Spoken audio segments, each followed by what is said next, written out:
Good morning. Thank you so much for joining us on the news this morning. I am Iri Ayomikule Iki. To the headlines, the federal government approves digital fish import licensing to boost the local fish production. The federal government deepens ties with Palestine and Saudi Arabia. The federal government begins enforcement of biometric attendance verification in TVET centers. Thank you so much for joining us on the news this morning. We'll start the news with the federal government, as the federal government has approved the introduction of a digital system for fish import licensing to improve the regulation and support local aquaculture production in Nigeria. The disclosure was contained in a statement signed by Bolaji Akinola, the special advisor to the Minister of Marine and Blue Economy, on Tuesday. The reform approved by the Minister of Marine and Blue Economy, Mr. Adegboyega Oyetola, forms part of a broader push to modernize fisheries administration, boost transparency, and strengthen local fish production. Digitization is expected to streamline the regulatory processes, reduce administrative delays, and improve oversight of fish import while supporting the local producers. Another news says the Minister of Foreign Affairs, Mr. Yusuf Tugar, has received the ambassador of the State of Palestine to Nigeria. The meeting, according to a statement from the ministry on Wednesday yesterday, is part of ongoing diplomatic engagement aimed at strengthening the bilateral relations and reviewing the consular, humanitarian, and regional matters of mutual concern. Separately, the minister also hosted the Minister of Hajj and Umrah Matters of the Kingdom of Saudi Arabia, Dr. Tawfiq bin Fawzan Rabia, along the members of his delegation. We're still talking about the federal government. The federal government has begun enforcing mandatory biometric attendance verification across all technical and vocational education and training centers. This was disclosed in a statement signed by Mrs. Boriowo Folashade, Director of Press and Public Relations at the Federal Ministry of Education. The directive is aimed at safeguarding public funds and ensuring program benefit reach the intended beneficiaries. The ministry emphasized that non-complaint centers and trainees would face immediate consequences. They warned that any training center that fails to comply with this requirement will not be eligible for payment. And now the Group Chief Executive Officer of the NNPC, Mr. Bayo Julari, has praised the Dangote Petroleum Refinery as a critical stabilizer of Nigeria's energy system amid the state-owned oil company's challenges in operating its government-owned refineries and meeting domestic fuel demand. Mr. Bayo Julari spoke during a fireside chat titled Securing Nigeria's Energy Future for the Nigeria International Energy Summit yesterday in Abuja. Said the existence of a functional local refinery provided NNPC with much needed breathing space and intense pressure to maintain fuel supply continuity. Mr. Bayo said that the Dangote refinery has been a major relief for Nigeria's fuel supply, urging Nigerians to appreciate its impact regardless of personal views about its owner, noting that the plant operations had drawn applause from participants at the event. The government securities now account for about 11% of Nigerian banks' total assets, underscoring years of constrained credit extension and a sustained tilt towards the lower risk sovereign instrument. This was made known by a new banking sector outlook by S&P Global Limited. The ratings firm said the rising exposure has increased bank sensitivity to sovereign related shocks through this risk. Though they say this risk is expected to ease gradually as lending to the real economy improves and macroeconomic conditions stabilize. They further added that the close link between banks and the sovereign should moderate as credit growth gradually picks up, and they made their point known that the fiscal deficit narrow and economic conditions will improve over time. The Red Tech Limited, a Nigerian financial technology startup backed by billionaire investor Mr. Tony Elumelu, is considering raising up to $100 million in fresh capital over the next 2 years. This is to accelerate its expansion across Africa. The Lagos-based company, which provides payment services and agency banking solutions, plans to expand operations into 29 African countries in the first half of the year. The company's chief executive officer, Mr. Emmanuel Ojo, made this known in an interview, according to Newsman. According to RedTech chief executive officer, Mr. Emmanuel Ojo, he said the company will consider launching a series of a funding round after laying the groundwork for its continental rollout. However, further report details that the RedTech project is a sharp rise in activity on its platform over the next 2 years. They further made it known that the annual transaction volume are expected to grow to about 100 billion transactions, up from 25 billion recorded last year. And over the same period, the total value of transaction processed is projected to rise to 100 trillion naira from about 30 trillion naira in 2025, highlighting the company's ambition to become a major payment backbone in a multiple African market. The completion of the 624 megawatt Abuja feeding scheme, designed to significantly boost electricity supply to the Federal Capital Territory, has been delayed by persistent right-of-way challenges. The Transmission Company of Nigeria made the statement. We're still talking on the news. The donor-funded project, which is about 91% completed, is expected to ease power shortages in Abuja surrounding areas once fully delivered. The scheme comprises 5 substations located at Dawaki, Lube, Kuje, Wumba, and Akpo, as well as associated by 132 kilovolt transmission lines linking the facilities. Meanwhile, speaking at the inspection of the project last week Thursday, the TCN Executive Director, Engineer Ulugbe Ngachiboye, said the major setbacks were occurring along transmission lines route, particularly around the Wumba axis, and called for urgent government intervention. The Nigeria's energy sector has staged an industrial comeback, with active oil rigs skyrocketing from just 8 in 2021 to 69 by late 2025. Speaking at the Nigeria International Energy Summit on Tuesday, President Bola Ahmed Tinubu declared an end to prolonged underinvestment, citing $8 billion in fresh investment as proof that the nation's radical policy overall is paying off. The president was represented by the Vice President, Kashim Shettima, and the president credited transparency measures and fiscal incentives under the Petroleum Industry Act for providing regulatory certainty long sought by international oil companies. The vice president said, "We inherited a sector rich in potential but constrained by inefficiencies." He said, "Through fully digital and competitive licensing rounds, we're unlocking opportunities and rebuilding trust with the global investment community." End of the vice president's statement. However, while crude oil remains Nigeria's immediate economic driver, the natural gas was highlighted as the cornerstone of future growth. Report for the says average daily gas production has reached 7.6 billion standard cubic feet, with domestic supply surpassing 2 billion standard cubic feet daily for the first time, and a milestone for powering the local industry. The African manufacturers warned yesterday that a one-year extension of the long-standing duty-free deal with the U.S. was only temporary breather and could jeopardize the long-term investment.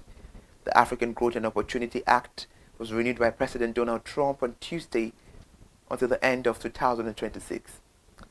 A cornerstone of U.S.-Africa trade relations for 25 years, has allowed the United States to buy billions of dollars of duty-free cars, clothes, and other items from select African countries each year. But with the Donald Trump administration broadly hostile to free trade deals, it was allowed to expire on September 30. The new section came with fresh demands and fell far short of the multi-year renewal that many African businesses wanted. The statement really says AGOA for the 21st century must demand more from our trading partners and yield more market access for U.S. businesses, farmers, and ranchers. And also in the news, the Lagos State Governor Babajide Sanwo-Olu yesterday received popular American streamer and internet personality Kaisent at the Lagos House Marina.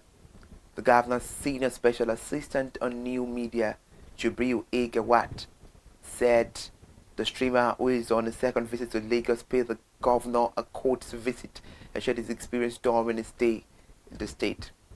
The streamer is in Lagos to follow up on some projects and initiatives he plans to execute for kids and young people in Lagos State. And now, to back it up, the streamer is one of the most followed streamers in the world and is widely known for his live streamed content across platforms such as Twitch and YouTube, where he commands a massive global audience, particularly among young people. A very great initiative there. Thank you so much for joining us on the news this morning. I am Iri Ayomikwale Ike.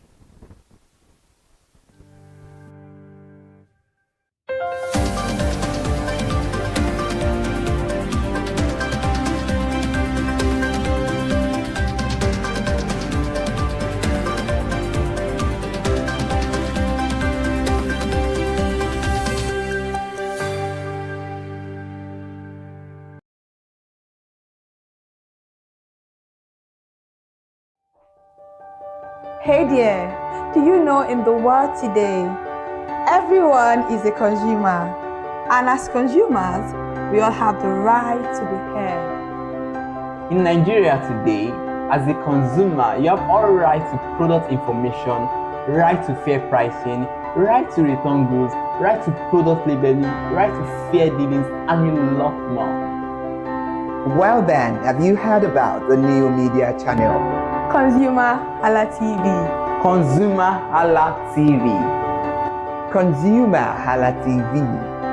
At ConsumerHallaTV, our goal is to inform and educate consumers in Nigeria with insightful news alongside development within the fast-paced world of consumers through well-researched, specialized, and analytical content. Our vision at ConsumerHallaTV is to create an engaging platform that provides right connections for meaningful brands in Nigeria, thus creating a more caring world for consumers where business thrive. And guess what? Our ConsumerHalla brand is the first consumer complaint resolution portal in Nigeria, powered by a 72-hour feedback mechanism. We offer consumer advocacy, informative talk shows, branding promotions, advertising, and lots more. Connect with us via our YouTube channel at ConsumerHallaTV. Follow us on our Facebook page, ConsumerHallaTV, our Instagram page, ConsumerHallaTV, and do well to subscribe to our YouTube channel. Subscription is free. ConsumerHallaTV. At ConsumerHallaTV, you deserve to be heard. At ConsumerHallaTV, you deserve to be heard.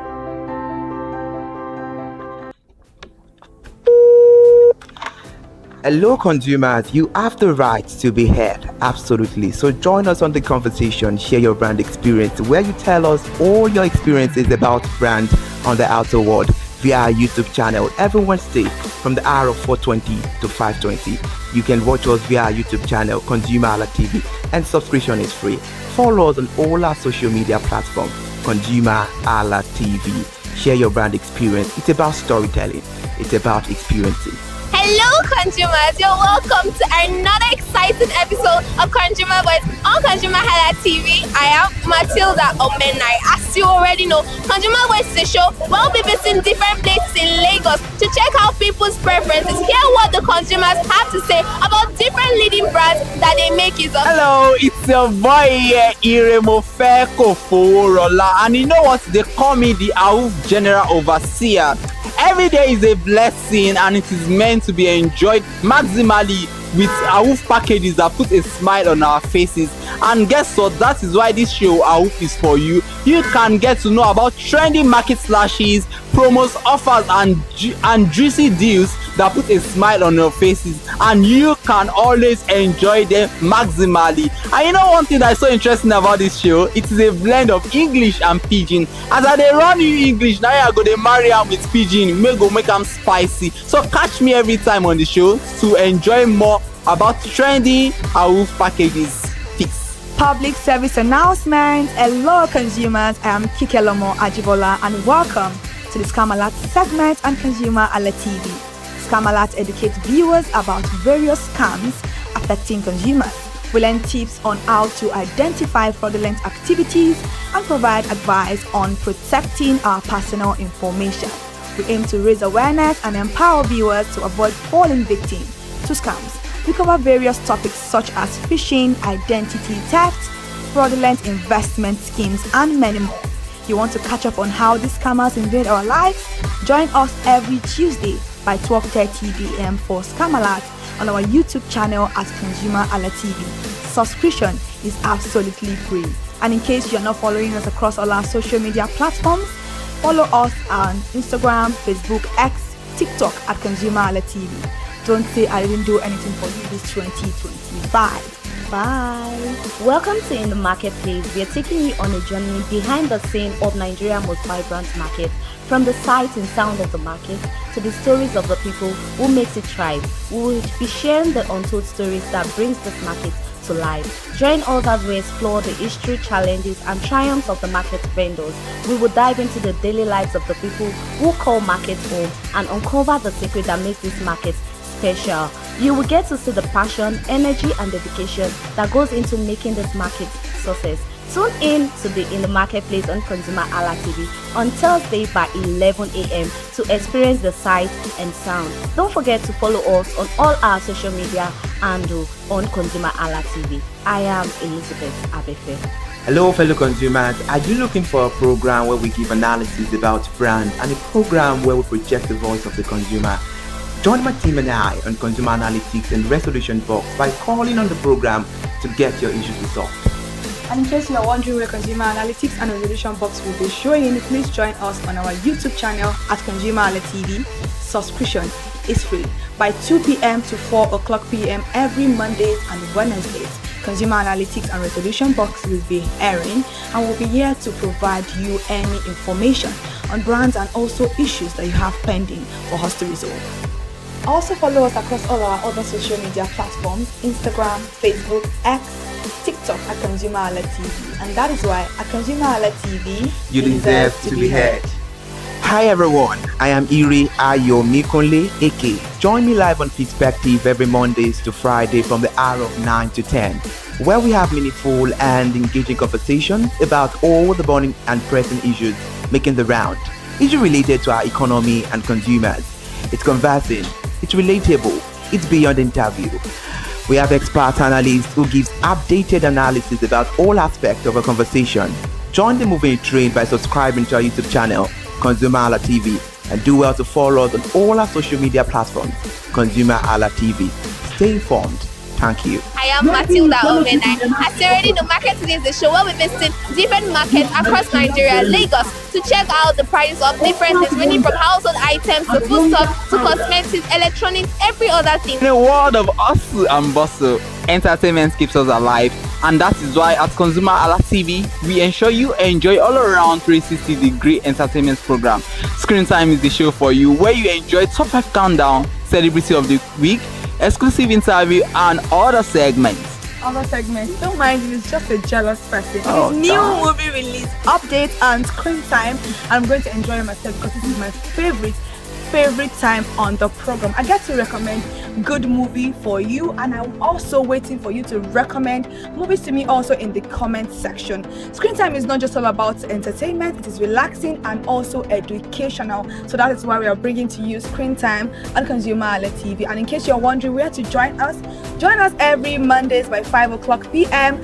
at ConsumerHalla TV on our YouTube channel. Subscription is very, very free. And in case you have not followed us across all our social media platforms, please do so. We are begging you, on Instagram, Facebook, Twitter, and also TikTok at ConsumerHalla TV. What are you waiting for? Click on that follow and subscribe right now. And from the I to the R to the E to the M to the F to the E, my name is Iremofe Koforola, the man always clothed in wealth and strength. And I am Kikelomo Ajibola. Toodles!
So my name is Mo Fakorede and I am a filmmaker and a film director, and you're watching ConsumerHalla TV. ConsumerHalla TV is everything consumer advocacy, consumer rights, everything that has to do with consumers. On this TV, you'll watch, you'll learn, you'll be educated, you'll be entertained. Keep watching ConsumerHalla TV. My name is Olubukola Ozone, a photographer and a social media enthusiast. You're watching ConsumerHalla TV. It's a consumer advocacy TV. If you have a problem, anything, any consumer related problem, just holla at them, just like their name implies, and they're going to get it sorted for you. Keep watching, stay tuned. Thank you very much. Hi guys, my name is Joba Jalabi. I'm a marketing communications professional. I currently lead marketing at Flash Change, a fintech startup.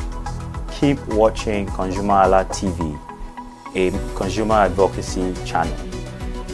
Hello, my name is Sharon Rotimi. I'm an actor and I am on ConsumerHalla TV. Now, ConsumerHalla TV is a consumer advocacy channel. So if you have any issues, consumer-related issues with brands and services, you can reach out to them and they will be sure to handle it or to cater to you. Thank you so much.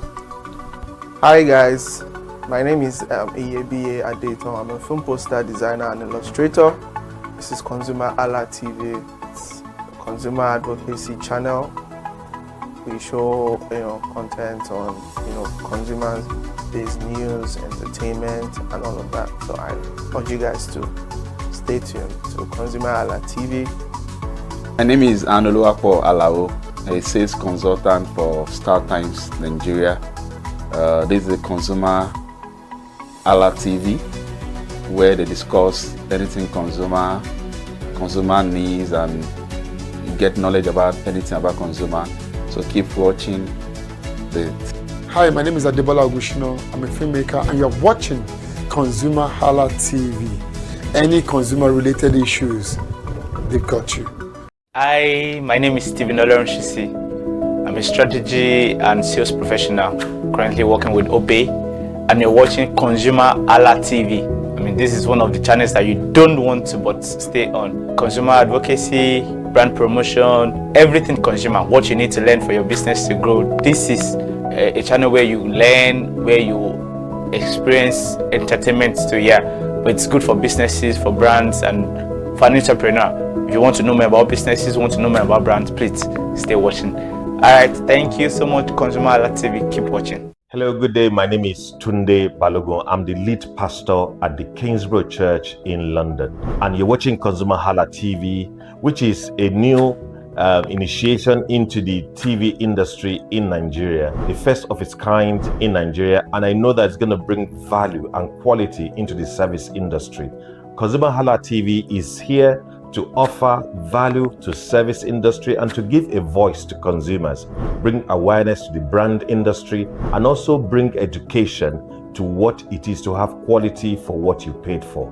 I know that through ConsumerHalla TV, you are going to be able to get what you have paid for quality-wise and also give a voice to you in wherever it is that you do. I am here to support and give a shout out to say that keep watching ConsumerHalla TV and we'll have a better quality for value in Nigeria and in the global space. Please continue to watch ConsumerHalla TV because it is here to make things work better for you. It is on this note that I would like to say a big congratulations to the chairman and CEO of ConsumerHalla TV, Pastor Tunde Olufowora, and all the staffs of this great organization. Thank you for what you do.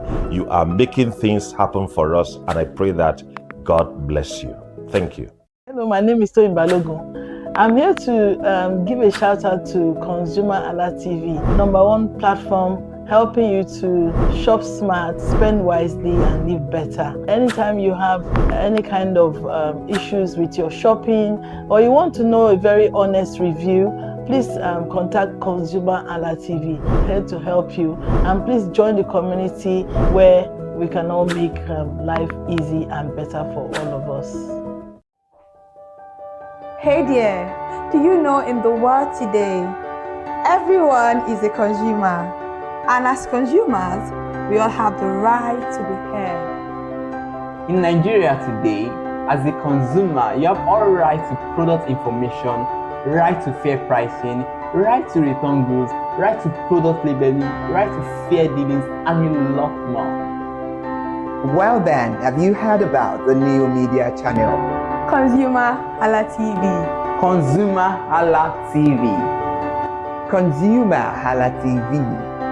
At ConsumerHalla TV, our goal is to inform and educate consumers in Nigeria with insightful news alongside development within the fast-paced world of consumers through well-researched, specialized, and analytical content. Our vision at ConsumerHalla TV is to create an engaging platform that provides right connections for meaningful brands in Nigeria, thus creating a more caring world for consumers where business thrive. And guess what? Our ConsumerHalla brand is the first consumer complaint resolution portal in Nigeria, powered by a 72-hour feedback mechanism. We offer consumer advocacy, informative talk shows, branding promotions, advertising, and lots more. Connect with us via our YouTube channel at ConsumerHallaTV. Follow us on our Facebook page, ConsumerHallaTV, our Instagram page, ConsumerHallaTV, and do well to subscribe to our YouTube channel. Subscription is free. ConsumerHallaTV. At ConsumerHallaTV, you deserve to be heard. At ConsumerHallaTV, you deserve to be heard.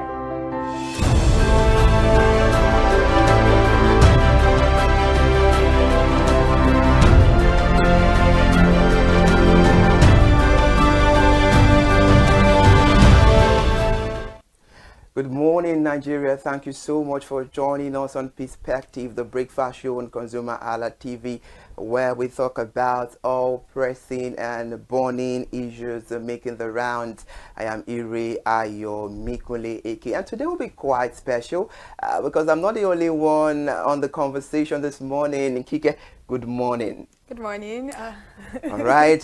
Now, thank you so much for joining us on the conversation. Happy New Month. Happy New Month. All right. Actually. Okay. I'm sure you're ready for the conversation. I am. This is my first time on Perspective. All right. Good Let's then. go.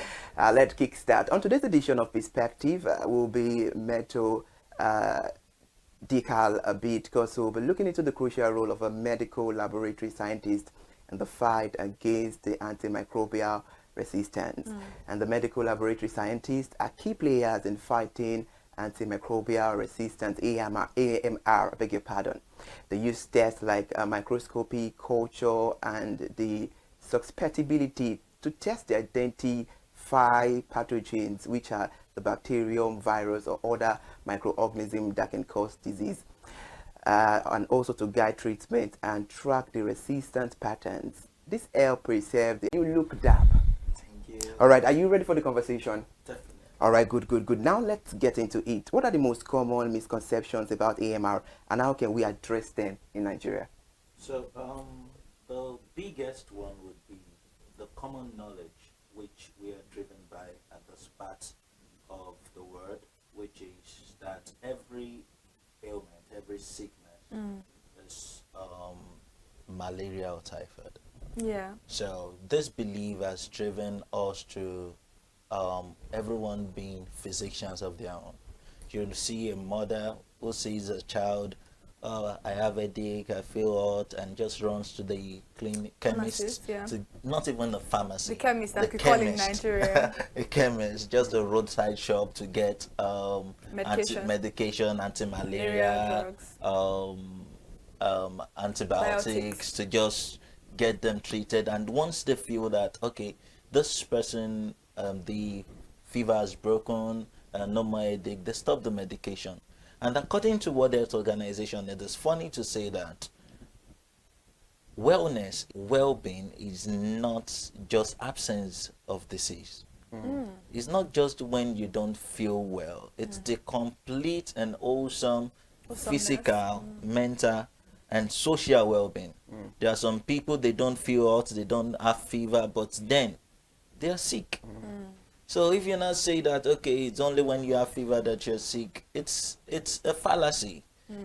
So the main misconception is the fact that we do not understand that well-being or wellness is far beyond just absence of the symptoms. Okay. There are many diseases that might have the same symptom. Mm. Take for example the common cold. Yeah. Influence caused by maybe influenza, and also look at compare that with pneumonia. Hmm. Bacterial pneumonia. Yes. Though they do have this, if you use antibiotics for what you can just treat with by just resting, because your body makeup has its own war machineries that fight these things, which are the white blood cells. So sometimes what we just need is rest, but then everything is malaria, typhoid. So I believe that with this understanding that not everything needs treatment first, and the right way, how do you know that your the cause of your car's fault if you don't take it to a mechanic to diagnose it? Exactly. So we just see ourselves just doing things just because we feel like it's. I think we even take care of our cars more than we take care of ourselves, because we all know that you cannot just open your bonnet and start, you know, going through it. But when it comes to our body, ourselves, which is actually the engine of life, we don't get to take care of it as much as we do other things in life. But before we continue on the conversation this morning, I want to actually understand what AMR is. You know, what is antimicrobial resistance? What causes them? And the facts that many Nigerians may be familiar of, oh, there is something that causes this particular thing, but they don't know what it is and how they can avoid it. Okay. In simple terms, let's take for example, someone comes to you and gives you a slap through this door. The next day, the person comes through this door and gives you the same slap. The third day, the person comes through this door and gives you the same slap. What would be your response? You might want to close the door to prevent that kind of assault. So antimicrobial resistance, in simple terms, is when the drug, which is the antibiotics, we use for bacteria, because antibiotics is for bacteria. Okay. So when you use antibiotics for a viral infection, it won't work. So antimicrobial resistance is this: the bacteria that does antibiotics, as opposed to kill, they grow resistant. They create some kind of shell wall against the antibiotics that is being used. Okay. So that is the simple concept of what antimicrobial resistance is. So that is how this happens. So the general knowledge is this: we've seen that, you see people say that, okay, staph aureus, if you have this thing, staph aureus, you hear that this thing very commonly. And then when you see someone with maybe UTI, when you see someone with maybe some people even STIs. I've seen a lady when I was doing my service. She just she told me that she was having some kind of feeling, and she brought out an antibiotics, just the one that she has been using before, and she just takes one or two, and she sees that she's feeling. And they continue the medication. Yeah, they don't finish the medication. But then the thing is this: when you use antibiotics as prophylaxis, that is, you use it as a preventive measure. Or you continuously use it. Yes, it creates some kind of the bacteria. It kills some of them, while it immunizes some of them. Okay, it empowers them, so that when you use that active part of that drug into your system, and then it is transported to that target cell where it's needed. Okay. So what happens is that when you use that drug, and there's something we call bioavailability of the drug. So when you use that drug, it kills some of them, and that is why, and when it gets to a point, the availability of that drug in the system reduces. Okay. Which is why some people will tell you use this drug twice in a day. Oh, use once a day. Yes, yes. So because it is believed that after like 9 hours or 12 hours, the concentration of that drug has reduced. Okay. So you need to replenish it. Okay. So that the the effect of the drug would continue. And that is why they tell you that, okay, use this for 5 days. Exactly, in limited time, not stay on it for the rest of your life. So use this for 5 days, but then you see people say after 2 days they feel well and they stop it. Yeah, especially with malaria drugs. Nigerians, we do that a lot. All right, interesting. Mr. Oluwafemi, I love those analyses. They are LD and they are sharp. Now, let's look into this. How can the medical laboratory scientists collaborate with healthcare professionals to optimize antibiotic use and reduce AMR? Well, that's a very lovely question. I think we are doing better now compared to some 10 years ago, because medical practice now is working towards even personalized medicine. And what do I mean by that? We've come to understand the importance of collaboration in the healthcare space, in the medical space, where we see the importance of the doctor, with the importance of the pharmacist, the importance of the nurse, the importance of the medical laboratory scientist. Some years ago, we do not have that. I could remember when during my training as a medical laboratory scientist, I went to a doctor in our clinic then, and I told him that, see, I've done tests and I've seen that I have malaria. And the guy was like, who told you that? It's only it's testing that will tell you that you have malaria. I was like, what are you even saying? The only way you can confirm if you have an ailment is when you go through testing. And now, because you want to prove some kind of superiority complex, you're trying to talk me down. And at the end of that conversation, he was telling me that, do you know you can still go back and do medicine? I was like, that's even out of the point. But now we've come to understand the unique roles of each healthcare professional. So the role of the medical laboratory scientist is even beyond diagnosis. We even do surveillance. Because you cannot say that a drug is resistant except we tell you that it's resistant. Because in a climb like ours, 2 weeks ago, I was in a conference, a summit, Impact Africa Summit. And then they asked a question like, okay, how do you know the effectiveness of the drug and all that? And the first thing the physician said was that, see, the first thing that comes to mind when you talk about, when you see a drug not functioning, is that you've prescribed or you've used a fake drug. There's that. There's that. And there is drug resistance. So the first thing that comes to mind for a random physician who is not that deep is that maybe it's a fake drug. Let's try and get from another source. But then you cannot confirm that a drug is resistant if we have not told you that it's resistant. Because what we do in the lab is that we try to isolate the organism. We try to grow it in the lab. And then we test different drugs. We identify it that, okay, this is this, this is that. Then we try to test different drugs against that organism. And then we now track the one that is effective, the one that is not effective. We call it resistant drugs, and we now detect the ones that are sensitive. So you're saying that it's not only antibiotics that can be resistant to somebody. No. There can be other drugs also that can be resistant to somebody, because I think in the last 3 years, antibiotics has been the forefront of conversations for medical practitioners about resistance, about how they will do surgeries for people and then they will try to treat some infections with antibiotics, and it doesn't work anymore.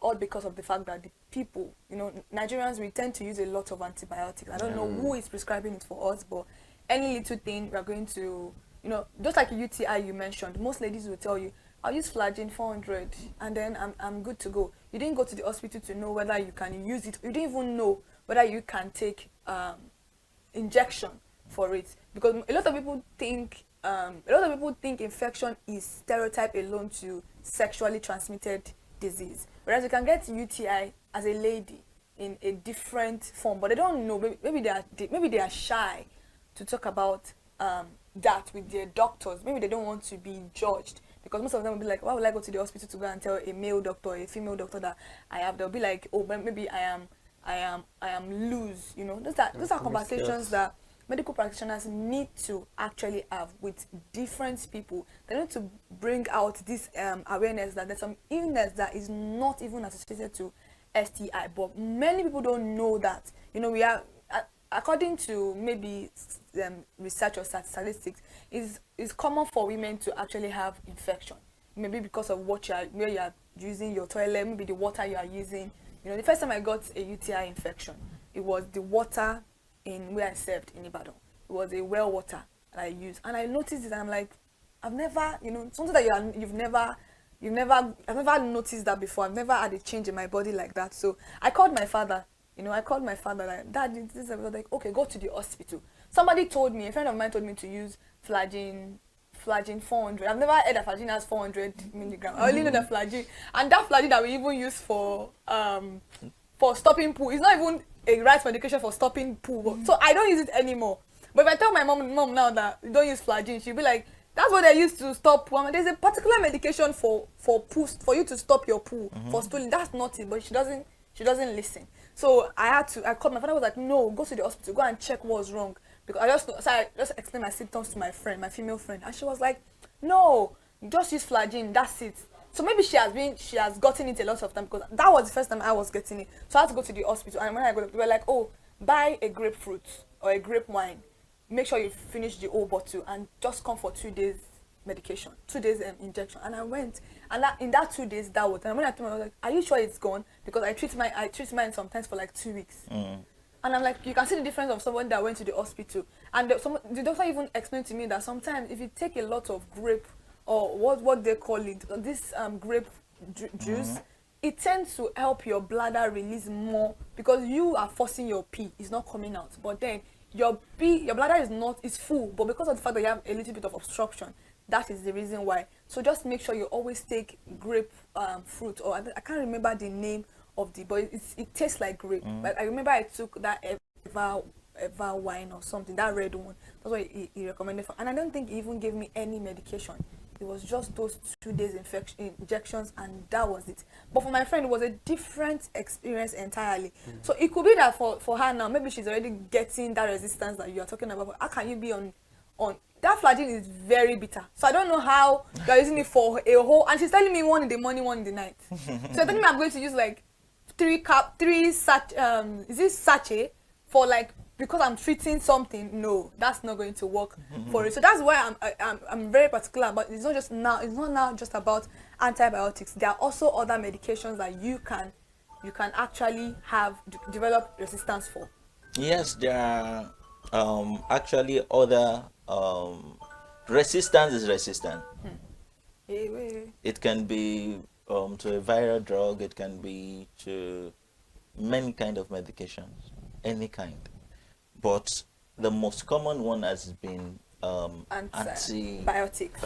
Okay, because that's what is very common. That is the most common one. And people just believe that if it has worked the first time, it will work the second time, which is not entirely true.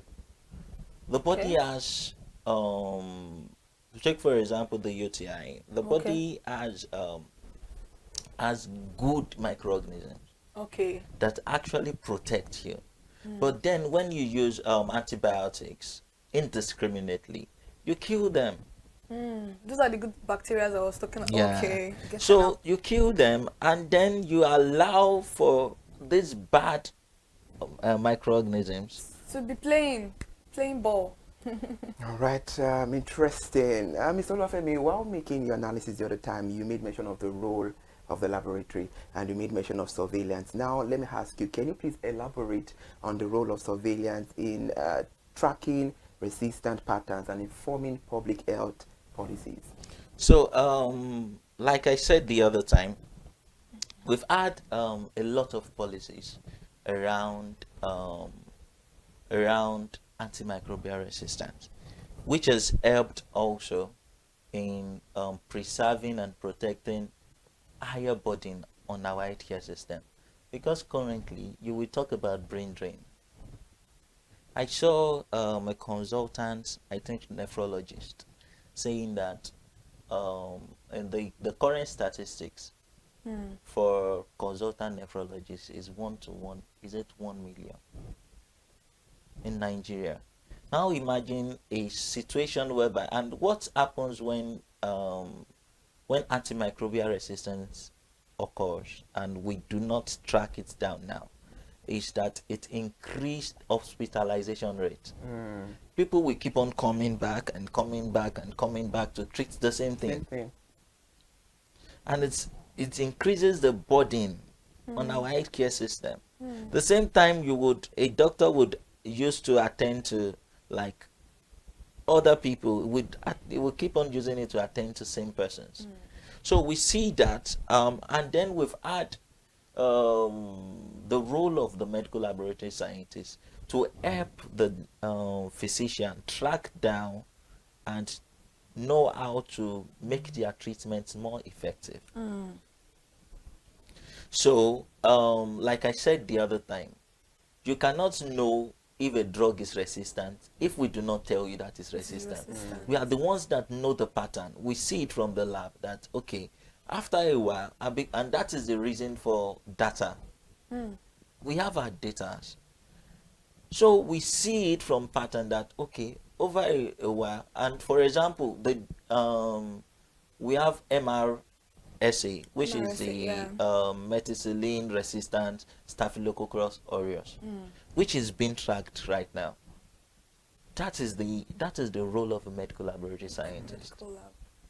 So we see the pattern, we see the drugs that are being resistant to these things, and then we alert the policymakers that, see, these are the drugs that we've seen over time that is becoming resistant to this class of organisms. So it involves and it informs them of the kind of policies that can be taken to prevent these things. So in the National Action Plan it took effect from last year 2024 to 2028, over a 4 years period. There is the antimicrobial stewardship, which is a policy that promotes the prudent use of antibiotics in both man and animal.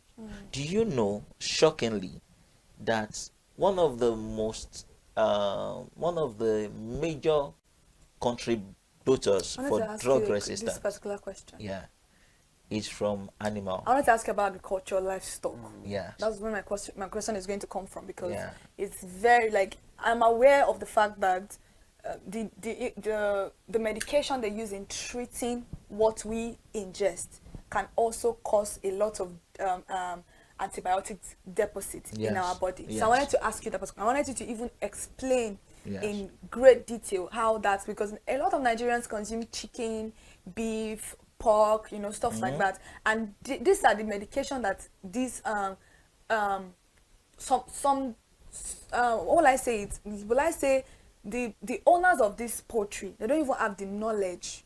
It's not as they have a veterinary doctor that is taking care of their livestock. They just let me just put antibiotics. Let me grind it into the water they are drinking. Let me do that, and then they are feeding these things, and for us consuming it also is depositing in our body. I wanted you to explain that for me. Those are one of the questions that I wanted to ask you. Okay, so you see, we in this our country, we are used to, we believe so much in knowledge that we don't have. Some of us, we've turned ourselves to doctors, we've turned ourselves to veterinary doctors, we've turned ourselves to mechanics, we've turned ourselves to talk about anything. Talk about trades. So, and this is creating more harm than good. It is very right that antibiotic deposit comes from this livestock that we consume. talk about cows, chickens, and all that. So sometimes the antibiotics being used for this treatment in these poultries, sometimes they are used for prophylaxis. That means they don't see anything happening to those chicken or those birds or those. Just before anything happen. Yeah, they do it every morning. And that puts the drug deposit in the meat that is produced from this livestock. So no matter the cooking that you cook is still going to be there. It's still going to be there. It's not an organism that dies by maybe you eat them, you subject them to high temperatures and all that. No, that doesn't happen. So that means this particular drug doesn't have any effect, like negatively, because if they are giving does. So no, I'm talking about the livestock, not us. Yeah, it does have a very, very bad effect on us, because that's what I'm talking about right now. I'm talking about the livestock because I'm wondering how an animal will be taking this thing, and then we, the last consumers of this thing, are going to be the ones suffering from it. So that means maybe it doesn't have any effect on the animals, or what? Why exactly are they giving the animals those things? Drug resistance to happen in animals. Okay. It does. Okay. It does. Okay. And what happens is that when we now consume this produce, we take these, we call them superbugs, because they've been exposed to these drugs over time, and they've built immunities against them. And that is one. And we have zoonotic diseases, which is from animals to humans. Yeah. So as it affects them, it affects us too. Okay. And that is where the role of policies come in. That is where it comes in. All right, interesting. I know you're enjoying yourself on the conversation this morning on Perspective. We're discussing the crucial role of medical laboratory scientists in the fight of antimicrobial resistance, and we have Mr. Oluwafemi Peters Oladele on the conversation. Let's go on a short break. When we come back, we dissect and ponder better on this issue. We'll be right back. Thank you so much for staying with us. Please sip your coffee. We'll be right back.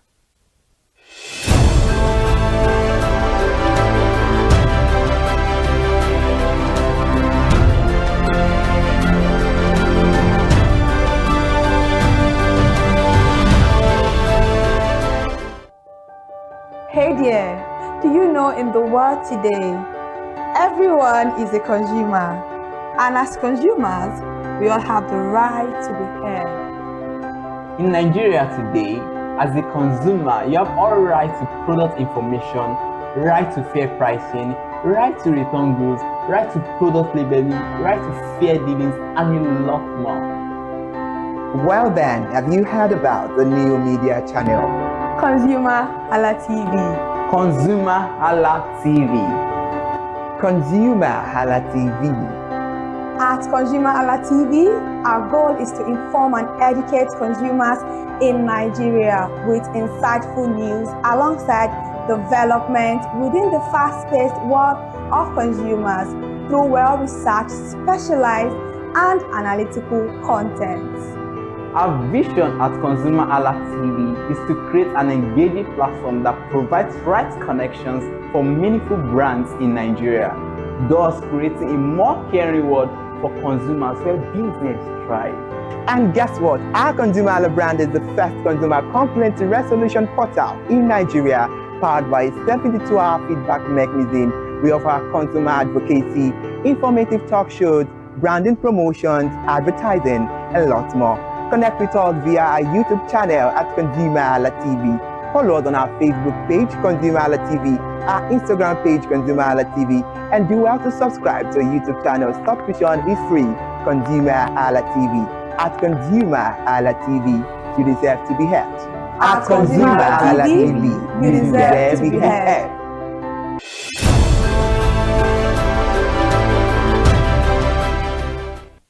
We appreciate you for still staying there and watching Perspective on ConsumerHalla TV. This is where we have discussions about pressing issues and burning issues making the round. And on the conversation, we are having something important that it's crucial to talk about. That is the crucial role of a medical laboratory scientist in the fight against antimicrobial resistance. And we have Mr. Oluwafemi Peters Oladele on the conversation. Now let's get to it. What are the implications of AMR on Nigeria's healthcare system? So when we talk about how this directly affect our healthcare system, one of the things we'll talk about is the effect of AMR, which is treatment failure. You notice that you keep on treating the same thing over and over again, and then this is increasing the burden on our healthcare system. So take for example, another topic is this typhoid thing. When people say that I have typhoid, and I have this thing, I have that, how do you know you have typhoid? Because before you have typhoid, the way you ingest salmonella is, have you taken any dirty water? Did you, how are you sure that? You can't even assert. If you have typhoid, you won't be the one to tell us you have typhoid. So you just say people just when they feel fever or they are pooing, they tell you that they have typhoid. Or diarrhea. Or diarrhea. which of course increases the burden, the healthcare burden we are faced with in the healthcare space. Where treatments now fail. We are now burdened with the fact that researchers will now have to look for new drug that can treat these infections. All right, I love this conversation a lot because it has to do with the daily lives of we Nigerians 24/7. And now you've told us about the implications of AMR on the healthcare system in Nigeria. So what step can Nigerians take to prevent AMR? And how can we promote the awareness? Because she mentioned about the awareness earlier on and about responsible antibiotic use, because there is a whole lot of misuse outside there. Yeah, that is why I must commend platforms like ConsumerHalla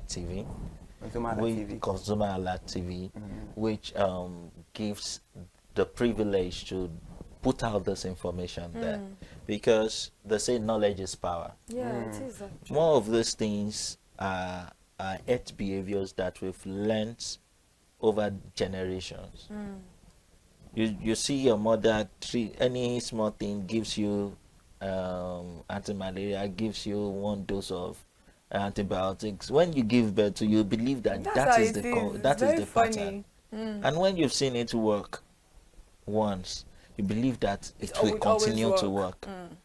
So it is on every one of us to put out that information. Like I must commend you telling your friend about the need to go to the hospital to get tested, to get proper treatment. And then I must commend also you giving your mother a feedback that, okay, this is what I went through. Till now. But believe me, you've passed the message. They don't listen. These are our mothers. They don't listen. You tell them a lot of things. They'll be like, and your mom saying, you these children of nowadays. Do you know what's funny is that I feel like what you're saying is very true. It's like a generational thing. My mother did it, so why is it going to be a problem for me? This issue of dusting powder, all this rub for children. If I tell my mother, when I give birth, you will not shake my baby because of shaking baby syndrome. She doesn't believe any of that. Didn't I do it for you? You know how did you? Did you die? You tell me, shock, like you know all those. They are very funny that there are things that, and I now explain to that. Do you notice that the mortality rate in the country has dropped because people that are giving birth after you guys are more aware? You can't compare the mortality rate of when you were giving birth as at that time, even up to 2007, compared to it now. Even we losing mothers now. Some mothers already have their birth plan. They will ask you, do you have blood in store for me? Because they are informed of all of these things. So, but the older generation would not listen. They would not listen to you because we have that issue. And these are issues that I feel like the public healthcare system needs to address. Maybe there's a need for just not taking drugs to rural area. There is a need for proper education And I love the fact that you came here this morning to address people, to let them know that this is what is going on in the country. You having your baby on the same bed with you is as you saying that you want to just kill that child. God forbid, a lot of people's children die. You just see them, oh, we slept together yesterday, and what happened? You might have rolled, or the people might have rolled and suffocated, but they don't understand any of this because they've been doing it, and so it is very, very safe and practical, which is not always like that. Very true. All right, now, what do you think is the fears of Nigerians that make them neglect hospitals and laboratory when they are feeling ill and prefer to do self-medication? Because this is becoming alarming, and right now we need to create that awareness that what you're doing is bad, and it's high time people stop it and do the right thing at the right time. You see, one of the things I must commend the Lagos state government for is their role in helping to reduce payment of healthcare services out of pocket. Okay. So you see the Lagos state, what do they call them now? I think, is it Lamasa or something, that are in charge of HMOs, Lagos State HMOs, Health Management organizations. Yes. So you see them going to rural communities to tell them that, okay, you can be on this platform and then you don't need to pay for healthcare services. A lot of them actually. So, Niger girls, I've seen a lot. Yeah. So one of the major contributors for people not patronizing it's money. And would you blame them? No. Because the economy has affected the healthcare system too. Take for example, some years ago, I'm a medical laboratory scientist. One of our reagents used in testing HIV used to sell for 18,000 naira. Guess how much it is now? Just to test for HIV. As in the kit used for testing. Guess how much it is now? How much? 120,000. I was thinking about that.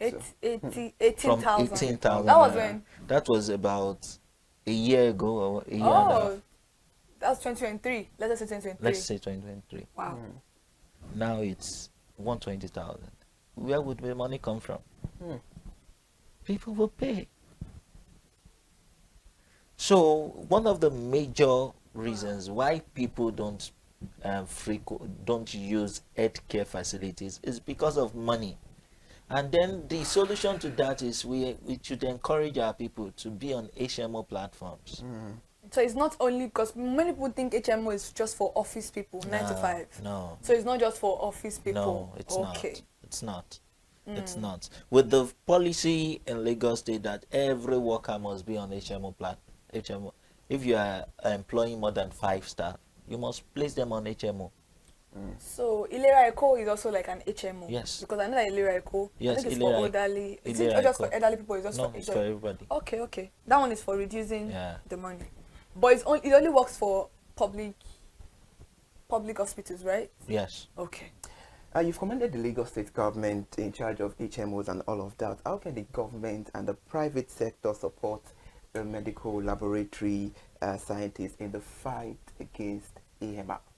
Okay, one of the things that we can do, and we that will help the system, is for research and development. Okay. Because when this occurs, new drugs must be discovered. And also funding. Help our system to get funding so that we can help better place our healthcare system. So there are many ways, and help in surveillance also. So these are ways that the public and private partnerships can help in curbing this particular issue, because it's a menace. It is a menace. According to the World Health Organization, about 1.2 million people face this yearly. Yearly, not the total. Wow. All Sorry, right. before you okay. go, because I know we are almost at the end Definitely. of the program, I want you to help educate the audience watching right now at home and people are going to still watch the program after we are done with this program about the fact that AMR is a very important conversation and it's a very important issue that is affecting us. Does it have a cure? These are things I know many of us will want to know. Is it curable, or once you have that particular resistance, you have to be placed on other diagnoses? Well, antimicrobial resistance for organisms, it's not curable, and it's not, how do I put this now? Malaria is UTI is an infection, it's a disease. STIs can be diseases and all that. But for antimicrobial resistance, it can happen across board. It can happen to just anything, any disease. So if you are resistant to a drug, the thing is that we try to get other drugs that can work for you. That's what we're talking about, the personalized medication. So, and that's a lot of money, more than the one you're supposed to avoid. The thing is that if a drug A doesn't work for you, we look for higher strength, which will cost you more money. You could have avoided that by going to the hospital or by going to a laboratory to, check on what is going on. So what we are saying is that if you develop this particular resistance, which is AMR, antimicrobial resistance, there is no cure for it. So you need, you and your medical team need to look for other medications that would work for you. And trust me, if you don't know that you have this particular issue, it is also an issue that can lead to death. Am I right? Yes, yes. Because there's some people that go for major surgeries and then they have infection from those surgeries, but you cannot treat them with antifungal or anti-malaria anymore because you're already used to that particular one and it's not working for you. And these infections can be, a facilitator of death. A lot of people have died due to this particular issue. So that's what we are talking about this morning. All right, interesting. Now to brush things up because we have to round the conversation up this morning. What message would you like to convey to Nigerians about the importance of the medical laboratory scientists in combating AMR? What I would say to us is, beyond seeking medical attention, make sure that when you have things like UTIs, get tested. Exactly. Because that's the only way you can know what drug will work for you. That's true. Drugs is not one shoe fits all. It's not one shoe fits all. The same this infection that person A has and person B has, maybe one of the drugs can treat A and not treat B. Really? So it's due to the exposures we've had over time. Okay. So the thing is, when you have you believe that you are feeling sick, seek proper medical attention. Please do. And then when you need to use antibiotics, your doctor needs to use antibiotics on you, get tested. All right, interesting. It's been a insightful and engaging conversation with the help of Mr. Oluwafemi Peters Oladele, joining us on Perspective Live in the studio this beautiful morning to talk about the crucial role of a medical laboratory scientist in the fight against antimicrobial resistance. And hopefully you've said all these things. I hope we, because I don't want to use Nigerians, because we all are Nigerians, so I hope we act swiftly to all these things, and definitely we might overcome the issue of AMR in Nigeria. It's a very beautiful conversation. Mr. Oluwafemi, thank you so much for joining us on the conversation once again. All right, we need to bring all things to an end on Perspective, another beautiful edition of Perspective. Will be back tomorrow. Remember, Perspective is where we talk about all the pressing and burning issues making the round. I am Iri Ayo Mikuleke. Bye for now, and do well to enjoy the rest of your day by being productive.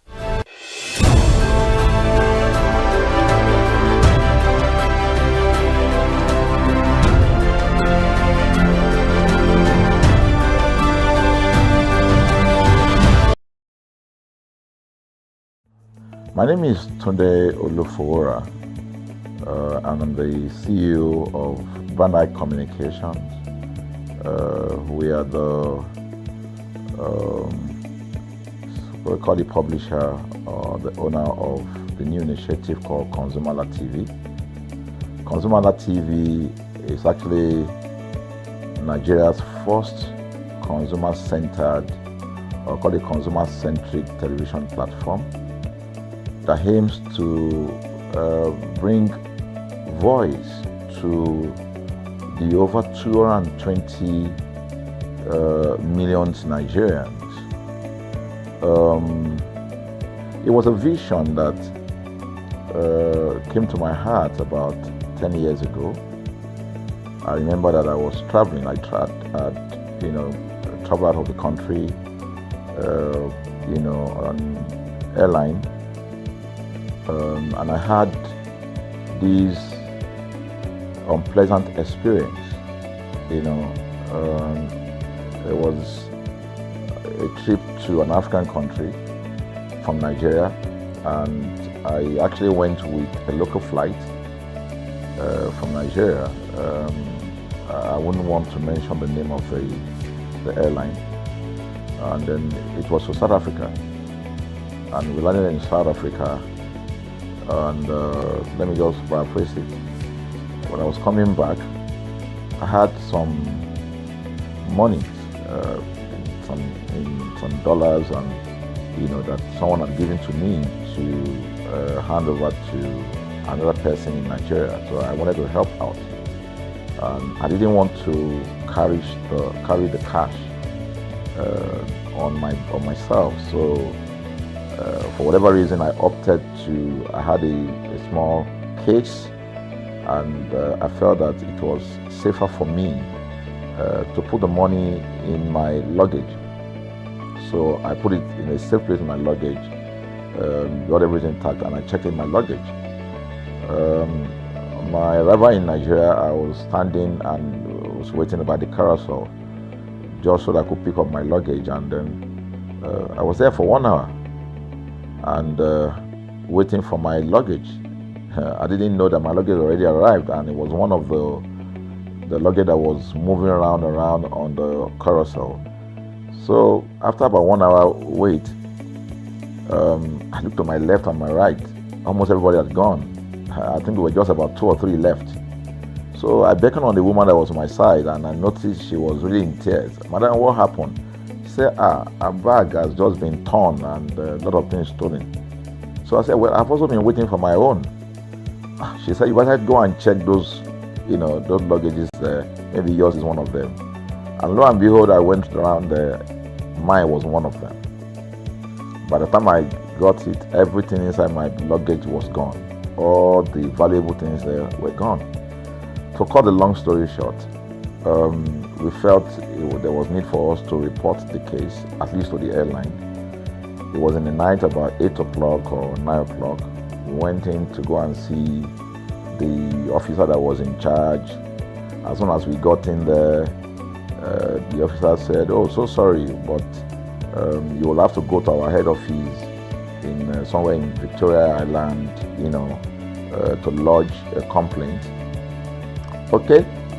So the next day we went to the Victoria Island and we lodged a complaint, and that was it.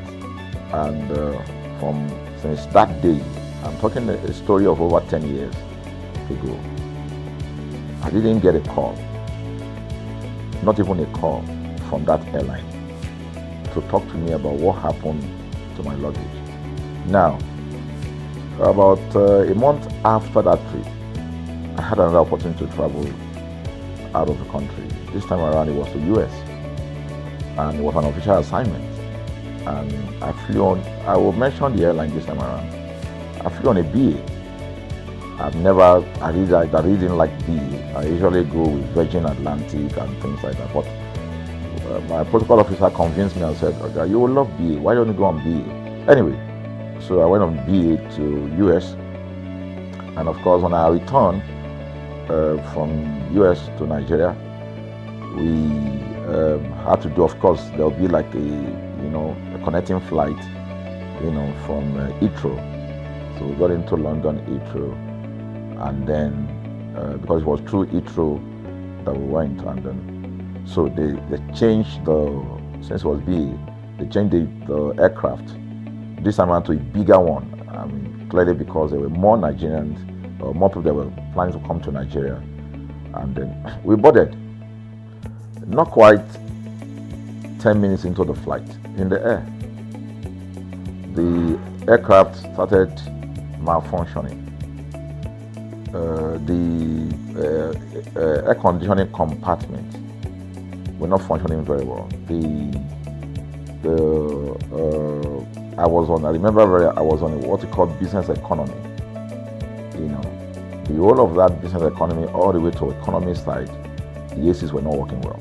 It was hot, and then I was watching, and then from that moment till we got to Nigeria. From that moment till we got to, I'm just trying to paraphrase. From that moment till we got to Nigeria, I could remember very well how many times the pilot, broke into conversation and had to apologize and say, "We're really very sorry about this." He was giving us almost every 30 minutes. There's always a kind of update. So sorry, this is what we're doing now, this is what we're doing. While we were on that journey, I also remember an incident. So they came, the crew apparently couldn't resolve they couldn't manage the crisis or what was going on about it. They couldn't fix it. So they came up and said, we're so sorry, but for all the inconvenience, we're declaring, free lunch, free whatever it is you want, you can get. So trust Nigerians, you need to hear how everybody was jubilating, But something struck me. The experience I had just about a month before, and this experience, somehow I started comparing them. I was trying to see how this matter will be managed. Again, to cut the story short, we landed in Nigeria on a BA. Before we landed, the pilot announced and said that for the inconvenient, they will be giving a voucher of £50 to everyone that flew on that aircraft. I thought it was a joke. I mean, it was my first time with BA, but for what I knew or know of the British man would never even play with his 1 penny, talking of £1. So I felt that must be a joke of the year. So we left. I got back to my office. I think it was just about a week after. My officer, our guys in our mail room came up and said, "Oh, you have a parcel." So I said, "Parcel? Yeah." So they bought this parcel wrapped. I opened it, and boom, I bought the document out. It was the £50 voucher from BA. So what's the tenor of this story? An experience with one airline was terrible, no apology. An experience with another one, even though it was a bad experience, but it was very well managed. So managed that even if we have suffered anything in that aircraft, you probably, for the sake of how they manage it, will have forgiven them. So that was how this journey started. So I started thinking in my mind, this is what we go through in this country. But are we different from other nations? So God put in my heart the idea of ConsumerHalla. That's why the Hala came with consumer. And we started that journey about 10 years ago. We started by creating a platform called ConsumerHalla, where consumers, so I discovered that Nigerian consumers don't have a voice. So things happen, and that's it. We live with everything. So we've started the journey from creating the platform. We have an app, we even have a magazine, and we thought we could move it from that to the next stage, which is the television. So the TV today, has come.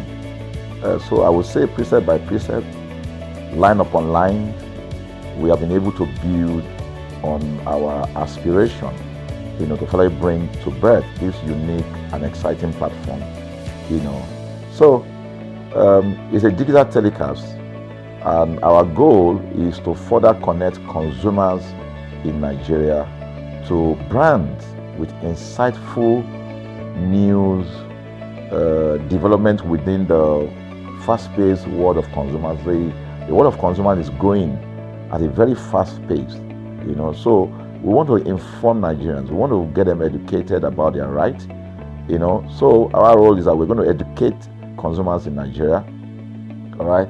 So by bringing them specialized and what you call analytical, research-based content generation that will inform, educate, sensitize the audience, so that's ConsumerHallaTV. So I call it an offshoot of our ConsumerHalla brand. ConsumerHalla brand actually was the first we call it the first complaint or consumer complaint resolution portal. When we started it about 10 years ago, or about 7 years ago, it became the first complaint resolution portal. We created it so that Nigerians can actually lodge complaint on that portal. We spent a lot of resources to build a very robust platform where today, if you have any complaint, about any brand, any leading brands in Nigeria, and you go on that platform, you can actually click, just a click, you can find the brand, you can actually lodge your complaint, and once you submit it, that complaint will be routed to that organization, and within 72 hours, we will obtain feedback for you. We build it in such a way that we have connection to almost all the organizations, and it's been working. We've resolved several complaints for people without having to charge them any penny, because the idea is not to charge. So what we have done with ConsumerHallaTV is to take it to the next level. So we hope to change the narrative. We want to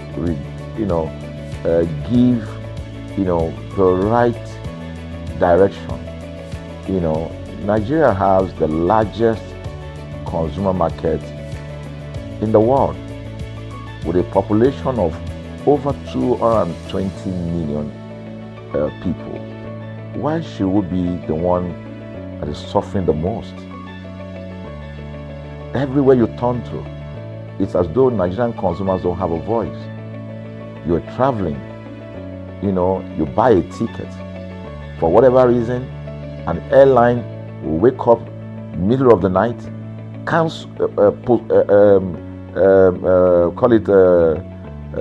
delay the flight for whatever reason, and then you'll be waiting at the airport for hours. You'll be there for 2 hours, 3 hours, no any explanation. Then while you're there, they can even wake up and say, oh, flight has been cancelled. So everybody carry their luggage and go home. Nothing happened. Of course, things are changing. We must commend government because government is beginning to wake up, but there's still a lot to be done. And we believe that we can help to make, bring about those right changes. So we offer deliberately, part of what we do is that we also offer advocacy, all right? We're not just an advocacy organization, but we offer advocacy.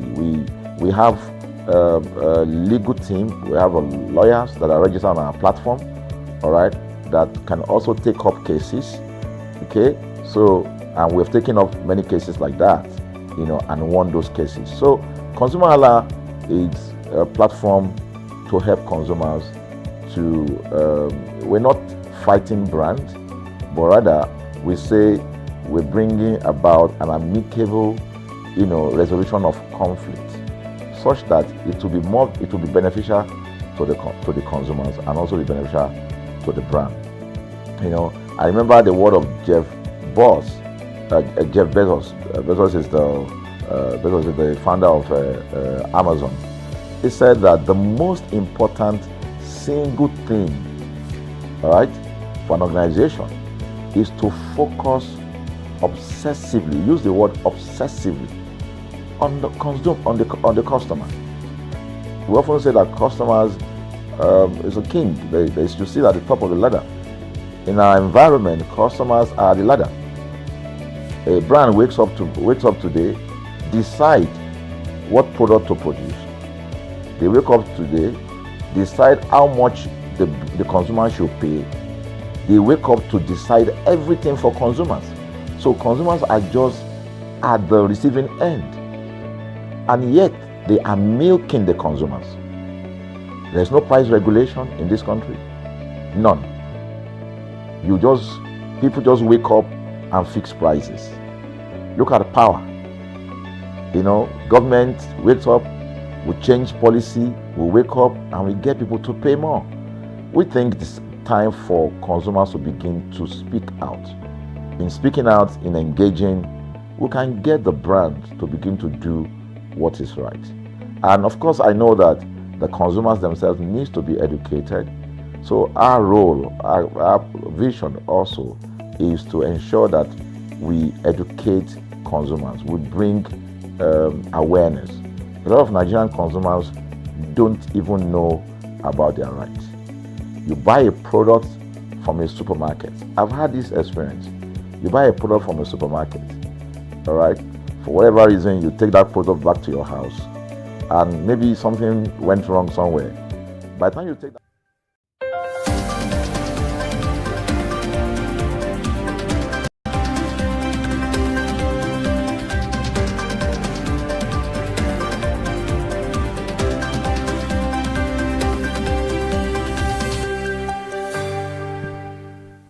Good morning. Thank you for joining us on ConsumerHalla TV News at 10.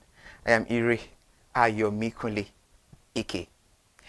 The federal government has approved the introduction of a digital system for fish import licensing to improve the regulation and support the local aquaculture production in Nigeria. The disclosure was contained in a statement signed by Mr. Bolaji Akinola, the Special Advisor to the Minister of Marine and Blue Economy, on Tuesday. The reform approved by the Minister of Marine and Blue Economy, Mr. Adigboyega Oyetola, forms part of a broader push to modernize the fisheries administration, boost transparency, and strengthen the local fish production. The digitization is expected to streamline regulatory processes, reduce administrative delays, and improve oversight of fish import while supporting the local producers. The Minister of Foreign Affairs, Mr. Yusuf Tuga, has received the ambassador of the State of Palestine to Nigeria. The meeting, according to a statement from the ministry on Wednesday, is part of ongoing diplomatic engagement that is aimed at strengthening the bilateral relations and reviewing consular, humanitarian, and regional matters of mutual concern. Separately, the minister also hosted the Minister of Hajj and Umrah Matters of the Kingdom of Saudi Arabia, Dr. Taufik bin Fawz Rabia, on Tuesday, along with the members of his delegation.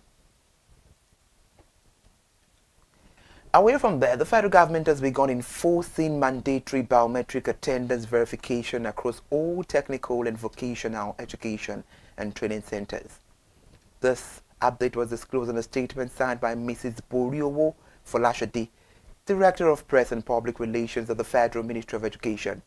The directive is aimed at safeguarding public funds and ensuring program benefit reach the intended beneficiaries. The ministry emphasized that non-complaint centers and trainees would face immediate consequences, as it warned that any training center that fails to comply with this requirement will not be eligible for payment. And now the Group Chief Executive Officer of the Nigerian National Petroleum Company Limited, Mr. Bayo Julari, has praised the Dangote Petroleum Refinery as a critical stabilizer of Nigeria's energy system amid the state-owned oil company challenges in operating its government-owned refineries and meeting domestic fuel demand. Mr. Bayo spoke during a fireside chat titled Securing Nigeria's Energy Future at the Nigeria International Energy Summit 2026 yesterday in Abuja, where Mr. Bayo said the existence of a functional local refinery provided NNPC with much needed breathing space amid intense pressure to maintain fuel supply continuity. Mr. Bayo also said the Dangote refinery has been a major relief for Nigeria's fuel supply, urging Nigerians to appreciate its impact regardless of personal views about its owner, noting that the plant operations has drawn applause from participants at the event.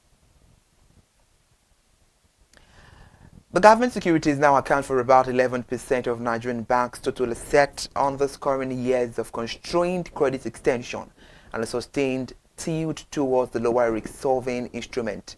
This was a new report filed by the New Banking Sector Outlook by S&P Global Limited. The rating firm said the rising exposure has increased bank sensitivity to related shocks, though they said the risk is expected to ease gradually as lending to the real economy improves and macroeconomic conditions stabilize. They added that the close link between banks and the sovereign should moderate as credit growth gradually picks up. Away from there, Red Tech Limited, a Nigerian financial technology startup backed by billionaire investor Tony Elumelu, is considering raising up to $100 million in fresh capital over the next 2 years. This is to accelerate its expansion across Africa. Meanwhile, the Lagos-based company, which provides payment services and agency banking solutions, plan to expand its operations into 29 African countries in the first half of the year. The company's chief executive officer, Mr. Emmanuel Ojo, made this known in an interview. Mr. Emmanuel Ojo, however, said the company will consider launching a Series A funding round after laying the groundwork for its continental rollout. However, further report details that Red Tech project is a sharp rise in activity on its platform over the next 2 years. Report further say annual transaction volumes are expected to grow to about 100 billion transactions, up from 25 billion recorded last year. And over the same period, the total value of transaction process is projected to rise to 100 trillion naira from about 30 trillion naira in 2025. And this highlights the company's ambition to become a major payments backbone in multiple African markets. The completion of the 624 megawatt Abuja feeding scheme designed to significantly boost electricity supply to the FCT is being delayed by persistent right-of-way challenges. The Transmission Company of Nigeria made this known. The donor-funded project, which is about 91% completed, is expected to ease power shortages in Abuja and surrounding areas once fully delivered. The scheme comprises 5 substations located at Dwaki, Lugbe, Kuje, Wumba and Akpo, as well as associated with 132 kilovolt transmission lines linking the facilities. While speaking after an inspection of the project last Thursday, the CEC and Executive Director, Transmission Service Provider Engineer Rulugbenga Chiboye, said the major setback were occurring along transmission line route, particularly around the Wumba axis, and called for urgent government intervention. Away from Abuja, the Nigeria's energy sector has staged an industrial comeback with active oil risk skyrocketing from just 8 in 2021 to 69 by late 2025. Speaking at the 9th Nigeria International Energy Summit on Tuesday, President Bola Ahmed Tinubu declared an end to prolonged underinvestment, citing $8 billion in fresh investment as proof that the nation's radical policy overall is paying off. President Bola Ahmed Tinubu was represented by the Vice President, Hashim Shettima, and the President credited transparency measures and fiscal incentives under the Petroleum Industry Act for providing regulatory certainty. He also said, and I quote, "We inherited a sector rich in potential but constrained by inefficiencies." The Vice President further said, through fully digital and competitive licensing rounds, they're ready to unlock opportunities and rebuild trust with global investments community. End of the Vice President's statement. Meanwhile, the Vice President said while crude oil remains Nigeria's immediate economic driver, natural gas was highlighted as a cornerstone of future growth. Meanwhile, the average daily gas production has reached 7.6 billion standard cubic feet, with domestic supply surpassing 2 billion standard cubic feet for the first time, which they say is a milestone of powering the local industry. A new report about Africa said the African manufacturers warned yesterday that a one-year extension to the long-standing duty-free deal with the U.S. was only a temporary breather and could jeopardize the long-term investment.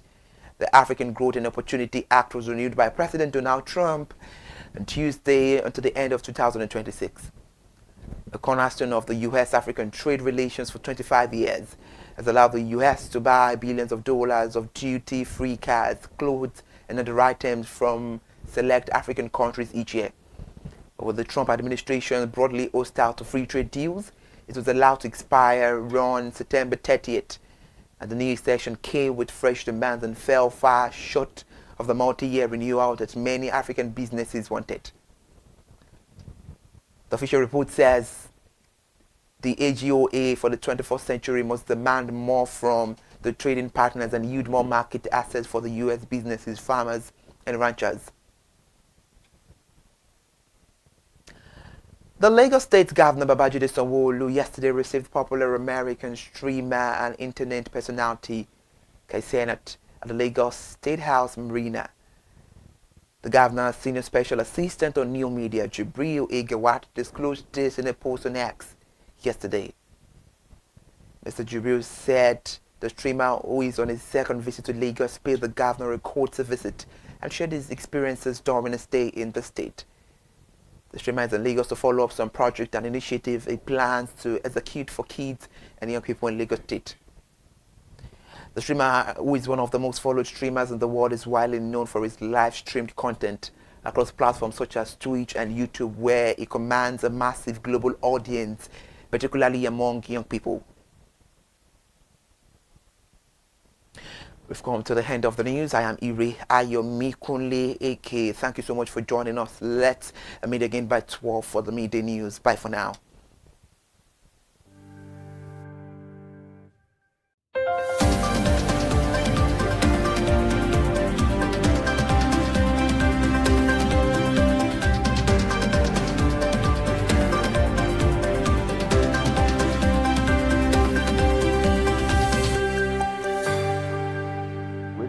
Wakes up today, decide what product to produce. They wake up today, decide how much the consumer should pay. They wake up to decide everything for consumers. So consumers are just at the receiving end. And yet they are milking the consumers.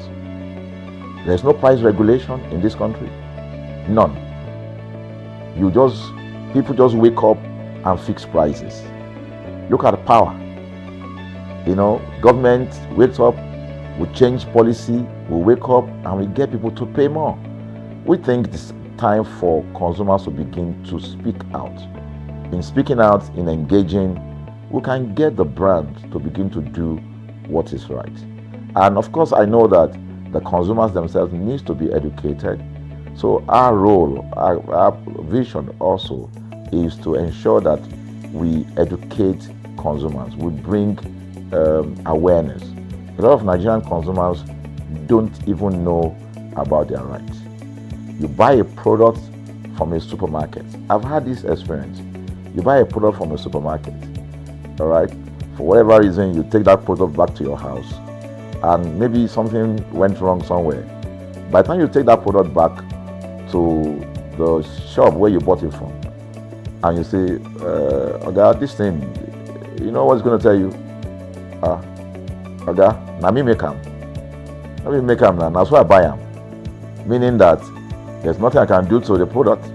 So you lose the product, then you lose your money, because the money is not refunded. The product you can't use. Only in Nigeria. Only in Nigeria. Let me give you another experience I had. In the course of this, because I did a lot of, I went around, in doing this. I was in US, I was in UK, I was in South Africa, I was in Germany, just because of this, to just study the environment. I was in a friend's house in UK, in London, and then what happened? We were going to go out, and he was going to dress up. So he said, oh, to me, I was seated in his sitting room. So he said, oh, wait a minute, I picked up an iron, that's the pressing iron 2 days ago or so from a store, you know, oh, let me try this, let me just try and use that to iron my shirt and we can go out. So I was seated, the TV was on, I was watching. While I watched him, he brought out the pressing board, you know, spread it out, brought the iron out in my presence, plugged in the iron, and then as soon as he switched on the power button, we just had a spark. Boom! Ooh. The guy was raged. Then he goes, what just happened? So he said, no, these guys are in trouble, they're in soup. I was thinking, what are you going to do? You know, I was trying to compare that experience to what would have happened in Nigeria. In my presence there, he opened the pack, there was a card inside it. Inside that card was a call, number to call. And they called the shop or wherever he got the thing from. I was hearing the conversation that was going on.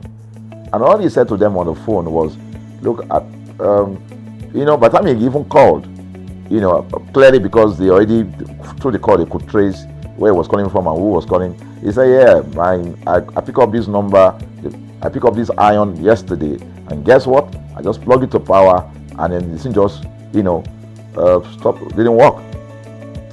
At the other hand, I could hear the voice, oh, we're so sorry. We're sorry about that. And they said, this is your address, yeah. Don't worry, we'll get you a replacement. All right. So my friend handed the call and dropped the. So I said, so what's going to happen? He said, don't worry yourself now. Shebi, we're here. They will bring a replacement. I said, they will bring a replacement. He said, yes. I said, they won't even try to check whether it was your fault, because it could have been your fault. Maybe you didn't do something well about the first. No, it can't be his fault now. Shebi, it's a brand new item that he bought. While we were still talking, in fact, I'm not even sure it was up to 30 minutes or so, we had a knock on the door. He himself said he must be the dispatch person. By the time he opened the door, it was a dispatch man that was on the other side. And then the dispatch man was at the door. Just watched it. Was at the door. I was seated in the sitting room. The guy was at the door to meet with the dispatch guy. The dispatch man that brought the replacement iron, you know, I heard him say, we're so sorry. So I was so shocked. I mean, a dispatch man, this guy is a dispatch, so also apologize. I was so touched by that. Even a dispatch man was so trained, you know, to tell the guy, we are so sorry. And guess what? He brought the replacement iron. By the time my guy opened the iron, it was a bigger size iron. So they replaced with a bigger size iron. The guy never asked for the one that went bad. He didn't say, "Oga, where is the other one that we gave to you," so that he could take it back. No, he just bought a new one and gave it back. So I asked my friend, I said, can you interpret this to me? He said, here in London, if they didn't do this, they know the next thing I would do. So I'm just going to grab a lawyer and I'm going to tell them they've destroyed something in my house. By the time I'm done, they will pay through their nose. Because the consumers are conscious of their rights. In Nigerian consumers, even those who are aware, won't even take the battle up. Everybody just go, what can we do now? Today they wake up and ban this. What can we do now? So we're going to change the narrative. We have to stand up. So the vision of ConsumerHallaTV is really to create an engagement platform that constantly mirrors the minds of consumers and provide right connections for meaningful brands in Nigeria. Thus, we believe, will form part of that our overall vision, of creating a more caring world of consumers where businesses thrive. So, I think that we'll make our impact. We ask you to join us on this journey. ConsumerHallaTV will drive engagement. It will also be there to help to promote brands that are doing what is right. So we're not out to criticize any brand. Rather, we are out to complement what the brands are doing, because there is no organization that or a business that was set up to fail. Nobody set up a business to fail. So they're just gaps that needs to be fixed. So together we can fix things, and together we believe that we will create the right story for consumers in Nigeria. Thank you very much.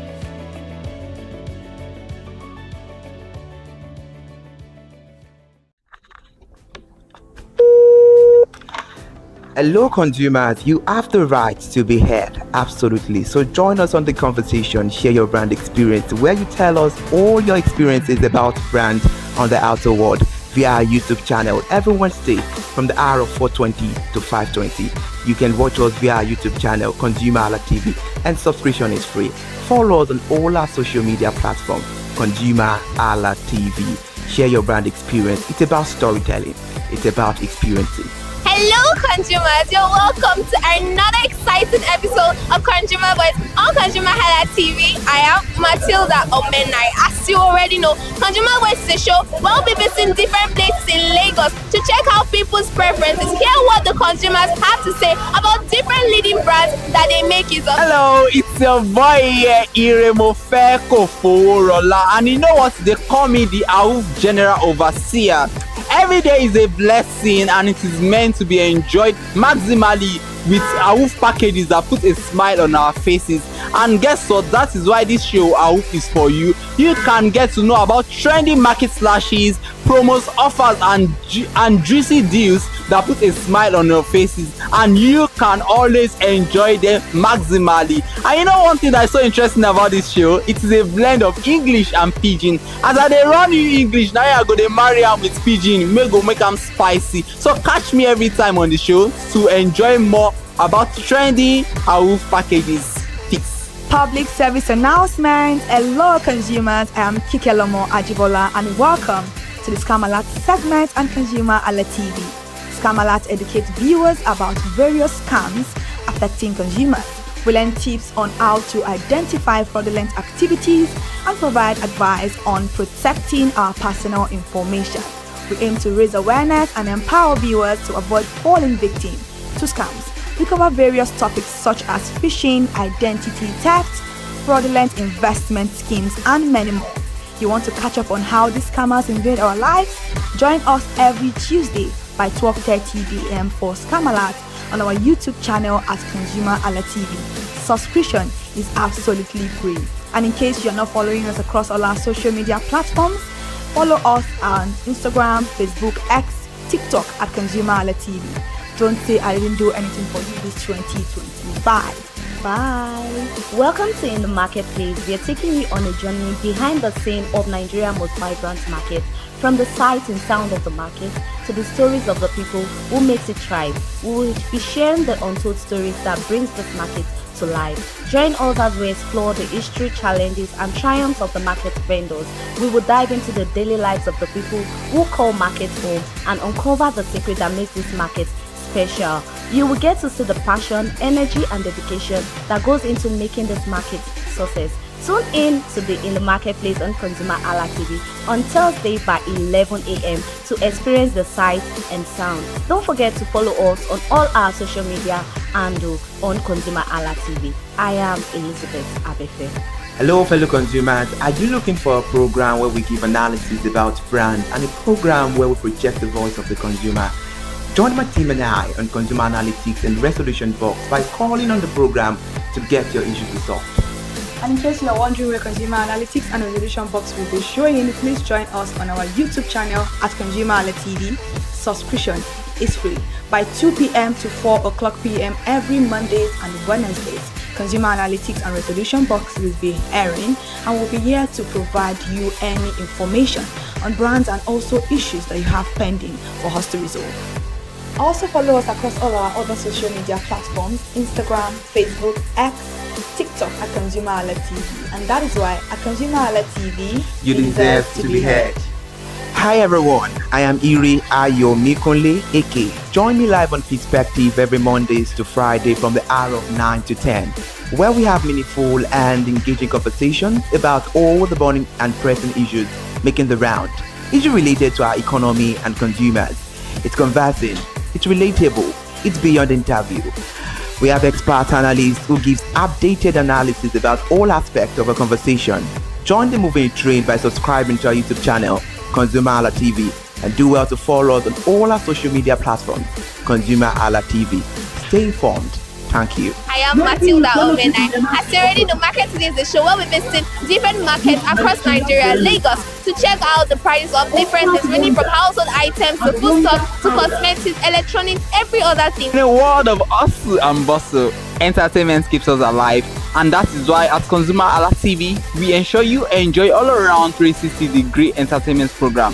Screen Time is the show for you, where you enjoy top 5 countdown, celebrity of the week, exclusive interview, and other segments. Don't mind if it's just a jealous person. Oh, It is new damn. movie release, updates, and screen time. I'm going to enjoy myself because this is my favorite time on the program. I get to recommend good movie for you, and I'm also waiting for you to recommend movies to me also in the comment section. Screen time is not just all about entertainment, it is relaxing and also educational. So that is why we are bringing to you Screen Time on ConsumerHalla TV. And in case you're wondering where to join us every Mondays by 5 o'clock p.m. at ConsumerHalla TV on our YouTube channel. Subscription is very, very free. And in case you have not followed us across all our social media platforms, please do so. We are begging you, on Instagram, Facebook, Twitter, and also TikTok at ConsumerHalla TV. What are you waiting for? Click on that follow and subscribe right now. And from the I to the R to the E to the M to the F to the E, my name is Iremofe Koforola, the man always clothed in wealth and strength. And I am Kikelomo Ajibola. Toodles!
Hi people, my name is Mofakorede and I am a filmmaker and a film director, and you're watching ConsumerHalla TV.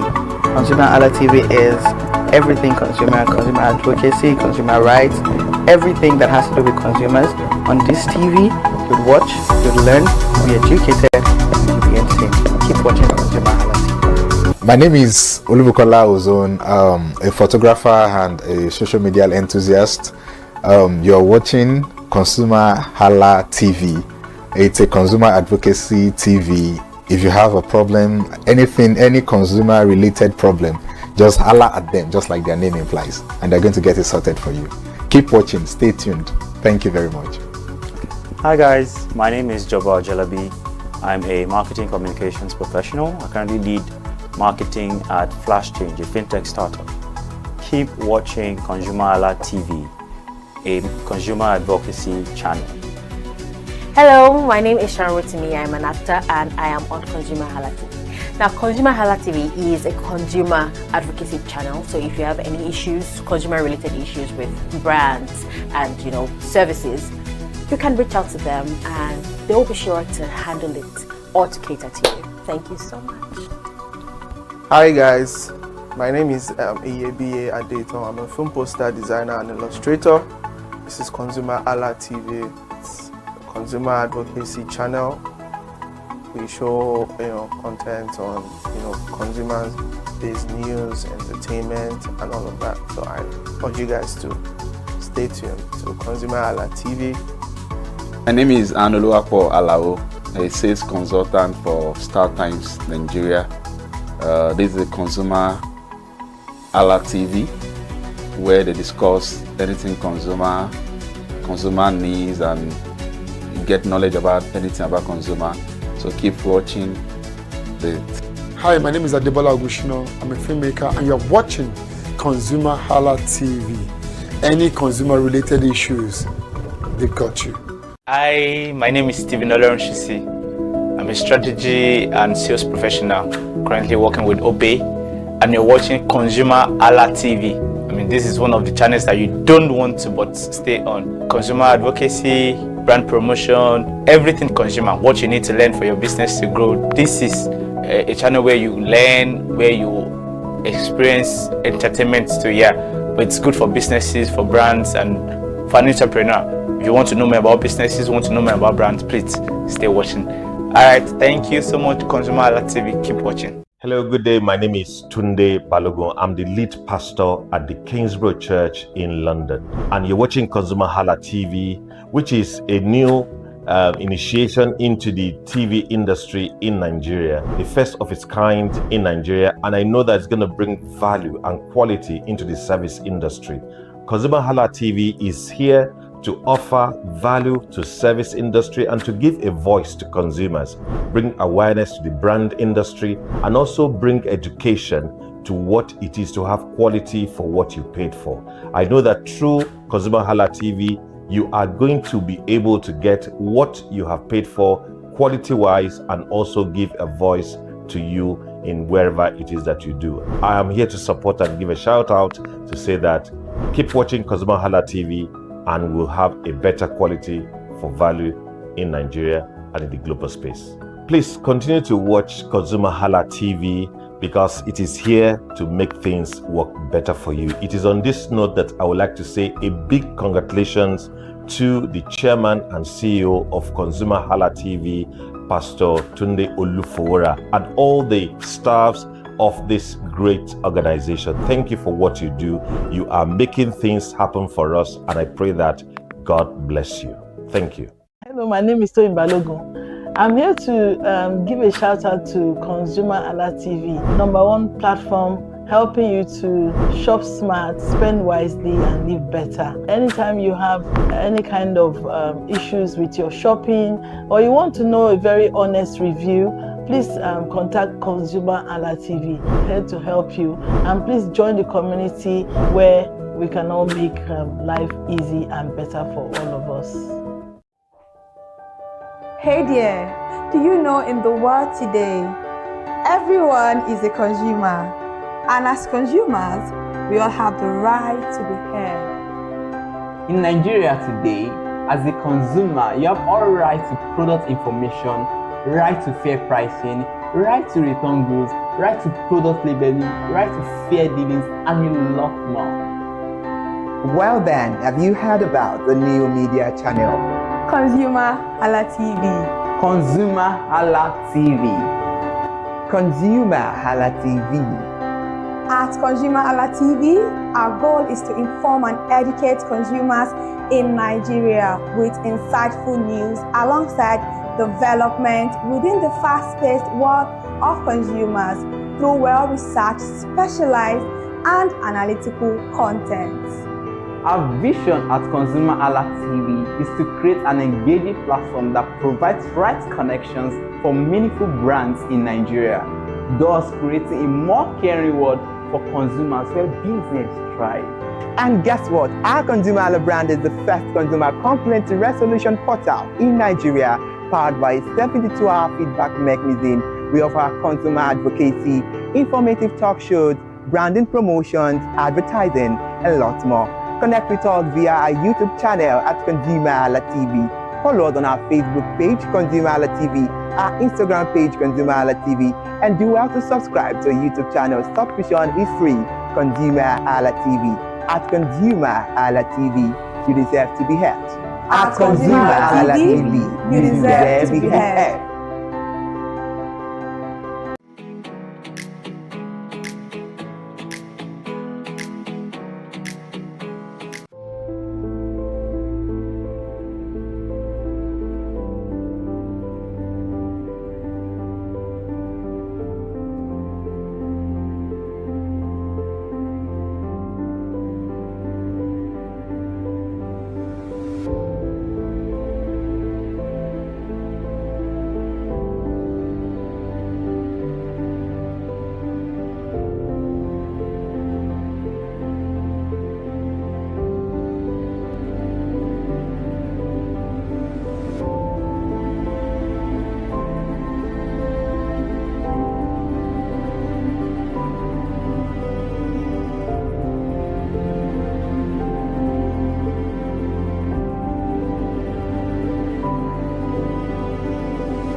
Welcome to Market Series on ConsumerHalla TV. This segment is called In the Marketplace. Yes, where we visit major markets in Nigeria, bringing you behind the scene of a particular market, the story, history, how the market got developed, redeveloped, necessary thing you need to know about a particular market without omitting anything. We bring facts on this episode of In the Market.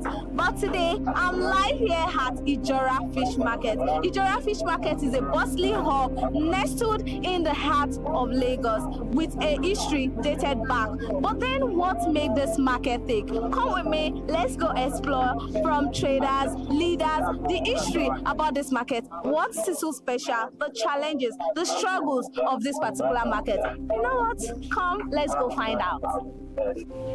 Ijora Fish Market has existed for decades, with a true tracing back to the early mid-20th century, during a period when Lagos was rapidly expanding as a port and commercial city. But according to the market leaders, its root traces back to around 1962, when trading along the Lagos Lagoon began to become more organized. What started as a small waterside trading point has grown into one of the largest and most populous fish markets in Nigeria. From mixed trading to fish dominance, in its early years, Ijora was not strictly a fish market. Traders sold various goods, food items, poultry, household products alongside fish. Over time, however, proximity to the lagoon, the rise of fishing trawlers, and Lagos' growing population shifted the focus. Today, Ijora deals primarily in seafood, both locally caught and imported, serving as a major distribution hub for Lagos and beyond. Ijora Fish Market is highly structured. The market is divided into three major groups: Bolorunduro, turkey and poultry, Ajelowo, fish traders, Ifelodo, fish traders. Leadership is not by election, as Alhaja Sherifat Amusat, Iyaloja of Bolonduru, explained briefly. A leader must be humble and carry people with love. Let's listen to what she has to say about leadership and also the do's and don'ts in the market. Káàárọ̀ ọkọ mi. Kí lorúkọ yín? Èmi ni Alhaja Sherifatu Ọlọ́runṣóyìn Amsat. Báwo lẹ ṣe jẹ́ nínú ọjà yìí? Mo jẹ́ ìyá ọlọ́jà nínú ọjà yìí. A ti tó ọdún mélòó tẹ́ ti joyè ìyá ọlọ́jà? Gẹ́gẹ́ bí ó ṣe wà, mo yìí náwọn tó tún ìjù mi tó jẹ́ jẹ́nára tó ìwà. Ipa mẹ́ta ni ìra wa nínú ọjà yìí. Bọ́lọ̀ ń dúró, ajé lọ́rọ̀, ìfẹ́ ló dùn. Nísìn bọ́lọ̀ ń dúró lè mú ayé gbé onítọ́kí. Ìyẹn jẹ́ ajé lọ́rọ̀ wa, ìyẹn jẹ́ ìfẹ́ ló dùn wa. Àwọn ìyá wa tún ìwà nínú ilé lọ́hùn tó ń ṣe olórí ìwà tó yẹ pé àwọn ní adébálọ́jà tó dẹ̀ jẹ́ ìyá alálùbáríkà sí wa. So oríṣiríṣi ìka mẹ́ta tẹ́ dárúkọ yìí sí, ṣé gbogbo ẹ̀ náà ló wà nínú ọjà táwa yìí? Bẹ́ẹ̀ ni gbogbo ẹ̀ la wà nínú ọjà yìí. Èmi ni ìyá ọjà bọ́lọ̀ ń dúró onítọ́kí, ìyá ọjà ajé lọ́rọ̀, àwọn ìyá wa pé àwọn tá gbá nídìí ọjà nídìí ẹja àwọn nìyẹn. Ìfẹ́ lódùn náà wà ń bẹ, àwọn yẹn náà wà nínú ilé náà. Àkọ́kọ́ ń bẹ ní tiwa bọ́lọ̀ ń dúró. Bọ́lọ̀ ń dúró tọ́kí, ìfẹ́ lódùn. Ajé lọ́rọ̀. Ajé lọ́rọ̀, ìfẹ́ lódùn yẹn kí ni àwọn ipa abẹ́wò ni wọ́n wà? Sísè tó jẹ́ pé bọ́lọ̀ ń dúró tọ́kí ni, kí ni ìfẹ́ lódùn? Ìfẹ́ lódùn àwọn náà ń tẹja. Ajé lọ́rọ̀ àwọn náà ń tẹja. Àwa ń ta ọ̀kí, àwa náà dẹ̀ tún tẹja pẹ̀lú ẹ̀ náà. Okay, so kí ni wá ní ìtàn ráńpẹ́ tẹ̀lé sọ fún wa nípa ọjà ìjọra fish market? Ṣe rí nípa ọ̀rọ̀ ìjọra yẹn, àwọn ìyá wa ló lè sọ nípa tó àwọn ló tẹ̀bí dó. Àwa náà wá darapọ̀ mọ́ wa ni. Nígbà tá a ní ìfẹ́ pé àwọn náà fẹ́ wá sọjà, a lọ bá wọn. Ìyá wa ìyá alájẹ jẹ́nára wa, ìyá alájà Pópóọlá, Fúsàt Pópóọlá, àwọn nìyá jẹ́nára wa. Lẹ́yìn náà yóò gìdọ̀, alájẹ ògìdọ̀. Gbàdémi dé, mo lọ bá wọn, mo ní mo fẹ́ darapọ̀ mọ́ wọn. Alájà Fúsàt Pópóọlá wọ́n dẹ̀ tẹ́wọ́, wọ́n gbà wá as jẹ́nára wa. Èmi náà dẹ̀ wà ń gbàdé ń tajà, wọ́n fi mí jẹ ìyá ọjà onítọ́kí. Kí ni àwọn nǹkan tí wọ́n máa ń wò tí wọ́n lè fi yọ̀yàn as olórí nínú ọjà? Nǹkan tó máa ń wò pọ̀, tí èèyàn bá ń lọ tó ń ṣe dáadáa, tó ń kí àwọn èèyàn, tí ò ṣe gàgídígàgan, tí ò jọra ẹ̀ lójú, tí ò gbéraga, tí ò sọ pé àwa la wà ń bẹ̀ kíláàbù, tó dẹ̀ respect àwọn àgbà. Ṣé mọ̀ pé bí èèyàn ṣe ń lọ ìwọ̀n á máa wò ní ẹsẹ̀, wọ́n máa wò ṣe sí ẹ̀, wọ́n máa wò wà sí ẹ̀, kó di pé wọ́n máa mú èèyàn fi jẹ oyè. Ṣé ti lérò tẹ́lẹ̀ rí pé ẹ máa jẹ ìyá ọjà? Tí ẹ rí gbọ́ rí ní tí ẹ rí gbọ́ kọ̀ wá mú mi ni wípé kí n wá jẹ ìyá ọjà lọ àwọn ọmọ ọjà, wọ́n wá mú mi pé àwọn fẹ́ kí n darapọ̀ kí n jẹ ìyá ọjà. Báwo nínú yín ṣe dùn lọ́jọ́ náà? Alhamdulillah, mo dúpẹ́ lọ́wọ́ náà. Ó ṣe á ti tó ọdún mélòó tẹ́ ti joyè? Ó ti lọ bí 15 years, sísí mọ́ 20 years. 20 years? Bẹ́ẹ̀ni. Okay, so a mọ̀ pé àti jẹ́ olórí nínú ọjà kò easy, kò ń ṣe nǹkan tí ó easy bẹ́ẹ̀. Báwo ni ẹ ṣe ń kó? Àjẹ́ mọ̀ wípé ẹ̀ka yẹn náà ti sọ pé kò yí sí, èèyàn máa ṣe jẹ́jẹ́ pé mo ti pè wọ́n sí ẹ̀kọ́ wọ́n dá mi lórí ẹ̀kẹ́ tí mo ti pè wọ́n. Ọlá ìfẹ́ tí Yorùbá dẹ̀ ti gbéraga tó tọ́ pé ẹ̀yin lè mọ̀ pé ọjà ní nísìn ní ìgbéraga ní ìrè nǹkan lórí wọn. Ìtọ́pẹ́ ẹ fún mi lówó tí ẹ̀yẹ tó bá dé tó bá wẹ̀ wá ṣe fún mi. Ẹ káàárọ̀ ẹ kúlé tí ìjà níjà kan bá ṣe bí ẹni dé, à dìde síbẹ̀, à parí ẹ̀. Àwọn tó bá dẹ̀ fẹ́ gbọ́, à gbé lọ sí ilé ńlá lọ́dọ̀ àwọn ìyá wa tó tún jù wá lọ. Tẹ́lẹ̀ mo fẹ́ béèrè pé báwo lẹ ṣe máa ń yanjú èdè àìyedè láàárín àwọn trader tó bá ń jà, bọ́ ní tiẹ̀ ti sọ fún mi pé ẹ máa ń yanjú ẹ̀, bọ́ tí kò bá ṣe ń pé ó tóbi jù ẹ máa gbé lọ sí àwọn ilé. So wọ́n á fún wọn ní suspension, tó bá fún wọn suspension tó yìí sí wọn kì í jà nínú ọjà, bíi pé ṣe wọ́n ń jà, wọ́n ń yọ àdá, wọ́n ń ṣe gbá, kò sí yẹn nínú ọjà. Gbogbo ẹ ti wà ní àkọsílẹ̀, wọ́n bá ti fẹ́ wọjà wọ́n máa gbé, wọ́n máa ka òfin wa, tó bá dẹ̀ ti rí fún wọ́n máa fẹ́ suspension pé kó lọ sílé. Tó bá dẹ̀ ti lọ sí táìmù tó bá fún tó bá pé, tó bá rẹ́ni èèyàn rẹ̀ lẹ́yìn bá wá bẹ̀bẹ̀, wọ́n lè dínkù, àmọ́ á lọ suspension. So ẹ dárúkọ àwọn òfin díẹ̀ tẹ́rọ tí yóò gbọ́dọ̀ rò nínú ọjà. Ìkíní, èèyàn gbọ́dọ̀ jà nínú ọjà. Ìkejì, èèyàn gbọ́dọ̀ jalè nínú ọjà. Ìkẹta, èèyàn gbọ́dọ̀ búyàn àbí pé ẹ lágbájá kan ṣẹ̀ mí tó fẹ́ dá sẹ̀ríà fún. tó bá ṣe ọmọ mẹ́jọ àtọ́dọ̀ àwa ẹ̀yọ ọjà wọ́n á dẹ̀ jókòó wọ́n á bá wọn parí ẹ̀ kólúkàkú máa ṣe bó ṣe ọ̀tọ́gbọ́n kíjà máa rí pé ṣé bí wàá ṣe wà lẹ́gbẹ̀ẹ́ ara wa sí tó pe kọ́sítọ́mà mi èmi ń bọ́kọ̀ pé tẹ́lẹ̀ lè kíní kan bàbá ó ti tó ọba tó pé ó ti tó ọba dẹ̀ ti gbọ́ a máa dìde sí wọn a máa bá wọn yanjú ọba dẹ̀ ti gbà wọn lórí àwọn ìyá wa ńlé ńlá wọn máa jókòó wọn máa gbọ́ tẹnu oníkàwé kan máa fún wọn ẹni tó bá jẹ̀bi tó ṣàṣejù wọn á fún suspension. So kí ni nǹkan pàtó tí ẹ fẹ́ràn jù nípa ọjà ìjọra fish market?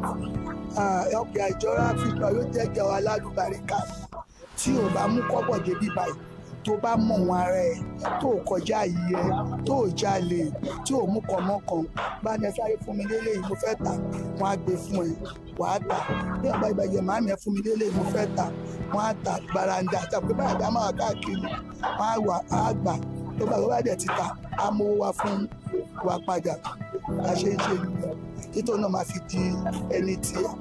So báwo ni ìbáṣepọ̀ tó wà láàárín àwọn olórí àti àwọn tó ń tajà nínú ọjà? Àṣepọ̀ wà dáadáa nínú wa ṣàbọ̀pọ̀ tí kò má ti kọ̀ ọ̀rọ̀ pẹ̀lú èèyàn bẹ́ẹ̀ mọ̀ wà fóníwà òun ló ń jọ̀rẹ́ àṣepọ̀ wà láàárín wa dáadáa. Okay, aago mélòó ni ọjà yìí máa ń ṣí? Aago mélòó ló máa ń ti ṣí? a máa ń bẹ̀rẹ̀ ọjà láago 6 báyọ̀ di 6 o'clock kó máa palẹ̀ mọ́ máa lọ pé. So ọjà ìjọra yìí sì tó jẹ́ pé gbogbo nǹkan tí wọ́n máa ń tà bíi frozen bíi ẹja tútù tọ́kì ibo ni ọjà yìí ti máa ń wá? Irú tọ́kì yẹn sì ó ń wá láti àwọn míì wá láti Kòtónú àwọn míì wá láti Ìkẹjà àwọn èèyàn tí wá ń dáṣẹ́lẹ̀ díẹ̀díẹ̀ tá tó máa lọ rà káàkiri irú ṣífìtà yẹn sì a máa rà irú valentine kí a máa rajà ń bẹ̀ kò síbi tàgbé ti rajà káàkiri. Kí wá ní ìpèníjà tó wà láàrin pé kí ẹ máa kó ọjà wá láti bí Kútọ̀nù àti bí ọ̀nà tí kéréje tẹ́ ti dárúkọ yẹn kí ni báwo lẹ ṣe ń ṣe tẹ́ ṣe ń yìnbọn tẹ́ ń transport látòdìdì bẹ̀yẹn?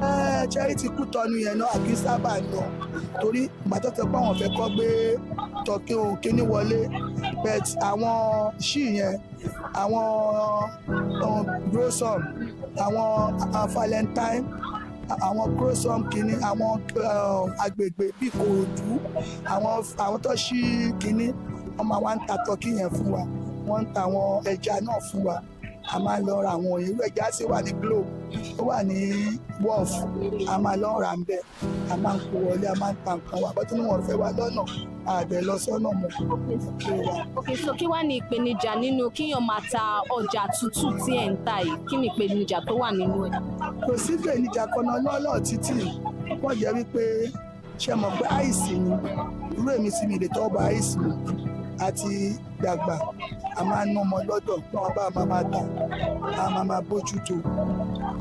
Ok, àtìgbà wo lẹ ti lérò tó ti wà nínú yín pé ẹ fẹ́ máa ta àwọn ọjà tútù báyìí? Ó ní mo bí kọ́kọ́ bí 20 years náà ni mo ti dé bí báyìí tí mo ti bẹ̀rẹ̀ sí ní ìta náà dẹ̀ bá mi fa àlùbáríkà sí mi kọjá àyè mi ìbú àwọn ìyá wa tó jó lórí wa ní ìbú ọmọ ọjà mi ń lọ jẹ́ lọ ṣe ewu pọ̀ pé àwọn nídìí láti fi mí jẹ ìlú ọjà mo dẹ̀ ní kí lọ́ọ́rí tó fẹ́ fi mí jẹ wọ́n ní nípasẹ̀ ìrìn ẹsẹ̀ mi àti ìṣesí mi ìhùwàsí mi. Ok, kí ni ẹ rí nípa ọjà ìjọra fish market ní ọjọ́ iwájú? Àwọn túbọ̀ máa gbèrú sí àwọn ọ̀ràn kọlọ̀rọ̀ kan ń bọ̀ àwọn ìyá wa tá ti bá inú wọn ti kú inú wọn ìwà láyé ṣé mọ̀ wípé èèyàn kò lè lú ayé gbó ó máa lo tí ó máa gbẹ ẹlòmíì máa gbé ẹlòmíì máa lo ní àwọn tá ti bá ní bí ìṣí àìmọye ìṣí bí ìṣí kẹrin karùn-ún tó ti lọ. Kí ni àwọn nǹkan mèremère tó jẹ́ ohun dáadáa tẹ́ ti gbé ṣe nínú òwò yìí? Àṣẹ mọ̀ Ọlọ́run ló ń fún yàn lálùbáríkà Ọlọ́run náà ló ti ṣe àti dúpẹ́ lọ́wọ́ Ọlọ́run àwọn ọmọ ní skul àdẹ̀dúpẹ́ lọ́wọ́ Ọlọ́run àwọn ọba tọ́lọ́run ní kárí ṣe àṣẹ Ọlọ́run fún àlùbáríkà sí alhamdulillah. Ẹ ṣé ma. Area served as a landing point for fishermen and traders who move goods through water routes connecting Lagos Island, Ibutimeta, and Apapa. Fishing happened here, but it is not only the activity. Traders exchange farm produce, smoked food items, and household goods alongside fresh cash from the lagoon. Fish was important, but it was not yet the focus. As Lagos grew in population and industrial activity increased around Apapa, the demand for affordable protein rose sharply. Fishing gradually became the dominant trade in Ijora because the lagoon provided constant access to fish. The fish was close to major transport routes. Workers from the port and nearby industries needed food. Over time, fishing trading began to overshadow other goods. By the 1950s and 1960s, Ijora had become widely recognized as a major fish trading point, especially for smoked and preserved fish. One of the less discussed facts about Ijora fish market is the central role of women in its development. Women were responsible for fish smoking and preservation, distribution to other markets across Lagoon, price regulation with trading groups. Many of today's traders inherited their position through family lines, making the market both an economic and cultural institution. Mr. Aino Adekoya, chairman of Ajilowo Fish Traders Association for over 8 years, gave us a glimpse of Ijora's scale, history, and why the market is so resilient. Let's listen to. Good morning, sir. Good morning. How are you? I'm fine. How are you? I'm fine. Are you? I'm fine. What is your name, sir? My name is Aino Adekoya. Aino Adekoya. Who is Aino Adekoya in the market? Yeah, my Aino Adekoya is chairman of Ajilowo Fish Market where you heard today. Chairman of Ajilowo Fish Market. Mama Ekaroma. Ekaro. Kí lorúkọ yín? Orúkọ mi ni Alájà Ògìdán Adéníjì. Báwo ni Alájà Ògìdán ṣe jẹ́ nínú ọjà? Mo jẹ́ igbákejì ìyálọ́jà general. A ti tó ọdún mélòó tẹ́ ti jẹ oyè yìí? Mo ti jẹ oyè yìí sí àti lé ní 20 years. 20 years. Okay. Ẹ káàárọ̀ sir. Ẹ káàárọ̀ ma. Kí lorúkọ yín sir? Orúkọ mi ni Kásùmọ̀ Ládipúpọ̀. Okay. Báwo ni Kásùmọ̀ ṣe jẹ́ nínú ọjà? Kásùmọ̀ is a very big family. Bí orúkọ Kásùmọ̀ yẹn, ibẹ̀ náà ni Chief Rotimi Williams, Senior Advocate of Nigeria ti jáde. Professor A.B. Kásùmọ̀, ibẹ̀ náà ti jáde. So it's a very big name. So that's it. Okay, so mama, ẹni àti tó 20 years tẹ́ ti joyè nínú ọjà. Okay, so kí ni ìtàn tẹ́lẹ̀ sọ fún wa nípa ọjà Ìjọra Fish Market? Ìtàn tí mo sọ fún yín ni pé Ìjọra Market ó ti wà tipẹ́tipẹ́, ọjà tó dẹ̀ dá ni. A pọ̀ tá jẹ́ olóyè, ṣùgbọ́n àwọn tó ti ṣíwọ́ iṣẹ́ ti ṣíwọ́ iṣẹ́, àwa tó kù. A jẹ́ ń kó àwọn ọmọ mọ́ra, a ní co-room, a ní àìmọye kan anákọ̀ tó ń kẹjà wá fún wa. Ẹ̀yin tẹ́ wá wá yìí, àmọ́ tẹ́ bá wá bẹ́ẹ̀ fẹ́ ṣèrànlọ́wọ́ fún akẹ́kọ̀ọ́ wa tówó la máa fi tajà ni. Ta lè dá yín lóhùn sí nìyẹn. Okay, so sir, what history can you tell us about Ijora Fish Market? Ijora Fish Market has been in existence for a very long time. If I'm not exaggerating, maybe like since 1952 or thereabout. And we had a large of our mothers that have traded there. So many of them have gone, and we still have a couple of them still alive, living well. And we have like 600 to 700 traders that trade there on a daily basis. So, and we are basically trading on seafood, fish, both import and local. And the Ijora Fish Market is known as the widest and the biggest and the most populous fish market in the Federation. And we are doing well. Nevertheless, we still have some challenges that we face, but the market is still waxing stronger. Okay, now talking about the challenges, can you tell us a bit about the challenges the market is facing? Yeah, the challenges we have here mainly is on the electricity, and we are managing. The government at hand is trying to put everything in place. But right now, of very recent, we have our major customers being displaced at Makoko. The displacement in Makoko has really affected this market in the past 2 weeks. That the sales has dropped, the customers are not coming. because they mainly reside by the water side, and the government of the day has displaced them. So we don't have power and we don't know what to do. But at the same time, we are begging the government to please look into their bill, because they are the major customers that we have there, and they trade all over the federation and they buy from there. They are our major customers, so it's a major blow on the market. It's a major blow on the market. So now talking about the locality, what other local markets comes here to buy from this market to resell? Yeah, this is general fish market. And again, we have a fish market at Liverpool. We have to sell the same kind of species that we sell here, but they buy from here. Basically, because the fishing trawlers owners sells to this market, so we are in partnership with them. So whatever they are bringing, they are selling here. So they come to buy here. We have a Jegule market. We have a Oyinbo market. The entire traders that sell small fish in Oyinbo market buy from here. We have a Jegule market, they buy from here. We have Oshodi market, they buy from here. The entire market in Lagos, this is the only market where you can buy demersal fish.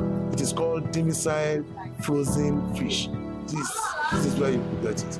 Okay, so now for how long have you been the chairman of this market? 8 years counting. 8 years? Counting. 8 years counting. Okay, so what do they look at before they give someone the post, or why do you apply for the post of chairman? It's not on appliement. It's not about election. It's about selection, and it is based on our mother's discretion. Based on mother discretion. Okay, now, ever since have you ever had it in mind that you are going to be a chairman someday? It is based on the mother's discretion. They are the mothers. They know what is good for the market. They take the decision. We just follow. Okay, now, as the chairman of the market, what has been your goals for the market, and how have you been working towards it? It's a work in progress. It's a work in progress. We keep working, but our main aim is the development of the market. That's the main thing. Yeah, nothing more. Okay, so what are the challenges being a leader in the market? Enormous, enormous. Because we have a different kind of people from different background and different understanding. So for you to manage people is much more difficult, but you have to be patient. So that's patient and resilience is what we've been working with to keep the market moving. Challenges will come, challenges will go. People will stay. Okay, now how do you settle disputes? How do you settle disputes between traders, or what dispute has been very challenging for you to settle? Have you ever encountered any challenging dispute so far? To God be the glory. There is no dispute that cannot be settled if there is understanding. No matter how large it is, we'll sit down and we'll discuss it. So, but because of the understanding of the people and the understanding of the management team of the market, every dispute is settled. Okay, so any fine for those who fight in the market? You dare not fight here, you fight, you go. You dare not fight here. Yeah, that's the law. There is a law that guides the market. You dare not fight. You can't yet. Yes, the misunderstanding will come, but you remember that when you fight here, you go. If you dare fight and it comes to the market hearing, you pay a fine of 200,000 or you go. 200,000 naira. So you dare not fight. Okay, so what are the do's and don'ts in this market? Our do's and don'ts are you dare not steal. You dare not steal. You must be of good conduct. Don't fight the customers. Attend the market meeting and pay your dues. So what are the days of the market? Maybe is there a particular day that there are some people, they'll be like, this particular days, Monday, Wednesdays, Friday, a particular booming market whereby they call it Oja. Yes. Every day is a sales day. We don't have any day particular for Oja. We believe in God's blessings. So we trade here every day. But after our trading every Wednesdays, we have a general meeting. Then every Thursdays, there is environmental sanitation. You cannot you can't try it. So you must keep your environment clean. Okay, so what are the days the market open and closes? The market opens every day. On Sunday it opens. As long as you can sleep and wake up and your eyes is open, the market is open. Okay. No time, no closing time, no resumption time.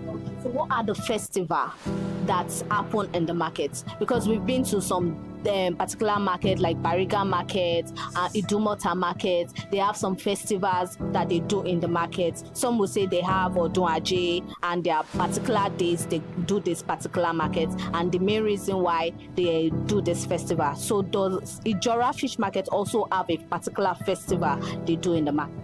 Yeah, Ijora Fish Market has a day or twice in a year that they make provision for the market prayers. The IGs too will be, the diet will be given what is supposed to be given. It happens like that. Of recent we just passed one. Wow. So then there is a day that will create for pastors will come, will pray to the entire market. Imams will come, they will pray for the entire market. Everybody will pray. It's usually once or twice. No particular day, but we'll choose a date for it. Yes. Okay. Mama mo fẹ́ kẹ́ sọ fún wa nípa ọdún ajé yìí gangan tí wọ́n máa ń ṣe nínú ọjà. Kí ni ìdí tí a fi máa ń ṣe ọdún ajé nínú ọjà? Kò sọ́jà tán kì í ṣe ọdún ajé. Tán ò bá ṣe kò dá ṣẹ̀ṣẹ̀ ni. A ṣẹ̀ṣẹ̀ ṣe tiwa ní last week. Ṣùgbọ́n èyí tó jẹ́ kókó ká fẹ́ bẹ̀yìn fún kí ajé yẹn lè ṣiṣẹ́ torí a ti ṣe láti ọ̀sẹ̀ tó kọjá lọ́hùn. Tó dẹ̀ yẹ pé bàbá ti ṣe bẹ́ẹ̀ a máa ń rí sáìn pé a ṣe ajé. Ẹ bá wa bẹ àwọn ìjọba, àwọn ègùn tán wà ní Makòkò kọ́jọ kan bá wa fi wọ́n lẹ̀.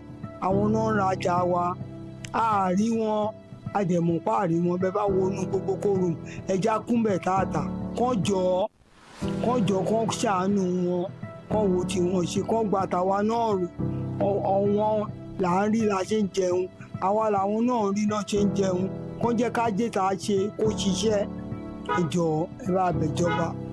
So sir, I saw one development that is ongoing in the market, one new building that, I don't know, maybe it's a big market that they want to move people into. When we were coming in, we saw like a new development going on in the market. So what is that building for? That building is not part of the market. That is the Jora NEPA District's new complex. So it's not for the market, it's a NEPA office. So that complex is made for NEPA. They just finished this construction. I think they will be moving anywhere from now. So it's just there, and it doesn't belong to the market. It's just situated at the center of the market. Yes.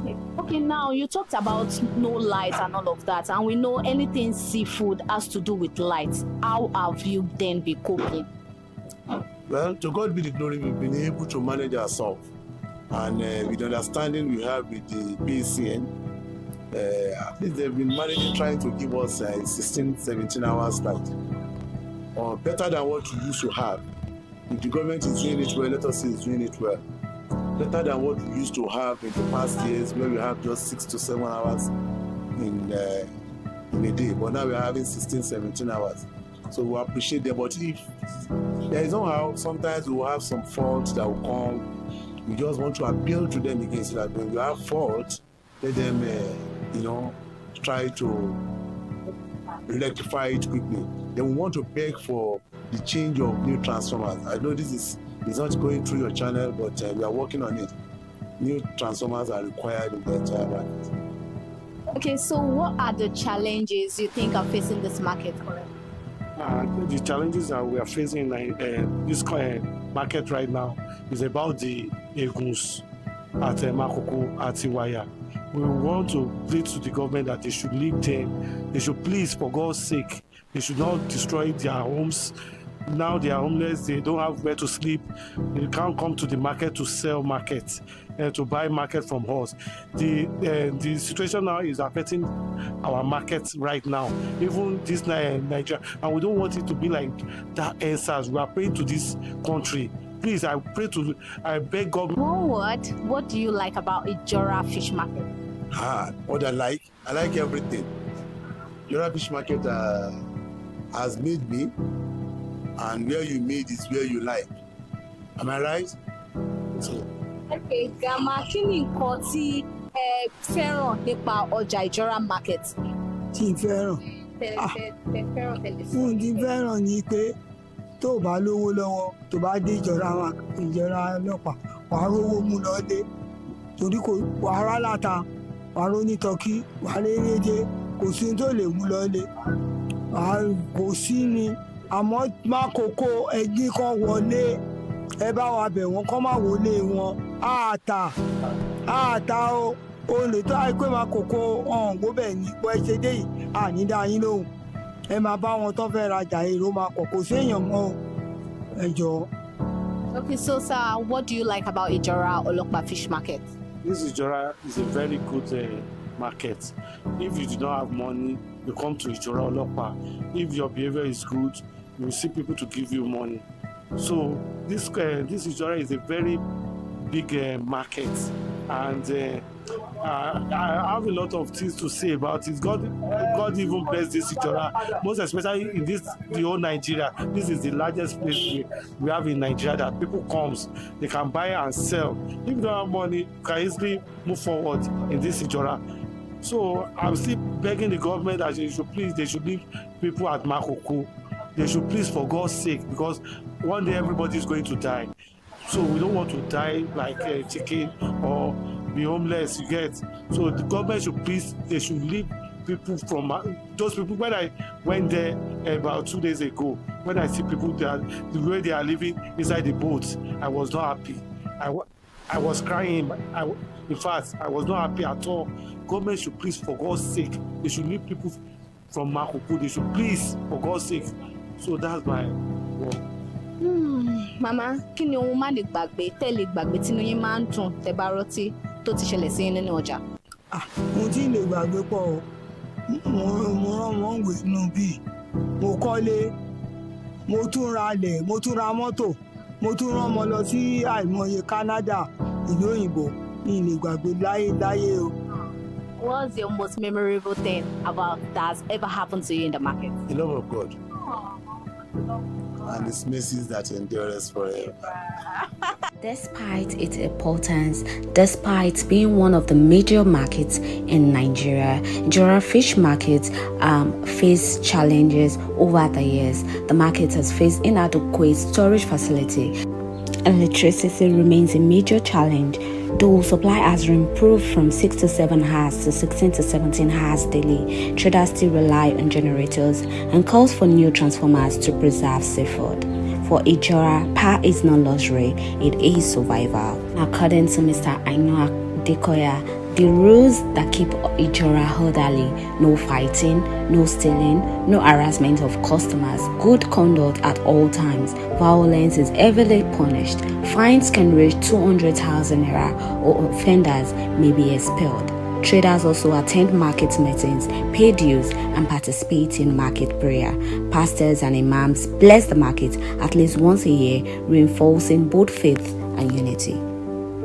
According to him, he said Ìjọra Fish Market is one of the widest, biggest, and most populous fish markets in the Federation. Fish here comes from fishing trawlers in partnership with the market. Products sold at Ìjọra also supplies sisters markets as far away as Liverpool, Ajegule, Oyingbo, Oshodi, and others across Lagos.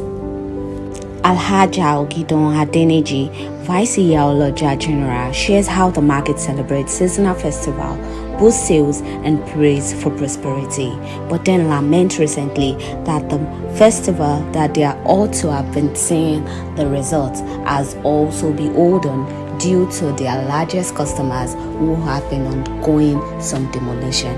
Let's listen to what she has to say. Good morning, ma. Good morning. How are you? I'm fine, thank you. Okay, so what is your name? My name is Alaja Silifat Ogunlesi. So what do you sell in Ìjọra market? I sell frozen fish, chicken, and shrimps. So for how long have you been selling in this market? It's almost 30 years now. 30 years? Yes. So walk us through the journey of how you started your business. The journey started with my mom's auntie. It was my mom's auntie that brought her into the business. So later, when I finished secondary school, I now joined my mom. So later when my mom passed away, I continued the business. So how has it been so far? To God be the glory. How do you survive in the market? What are the challenges? Majorly the challenge is NEPA supply. That's the major challenge we are facing in this market is the NEPA supply. Apart from that, sometimes the challenges vary from availability of market because it's seasonal. Like now, fish is available very well in the market. Sometimes it will be scarce, but to the glory of God, He has been sustaining me. So how do you source for this your fish? How do you get them? Majorly we buy from companies, from different companies. We buy from Cosmos, from Sea Gold, from ORC, and all that. How do you then transport them from there, or is it the company that bring them down here? We have transporters in the market. Whenever, after making payments, when the fish is available, they call us. So we send the driver there to go and collect on my behalf. Okay, so now how do you know the price to sell a particular market, a particular fish? It depends on the market. The market price, the company price determines. So after collecting from the company, we had the expenses. So that's what determines. After adding expenses, then I'll now add my own gain. So what is that memorable thing that has ever happened to you in the market? Is it in a good form or? Anyone. The good form, the bad form. The memorable aspect is during the scarcity period. That is when we make more gain. You know, when supply is higher than demand, so that is when we get more gain. But the other side of it is when this period that we have. So even especially, Makoko, most of our buyers are Egu. So their homes have been destroyed. That is where they normally smoke fish too. So now you can see even the market that everywhere is there. So it's just the grace of God that is sustaining us. So what is the reason why, or describe Ijoram Fish Market in just a word? Ijoram Fish Market is a very good place. According to ConsumerHallaTV, child of the first Iyaloja, reflects on the challenges traders face when major customers are displaced. The displacement of Makoko residents in recent weeks was heavily affected sales as cold room filled with unsold fish and livelihoods are threatening. Market leaders appeal to the government, emphasizing the mutual dependence between Ijora and Makoko. Without Makoko traders, the flow of trade across Lagos slows drastically. But isn't that strange? Strangely, one of Ijora Fish Market's largest customers is Makoko, a community long known for fishing along the African coast. Makoko traders now buy large quantities of fish from Ijora. Other traders also have things to say concerning sales, the challenges, the bills, the payments they have to pay. Even a woman who actually will bill most of our fishes to other states. Let's listen to what other traders in Ijora Fish Market also have to say concerning the market and also the challenges so far. Ẹ káàárọ̀. Kí lorúkọ yín? Orúkọ mi ni Mrs. Ọlásùnbọ̀ Àìná. Kí ni ẹ̀ ń tà nínú ọjà? Ẹja ni mò ń tà. Àti tó ọdún mélòó tẹ́ ti ń ta ẹja nínú ọjà? Ó ti pẹ́ nítorí ìdí ẹja ìlọ́bí mi sí. So báwo lẹ ṣe bẹ̀rẹ̀ journey yìí, even though tó bá tẹ̀ jẹ́ pé inú ẹ̀ lọ́bí yín sí, á ní bẹ́ ṣe bẹ̀rẹ̀, báwo lẹ ṣe bẹ̀rẹ̀? Mo lọ sí school, mo jáde school, mo ṣiṣẹ́ díẹ̀. So after iṣẹ́ tí mo ṣe, mọ́mì mi fẹ́ kúrò níbí, èmi wá bọ́ sí ipò mọ́mì mi. So bí mo ṣe bẹ̀rẹ̀ ni over 35 years now tí mo ti wà nídìí iṣẹ́ ẹja. So ṣé ẹ mọ ìtàn ráńpẹ́ kan nípa Ijora Market? Mo mọ̀ ìtàn ráńpẹ́ nípa Ijora Market. Ijora Market nígbà tó kọ́kọ́ máa bẹ̀rẹ̀, wọ́n bẹ̀rẹ̀ pẹ̀lú àwọn tó kọ́kọ́ ṣe cold room síbí bá àwọn tó ní àwọn Oòduà àwọn lọ́kọ́kọ́ ṣe cold room sínú bíbá inú ọgbà yìí ni wọ́n ń lò so wọ́n rẹ́ǹtì cold room ní àwọn ìyá wa rẹ́ǹtì cold room lọ́wọ́ wọn nígbà yẹn ibi báyìí ni the first jet ní Lagos State tó yẹ pé wọ́n máa ń já ẹja sí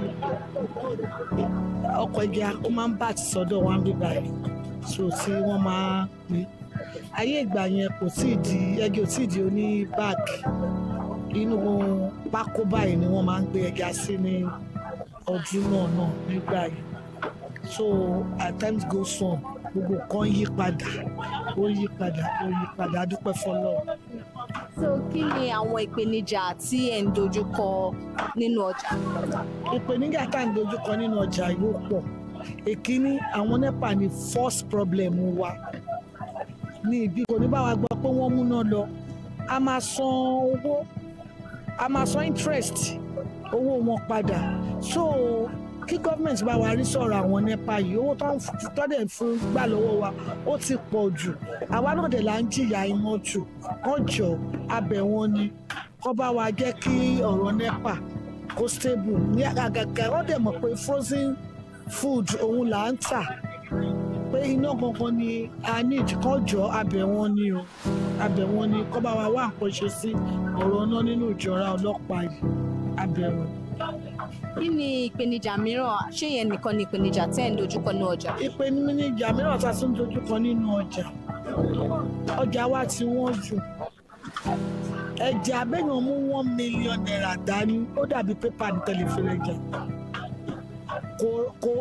kò ra 7 carton ẹja $1 million kò ra ẹja tí wọ́n jù so ọmọ akọ́kọ́ bẹ̀rẹ̀ láti òkè àtàwọn òyìnbó tó ń gbé ẹja yìí wá fún wa ní kíjọba ti bá wa kọ́kọ́ rí sí wọn ká máa ta pálí ẹja kan 100+ 130 èlò làágbọ́n wa ń rí lórí ẹ̀ èèyàn mélòó ló lè avoid pé kí kòté tó yẹ kó wọ́n máa fi ń gbá wọ́n máa fi ń wọ́n ní ta ló máa jẹ kòté ta ló máa jẹ kòté àbí ta ló máa jẹ ṣáwá ó ti dowó láǹsìn so látòkè ní gbogbo àwọn nǹkan báyìí sí ló ti wọ́n kíjọba jọ kán bá wa rí sí lọ́dọ̀ àwọn òyìnbó yẹn kán jọ ẹja tí wọ́n jù àwágùn àrèrè ṣùgbọ́n torí pé business tá a mọ̀ nípa ẹ̀ ni òun ni a ṣe rárá manage díẹ̀díẹ̀ kọ́nà kó ṣàánú wa. Èso ibo ni ẹ ti máa ń kó ẹja wọlé? Ibi tá a ti máa ń kẹja wọlé Àpápá àwọn tó jẹ́ pé local fish tó yẹ pé ẹja alápò so tọ́pọ̀ bá ti bat sí Àpápá oríṣiríṣi wọ́n ní complain bẹ́ẹ̀ ibẹ̀ láti máa lọ kó but àwọn carton wọn àwọn òyìnbó yẹn wọ́n ní kó room sí everywhere so ọ̀dọ̀ wọn láti máa ń lọ rà. So kò síbòmí lẹ́yìn àfi ibi ọ̀dọ̀ wọn yẹn?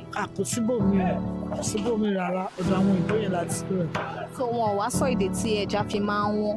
Wọn ò sọ dí o ẹ tó bá ti lọ́ wọn nífùnjú wọ́n máa yọ orúkọ ẹ̀ kúrò nínú àwọn tó ń gbọ́ ọjà ni so àjẹ́ ní choice so ìjọba ní kó bá wa ṣe èyí tó jù níbẹ̀ kán jọ kán ṣàánú wa.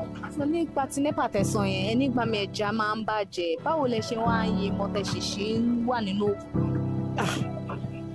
Nọ́nà mi a máa yí mọ́ náà ni kò sí kó àníbò mi àti ìgbàgbọ́ wa ní pé lóòótọ́ kò sí oní businessman or businesswoman tí kò kì í short so ẹ̀ẹ́dẹ̀ẹ́dẹ̀ tó tún pé ẹ short kẹ kúrò nínú iṣẹ́ tẹ̀ ń ṣe ẹ máa yí mọ́ náà ni tẹ bá wá gé nínú mi ẹ máa fi ń pàṣẹ ara wọn ni so àwọn banks tá à ń lò náà tá à ń yówó lọ́wọ́ àwọn náà mọ̀ so a máa fi ń yí mọ́ra wọn náà ni so àdúrà wa ni pé kọ́lọ́hún Elédùmarè ó bá kó sáwọn NEPA nínú.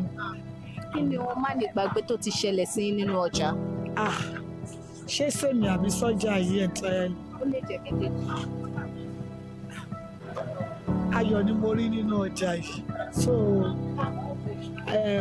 iná ń ṣẹlẹ̀ Ọlọ́run bá nípa pé tó bá mú high voltage dé so tó bá gbaná aṣáàdúpẹ́ fọ́lọ́run so ayọ̀ náà ni ká máa rí àníròhùn ìbànújẹ́ mọ́ nínú ọjà yìí agbára. So ṣọ́ọ̀bù yín dà? Bíbá yìí ni ṣọ́ọ̀bù. Ok, so ṣọ́ọ̀bù yín sì ṣe máa ń sanwó fún níbi tẹwà yìí? A máa ń sanwó fún Nigerian Railways torílẹ̀ wọn là ń lò. Ọ̀dọ̀ àwọn la máa ń sanwó fún. Ok, so lẹ́yìn owó ṣọ́ọ̀bù tún sí nǹkan kan tẹ̀ ń sọ.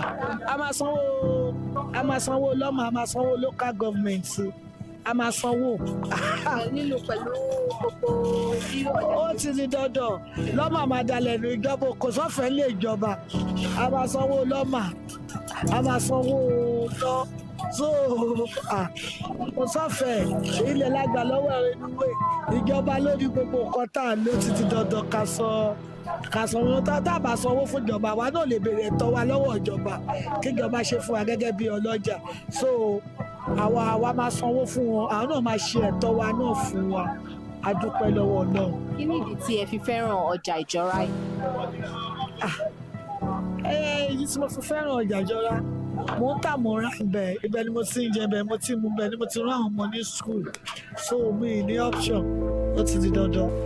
Let's walk through what is being sold in Ijora Fish Market. Let's see the beauty of this market itself.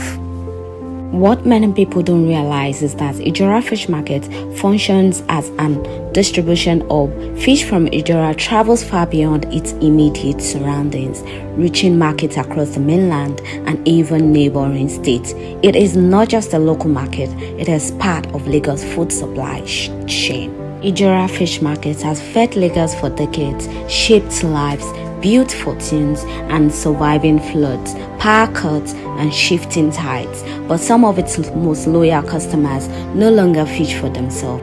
Some people say Makoko people steal fish, but what they catch is mostly local fish. To meet demand, they reportedly buy imported and frozen fish from markets like Ijora and then resell across the Lagos and even beyond the Federation. Is this true, or is there more to the story? These claims are not written anyway. They are spoken quietly in corners of the market. Good morning, ma. Morning, my dear. How are you? Fine, I'm very fine. Okay, so what is your name? Madam Ruth is my name. So what does Madam Ruth sells in the market? We are selling fish, beef fish. We are selling fish, chicken, every frozen food we are selling. So walk us through that journey, how you started this business. Well, when I started this business in 1992 call back, I started it in very good and the business was so slow because that time things were not like this. If I tell you my capital I used to start this business, you say wow. But now things are so hard. We cannot meet up the challenges of my sister. The little one we can be able to manage because of our children. We go when we buy any small little profit. We feed our children school. Our children go to school.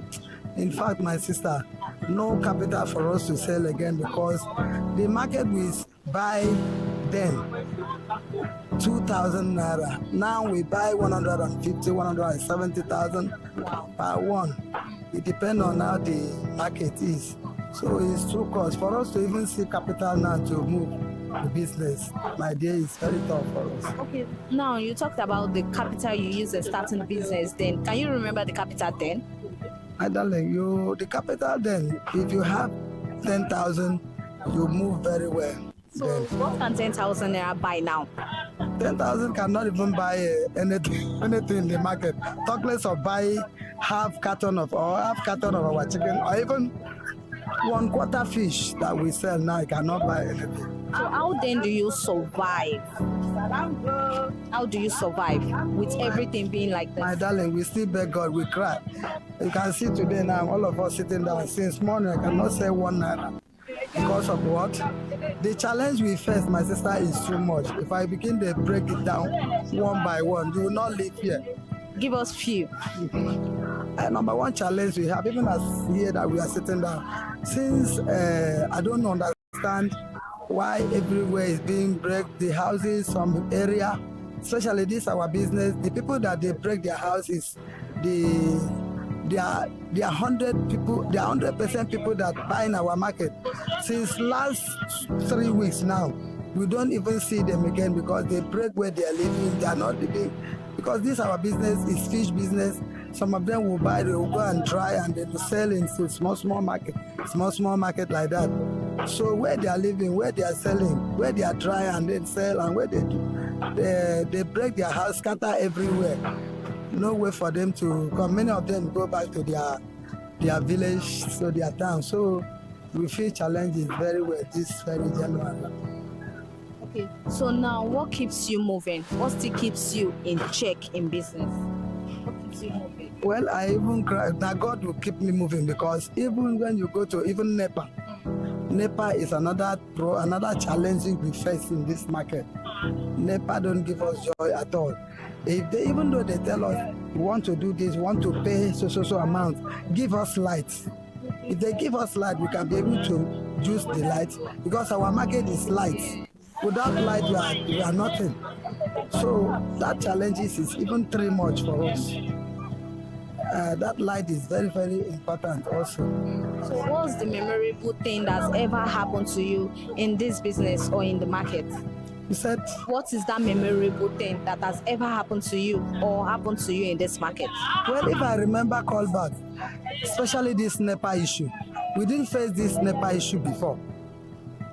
But now, sometimes they will take light, they will not even inform you, will not understand what is the problem. So that challenge is too much. Before you know, all the market, maybe you borrow money and buy, everything will vanish in your hand.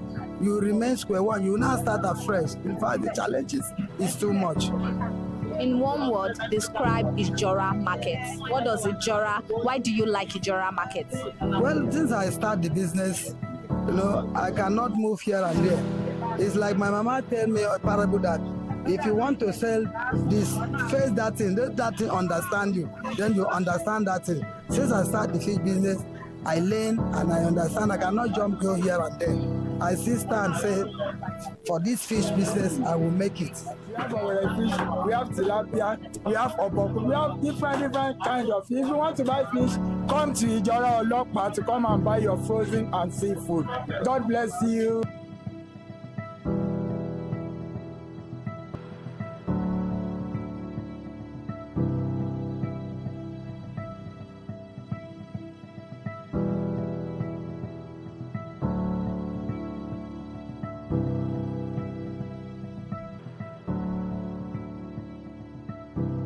We flirt it.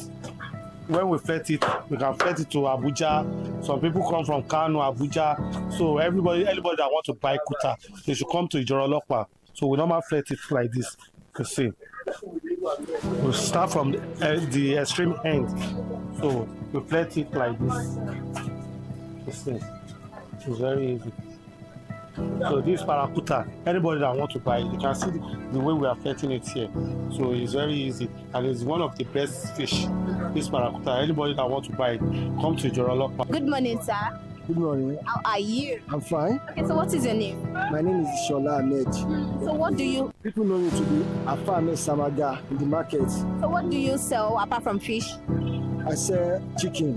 That's Kotonou, Orobo, turkey, gizzard. Then I sell backfish and loose fish. We call this fish loose fish. So we have the different categories. We have shinos, barracuda, then we have poker. Okay, so now this fish is very big. Shinos.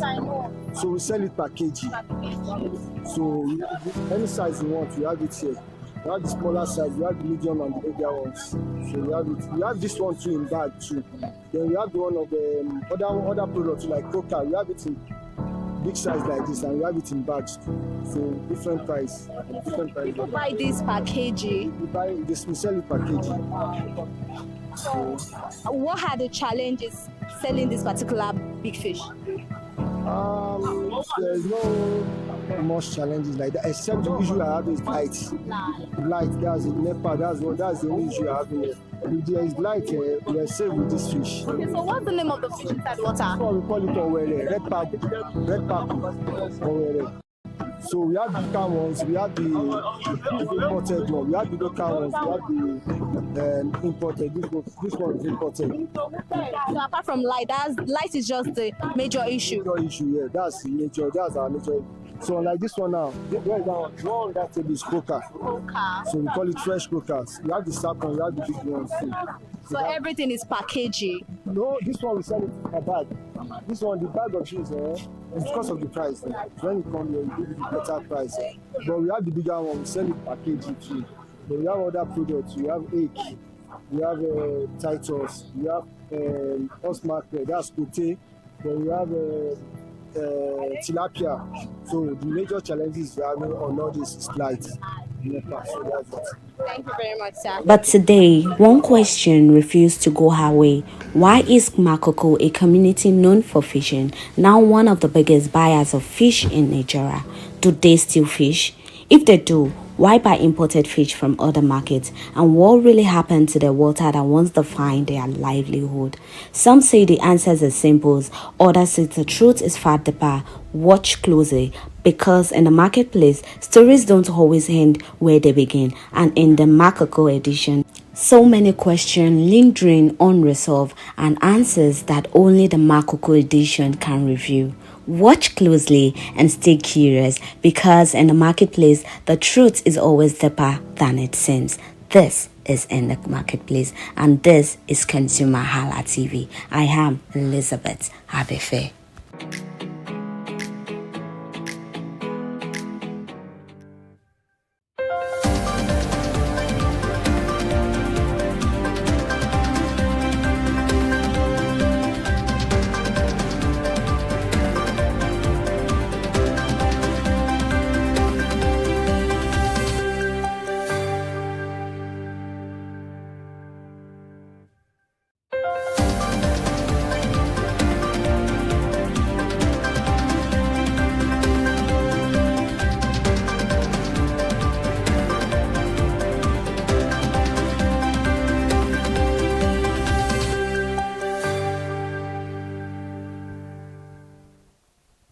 The time is 12 o'clock. Good afternoon, and thank you so much for joining us on the Midday News this afternoon. I am Iri Ayobikunle Eke. Let's start the news talking about Sterling Financial Holdings Company PLC. As the new report says, Sterling Financial Holdings and its subsidiaries recorded a profit of 16 billion naira in the fourth quarter of 2025. And this represents a 23.8% decline from the 21 billion naira that was posted in the fourth quarter of 2024. This was made known by an unaudited interim financial statement for the period that got ended on the 31st of December 2025. The drop in quarterly profit was primarily driven by higher credit loss expenses and rising operating costs, despite growth in interest and trading income. The group's interest income for the fourth quarter rose by 53.8% to 107 billion naira, up from 69 billion naira in the same quarter of 2024, while interest expense increased by 48.4% to 41 billion naira, narrowing the net interest gains. Moreover, consequently, net interest income grew by 57.4% to 65 billion naira compared with 41 billion naira in the fourth quarter of 2024. However, the gain was offset by a sharp rise in credit loss expenses and financial assets, which soared to 18 billion naira from 3 billion naira in the fourth quarter of 2024, a 415% increase year-on-year. About President's report, President Bola Ahmed Tinubu's approval to gazetted targeted investment-linked incentives for Shell Bonga Southwest deep offshore oil project has stirred intense interest across Nigeria's energy sector, even as the specifics of the incentive remain undisclosed weeks after the announcement. The development was announced by the presidency, but neither the Nigerian Upstream Petroleum Regulatory Commission nor the President's Energy's advisory team has released details on the nature, duration, or conditions attached to the incentives. The silence has left investors, analysts, and policy makers paraphrasing industry signals, with experts pointing to Nigeria's broader struggle to revive deep offshore investment amid declining production and heightened fiscal scrutiny. And now the federal government has approved the introduction of a digital system for fish import licensing to improve the regulation and support the local aquaculture production in Nigeria. The disclosure was contained in a statement signed by Mr. Bolaji Akinola, the Special Advisor to the Minister of Marine and Blue Economy, on Tuesday. The reform approved by the Minister of Marine and Blue Economy, Mr. Adegboyega Oyetola, formed part of a broader push to modernize fisheries administration, to boost transparency and strengthen the local fish production. The digitization is expected to streamline regulatory processes, reduce administrative delays, and improve oversight of fish imports while supporting the local producers. A new report says the Minister of Foreign Affairs, Mr. Yusuf Tugar, has received the ambassador of the State of Palestine to Nigeria. The meeting, according to a statement from the ministry yesterday, is part of an ongoing diplomatic engagement that is aimed at strengthening the bilateral relations and reviewing the consular, humanitarian, and regional matters of mutual concern. Report said separately the minister also hosted the Minister of Hajj and Umrah Matters of the Kingdom of Saudi Arabia, Dr. Taufik bin Rabia, along with members of his delegation. In another highlight, the federal government has begun enforcing mandatory biometric attendance verification across all technical and vocational education and training centers. This development was disclosed in a statement signed by Mrs. Buriowo Folashade, Director of Press and Public Relations at the Federal Ministry of Education. The directive is aimed at safeguarding public funds and ensuring program benefit to reach the intended beneficiaries. Meanwhile, the ministry emphasized that non-complaint centers and trainees would face immediate consequences. They warned that any training centers that fails to comply with this requirement would not be eligible for payment. Away from that, the Group Chief Executive Officer of the Nigerian National Petroleum Company Limited, Mr. Bayo Julari, has praised the Dangote Petroleum Refinery as a critical stabilizer of Nigeria's energy system amid the state-owned oil company challenges in operating its government-owned refineries and meeting the domestic fuel demand. Mr. Bayo spoke this during a fireside chat titled Securing Nigeria's Energy Future at the Nigeria International Energy Summit that was held yesterday at the Federal Capital Territory. While delivering his remark, Mr. Bayo said the existence of a functional local refinery provided NNPC with much-needed breathing space amid intense pressure to maintain fuel supply continuity. Mr. Bayo further said the Dangote refinery has been a major relief for Nigerians' fuel supply, urging Nigerians to appreciate its impact regardless of personal views about its owner, noting that the plant operations had drawn applause from participants at the event. And now the government securities now account for about 11% of Nigerian banks' total asset, underscoring years of constrained credit extension and a sustained tilt towards the lower risk surveying instrument. This was made known by a new banking sector outlook by S&P Global. The ratings firm said the rising exposure has increased bank sensitivity to surveying-related shocks, though the risk is expected to ease gradually as lending to the real economy improves and macroeconomic conditions stabilize. They further added that the close link between banks and the sovereign should moderate as credit growth gradually picks up, fiscal deficits narrow, and economic conditions improve. You're just joining us now. This is the Media News on ConsumerHallaTV.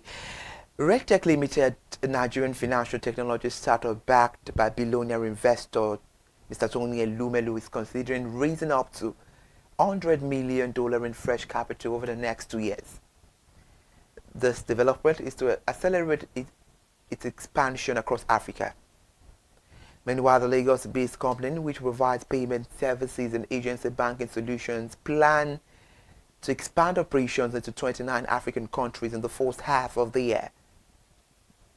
The company chief executive officer, Mr. Emmanuel Ojo, made this known in an interview. And while delivering his remarks, he said the company will consider launching a Series A funding round after laying the groundwork for its continental rollout. However, further report details that RedTech project is a sharp rise in activity on its platform over the next 2 years.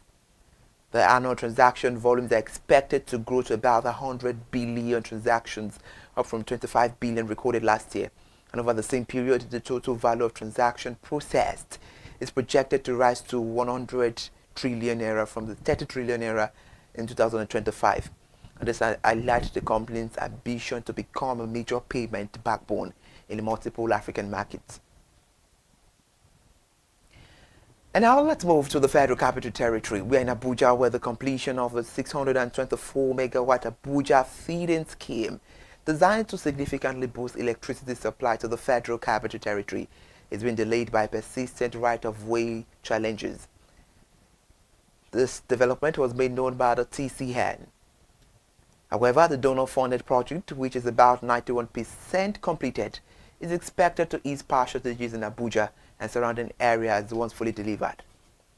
The scheme comprises 5 substations located at Dawaki, Lugbe, Kuje, Wumba, and Apo, as well as associated with 132 kilovolt transmission lines linking the facilities.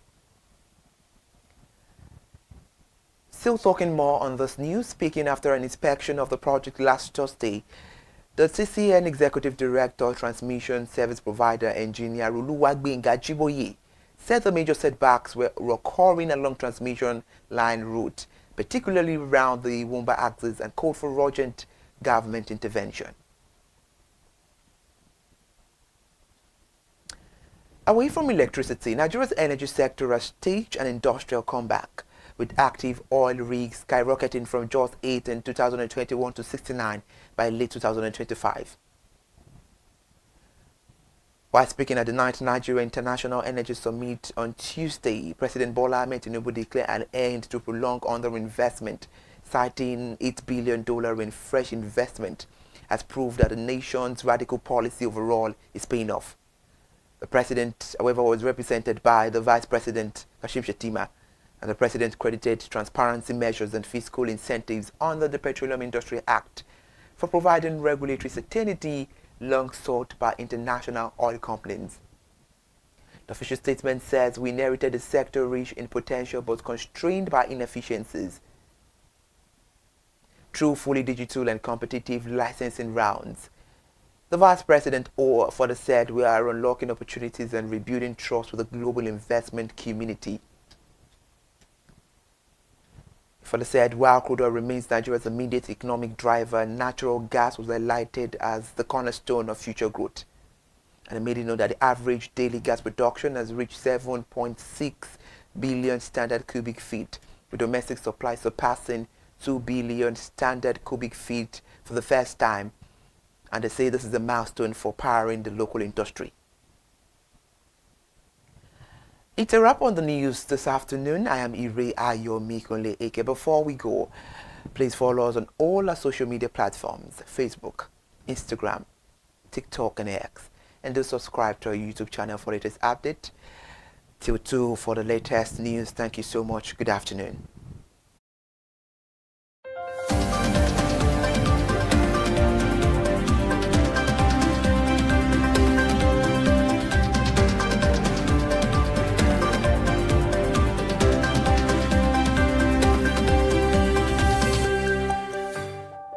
Hey there, do you know in the world today, everyone is a consumer, and as consumers, we all have the right to be heard. In Nigeria today, as a consumer, you have all right to product information, right to fair pricing, right to return goods, right to product labeling, right to fair dealings, and a lot more. Well then, have you heard about the new media channel? ConsumerHallaTV. ConsumerHallaTV. ConsumerHallaTV. At ConsumerHallaTV, our goal is to inform and educate consumers in Nigeria with insightful news alongside development within the fast-paced world of consumers through well-researched, specialized, and analytical content. Our vision at ConsumerHalla TV is to create an engaging platform that provides right connections for meaningful brands in Nigeria, thus creating a more caring world for consumers where business thrive. And guess what? Our ConsumerHalla brand is the first consumer complaint resolution portal in Nigeria, powered by a 72-hour feedback mechanism. We offer consumer advocacy, informative talk shows, branding promotions, advertising, and lots more. Connect with us via our YouTube channel at ConsumerHallaTV. Follow us on our Facebook page, ConsumerHallaTV, our Instagram page, ConsumerHallaTV, and do well to subscribe to our YouTube channel. Subscription is free. ConsumerHallaTV. At ConsumerHallaTV, you deserve to be heard. At ConsumerHallaTV, you deserve to be heard.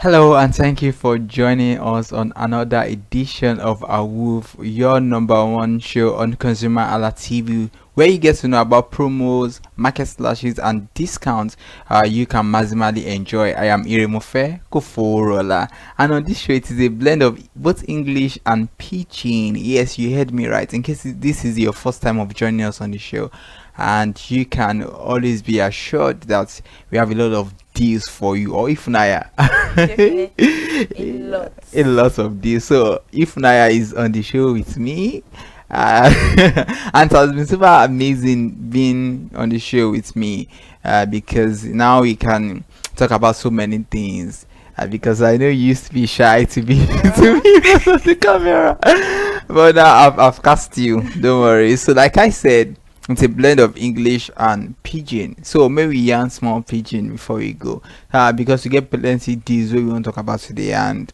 I'm gonna say a new year. And I like the kind of way we bring today, because now deals from different sectors.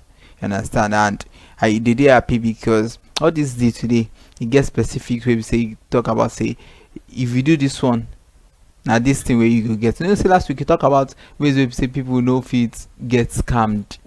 You understand? So today we want to talk about ways where we say they go feel maximize these deals. These don't they now. This one are authentic ogbonge deals. So may they know say this one they fit enjoy them. So we go talk about these deals and ways they go feel enjoy them. Like I did talk so we go look at different promotions in Nigeria you should participate in. Let's talk about the first one. And that one is coming here because the Safety for Every Girl SFEG is currently calling on young female for the application of the national social media competition with the launch of the 2026 Safety Power campaign.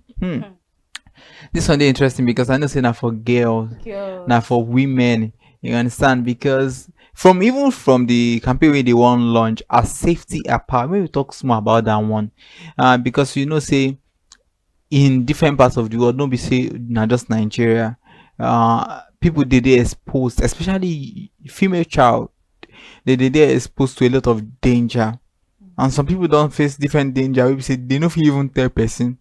We have different cases of people. If you ask some young girls today, you say, what thing you don't experience, can't share them with us. You go day disheartened with the kind of way say they could talk. You understand?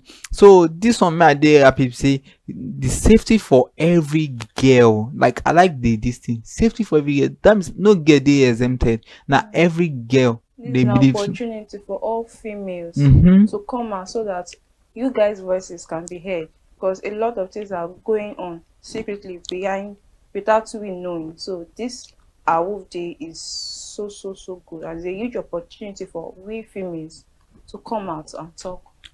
Exactly, because sometimes men might not really be able to relate with women's story, because sometimes we, in as much as we have the empathy, we are passionate about someone like me. I'm very passionate when it comes to telling stories, especially the girl child, because I know I'm surrounded by women. I grew up in the midst of women. I know how sometimes it could be really demanding to be a woman, in this part of the world. So I understand some of the stories. I mean, not necessarily be in their shoes. I have female friends, I have colleagues who are female. Everywhere you turn to, you see female. So it's a whole lot, and I love this because it's not just you come and dance. Yeah. This is not dancing, some deals you just dance and dance and dance. I'm not trying to shade any deal, but the truth be say this one, it involves a lot of creativity, and the way you say you go tell your story, it matters very. So maybe go on with this, but like I say, I like the campaign as safety apart. That means say if every girl child is safe, that is their strength, that is their power, that is what makes them live. Because when you are safe in an environment, I mean, you have that ability to function very well.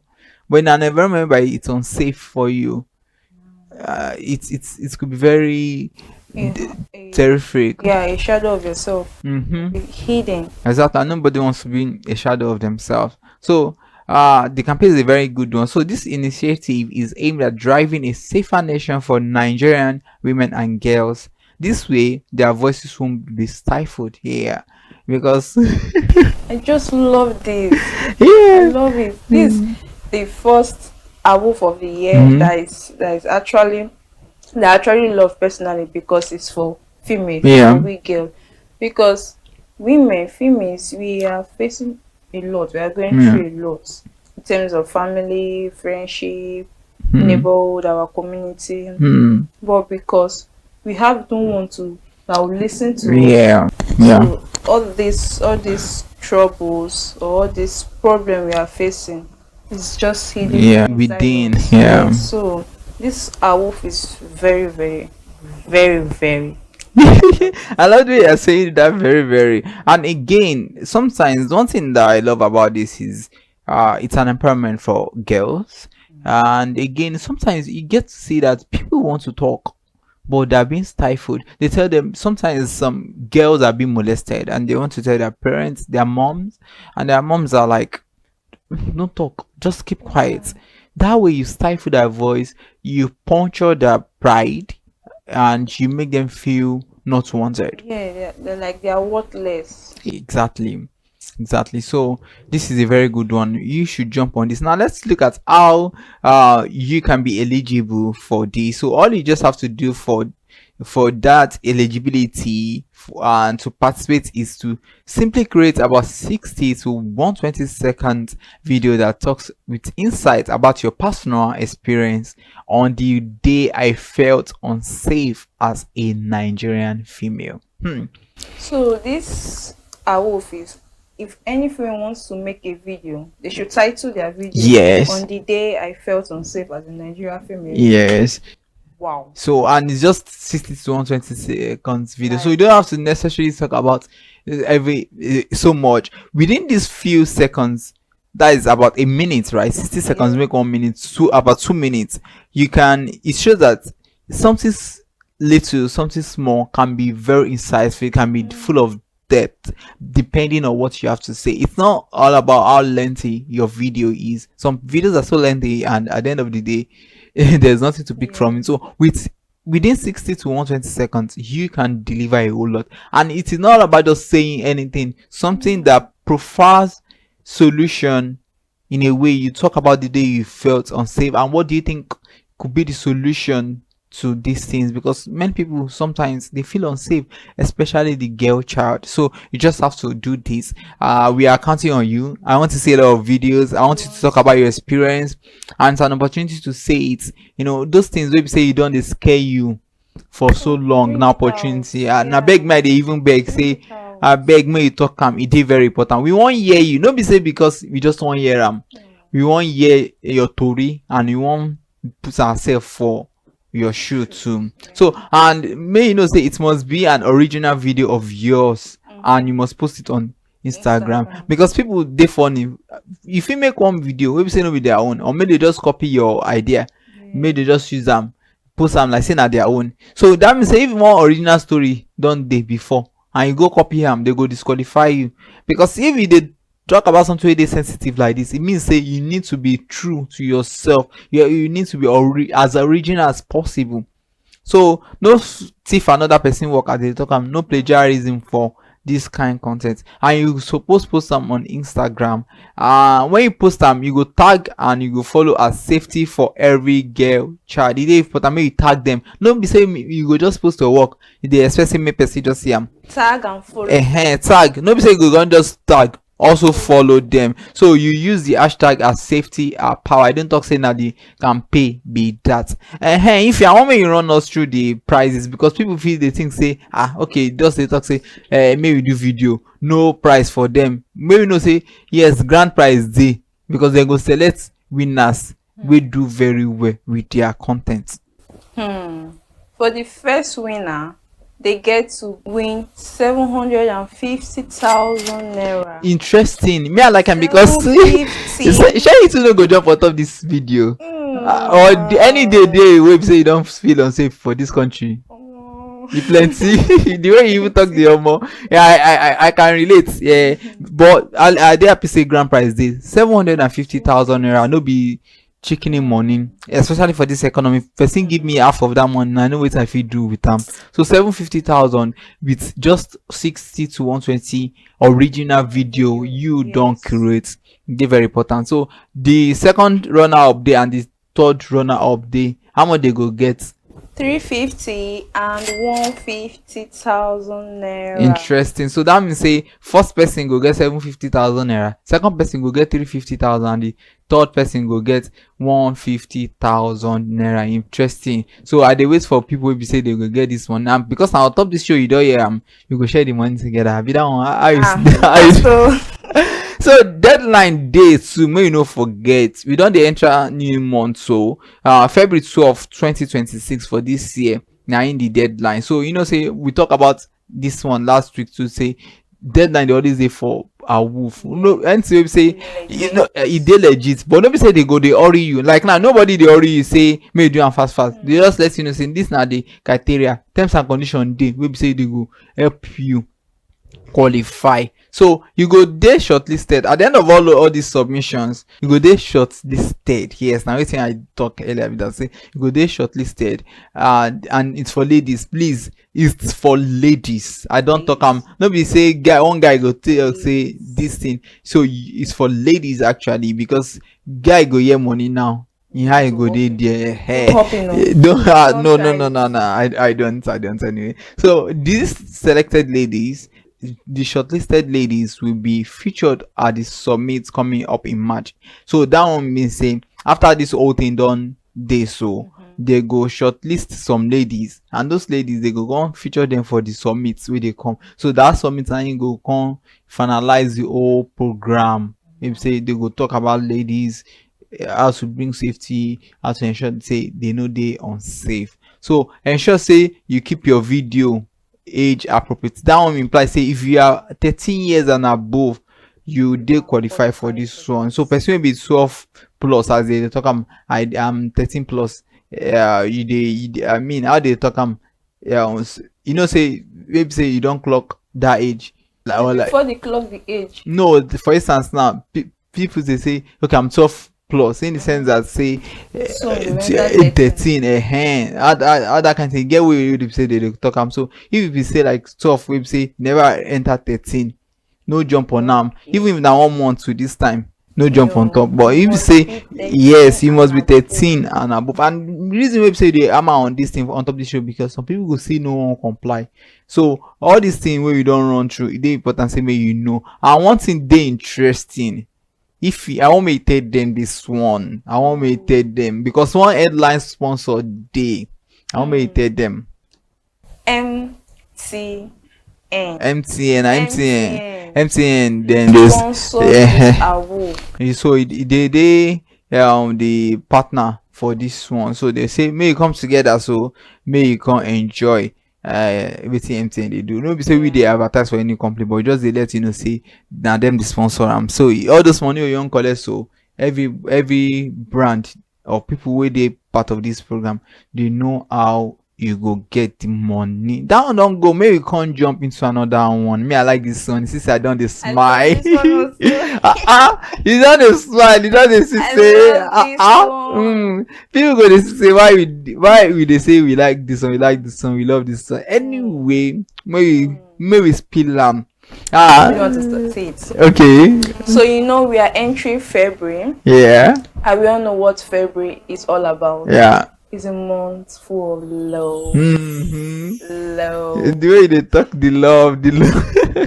So this our video Yeah. is an opportunity for lovers or those who want to celebrate their anniversary. Yeah. So you want to give your partner like flowers, chocolate. I love chocolate. Yeah. Flowers, chocolate, wine, perfume, just anything you would think they will really love. Buy flowers.ng. They are here to give you your heart's desire. See the way you do talk. You know, sweet past that word. The thing you say, if you dey take, say, are you a lover of flowers or chocolates, wines, perfumes, care packages, plants, even they on top of this one, and custom journals? If you love any of these things, then buy flowers.ng gives you the desire of your heart, as they give discounts on your first order or purchase. Now this thing say this promo don't day before now, but they just intensify and say love season day and people they celebrate love.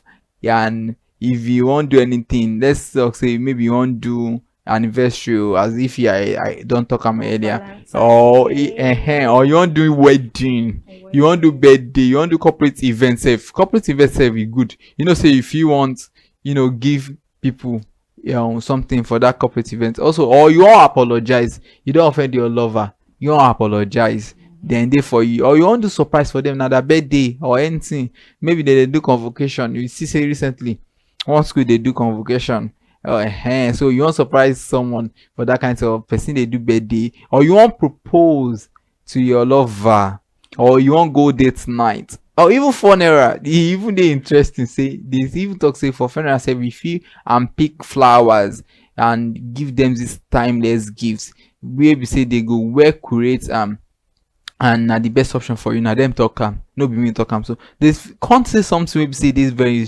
important. Maybe you know, say you can personalize messages to your flower arrangement for free. That is the icing.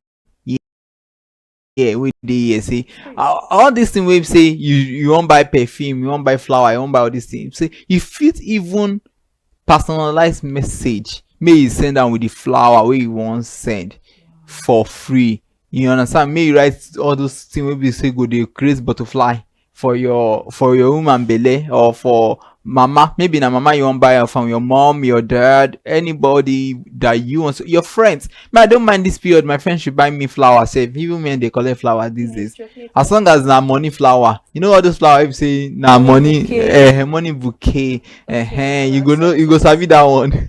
So as long as na that one, I beg, so may you just give me idea available. So any flower and you won't put any personalized message, them there for you. So the only thing is that it is beautifully handwritten on a card for your loved one. So now handwriting they go use, you know, write them, and they go read them, they go love them. And also you can deliver your gift anywhere. I say repeat, anywhere in Port Harcourt, in Lagos, Abuja, Tanzania, Ghana, or across anywhere in Africa. So that your bubble with the, you know, that place where in there for Africa, and you know, me I don't know. So if you give them any gifts, you understand, they tell you now, okay, if Bobo no day, if you give your sisters, your friends, if you buy them gifts anywhere in Africa, then they cover you.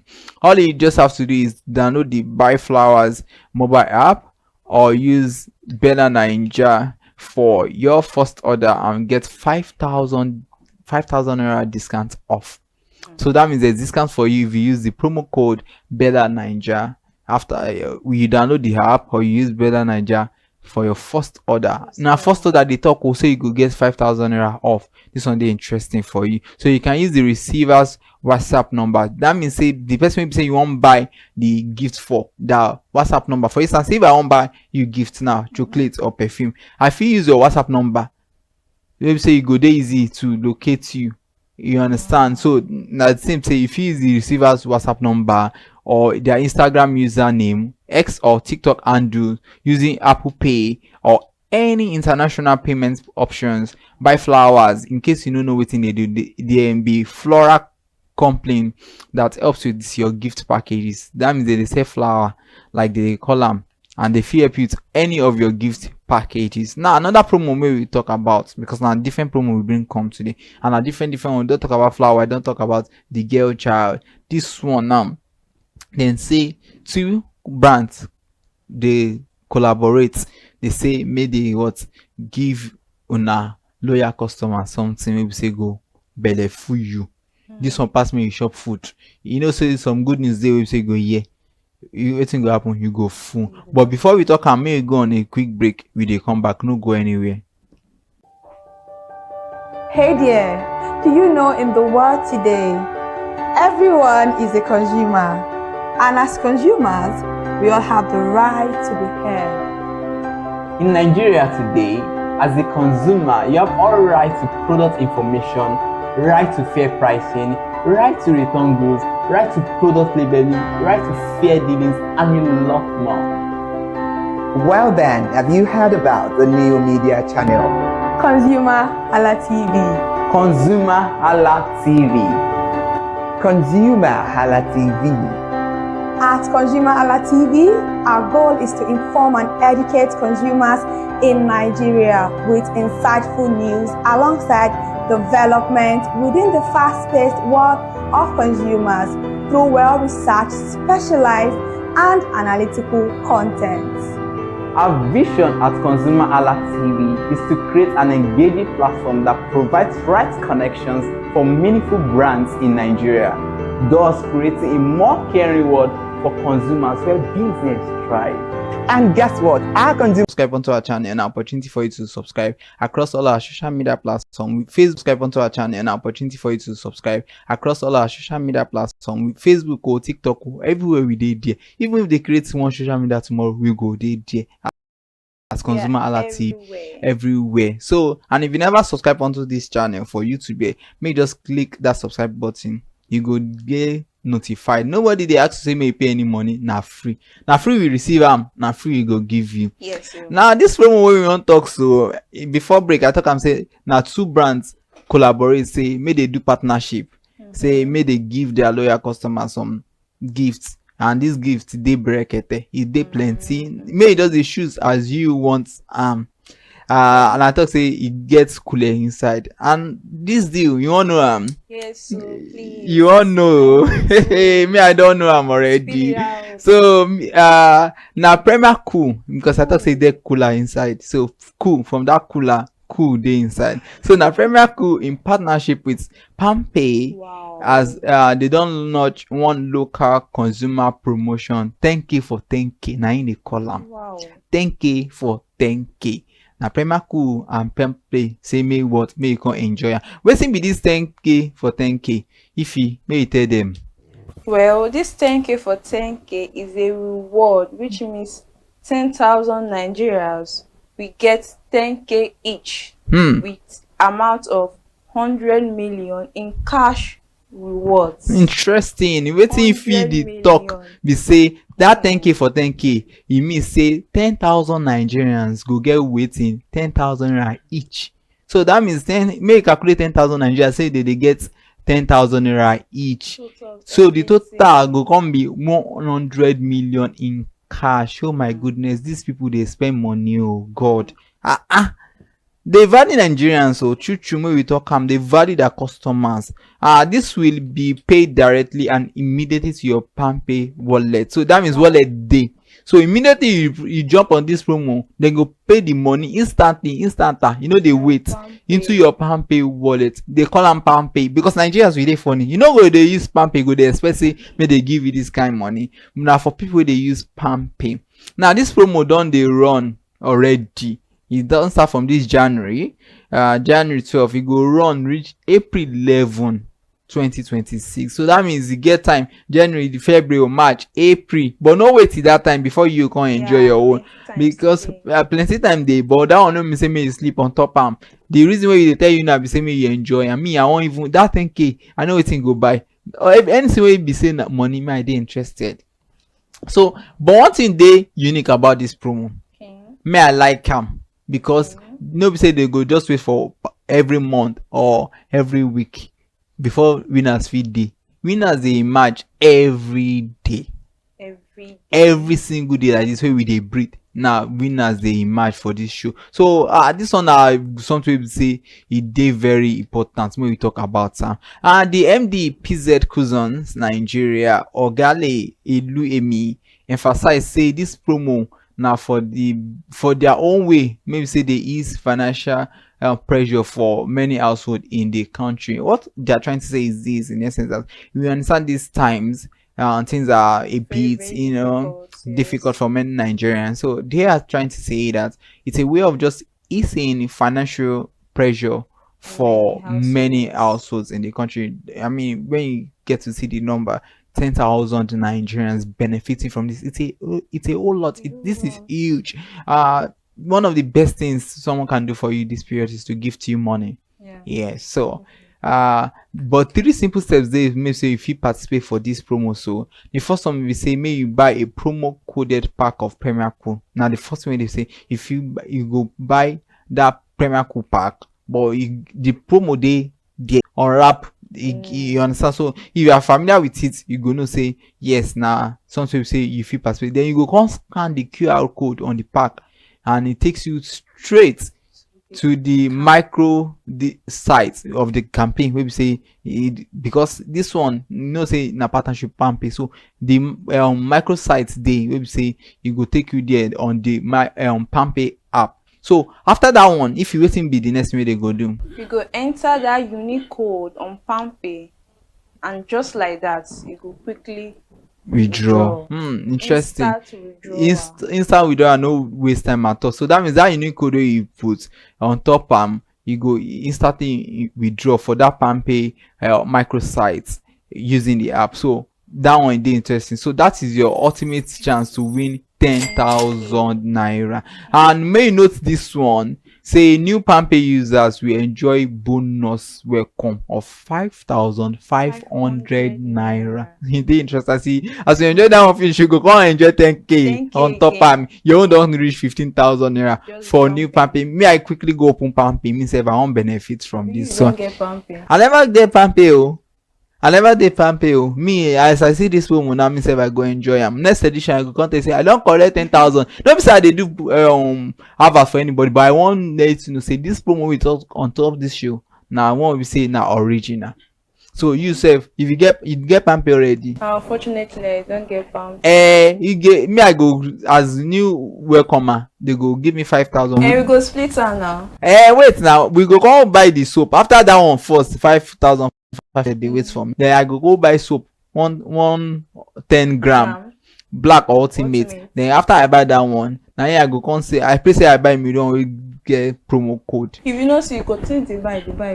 Now the thing be that but always me I know they say if we just receive that money, after how much I don't spend on soap before okay, I don't hear you. Now lastly on the show today, before we go finally on this show, we will come back next week. But this one we want to say Yeloto African Children Foundation. They don't do something where we say me they proud. I like the promo we talked about today. This one they do but they put may we let you know say they don't award scholarship to outstanding students in recognition of their distinct academic excellence and for the 70th anniversary and prize giving day ceremony of Mayflower schools. Mayflowers done day 70 years, easy. Me, I never even know where I did that time. So this Yeloto Foundation can say they won't recognize children who say they brilliant where they do well for their academics. Say we did this age where we say people they day after money. Social media don't paint different things for different people mind, especially young people. But people say they show interest for their book. This foundation can award them with scholarship, and there are many beneficiaries of this scholarship for this school. But some of the beneficiaries include the senior prefect of the school, the boy and the girl. Then be beneficiaries for this particular promo. We say they do say yes. So we appreciate your brilliance. So yes, and because they say education has scam, but they want me say education will be scam. So they don't appreciate scholarship. Now something we say yes, it will make your hair swear. Yes, say yes, you sabi something. So Yeloto Foundation according to them, they talk say education remain the most powerful tool. Maybe say it go fit help for social transformation, and now why did they give this award to different people for more than 10 years? And that one are a whole lot. Say yes, no be say they're new to the game for a decade now. They don't they faithful. You know, it's just this first time I'm hearing this Mayflower school. Oh, now your first time Mayflower don't they? I get friend we even go Mayflower where seriously, I even know some celebrities will say that they then go. I know doesn't want to mention anybody names too, because I know one farms anybody. So, but it does the Mayflower for 70 years, and this particular foundation for 10 years now, they don't gift different people. Yeah. So this award now is it only for students? And now they don't even do now for students alone. Maybe say, but now the beneficiary now secondary school students, because they are senior. Different schools. No, this time around now just this Mayflower now they give, because Mayflower they celebrate 70th anniversary. You understand? So they can't say okay 70th anniversary we say they celebrate, and now even their prize giving day again. So now they say okay, people children say they brilliant. You say we say yes they sabi. Maybe give them scholarship, and they can't give part of the beneficiary is gonna be the senior prefect for the school and the senior boy and girl. Now they say okay, may they encourage people. Wow. So you see say this one it is sweet. I go back to school. Yeah, you don't go the junior school. Now junior school now, so they say one foundation to give in like graduates plot of land. Now so I am too. Now the time you say you can't come out for school, now is the time where they say they go. Or say or me maybe say I don't know book maybe when I did school. Now I know they collect all this scholarship. Who was I? Anyway, like you talk maybe not to go back school. Anyway, so which of these promo websites now you enjoy best for this show today? And share the scholarship where they give students, or the one where they talk say for girl child, may they voice out for any website they don't they unsafe on the buy flowers. Every promo they important on the Premier Cool and Pampe own. Everyone they important. The one we say they go give 10k, the one we say they go give 750,000 naira, or the one we say they go give you discount of 5,000 naira. Now different one we don't talk about today. So before we go, so which one are you guys opening? Let us know in your comment section. Yeah, we go there for you. May I don't talk the one way I want to do. I know be girl. I know if you do that one. Flower. And the girl you won't participate to, don't mind now. No, okay. Right now you talk that one. I don't talk anyone say. If I do the girl one, if they pick me 750k, I don't go share them with you. Why? Why not go share with me? Okay, no worry at all. I don't need to share them with you. But the one we say I know say I feel do. I don't get any love away and buy flower for. But I get the one we say yes, Pampi own is sweet. I know talk say now only that one I won't do, but in fact you get plenty of say I go do. So for this year we go to bring you different packages. We go to tutorial you. Maybe we meet for comment section. There any promo website you know talk about? Maybe we know or you want me as long as say it legit, just tell us until the show you go here. My name is Remofe Koforola, and you know one thing wey dey interesting we say my mama she like me well. Now picking you say me mama like well. Everybody they like me well. Even if she like me well, everybody where I meet they like me well. So before we go, anything you want to talk? Well, all what I can say is you guys should please hop on this our deals. There is an opportunity for us out there. Yes, an opportunity. And hop on that flower, that chocolate. I want to know more about that. That guy. Okay. Hop on it. I want to know. Okay, so now if you now to picking maybe say mama like where too. Picking maybe say papa like where too. Yeah. Maybe say everybody like where too. Yes, now so it be. But life we say no be everybody go like you. Now the points where we want drive. At the same time, like yourself. Now the points where we want drive, we say may you say you what like yourself. And now you go show you like yourself, you say may you jump on this promo. So till we come your screen next edition, we ensure you enjoy yourself and stay safe. Stay out of trouble.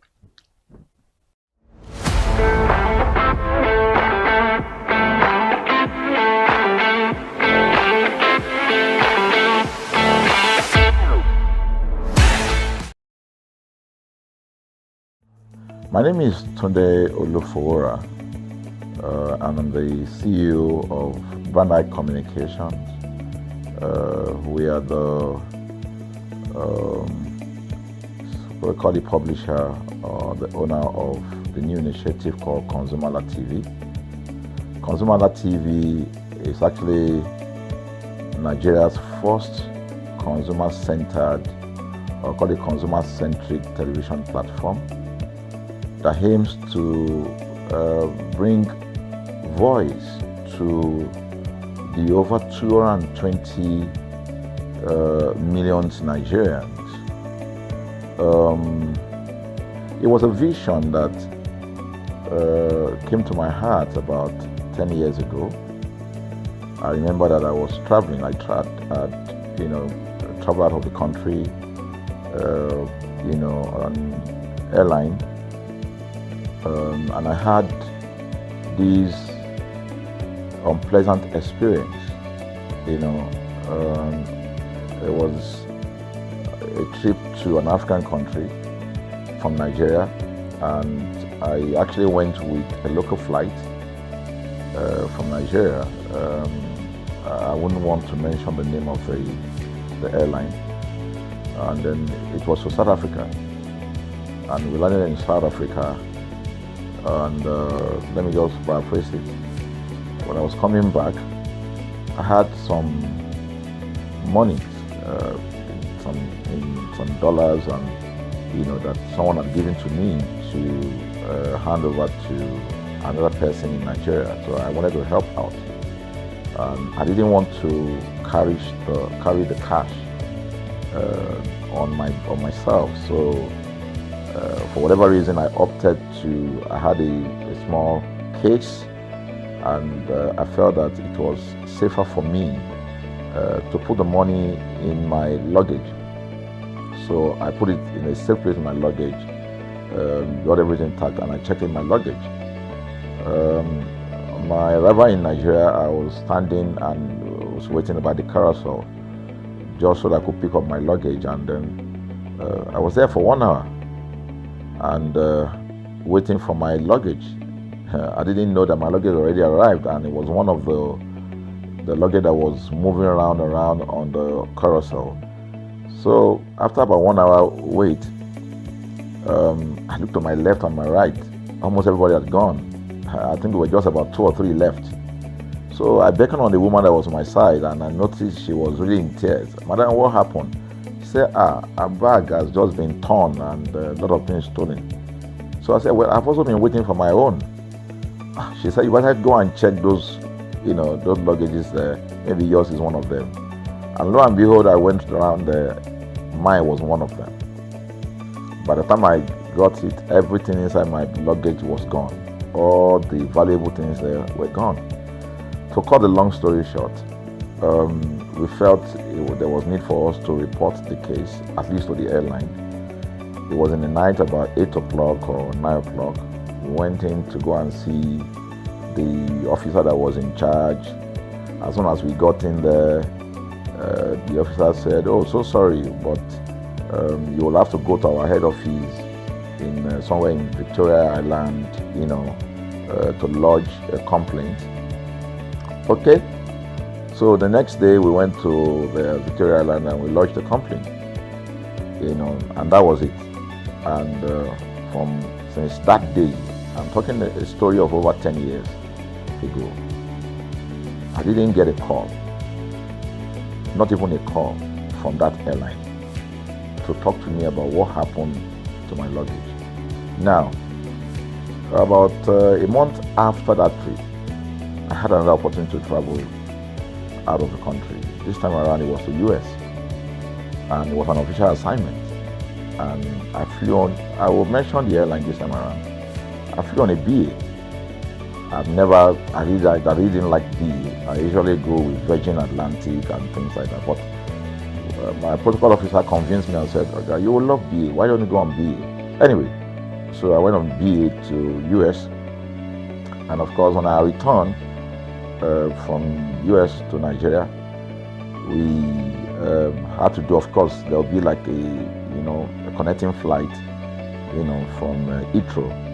So we got into London Heathrow, and then because it was through Heathrow that we went, and then so they changed since it was BA, They changed the aircraft, this time around to a bigger one. I mean, clearly because there were more Nigerians, or more people that were planning to come to Nigeria.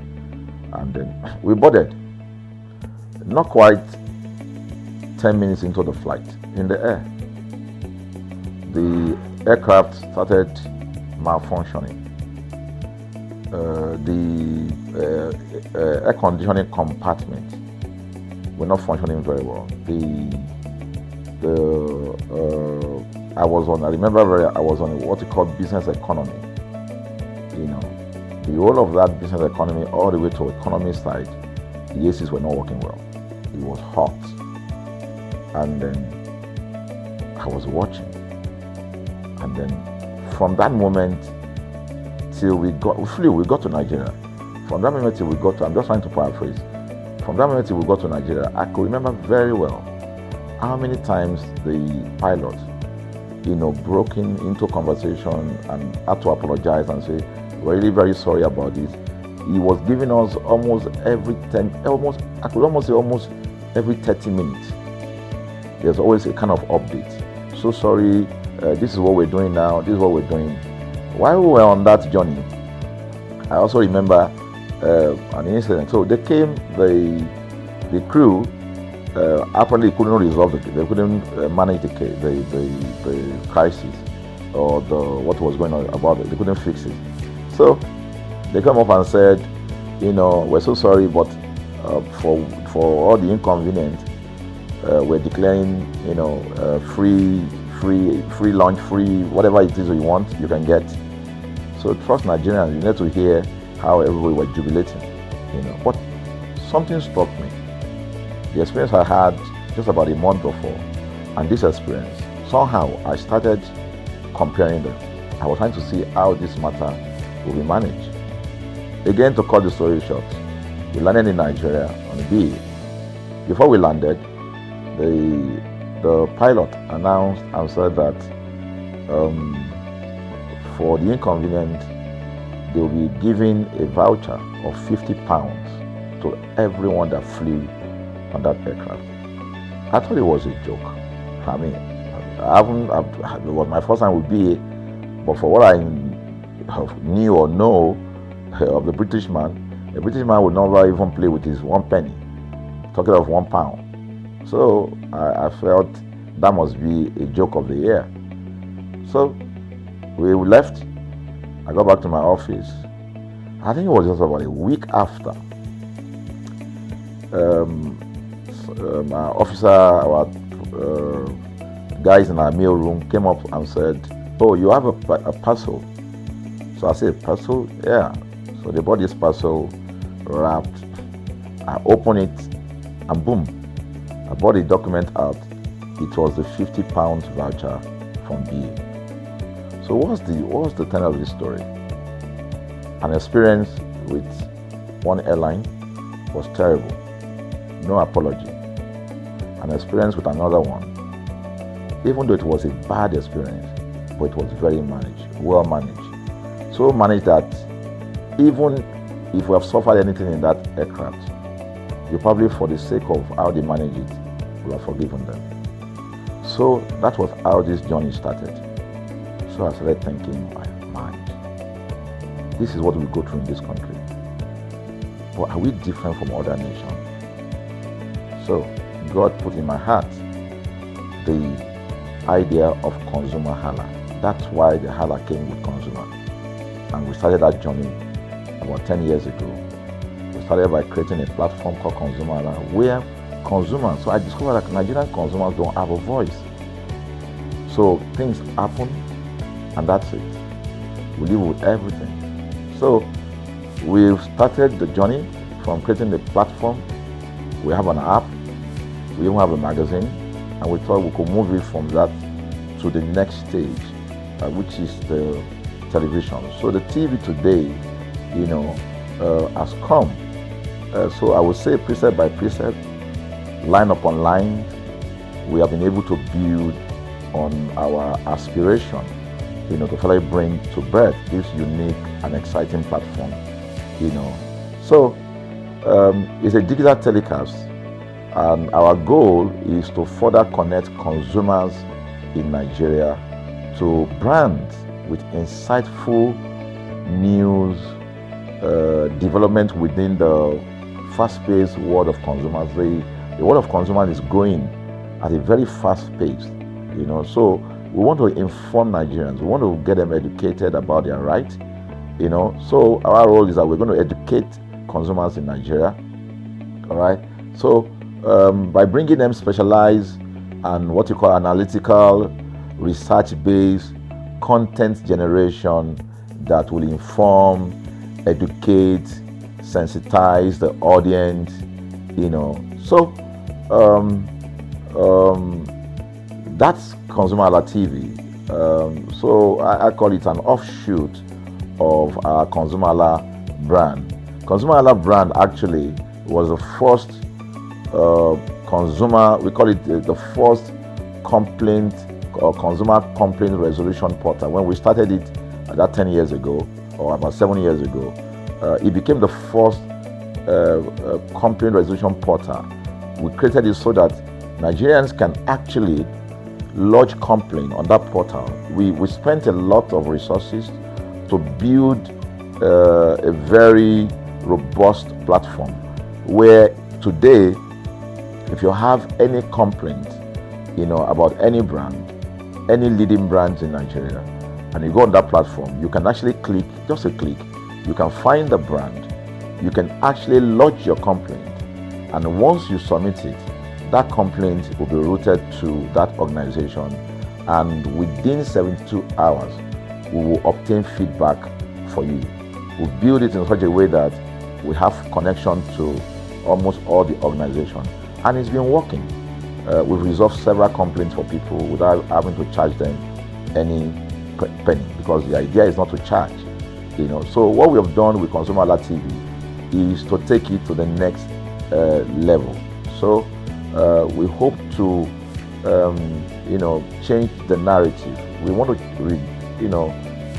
give the right direction. Nigeria has the largest consumer market in the world, with a population of over 220 million people. Why should we be the one that is suffering the most? Everywhere you turn to, it's as though Nigerian consumers don't have a voice. You're traveling, you buy a ticket. For whatever reason, an airline will wake up middle of the night,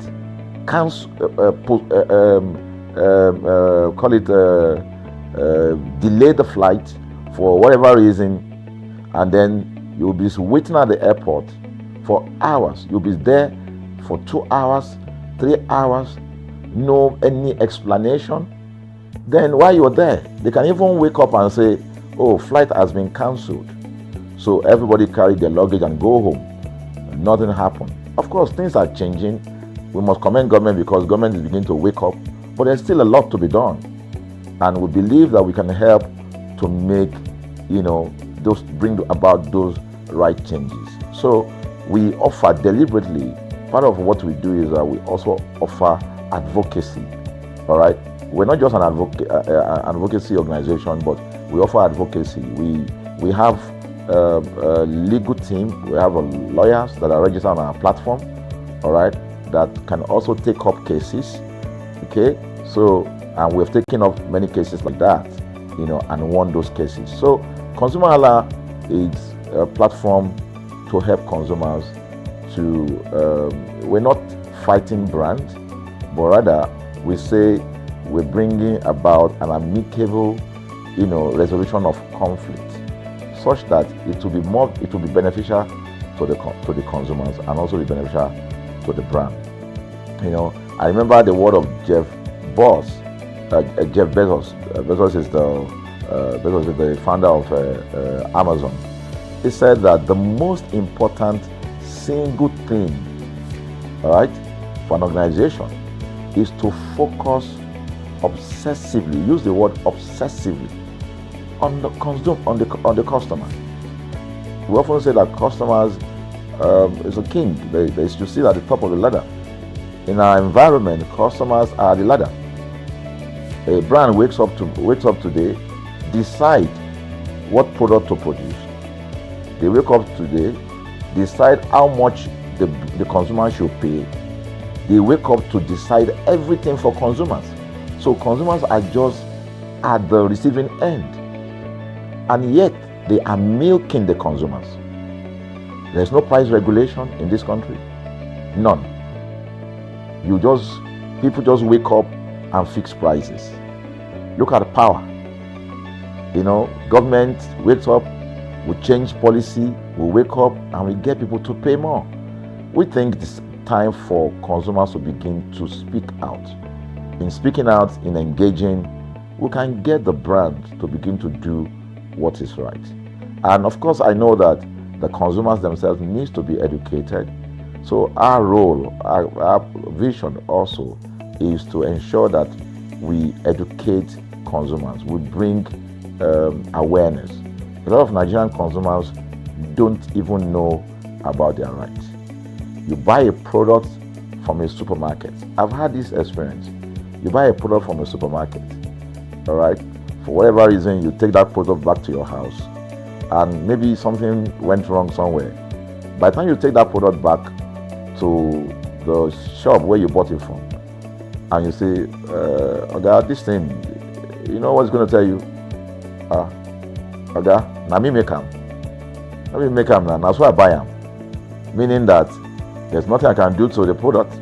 So you lose the product, then you lose your money, because the money is not refunded. The product you can't use. Only in Nigeria. Only in Nigeria. Let me give you another experience I had.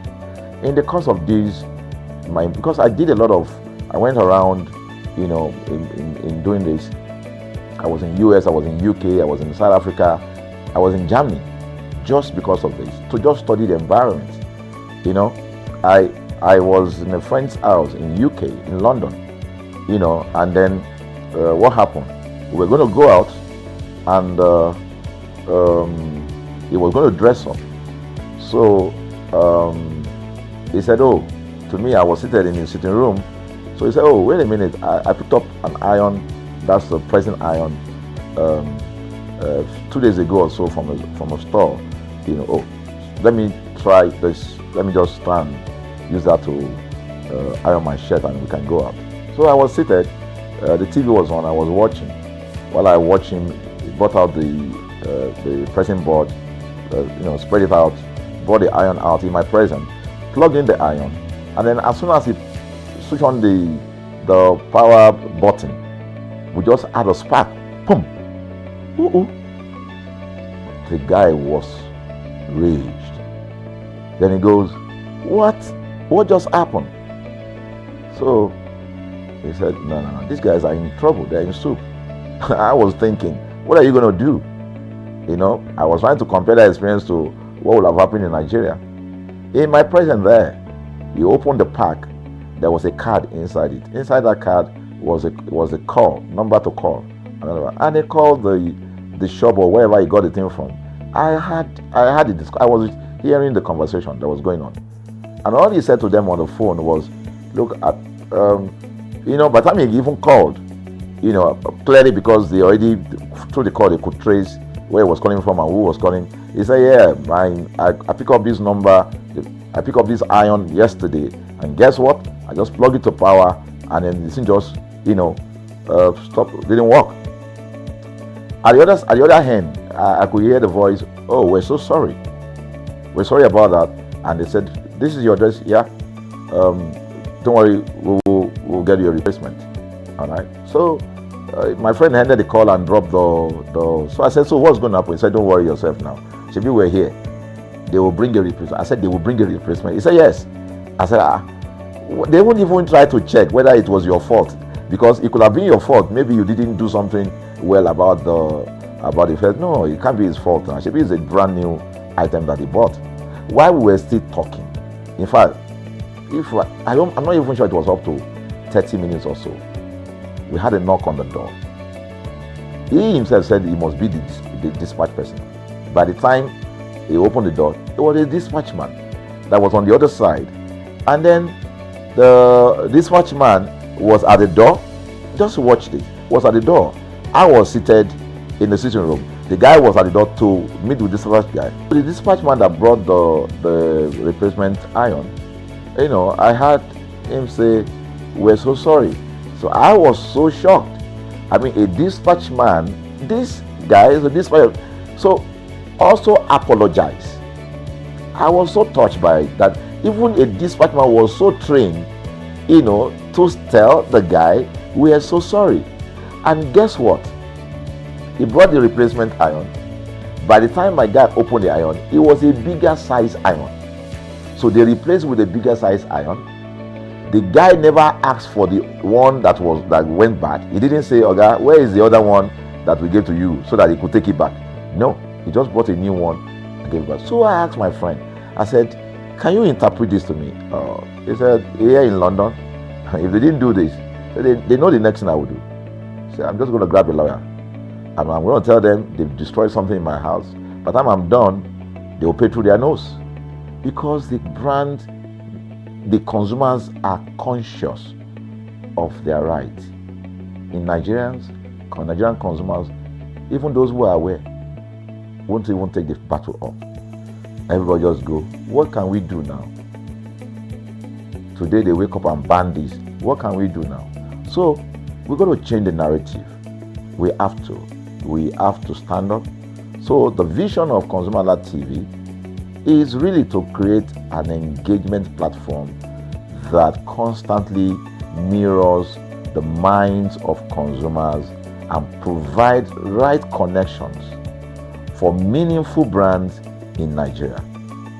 Thus, we believe, will be forming part of that our overall vision, of creating a more caring world of consumers where businesses thrive.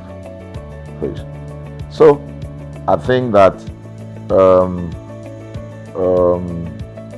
we'll make our impact.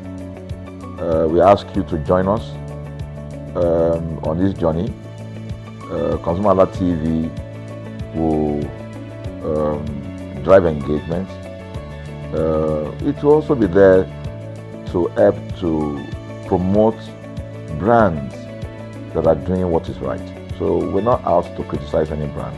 Rather, we have to complement what the brands are doing, because there is no organization that or a business that was set up to fail. Nobody set up a business to fail.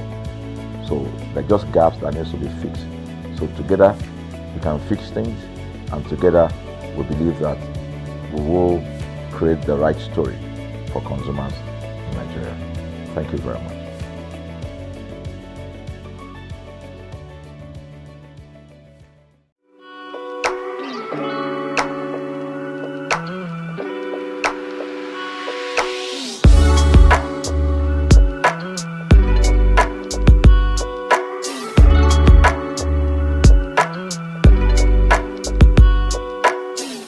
Hello and welcome to another edition of Mind the Gap.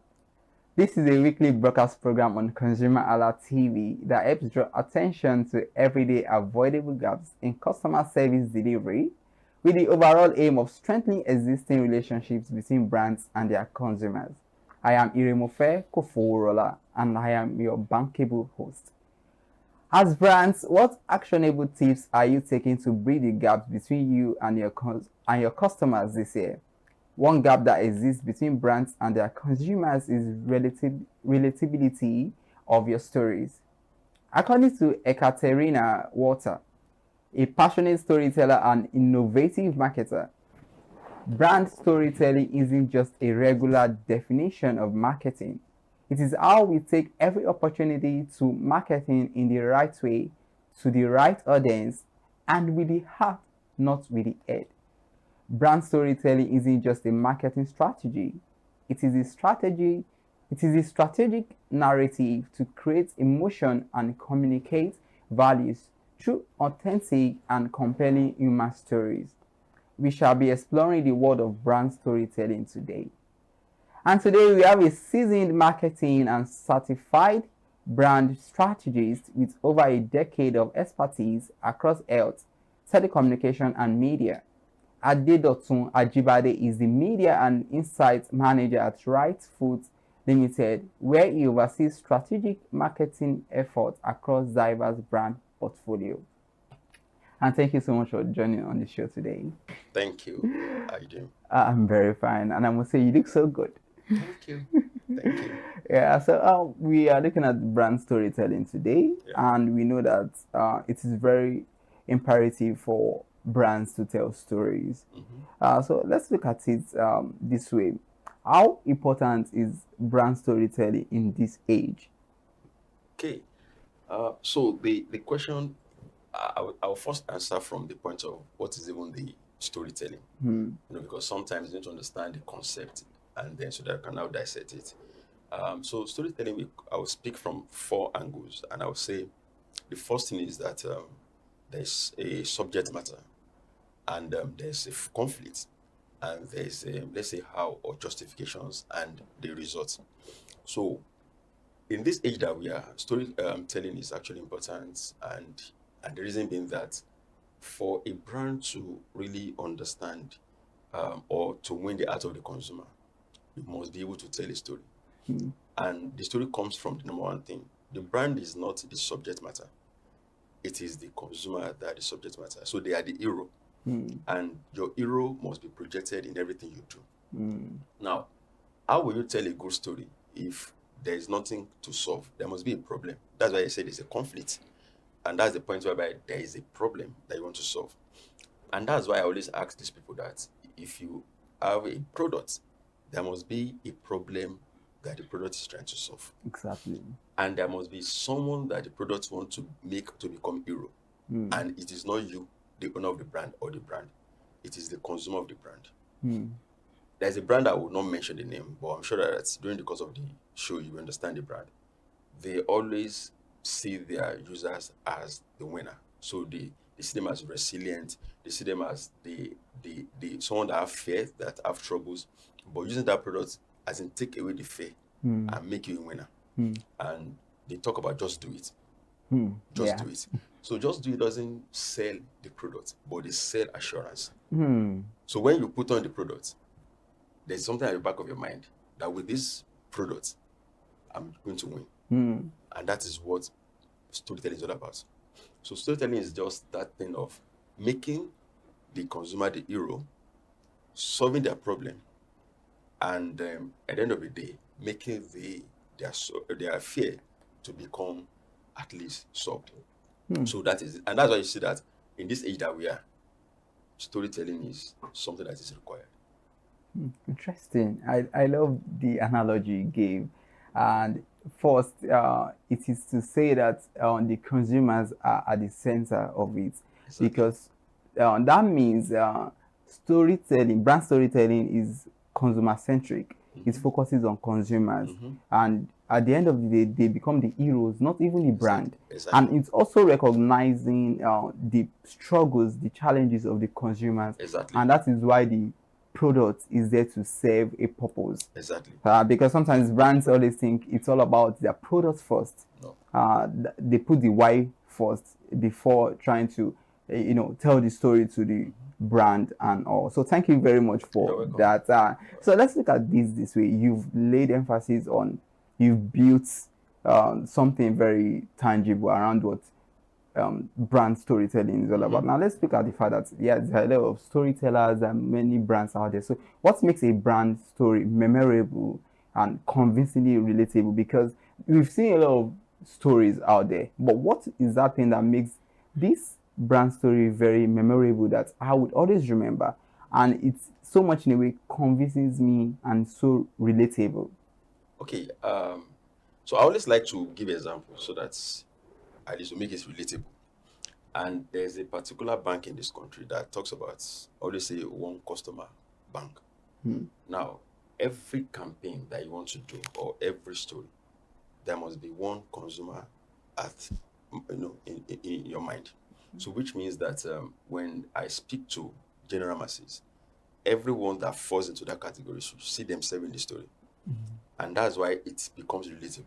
That's why it becomes something that I will not forget. That's why it becomes something that when I think about the particular problem, that brand becomes a solution that I go to. And why am I saying this is that there have been instances whereby people are coming to with a problem to you, and you tell them that have they tried this product. So you become an advocate for them because of how convincing they are, and how there's something called consumer insight, understanding the consumer. So there's a thing about the consumer is that once you know the consumer, you understand them, and that's why you do a deep dive into consumer to know who they are. And it's also still go back to that beginning of the storytelling, understanding the reason for the product, understanding the pain point of the consumer that you're trying to solve. So when you bring that solution to the table, by anything you bring around the product, they will remember. They remember. So that's how it is. So consumer insights, understand it, know their problem, and bring that solution. Then they will remember you. So in a nutshell, every story ensures that you are trying to look at a problem. And that way of you looking at that problem, it must be very authentic, because it shows from the fact that, okay, I recognize the fact that, oh, and it's not just you recognizing the problem, it's more or less like you putting yourself in their shoes. Because if you do not put yourself in their shoes, there is no way you can really understand how they feel. Exactly. And you made mention of the fact that you just have to go you can go to early lengths to understand what the consumers' challenges are. Yeah, so once you understand the problem, one of the things that I say as problem these days is that most product owners, they are looking at the profit, the value that comes to them, not minding the satisfaction that goes to the consumer. And that's the problem. But when you focus on the consumer first, what happens is that you get value. You get value. So the value becomes something that comes to you in abundance because there's a solution. And that's it. And let me just share this. Sometimes we went in meetings and there's a product, and the people in the boardrooms are actually saying something about, oh, I like it. What comes to mind is that you don't need to like it. The target audience, do they like it? You might like it in the boardroom, but if the target audience we are looking at they don't like it, then it means it will not fly. Because the fact that I'm in the boardroom means that I'm on tie, I'm on suit, I'm under AC. But the product is meant to cater for somebody that is sweating under the sun. If you love it, that means it caters to you, that you're comfortable. Then you should be able to cater for those that are on the street. So you can see the way it works. So when you understand them, you bring a product for them, and then you get value. The value that you get is the money that comes to your pocket. So it's a 50-50 thing. It's a win-win thing. So that means at the end of the day, when you are trying to solve the problem, so that is you offering the value to them. Then the value also comes back to you in a form of reward, which is the profit you make from it. Now, this is very beautiful, and I love the fact that you are a brand strategist yourself. You understand how these dynamics work. But looking at it, sometimes people say, oh, it's all interesting when you just talk about all these things. You have to recognize their challenges. You just have to put yourself in their shoes and all of that. But let us still look at it. Because naturally there will be some obvious gaps that exist when it comes to brand storytelling. So let's look at it. What are some of the obvious gaps or mistakes that are common to brands when it comes to telling stories? Yeah, so for the gaps, one of the things is that when you identify a problem and you are actually meant to provide a solution, it must be like the same solution to the problem that you've identified. So for example, now somebody's come to you that, oh, I'm hungry, and you are giving them word of encouragement. The thing is, that's not the solution. Exactly. Word of encouragement can come afterward. You can tell them afterward about how they needed to take care of their lives. But at the point, food is important. So when you've identified the problem, the gaps, that, okay, we are not telling the story, and storytelling is about emotion. Storytelling is what makes your consumer to become loyal to you. Storytelling is what makes them to think first about your product. If I ask you now that there's some products probably been using for a while, and I ask you why, you are not even giving a reason, but you're just in loyal to them. And that is where this comes into play. So giving them the right thing at the right time, that is the gap. So the gap is you've identified the problem, then also offer the solution, the right solution at the right time. That's so insightful because it's, in a nutshell, it means that if at the end of the day a brand recognizes a problem and they are not giving the right solution to that problem, so the gaps linger on. So there's no way it can be bridged because you are not offering the right solution to them. So it's the way to just bridge it is you recognizing the problem, the challenges, then you offer or provide the right solution to that. So beautiful. And now we'll be talking about brand storytelling, and people are just like, okay, these guys have just been saying all of these things, and they are just trying to say, okay, when you talk about brand storytelling, you know that you are trying to talk about how you can connect as a brand to your consumer's emotion, how you can make your story relatable, and you ensuring that your consumers are heroes, which is beautiful. But let's look at it now. This brand storytelling we are talking about, how is it related to campaigns, to marketing and advertising? Okay, let me just, in this simple term, and I will say it this way. The story is, I will call it the foundation. And the other part, which is the campaign, the advertising, the marketing, are the structure that comes on it. Or let me put it this way, the story is the center and they pick from it. Now, it is the story that you've already crafted, the emotions about the brand that advertising, leverage on. Campaign is just like a line, but that line is coming from something, and it's coming from your story. So, for example, the shoe brand we talk about, there's an energy drink that says "Embrace the Tree." Embrace the Tree is a campaign, but the brand is actually telling you a story, telling you that with this brand you'll be able to actually face your challenges. With this brand, you'll be able to actually, probably mental alertness and all those things. That's what the brand is saying. That's the brand story. Now the brand is not saying embrace the tree. Embrace the tree is the campaign. So you can see that the campaign is coming from the story. So for every campaign you see out there, they are actually meant to come from the story. And now, if the story is not now addressing the problem of the consumer, that means your campaign will be failed. That's in fact dead on arrival. So your advertisement now is not in the form of probably your out of home, your billboard, your digital, your below the line and all those things. They are also coming from your story. They are also coming from the brand essence. They're also coming from the brand offer and the unique selling point and all those things that we can talk about brand. So you can see that all these things are centered around the story. And that is why it's important to actually tell the right story.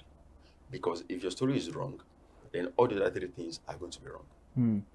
If your story is wrong, every other thing will be wrong. If you have not picked anything from what we have said so far, this is very deep. So that means no matter the marketing strategies, no matter the advertisements, no matter every other thing you're trying to look at, campaigns, even workshops you are trying to do, at the end of the day, if the storytelling is wrong, you cannot achieve every other thing. Exactly. Now, I want to come a bit personal, and because you are a brand strategist and all that. So we've talked about the fact that, okay, the brands or the products are just a means of a guide. That means they just guide people and the consumers are heroes and all that. Let us look at it in the practical sense of it now. How do we then say truly, when it comes to brand storytelling, how do you position your brand as a guide and the consumers as hero? Because you've talked about that you have to identify, what their challenges are. For instance, this is a mug. Somebody needs to take coffee or tea. So all you are offering with such consumer is this.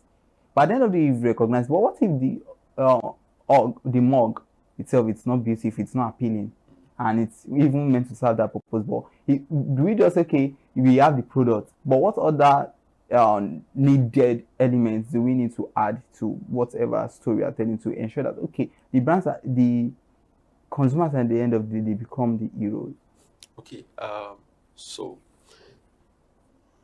let's stick from this point of view.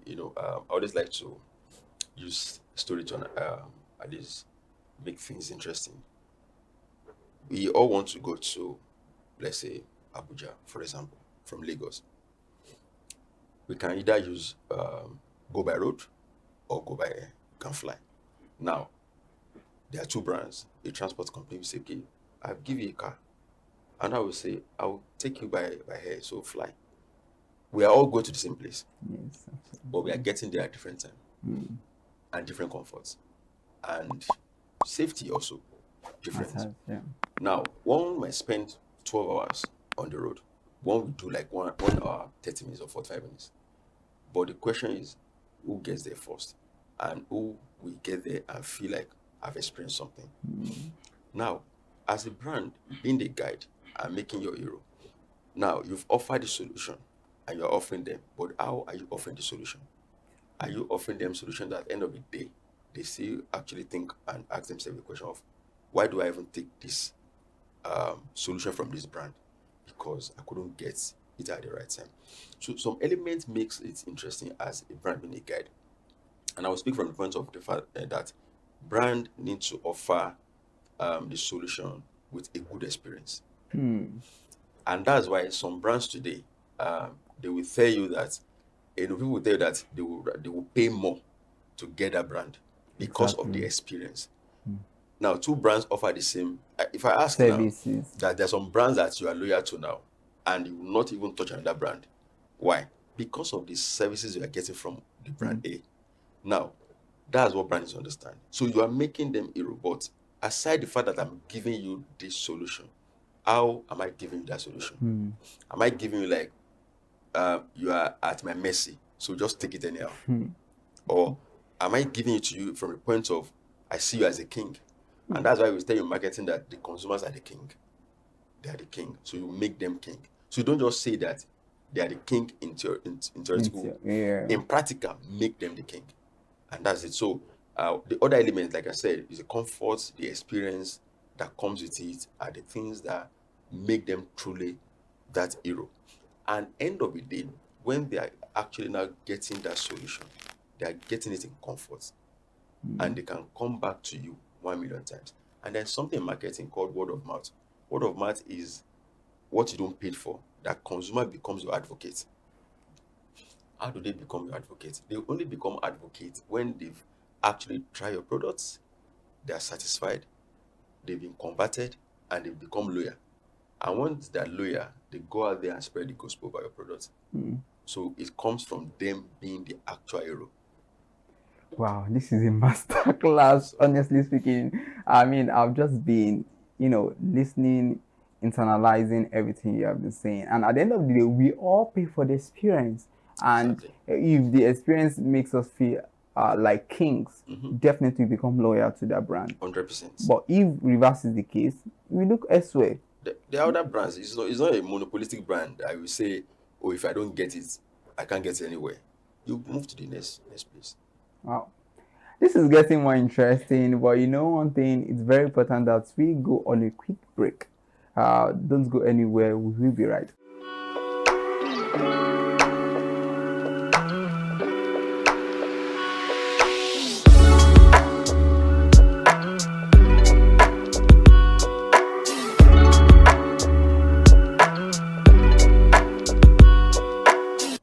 Welcome back and thank you for staying tuned on the show. You are watching Mind the Gap on ConsumerHallaTV. And you know what? My guest is the ever amazing Adedotun Ajibade, the Media and Insights Manager at Right Food Limited.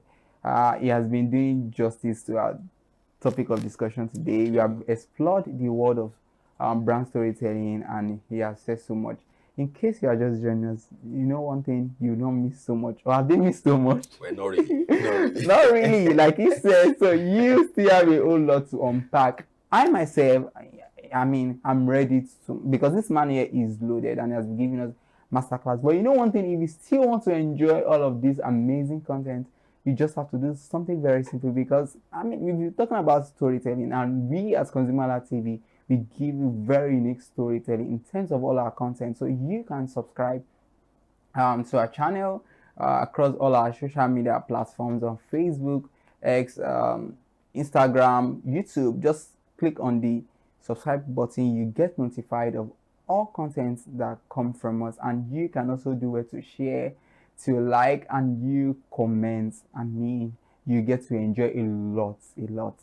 So still talking about brand storytelling, let us look at this way. We've come to an age whereby technology has really, with the advent of technology, a lot of things have happened, and now we live in a world where artificial intelligence, I mean, it's making so many people scared, and people are like, even looking at storytelling, some people or some brands actually utilize AI to tell their stories. And at what point do we then say, okay, let us use AI? But does AI even have human empathy? Does AI understand what it means to be human? So looking at that, so the question is not just only centered around AI. Let's look at how we can use technologies to advance brand storytelling.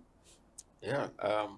So I think we'll just use probably one stone to kill like several birds now, and about AI, because one of the things is people already assume that AI has come to take people's job. Exactly. People are scared. People are scared, but this should not be. Yes. Because the fact remains that AI has come to make our job easier.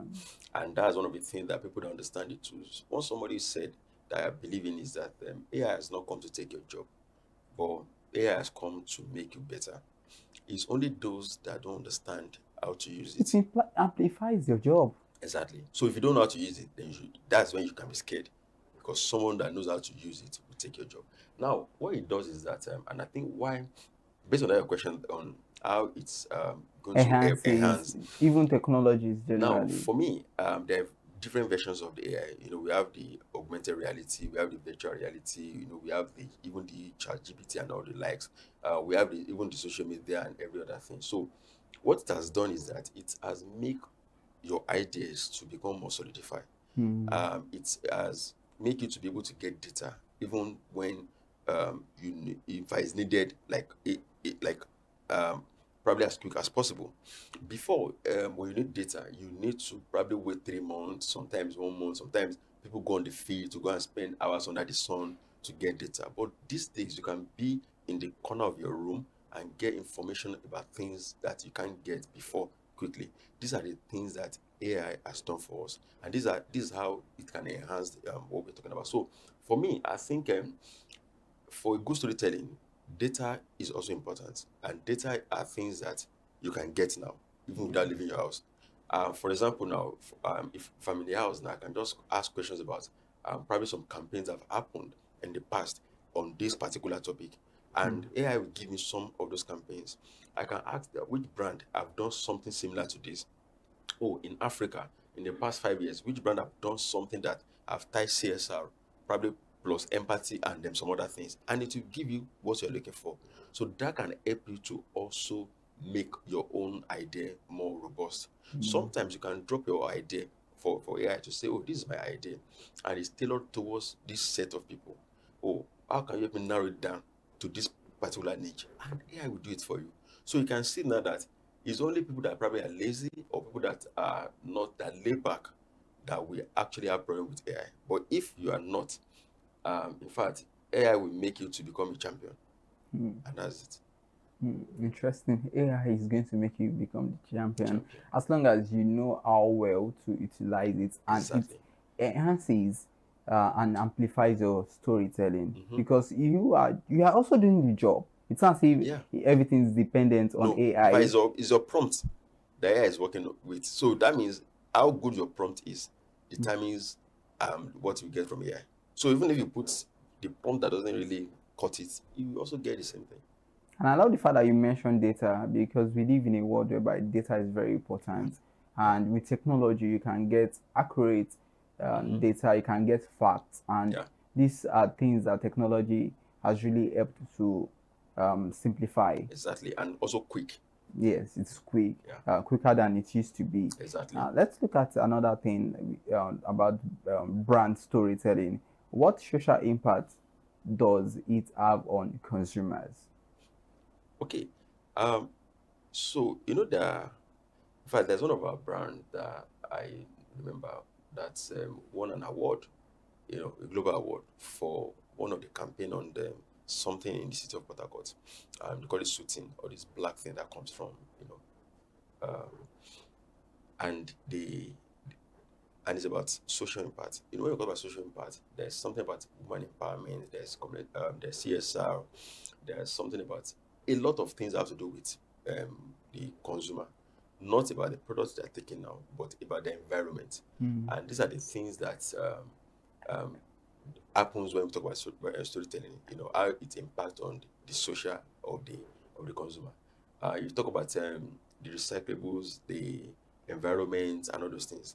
These are the things. So we've have different advocacies that actually focus on this, and so you can see that aside the fact that consumers are getting value from products, even from the stories that a brand is telling, you can also bring the environmental part of it to play, which also make consumers to live a better life. So end of the day, I think it's a win-win thing for consumer, because brands have done a lot when it comes to this. Interesting. And it's very interesting to know that brand storytelling has a lot of social impact on people, and through that way there could be a lot of advocacies. And at the end of the day, it's all about our environment, how safe it becomes, because these stories, they go a long way and they can become memorable. So I'm looking at it now. I want to link this to the next question I want to ask now. We've talked about the social impacts and how, for long, as you mentioned some of these campaigns, I could remember some that just flashed back through my mind. It's campaigns I've seen years back. Now, we know there are many brands and it's a crowded market. So at the end of the day, each brand wants to be distinct. Each brand wants to become memorable. So how can brands ensure that through their storytelling, out of a crowded market, they become distinct and memorable?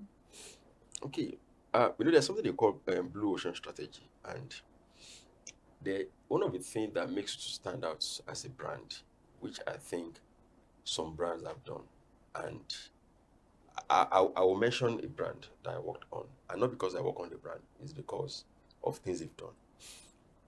There is, for example, let me use Biggie brand, 13 flavors, and they are distinct flavors. And now others are also copying that. And why do you think others are doing that? Because you realize that consumers are also, our taste bud is different, and consumer is yearning for more things.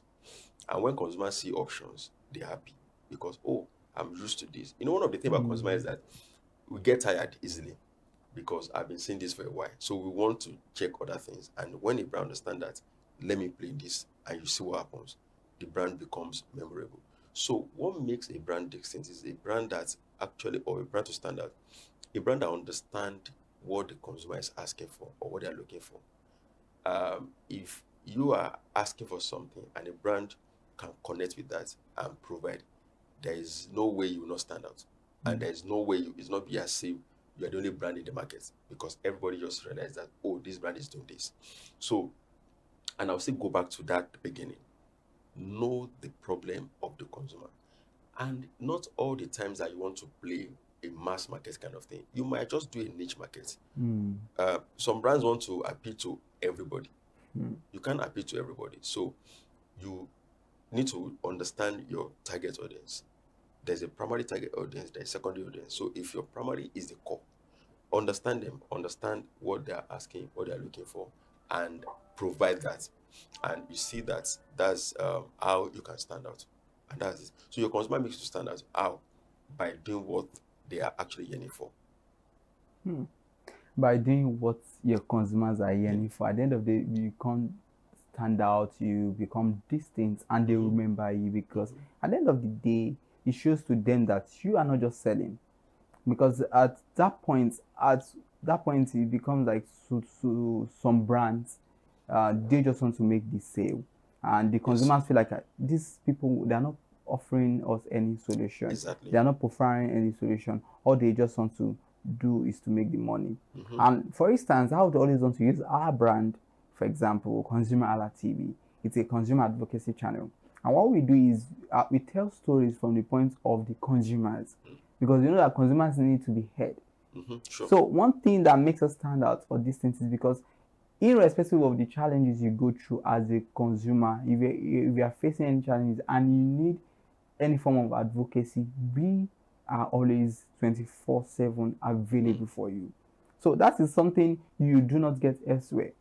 So you also mentioned, I'm just trying to link it up together, that as brands you just have to recognize that it's more or less like your unique selling points at the end of the day. Because you mentioned Biggie, and you could say I smiled when you mentioned it, because I understand that yes, I'm not an ambassador, but but I take it, and sometimes I don't want to mention my favorites Biggie product. You will tell me after the issue. So I just when maybe I tell you, I'll get a lot of packs. You see, so you have to tell me.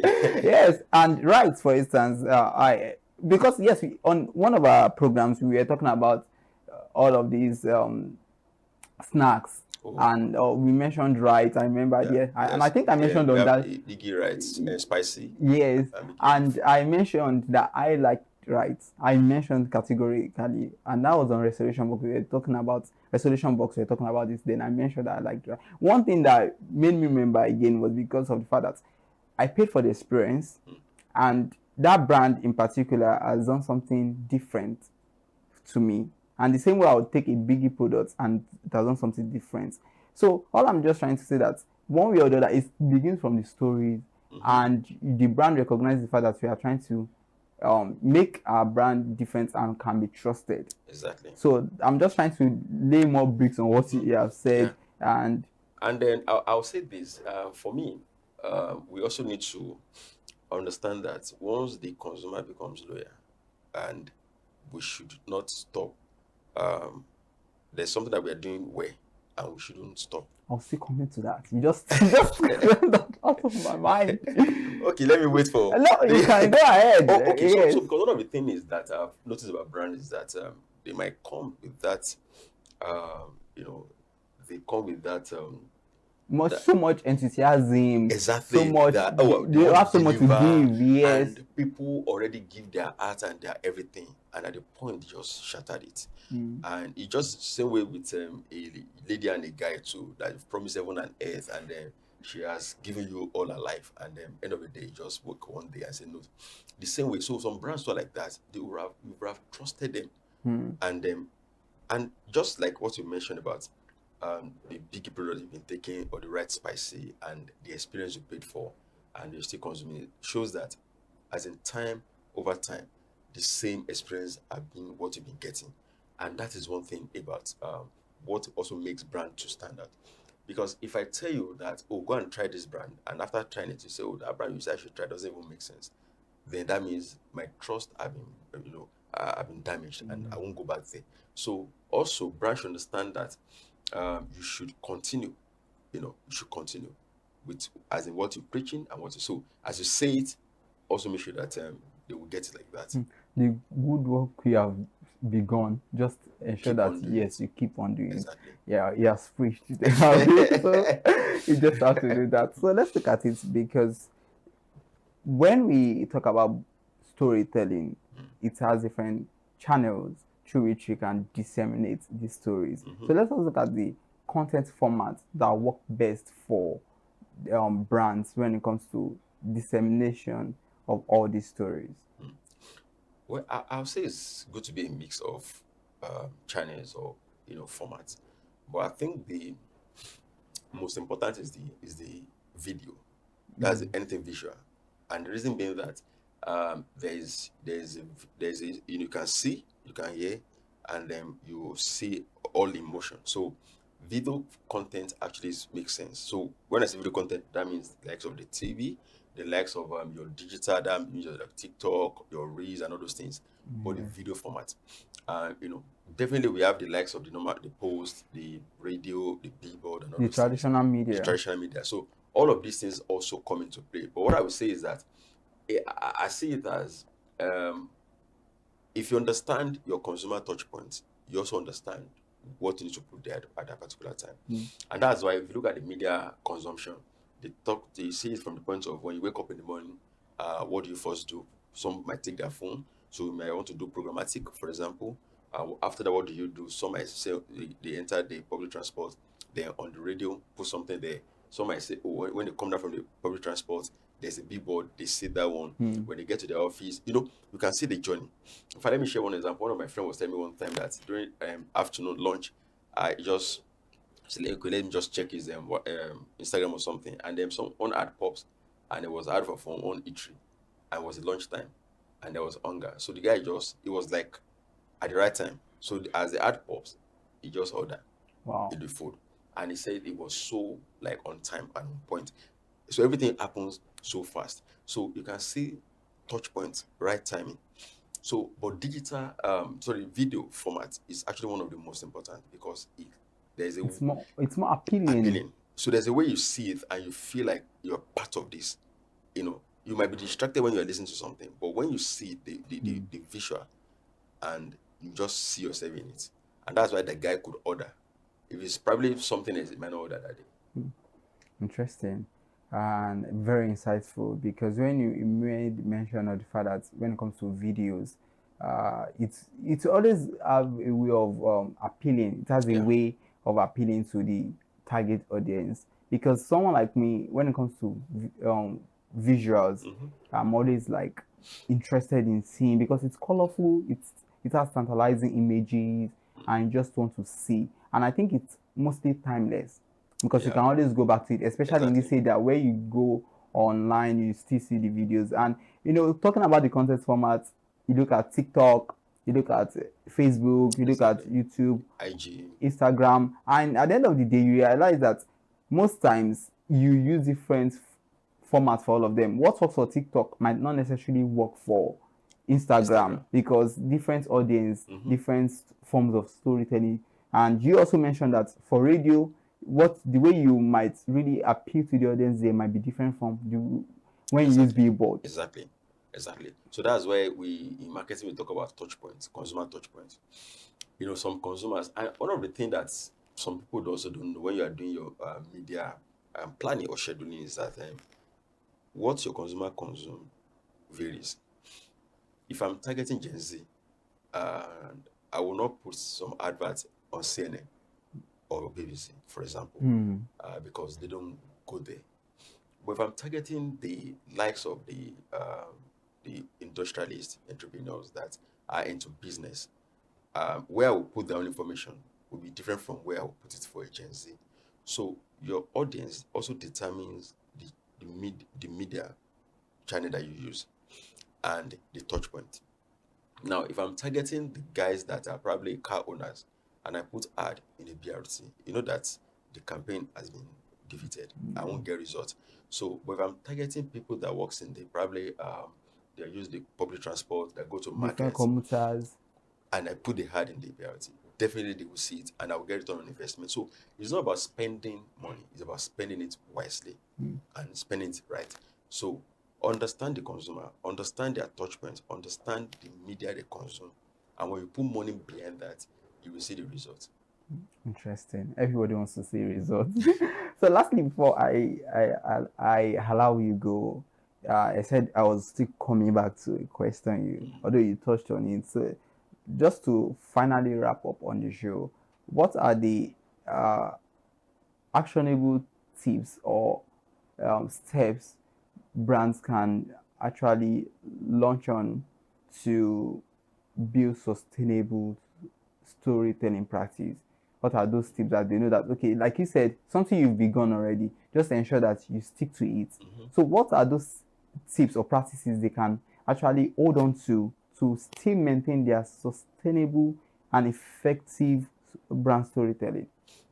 Okay, so one of the I'll say it this way: consumer of today, they are always evolving. There's a particular brand, a phone brand that we used when we were growing up, and it was a very rugged and durable product. And at a point, the brand, became what we don't like because we've moved on. So we were moving faster than the product. Now, That your consumer today, you know their problem and you've solved the problem, doesn't mean that they may remain on that spot. Also, that you've solved the problem doesn't mean that the solution of today is the same solution Applicable tomorrow. of tomorrow. Because there's technology, there's this and that, so they move, they advance. Now, you need to also evolve with your consumer. And that's what happens. That's why you have to be also big on research. So as probably it's on a quarterly or on half year or every year. So if it's every year, then you do your probably your focus group discussion, bring your consumer, understand them. So that helps you to either what you need to do more on your experience. Now, probably before you used to do your packaging is like this, and those guys' tastes have moved. So your packaging is a bit not in their taste again. So you need to work on it. You maintain your product quality, but things around it. You know, one of the things we talk about in marketing is what endear people to some product on shelf is the packaging. So if your product is good, but the packaging is wrong, you will still not get people to test it. It is until they try your product that they know that it's good and they become loyal. If they've not tried, they can't become loyal. So how would they try what they don't love? So that's why your packaging will also need to be enticing to appeal to those guys. So you can see that this thing is a function of part-time. You can't rest. You can't rest on the sources of yesterday as a product owner or brand owner. So you have to keep on evolving. So one is you evolve with them.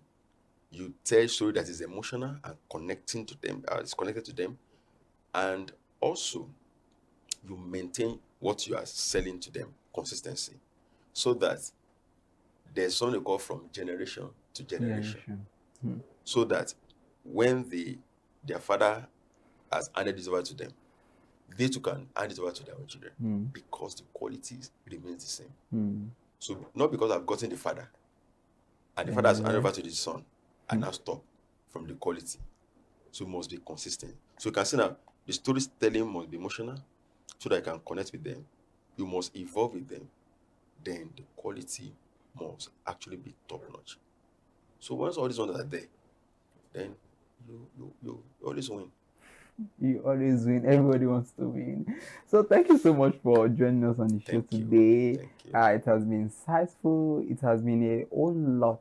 And Mr. Adedotun Ajibade, you have done amazingly well today. Thank you. So and I hope that any other time we beg you to please come join. If you call me to say come tomorrow, you see me. Oh wow, interesting. And okay, come tomorrow. I see you tomorrow. Thanks for the opportunity. I appreciate it. Thanks. Yeah. So thank you also for the masterclass. Thank you, because I personally have learned a lot, and I see myself as a brand.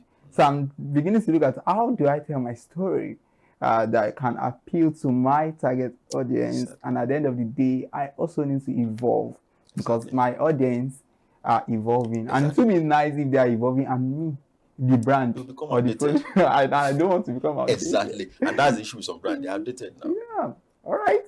So this is all we can expound on Mind Gap today. For an organizational growth this year, brands must leverage on the power of authentic storytelling that are appealing. And it is not just about what your brand sells. It all goes down to how well you treat your customers as heroes. So the question you should ask yourself is, how well do you treat your customers, and how well is your story relatable to them? And if you have not followed us across all our social media platforms, please do well to follow us across all social media platforms on Facebook, Instagram, and YouTube at ConsumerHalla.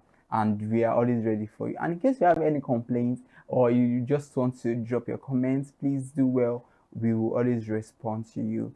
Till I grace your screen next week, I am always bankable, and I am your bankable host. My name remains Iremofe Koforola. Goodbye.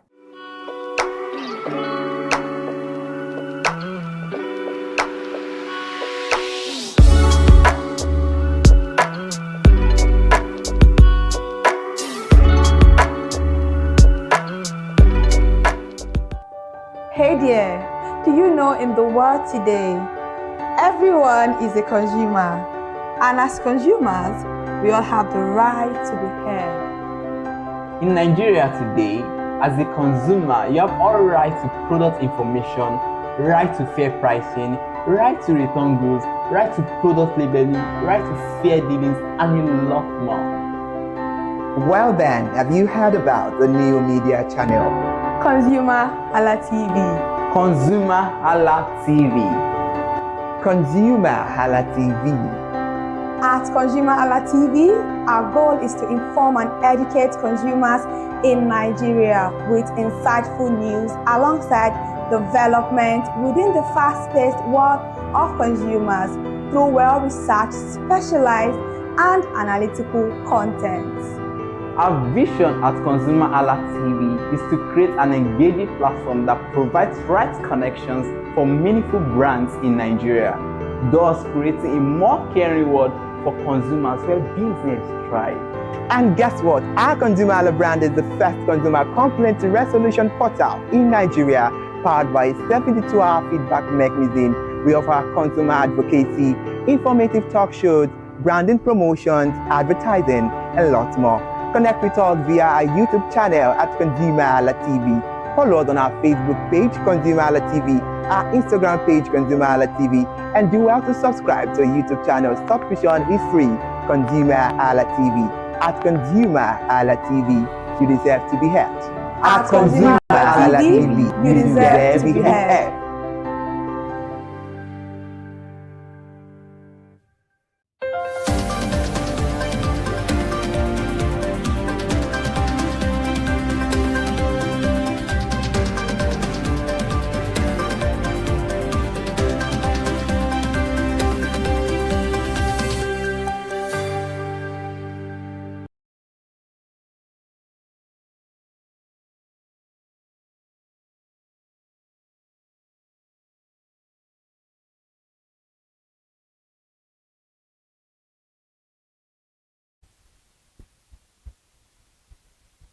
Good afternoon, this is News at 2 on ConsumerHalla TV. I am Kike Lomo at Jibola. Sterling Financial Holdings Company PLC and its subsidiaries recorded a profit of 16.34 billion naira in the fourth quarter of 2025, representing a 23.8% decline from the 21.44 billion naira posted in quarter 4 2024, according to its unaudited interim financial statement for the period ending December 31, 2025. The drop in quarterly profit was primarily driven by higher credit loss expenses and rising operating costs, despite growth in interest and trading income. The group's interest income for quarter 4 rose by 53.8% to 107.14 billion naira, up from 69.66 billion naira in the same quarter of 2024, while interest expense increased by 48.4% to 41.29 billion naira, narrowing net interest gains.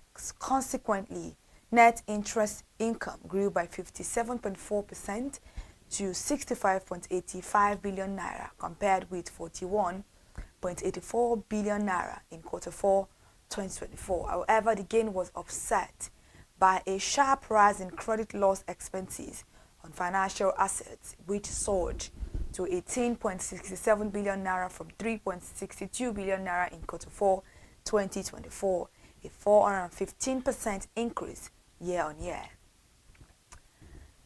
President Bola Ahmed Tinubu's approval to gazette targeted investment-linked incentives for Shell's Bonga Southwest BSW deep offshore oil project has stirred intense interest across Nigeria's energy sector, even as the specifics of the incentives remain undisclosed weeks after the announcement. The development was announced by the presidency, but neither the Nigerian Upstream Petroleum Regulatory Commission nor the President's Energy Advisory Team has released details on the nature, duration, or conditions attached to the incentives.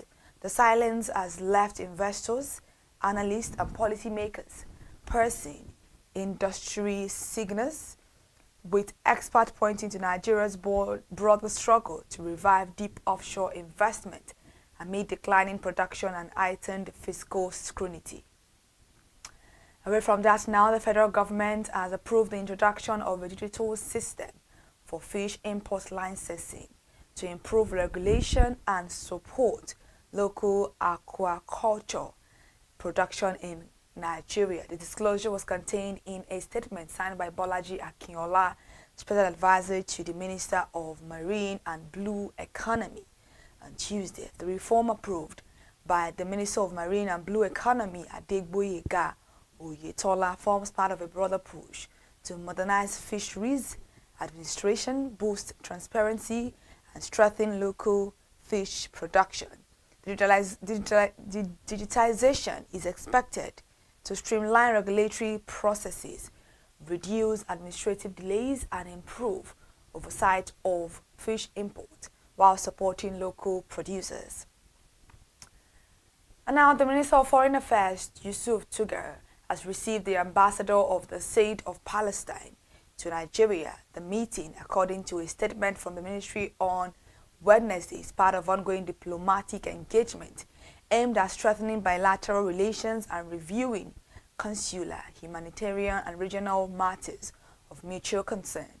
Separately, the minister also hosted the Minister of Hajj and Umrah matters of the Kingdom of Saudi Arabia, Dr. Taufik bin Fawzan Rabia, on Tuesday, along with members of his delegations.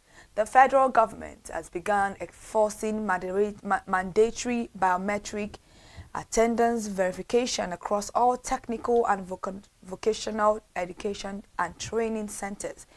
This was disclosed in a statement signed by Mrs. Boriowo for Lashade, Director of Press and Public Relations, Federal Ministry of Education. The directive is aimed at safeguarding public funds and ensuring programs benefits reach the intended beneficiaries. The ministry emphasized that non-compliant centers and trainees would face immediate consequences. They warned that any training center that fails to comply with these requirements would not be eligible for payment. The Group Chief Executive Officer of the Nigerian National Petroleum Company Limited, Mr. Bayo Ojulari, has praised the Dangote Petroleum Refinery as a critical stabilizer of Nigeria's energy system amid the state-owned oil company's challenges in operating its government-owned refineries and meeting domestic fuel demand. Ojulari, who spoke during a fireside chat titled Securing Nigeria's Energy Future at the Nigeria International Energy Summit 2026 and Wednesday in Abuja, said the existence of a functional local refinery provided an NPC with much needed breathing space amid intense pressure to maintain fuel supply continuity. He said the Dangote refinery has been a major relief for Nigeria's fuel supply, urging Nigerians to appreciate its impact regardless of personal views about its owner, noting that the plant's own operations had drawn applause from participation at the event. Government scrutinies now account for about 11% of Nigerian banks' total assets, underscoring years of constrained credit extension and a sustained tilt towards lower-risk sovereign instruments, according to a new banking sector outlook by S&P Global. The ratings firm said the rising exposure has increased bank sensitivity to sovereign-related shocks, though this risk is expected to ease gradually as lending to the real economy improves and macroeconomic conditions stabilize. It added that the close link between banks and the sovereign should moderate as credit growth gradually picks up, fiscal deficit narrows, and economic conditions improves. Away from that now, Red Tech Limited, Nigerian financial technology startup backed by billionaire investor Tony Elumelu, is considering raising up to $100 million in fresh capital over the next 2 years. This is to accelerate its expansion across Africa. The Lagos-based company, which provides payment services and agency banking solutions, plans to expand operations into 29 African countries. In the first half of the year, the company's chief executive officer, Emmanuel Ojo, made this known in an interview according to Bloomberg. According to Red Tech's Chief Executive Officer Emmanuel Ojo, the company will consider launching a Series A funding round after laying the groundwork for its continental rollout. However, further report details that Red Tech project is a sharp rise in activity on its platform over the next 2 years. Annual transaction volumes are expected to grow to about 100 billion transactions, up from 25 billion recorded last year. Over the same period, the total value of transactions processed is projected to rise to 100 trillion naira from about 30 trillion naira in 2025, highlighting the company's ambition to become a major payment backbone in multiple African markets. The completion of the 624 megawatt Abuja feeding scheme, designed to significantly boost electricity supply to the Federal Capital Territory, is being delayed by persistent right of way challenges, the Transmission Company of Nigeria said this.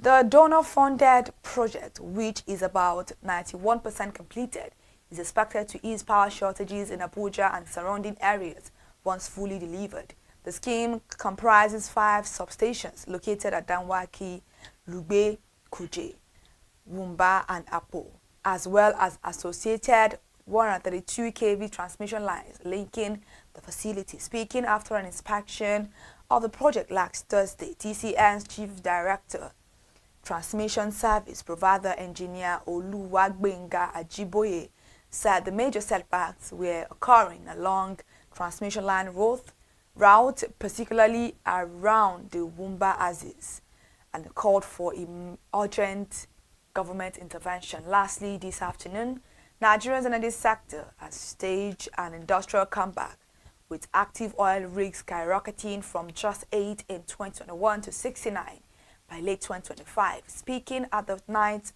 Nigerian International Energy Summit, NIES, on Tuesday, President Bola Ahmed Tinubu declared an end to prolonged underinvestment, citing $8 billion in fresh investment has proved that the nation's radical policy overall is paying off. Represented by Vice President Kashim Shettima, the President credited transparency measures and fiscal incentives under the Petroleum Industry Act for providing regulatory certainty long sought by international oil companies. We inherited a sector rich in potential but constrained by inefficiencies. He said, through fully digital and competitive licensing rounds, we are unlocking opportunities and rebuilding trust with the global investment community.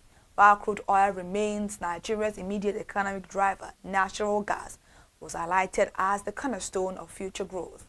Average daily gas production has reached 7.6 billion standard cubic feet, with domestic supplies surpassing 2 billion standard cubic feet for the first time, a milestone for powering local industry.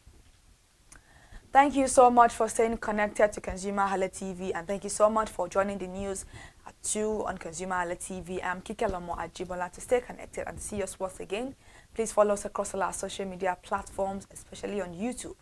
But Instagram, Facebook, X, TikTok is at ConsumerHallaTV. Thank you once again for joining the news.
in the world today, everyone is a consumer.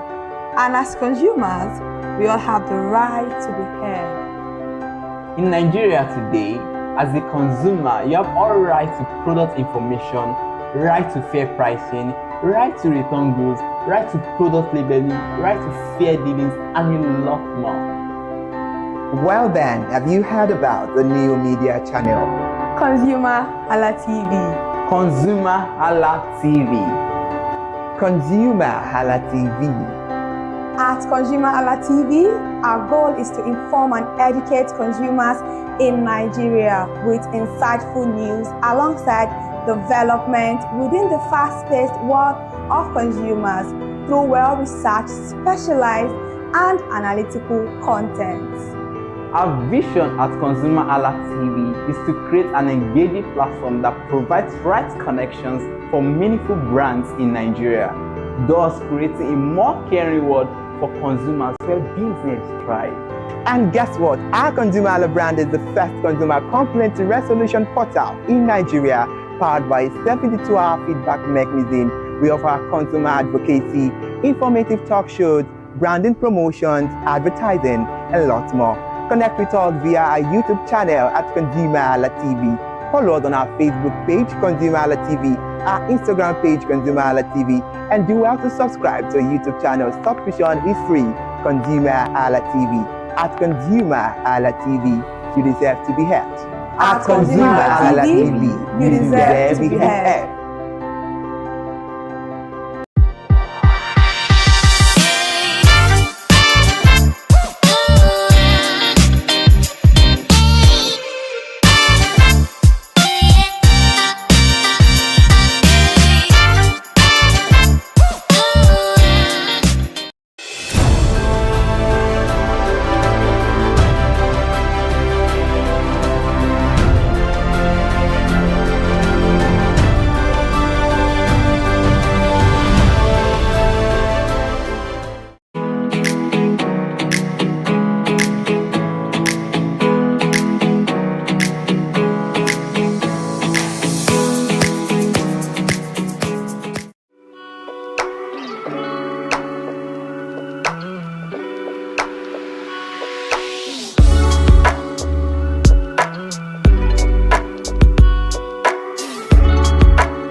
It's a beautiful time on your screen to enjoy tips and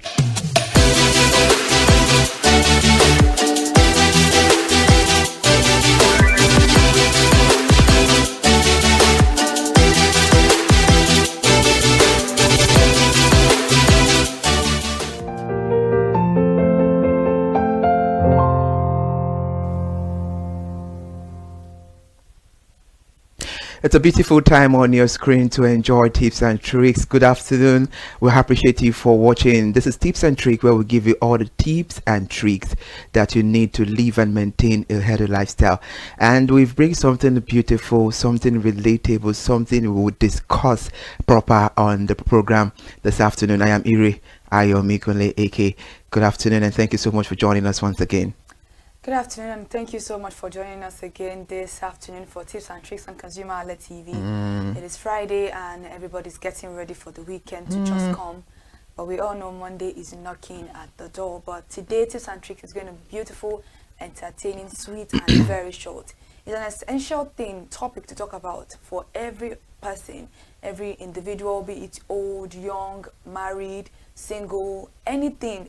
This particular topic cut across all variants of age group and everything that you want to think about. So this particular topic is very important, and it is how to effectively secure your home in Lagos. We all know Lagos is a crazy market when it comes to apartments, looking out for apartments. In fact, agents are a whole lot of different deals entirely.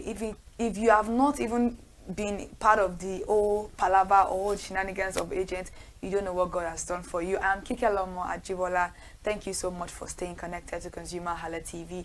And in case you haven't followed us across all our social media platforms, Instagram, Facebook, X, TikTok, and on YouTube, subscription is absolutely free, all at ConsumerHallaTV. Please run along to go do that so that you can be able to see and enjoy beautiful conversations like this here at ConsumerHallaTV. All right, interesting. And in summary, we'll be giving you the tips and tricks on how to effectively secure your homes in Lagos State. But Kike, before we move into the conversation, let's talk about looking for a house. We all know it's not an easy task. It's just like you embarking on a project, and it's very, very difficult. Most of the time, you will call the agent will call you, and you have to pay money for transportation to go there. When you get there, you'll be like, is this the house they called me for? And I was doing something more productive. Some of the time, you just feel like, what is actually happening? We know it happens everywhere, but Lagos is my it's like an 100% of over stress. It's really a stress. Now let's get to talk about it. What's the craziest story you've ever heard about someone say to you when looking for an apartment? Or have you fallen victim of such scenario or circumstances before? Well, I think I've only started staying in Lagos by myself, but I've always stayed alone in Ilorin. I stayed alone in Ibadan, and the experience is very, very different. When looking for my apartment in Lagos, I think I was fortunate enough. I met good agents, people that were very nice, but it's just the ridiculous amount of money. You signing documents, you paying different agents for them to be giving you houses. And funny enough is that in Lagos, it's very hard for you to just walk into an apartment and say, oh, you put to let outside, let me enter. They will see, the landlord would still refer you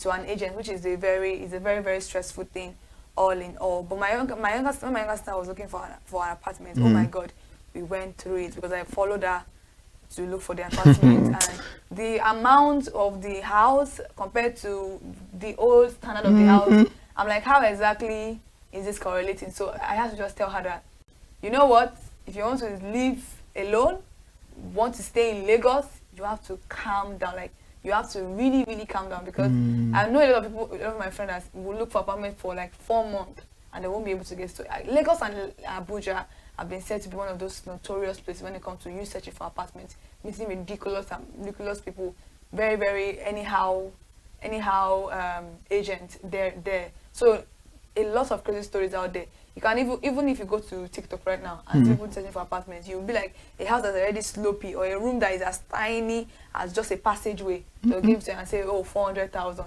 or 1 million naira. So it's just very, very crazy like that. Kike, I'm so happy for you that when you wanted to get your apartment, you met a good agent, same as me. It was a very soft one for me. But we have some, bad eggs out there that they are always putting the consumer on a tight corner. What is really happening? Then welcome to Lagos, where everything and anything goes. It's a global city, like we all put it. There's something that they're always saying that 70, the ratio 60-30, 70-40. How does that work? Some people say maybe 50-20-30. I don't understand that ratio. Can you please ponder on it? The landlord's money, the caretaker, the agent fee, and then the agreement and commission. So that's why those money are like that.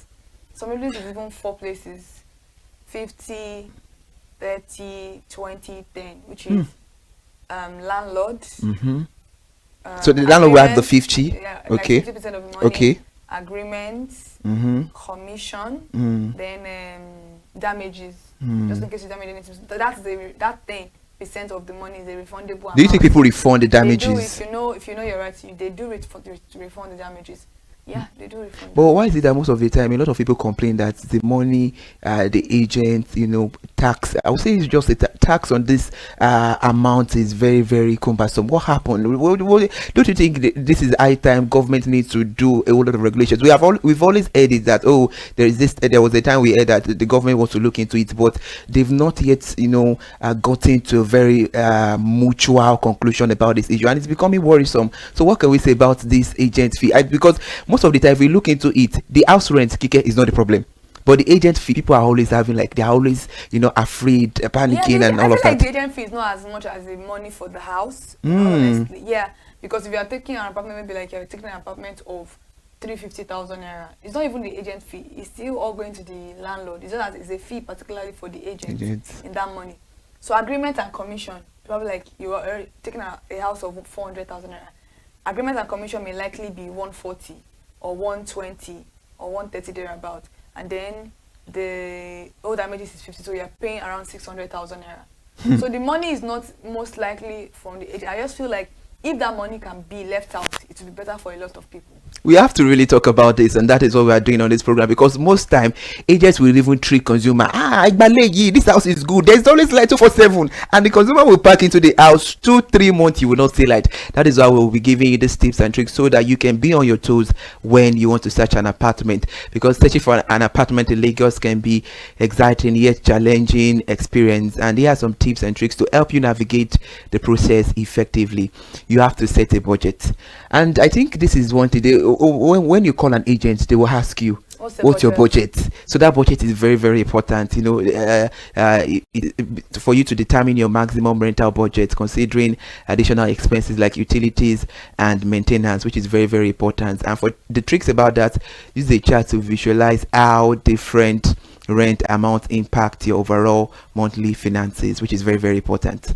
And also, you have to actually choose the very right neighborhood. It's very important to know that your safety, your peace of mind is very, very important. That's why it is very good to research the neighborhood you want to live based on your lifestyle, how close it is to school, how close is it to work, how close is it to social amenities, like maybe like a relaxing place, maybe like a market, maybe like anywhere. So it always, and also is that the trick about it is to visit the neighbor at different times of the day to gauge traffic, noise level, and overall vibe. You don't just want to move into an apartment because you like it. Trust me, supposed to know the vicinity where you're going to be residing is very, very important. Kike, I have a funny question before we move on in the conversation, because let's use Lagos as a landscape, for example.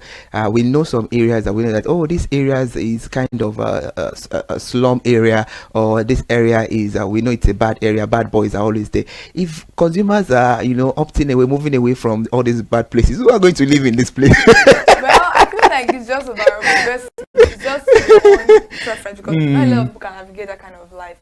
But if you know you can, why not? And things are very, very cheaper on that side. You just know that you have to be very, very high on alert, because anything can happen. Your phone could go missing, you could get robbed and stuff like that. So that's why it's always good to stay in a very gated and a well secured environment, especially in Lagos State, because even in a gated and risk environment, your security is not still guaranteed. I can't agree less with you, and that is why most people will say God Almighty is the highest security.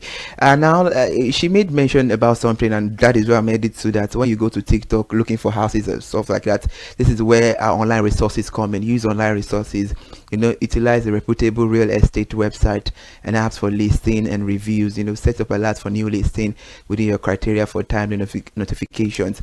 And about that, real estate today is always on Monday, where you meet our colleague in the studio, where you get some tips and highlights that will help you as well. It's very beautiful tips and tricks I just dished out. Another one is to inspect the property thoroughly. Always visit the apartment in person. Don't let them just show you pictures.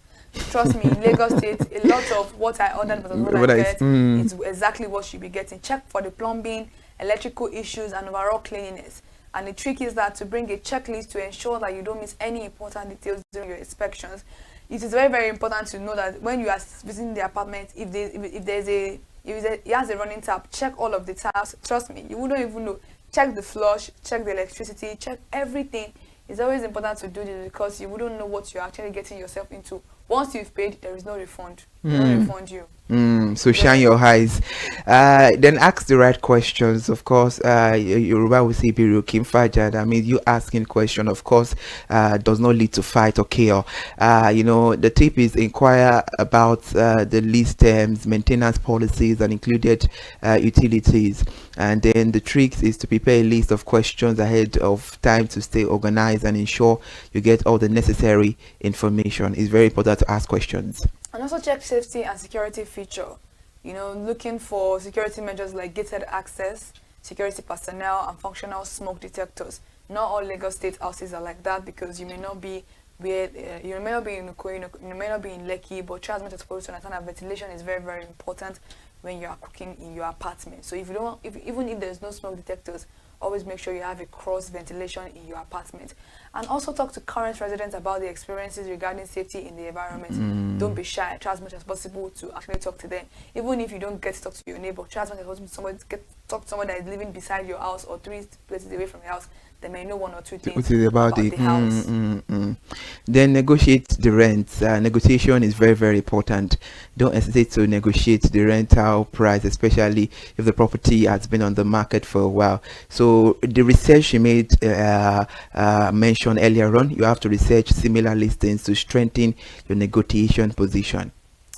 And also understanding the terms of lease is very, very important. You need to read the lease agreement carefully before signing.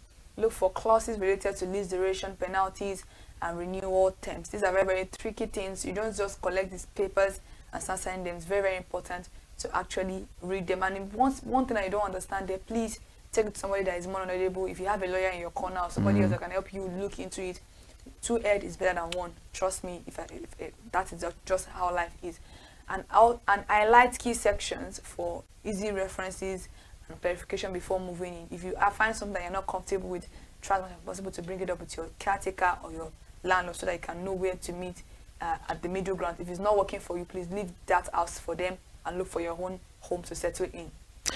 All right, Kike, most of the times when we are looking for apartments, I used we because, of course, we are at that age for now. I know that in few years to this time, by God's grace, we'll have the house of our own that we build ourselves. But it's very, very important because a lot of people will start complaining when they get to work. You came late today. Why? The transportation.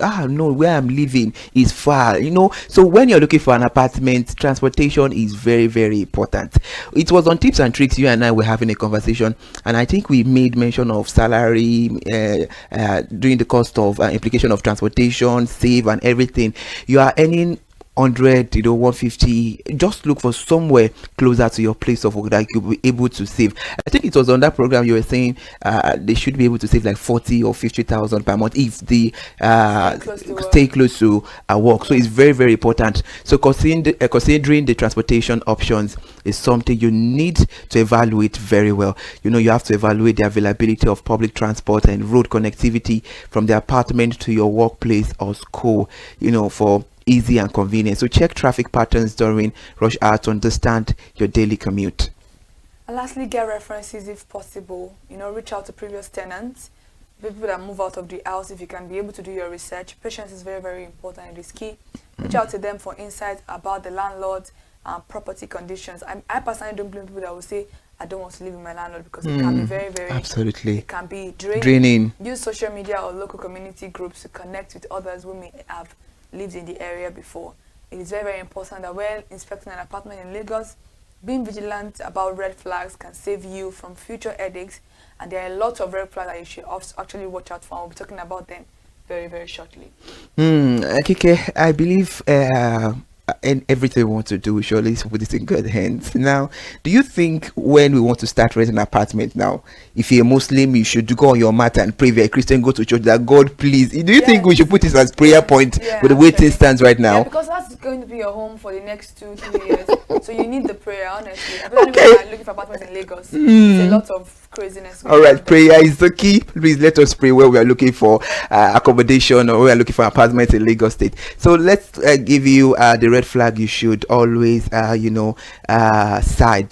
Talking about water strength or mold indicators, signs of water damage on walls or ceilings and concern. This could indicate plumbing issues or poor ventilations. Kike, we have to talk about this. Because when it's raining season now, we see people, most especially people living in the island, they will start doing a whole lot of video. Look at my kitchen, look at my bedroom. A whole lot of stuff is happening. They will come online to, scream, to just let people know what is really happening. How can we cite this red flag? Because most of the time, you might not even go to look for the apartments during rainy season. It might be dry season when there is no rain. And very, very bad. I feel like the best time to look for apartment in Lagos is during rainy season, so that you can see all the things that you need to see. During rainy season is the best time of any time to look for apartments. And when we talk about mold is a silent killer. Mold is something that we need to be very, very to understand. If you see these things in your house or in your house and want to rent, I would advise you not to even rent it at all, because these are medical. It can cause a medical issue, and it can cause anything, and death is something that can come from this particular mold issue.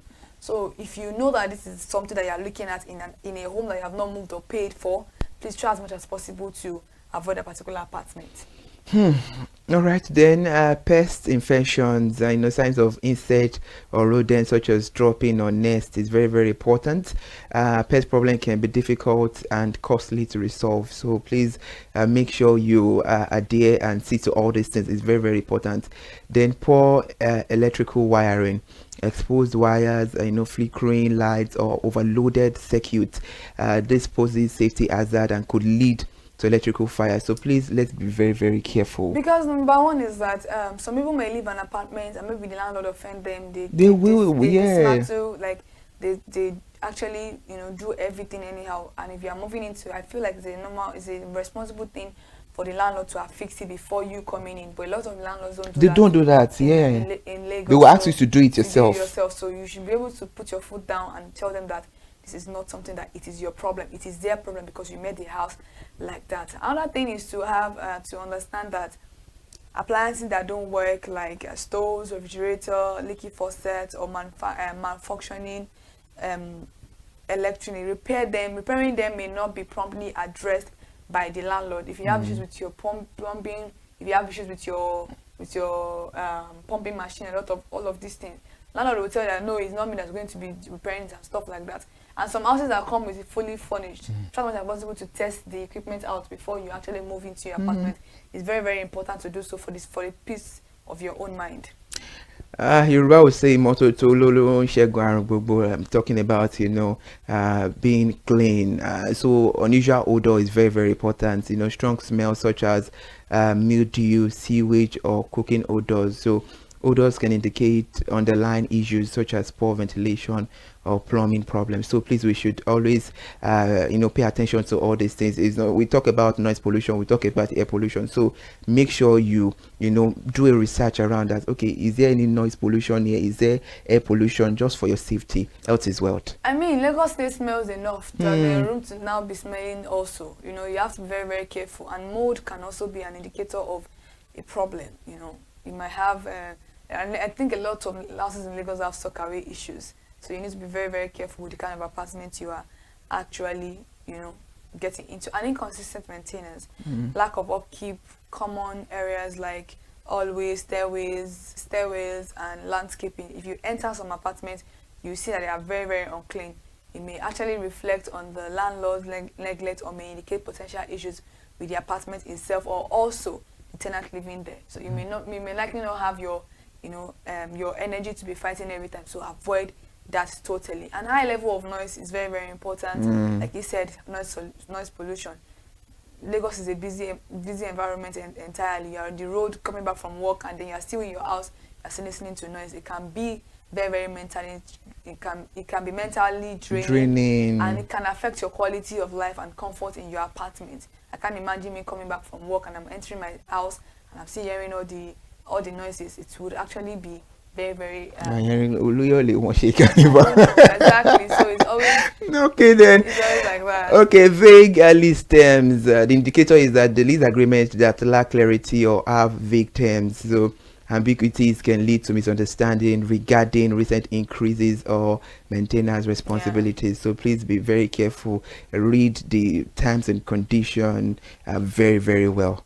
Review it. Review it very, very well. And now, security concerns. A lack of functional locked security guards or gated access can lead to insufficient security.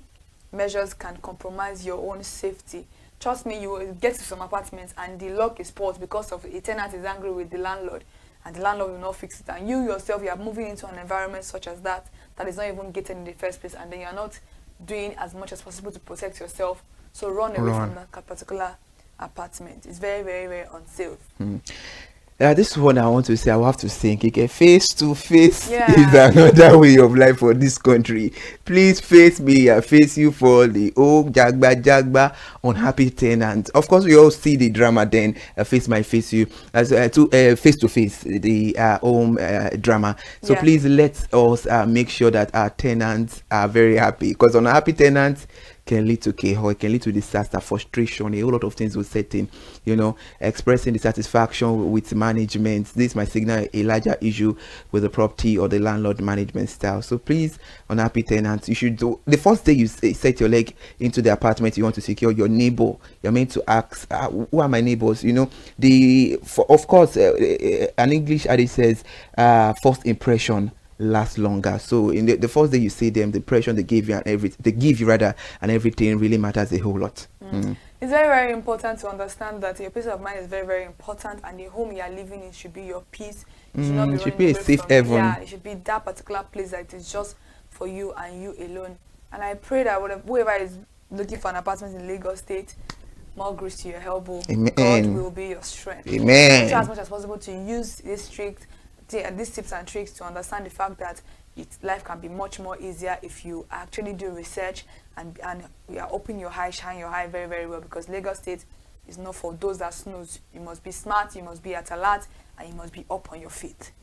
If there is anything I love about this tricks, it's because we give you that information that is well needed for you to be able to live a healthy lifestyle. Looking at all these things said on this program and you following them daily, of course you have a healthy life. There is not going to be any headache, nothing will disturb you from your sleep, everything will be sound and peaceful. So definitely you have to adhere to everything we've said on the program. It's a very good conversation, and now we have to draw the curtain on tips and tricks, the last edition of the month of January 2026, and next one we'll be seeing on the show, it will be the first Friday of February. Happy new month in advance, and please do well to enjoy the rest of your weekend. See you next month by the grace of God.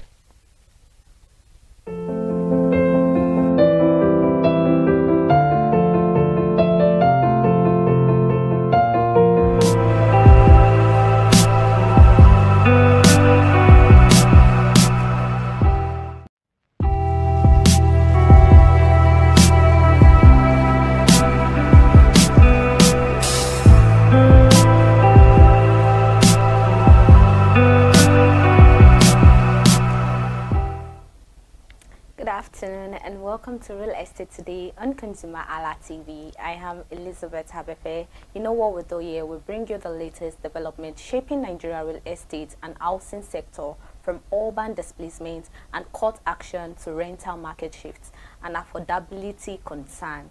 And today, you know how we do it. When you see me, you get to see Iremofe on the show, whereby we bring you updates. So, Iremofe, say hi to the viewers at home. Hello, how are you doing today? It's another beautiful week. Yeah. And it's time to talk about real estate. And I'm quite sure you're as happy as I am, because you know one thing, when it's real estate, we are talking about data, we are talking about updates, we are talking about housing development, and everything you need to know about real estate today. Okay, so now let's move on. Makoko demolition spark fresh housing concern. According to retention item in Makoko, Lagos, following ongoing demolition that have left thousands of residents displaced, raising renewed concern around urban redevelopment, housing rights and resettlement plans. Residents say the demolition, which began last week, were carried out without adequate notice or alternative housing arrangements how they would relocate. Protests erupted as affected families demanded clarity on relocation and compensation, while authorities maintained that the actions were part of border safety and environmental measure. This development has once again placed the spotlight on waterfront housing, informal settlements, and the human cost of urban renewal in Lagos. Why does it matter for consumers? It means it highlights the risk of living in high-risk or unplanned areas. It also signals the need to verify housing security and relocation plans. It encourages renter and buyers to consider safer regulated housing options. This is a whole lot, in as much as the government is trying to, consider some housing redevelopment. My concern is leaving residents in a state of confusion, in a state of what is next. Because when demolitions happen in these cases, government sometimes just overlook the safety and well-being of these people. Fine, demolitions happen, and that is why people need to have foresight into the future. Okay, this area, does it have any high risk of possible demolition in future? But Mr. Femi Falana, human rights activist, was saying on Arise TV, and he said that the Supreme Court has ordered or made decisions that no state government should have control over inland waterways, that any housing issue related to waterways, state governments don't have any control over it. So if the Lagos state government should just, wake up one morning, because they were like, people were tear gassed, and because people were trying to protest. So it's, in as much as you are considering development, look at it from that is one thing that it is more of concern to me as a Nigerian. Because in this way, at the end of the day, it could happen to anybody, and it's not if these people will be compensated.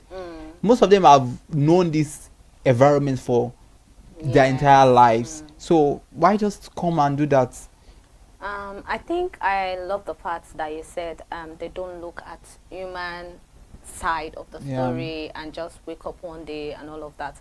Well, I think most of the time, it is. I don't think it is necessary whereby government will wake up one day and decide to demolish. Most of the time, there are always warnings and pyro notice, but people don't really take it to heed. They don't listen. They'll be like, "Oh, this is my home. Where do they want us to start from?" They're always waiting. I'm not stating the fact that what happened is a good thing and all of that. At least looking at human angle, because I could remember a production I went out to do for in the marketplace and all of that, and a particular market that I went to, they were clamoring on Makoko being their largest customers and all of that, but due to the fact that their own Lagos is demolishing their building and all of that, they themselves, they didn't see their largest customers in the market to come and buy something, and that is due to the fact that the demolition and all of that. Because the person that is not actually fine, that is not okay, that is going through all this, will the person be thinking about going to the market to get things? And that alone is affecting other people, because they feel Makoko is one big it's actually an inland area, waterfront and all that. and most people, most community people there, it's just like a kind of communal lifestyle. Everybody, you know, they are used to each other. I'm not against demolition. Like you said, one of the things we should consider is the fact that, okay, whenever you want to buy a property or you want to live in an area, ensure that, okay, yes, you verify. But at the same time, in as much as you are doing this, you should come from the place of empathy. You should try to consider people, because once you demolish their buildings, where are they to go? Are there compensations? What is the welfare you have provided for these people? And again, like they said, I'm quoting Mr. Femi Falana. He said state governments have no control over inland waterways. So if state government has no control, then why is the Lagos state government, why do they have to demolish? And it was ruled by the Supreme Court. It's a decision by the Supreme Court. So that is just what it is anyway. So just like Iremofe said, they said we should always, like we are always saying, not even only Iremofe, you always verify housing security and relocation plans ahead for the future, because you could never tell what could happen. Because I remember then where we discussed about this kind of issue about 61 days amnesty, Pyron notice, if you don't have a building plan that works according to the Lagos state government, just know that you're building and all of that. So I feel we should always look ahead in the future, whatever decision. We don't have to think about now. Now, I know we'll always think, yeah, I just want to get a roof above my head, where to sleep and all of that. But then, whenever we are trying to make that kind of decision, we should always think ahead for the future. What will happen in the future? What will happen? What if this happened and all of that? We should just put that into consideration. That is into consideration. I look forward to seeing what will become of Makoko after demolition. I want to see what the government, because this is for urban redevelopment, so I want to see, in as much as they have their, I'm not against the government, it's not even, but I just want to ensure that, okay, we need development, fine, then at the end of the day, we just, like you said, the human angle to these things that are very important. Yeah, very, very important. Okay, so let's proceed. Federal government seek foreign partnership to boost housing delivery. According to The Guardian, the federal government, through the Minister of Housing and Urban Development, Architect Ahmed Musa Dangewa, has intensified efforts to attract foreign investment and technical partnership into Nigeria's housing sector. Speaking recently at an international housing engagement involving global developers and investors, the minister highlighted Nigeria's renewed Hope housing program, stressing the need for collaboration in housing construction, building materials production, and mortgage financing. The discussion focused on accelerating housing delivery and reducing construction costs across the country. This move comes as the government looks to close Nigeria's housing deficit by working more closely with both local and international private sector players. Why does this matter for consumers? It means it could increase the availability of affordable homes nationwide, signal potential reduction in construction costs, which may translate to lower purchase prices of rents, open opportunities for assets to more. When it involves international, you know, the other day we were talking about private and state,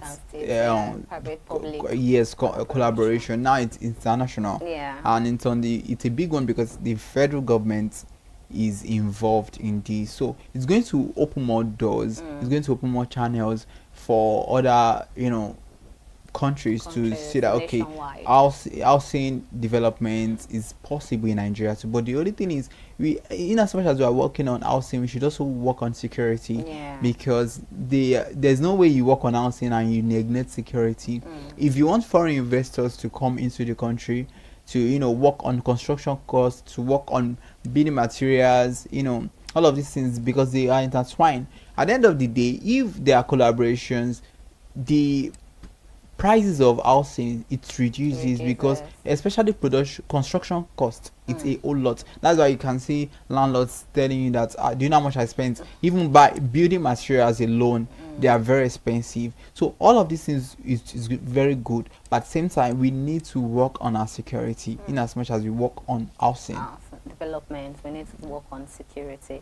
Okay, now let's proceed. Lagos renter turned to peripheral areas. According to Naira metric, A recent report shows that renters in Lagos are increasingly turning to peripheral areas such as Ikorodu, Badagry, Ekpe, and Ojo, driven by rising rental costs in prime locations.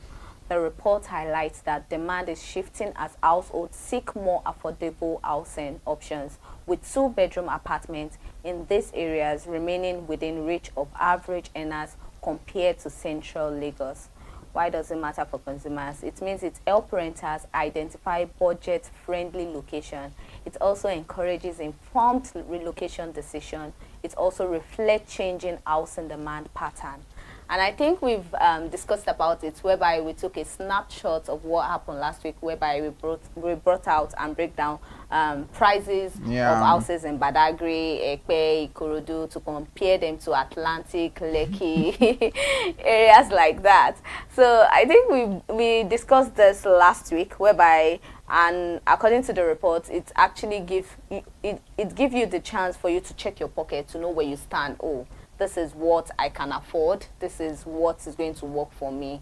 So I think it's fair. Yeah, it's fair, and it's going to bring about development in all these areas as well. So, there are some places people just want to stay in Lagos, but it's different ballgame for different people, because if you work in a place that not everybody will move to Ekpe, not everybody. If you have a business that is booming, in whatever area you're staying, you not see, because houses are cheaper in Ekpe or Badagry, then you leave your business. Except if the way to commute to that place, you are not going to spend it so much on transportation. Fine, but commuting from one place to the other, it also matters at the end of the day. So it's good. It makes people have this informed decision of, okay, I'm just starting out life, or I have a family. Which possible areas can I really afford rent? So they can look at all those. That's why we bring all these updates, so that they can know that according to their budget,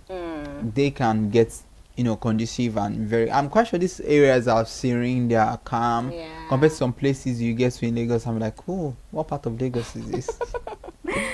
Okay, surge and demand for two-bedroom flats across Nigeria.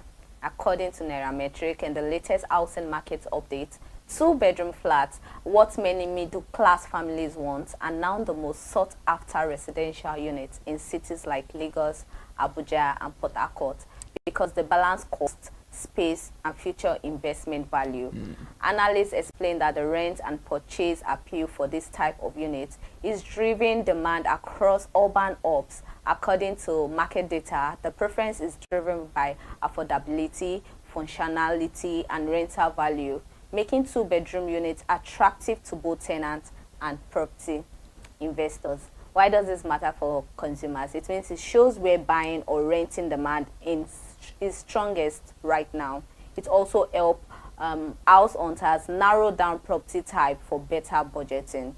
It also guides investors towards units that are easier to rent and liquidate, supports better housing planning decision.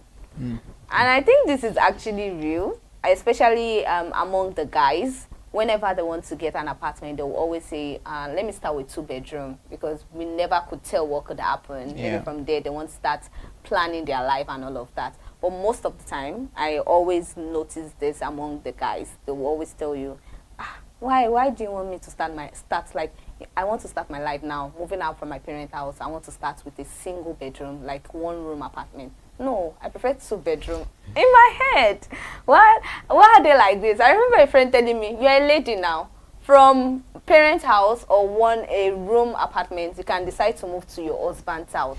But the guy has to plan ahead for the future, because you could never tell what could happen. So I'm not surprised with this report saying two-bedroom apartment is the sort after in Lagos right now. I'm not surprised. Well, it's a very good one. At least you have cities like Abuja, Port Harcourt. It just shows how the economy is. It shows what is affordable right now. It shows what people want, and it goes both ways, because people want to rent, and developers, landlords can know that, oh, if you have three bedroom apartment or 4-bedroom, whatever bedroom apartment you have. If it is not so, you might chances that if before you get anyone to rent it, compared to someone who has 2-bedroom apartments, they are just trying to say that 2-bedroom apartment now is golden. Yes, because people just want to, they just want any means to get an apartment that is budget friendly. Because and also yes, it's when you compare budgets, you spend over 2-bedroom apartments compared to 3-bedroom, 4-bedrooms, then you'll be spending more. So, like you said, for people it's easier for them if they are just starting out life, or even you have a family. The couple can be using one and their children using one. So, and if you are visiting, you know that there's no room for you. And if you are visiting, probably it's just a single person staying. You can always give the person a visitor room, the spare room. Yeah. So I guess most of the time that is what people consider whenever they want to get an apartment. Oh, I need to be comfortable, how affordable it is, and how functional it will be. Yeah, absolutely. So true. I think it is a good one. Let's proceed. Lasrera issues fresh warning to property seekers in Lagos.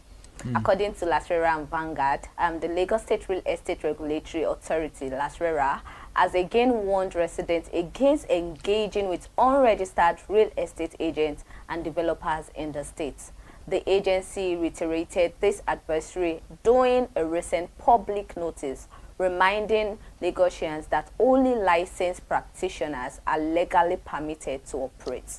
Lasrera stressed that dealing with unregistered agents exposes buyers and tenants to fraud, illegal fees, and prolonged disputes. The authority has encouraged residents to verify agents and developers through its official channel before making any payments.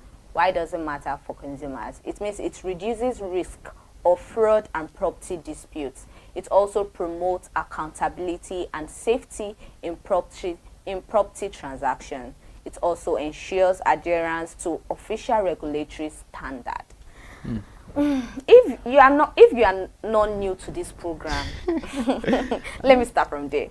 If you are not new to this program, you know day by day, every day, we are always clamoring on this particular segment, where it might either be the last segment of the day or first segment, and that is because we want to always create awareness, be it it is real or not. We just want to create this awareness so that you could always get used to it and not to fall victim of whatever fraudulent transaction between unregistered agents and property. You just need to be safe, and that is why we will keep on bringing these updates day by day for you to get comfortable and get used to it. Whenever you get used to it, you will know, oh, it is my right. It is what I'm supposed to believe in. I'm always supposed to check the portal to always verify whether this agent is verified, registered or not. That is why we will keep on bringing this particular news report to you. Everything she said, like you, don't they say? Because we talk about this almost every episode, if not all episodes, and I'm surprised.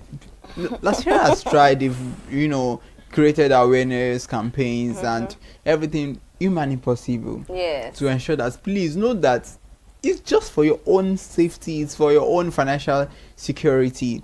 Because if at the end of the day you engage in any fraudulent form, even if you take it to Lasera, nobody would, because if I thought they would help you resolve it, at the end of the day, it still boils down to the fact that Lasera has done something that is very tangible by giving you the awareness. Why in the whole, it's just like trying to frustrate their efforts, because they've told you, please do not engage with any unregistered house agent. Then you should verify. If you say, okay, how would I know this person is real or not? Verify, go to their portal, check. Then ask the agent for his ID number.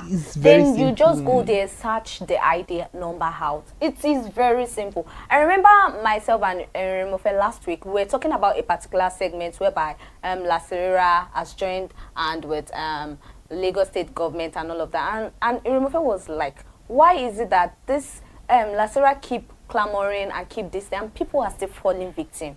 And I try to tell Iremofet that we ourselves, it starts with us. Yeah. Because most of the time we are always like, oh, I really need, I will not say we are under duress. We are not under duress because we know what we are doing. We always, because it's all over the news, if you pick your phone now and browse, you always see this. But then, because I have the money, and because according to the news we saw last week, whereby the WhatsApp message we showed, whereby the person was like, are you ready to pay? Because a lot of people are already in the in my DM. It's first come, first to serve. Because we don't know our rights. We are always like, oh, I really do need this apartment. I really do need this. Then we ignore the necessary laws we are supposed to follow. And that alone is always causing a lot of harms. Then we'll start crying out. We put ourselves on the internet and start crying. I was duped by one agent and all of that. Whereas you are the one that decided to fall victim for this. Yeah. Which is not meant to be. Which is not meant to be. The change we all clamor for begins with every one of us. Exactly. And in as much as we might have been ignorant of some things which we didn't know, but now it is unlawful to engage with any unregistered house agents. Please, every day people need house. They need apartment. They need property for different things. Then fraud is something that nobody prays for. Yeah. So to prevent stories that hurt, stories that church, you just have to stop dealing with any unregistered agents. And you can believe a lot of numbers of agents, house agents we have now. Everybody is now an agent. That is the main reason why Lasera keep shouting, keep posting the report and all of that. Do not fall victim. Okay, now before we move, before we go down to Consumer Corner, we will be right back. Let's go on a short break.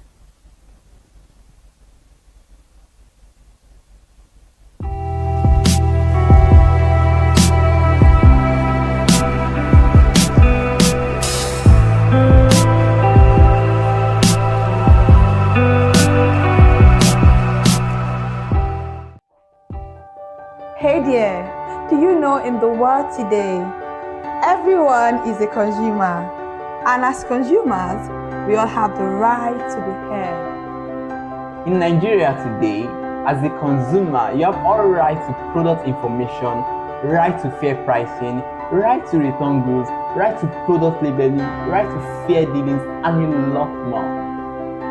Well then, have you heard about the new media channel? ConsumerHallaTV. ConsumerHallaTV.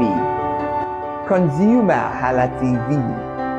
At ConsumerHallaTV, our goal is to inform and educate consumers in Nigeria with insightful news alongside development within the fast-paced world of consumers through well-researched, specialized, and analytical content. Our vision at ConsumerHallaTV is to create an engaging platform that provides right connections for meaningful brands in Nigeria, thus creating a more caring world for consumers where business thrive. And guess what? Our ConsumerHalla brand is the first consumer complaint resolution portal in Nigeria, powered by a 72-hour feedback mechanism. We offer consumer advocacy, informative talk shows, branding promotions, advertising, and lots more. Connect with us via our YouTube channel at ConsumerHallaTV. Follow us on our Facebook page, ConsumerHallaTV, our Instagram page, ConsumerHallaTV, and do well to subscribe to our YouTube channel. Subscription is free. ConsumerHallaTV. At ConsumerHallaTV, you deserve to be heard. At ConsumerHallaTV, you deserve to be heard.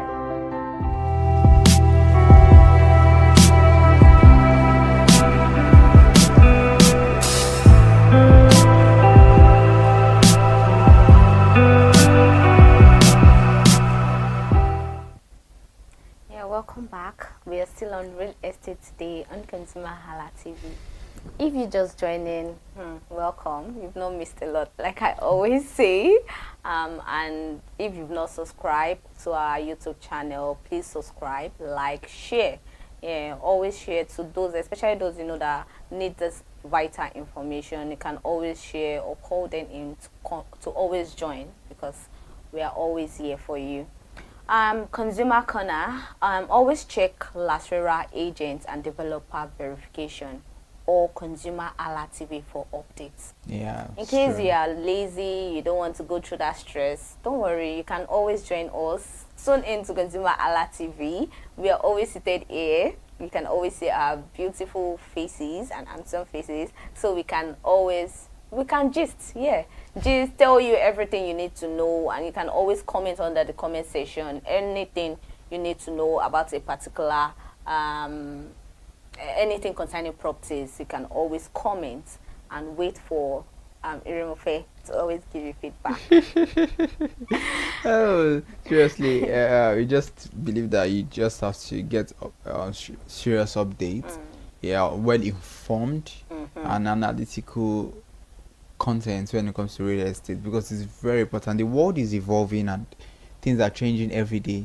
If you are staying with outdated information, you might not get to know what is trendy and current. So please do well to always follow ConsumerHallaTV. We would always bring to you updated real estate information. Okay, so consider renting in peripheral areas to balance cost and accessibility.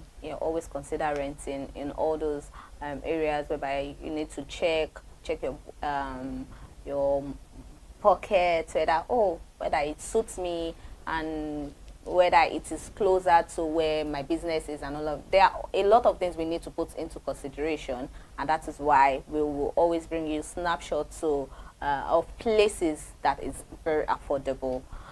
Be cautious with informal housing or areas prone to sudden redevelopment. Yeah. This one too, we are always saying it. Always check the document for future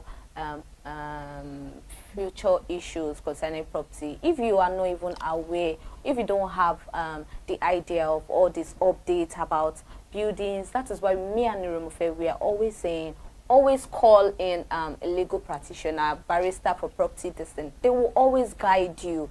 They know all this language. They will be the ones to now explain it in a way you'll be able to understand that, oh, do not do this, do not go for this, do not buy this, thinking of the future and all of that. So you won't put yourself into issues of sudden heart attack later in the future, which is very, very important. So monitor government housing program for new affordable housing opportunities. Always monitor. And that is it on real estate today. I am Elizabeth Avefe, and before I go, let's listen to what Iremofe has to say to the viewers at home. Well, all I just have to say is keep informed, stay informed, know more about real estate, and if you know to share information with every other person, because someone somewhere needs information about. We all need information every day about housing and development. So please do well to share with someone. Stay informed, inform other people too, and also, especially in the case of rentals, please ensure that you are not scammed. It's very, very dangerous, because the aftermath is something you have to consider. Okay, in a nutshell, what Iremofe is trying to tell you guys is that do not gatekeep. We don't gatekeep here, so why are you gatekeeping? That is why I said always stay informed and stay protected. So we'll come again. Bye for now.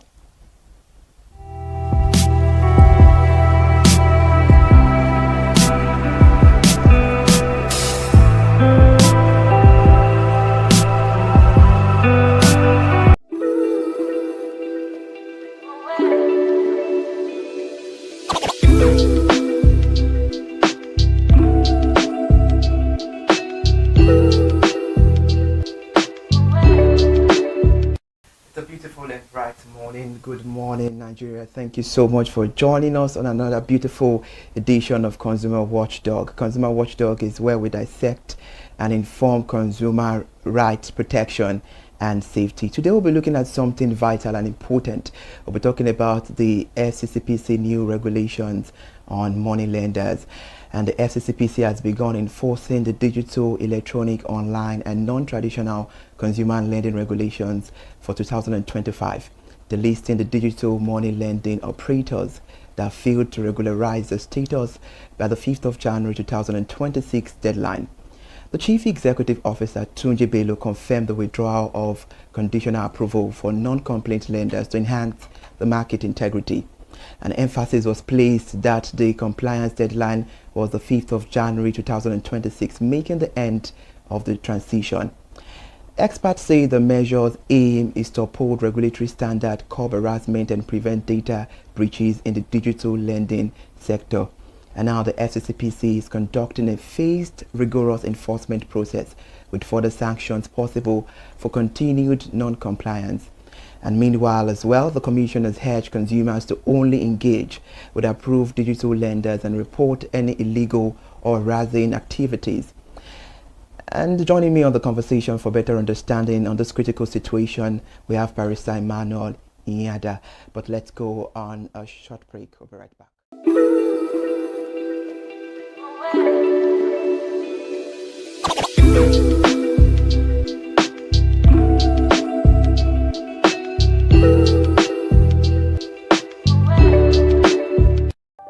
Hey there, do you know in the world today, everyone is a consumer, and as consumers, we all have the right to be heard. In Nigeria today, as a consumer, you have all right to product information, right to fair pricing, right to return goods, right to product labeling, right to fair dealings, and a lot more.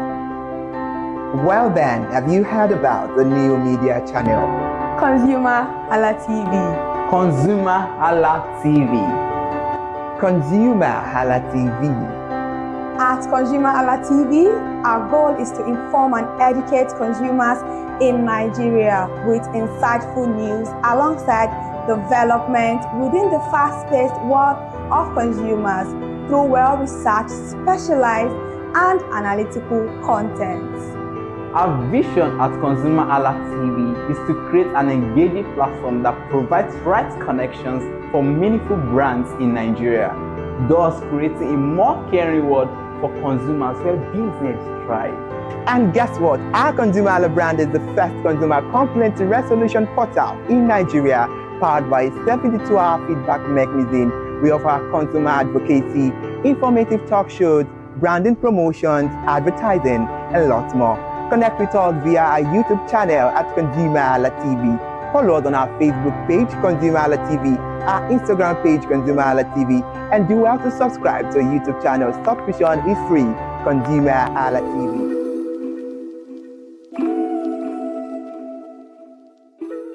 Fell victim of this harassment, and it was a whole lot. I knew the battle. I have to call it battle. I knew the battle. I went in before we made sure everything was sorted out. So this new update, these new regulations from the FCCPC, in brief, what does this mean, and how will the FCCPC enforcement measures affect consumers who have taken loans from non-complaint digital lenders? Okay, thank you so much, Iri.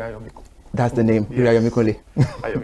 So it's a good regulation because I think one way or the other, we are all victims of this regulation. And again, thank you for having me on the show. Yeah, you're welcome. One way or the other, we are all victims. I'm sure you, like you mentioned, the experience of your cousin. I've had the experience as well with family members and friends from these. They call them loan sharks. Some of them are predatory lenders. And the truth is that many of them operate without licenses, in quotes. So, but the FCPC's role as a consumer protection or watchdog in regulating these people is a welcome development. So with the DION regulations, which is the digital, electronic, online, and the non-traditional lenders regulations, is more or less a regulation to control them, to curb predatory lending practices from lenders, to protect the consumers now, those who take loans from these companies, and to also provide a redress mechanism for them to lay complaints and also impose its penalties. So it provides for registration. So everyone in the space, in the lending space, they have to register with the FCCPC. And after that is done, they also have to comply with the provisions of the regulations as it deals with the interest rate, for instance, it must not be excessive. That is one. Another thing is that they have to also ensure that they handle data properly. So the fact that you have access to my data does not mean that you now start contacting third parties, especially in cases of recovery. And of course, also to prevent harassment. So that's what generally the regulation is about to all right, I'm happy about these regulations, but now let's move more into the conversation. When you were making your analysis earlier on, you made mention of license or something like licenses. Do you think it's ideal for anyone to venture into the market without having license or licenses? Well, it's not ideal, because in Nigeria it's also very regulated, especially when you are operating in the lending space. We have the CBN, who regulate banks and other financial institutions. But what we usually have when it deals with, when we talk of money lending, is that there is a category of license called the money lender's license, and it's usually granted by states. So many of these people get this license and of course, they get it from the state government, and they start operating without taking other steps to comply with regards to protection of user data. And many of these tech companies as well, because due to, of course, we are in the age of technology, everything we do with our phone, the internet and all. So they take advantage of the internet, they build software applications, get the money lending license. And they more or less build for the technology, for the purpose of technology and getting money, not necessarily to comply with regulation. So it's not ideal, but it's a regulated space. So if they don't have a license, it means that they're actually violating the law. But the role of the FCCPC now, by passing this regulation, as a consumer protection watchdog, what they did is to make sure that predatory lending practices are curbed with this regulation. So that's now let's get into the conversation better, because for me, I think a lot of consumers are still not clarified about this new regulation, so they need clarity, they need more awareness about this. I think it's high time we understand the regulatory framework about this new development, and what are the key provisions of the digital, electronic and online and non-traditional consumer lending regulations 2025, and how do these regulations protect consumers aside from the fact of harassment? Okay, so the regulations was passed last year, I think sometime in July, 21st of July 2025, and the key provisions includes, of course, the general purpose of that regulation is to protect consumers and also provide a regulatory framework for digital lenders to, or should I say lending institutions generally, to carry out their business practice in a responsible way. So the first thing is that it made for mandatory registration. So all digital lenders. So the regulation basically creates a broad scope of who are digital lenders. So it covers both regulated institutions, banks, and microfinance banks, so all down to even individuals. Like, so if you're an individual and you have a money lending license, you are more or less, by reason of the regulation, a lender under that regulation. So that's one. So they have to register, and failure to register means that they are operating illegally in Nigeria. So that's number one. The second is that it created a system of transparency. So more or less the way they handle user data, and user information, and also the interest rates. They have to very, very clearly state what those things are. So interest rates, for instance, one of the reasons why people are not able to pay back their loans is that you are, for instance, you are borrowing from them, and they tell you you have to pay 30% interest rate. And the next thing, the way they calculate it, it's unclear. They are saying 30% per week, whereas in your mind it's maybe 30% for the tenure of repayment. So they have to be very clear. And coupled with the fact that if you are not meeting up with the deadline, the interest rates will be accumulating more and more. So those are some of the practices that this regulation is trying to curb. That you have to be very transparent, very clear, explaining to the simplest steps what this interest rate are and how do you calculate it. And even if you are doing it, it must not be too high. It must not be so high that it's unconscionable and unfair, because you borrowed me 100,000, you are collecting 240,000 naira. That's a whole lot. That's terrible. So that's what this regulation also does. Another thing also, I mentioned data protection earlier. User data is very sensitive, so they have to handle it with care. So the regulation also provides for that. So you don't, even if you get access to my contact, you don't just call them and start harassing them. You don't just call them and start telling them, sending curses at them. And of course, I know the FCPC, they've worked with the Nigerian Data Protection Agency, the NDPA, to NDPC Commission, to Nigeria Data Protection Commission. Yes, to regulate the aspect of how users or consumers are harassed, especially in relation to frequent calls. Like you can get 50 calls in a day. I think frequent call is still better. Some people will go as far as posting posters that this person is HIV, a criminal, has HIV, slept with dog, a whole lot of harassment going out right there. Absolutely, and that's what it's regulating. Of course, they've taken steps before the regulations. They've taken steps in the past to enforce against these institutions. Several fines have been meted out after investigation to many of them. So, but they put out these regulations for digital lenders to understand that these are important. And also the issue of the issue of penalties. So the enforcement mechanism, it's also it's also stated there. What are these administrative penalties when you flout the regulations? So those are some of the key provisions in the. And those insights are great, Barrister Emmanuel. Let's talk about the major challenges of digital lenders in perspective to those new regulations. What are the major challenges money lenders can face with these new regulations? Well, no company operating in the because I would like to think of it's two-pronged. Please bring it on. So the challenges with regards to one, their business, and so how it's the impact on consumers or the users of the product.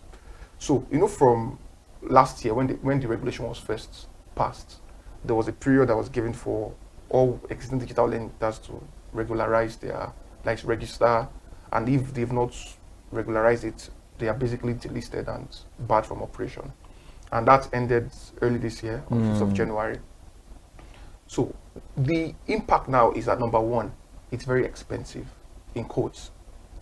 And so, for instance, you get a money lending license and you're operating from Lagos. Maybe you don't really have that much money, and now you have to pay some millions and go through a whole process to register with the FCPC. Well, I think they made it also easy. From experience, it's not that difficult, but then they find it that it's too much regulation, over-regulation, too many things to comply with. So that's one of the challenge they have. So they also have the issue of registration. They have the issue also of compliance, because it now becomes more difficult to keep up with compliance in the space. So you have to comply with requirements of the NDPC. You have to comply with requirements of the FCPC. You have to comply with the requirements of the CBN. You have to comply with the requirements of the NCC, because digital lending in this case also covers issues. Even telecom companies are also covered. For instance, when you borrow credit from them, it also covers those kind of people. Like when you borrow airtime, it also covers, because that's digital lending as well. It covers not just cash, but extends even to other forms of lending or barter practices. So that's another challenge, the issue of compliance. And another one is the issue of the fact that if they can't register, they have to stop business. So it means now they have to now start spending more money with regards to legal, and maybe trying to find investors who will bring in money, compliance with regards to, because it's not just about registration, it's an ongoing requirement. The regulation provides for a renewal after every 3 years, and there are fees that they have to keep paying after every 3 years. And the regulation provides an amount for renewal, but it's also still discretionary. So the FCPC can decide to increase the renewal fees, whenever they decide to. So it also makes it very unsure and unstable for business. Of course, it's a business, and these people also there has to be certainty with regards to how much are we paying for, how much are we paying for compliance. So of course it takes up cost, but then I think it's an important regulation, and that's one of the challenge. And then the second challenge is when I mentioned with regards to consumers, is that it now becomes very difficult to, let's say, because they have practice where, so how do we show that we have crossed the line? Where have we crossed the line? So they start thinking, how do we get back our money? Especially when you know, maybe you are, for instance, Nigerians are very difficult people to, when you borrow their money, it's very difficult to get back on. So what is good business practice to get back our money from people who are unwilling to pay? You understand? So that's another issue, like for them dealing with consumers. So they have to be very careful. And consumers themselves can, let's say, once they run away with the money, how would they get back their money? So that's why a lot of them carry out this predatory practice, which is, of course, it is condemnable. But then we have to balance it out, make it less expensive to comply with the law, and also make it easier for them to be able to, let's say, report consumers as well who refuse to, let's say, pay back their loans. There was no provision in that regard. So those are some of the challenges. Interesting. You making mention of crossing the line. I think that will lead us through to this aspect or angle right now. What specific actions constitute harassment under the new regulations, and how will the FCCPC determine if a lender has crossed the line? Well, so as a lawyer, I'll think of, in determining what it means to, of course, that one, they look at the facts. So you don't just determine by reason of this is what the person said. You look at the facts, you look at the situation, you look at the circumstance. So what the FCCPC does as a regulator is that they investigate. They look at the practice. Is it that user data was breached? Or should I say the consumer data was breached? That's one. Did they send unsolicited messages to third parties? Were there frequent calls and threatening messages?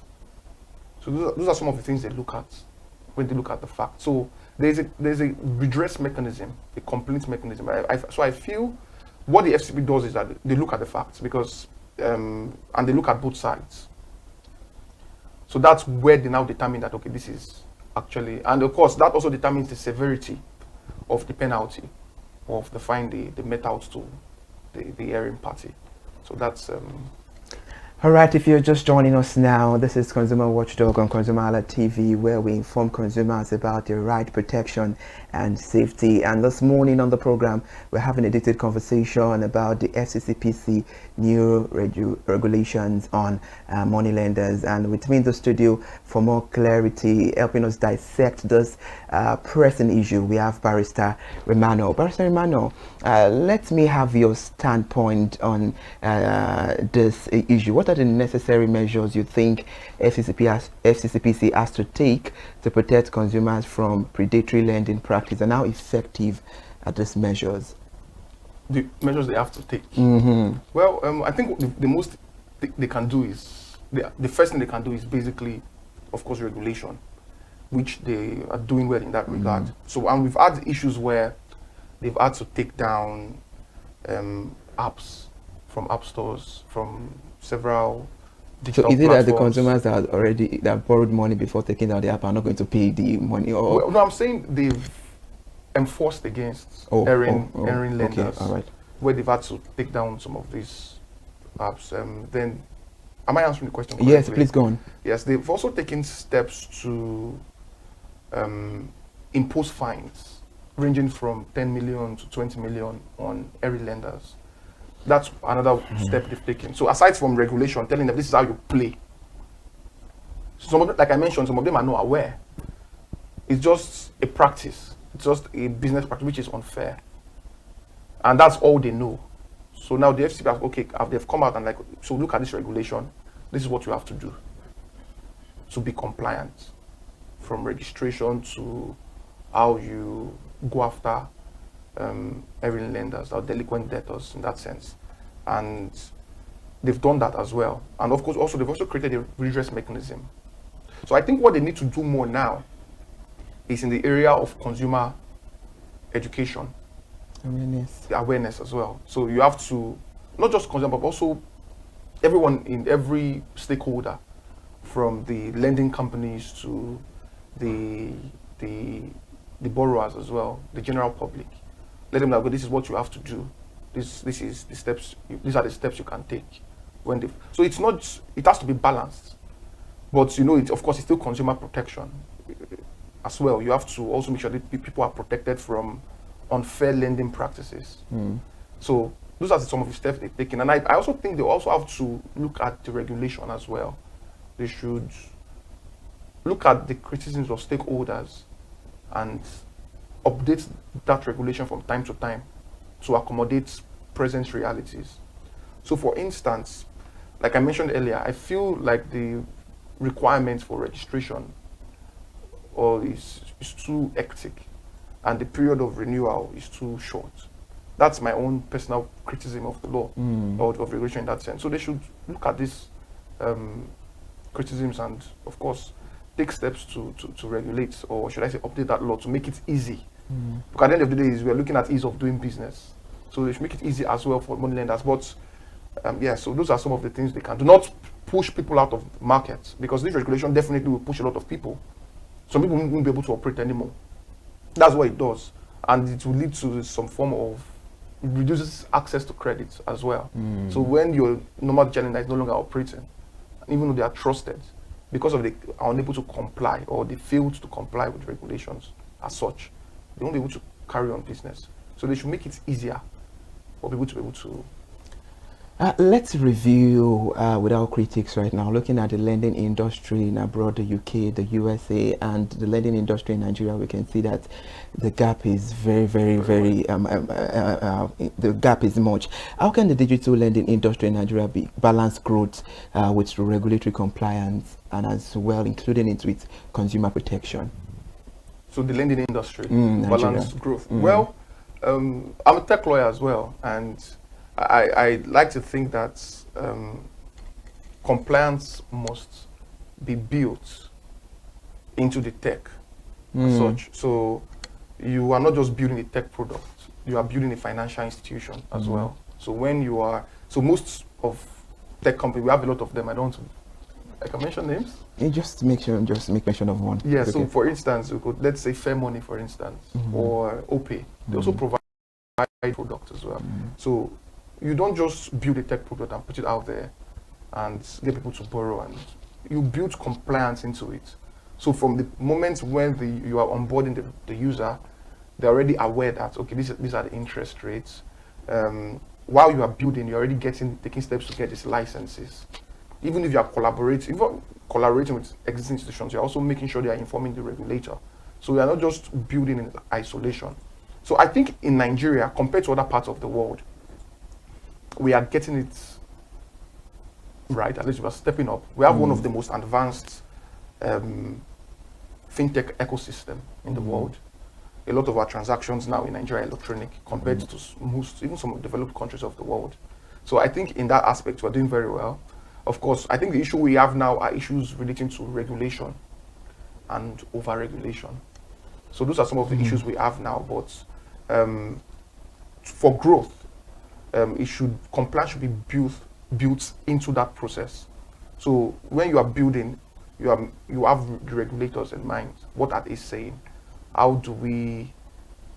So you also try to take proactive steps by reaching out to them. So for instance, you are building something very innovative in the lending space. Let's say you're building something where people can trade by barter. In that sense, okay, who are the regulators I have to work with?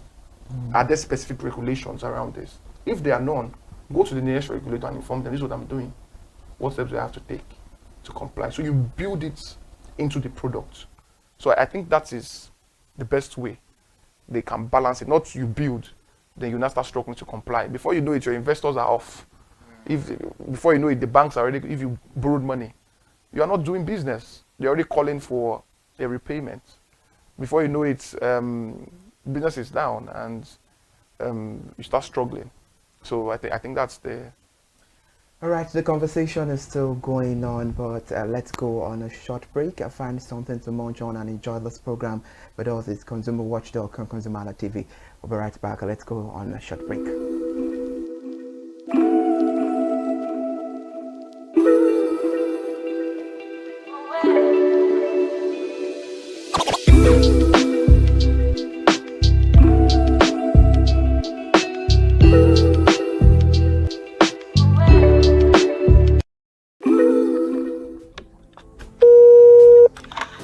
Hello consumers, you have the right to be heard, absolutely. So join us on the conversation, share your brand experience, where you tell us all your experiences about brands on the outer world via our YouTube channel every Wednesday from the hour of 4:20 to 5:20.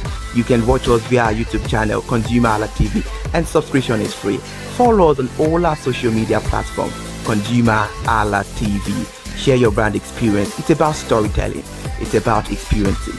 Hello, consumers. You're welcome to another exciting episode of Consumer Voice on ConsumerHallaTV. I am Matilda Omenai. As you already know, Consumer Voice is a show where we'll be visiting different places in Lagos to check out people's preferences, hear what the consumers have to say about different leading brands that they make use of. Hello, it's your boy here, Iremofeko Foworola, and you know what? They call me the AUF General Overseer. Every day is a blessing and it is meant to be enjoyed maximally with AUF packages that put a smile on our faces. And guess what? That is why this show AUF is for you. You can get to know about trendy market slashes, promos, offers and juicy deals that put a smile on your faces, and you can always enjoy them maximally. And you know one thing that's so interesting about this show? It is a blend of English and Pidgin. As I dey run you English, now you go to marry am with Pidgin, go make them spicy. So catch me every time on the show to enjoy more about trendy AUF packages. Peace. Public services.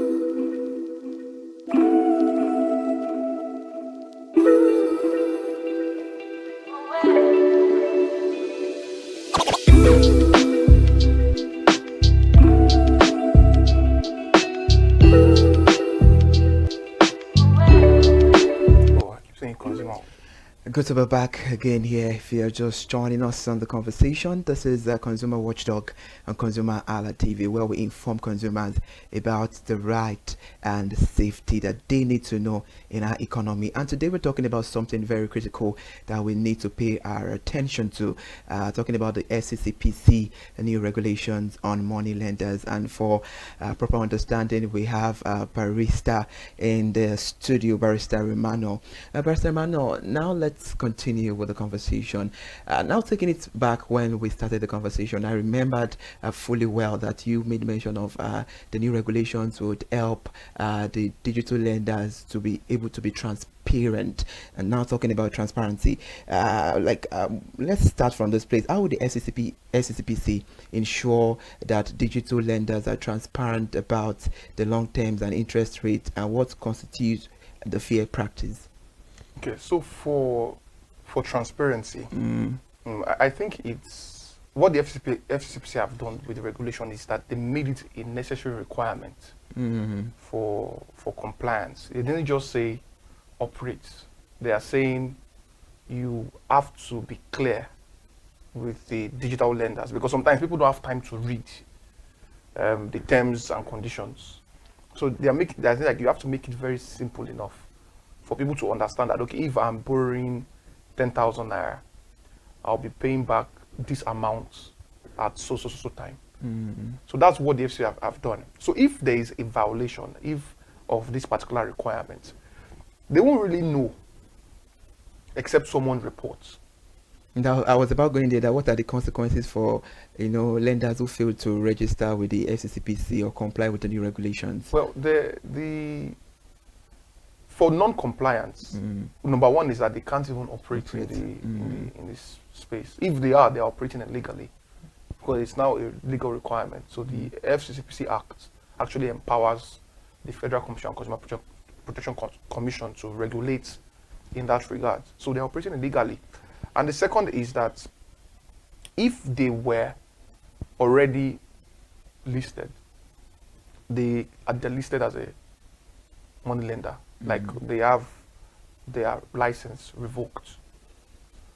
So they're already registered. So that's another consequence for non-compliance, because the major provisions for compliance is not just about registering with the FCPC. You have to comply with everything they say with regards to how you deal with consumers. And to be honest, they really won't know if a consumer does not report or a user does not report, or they investigate.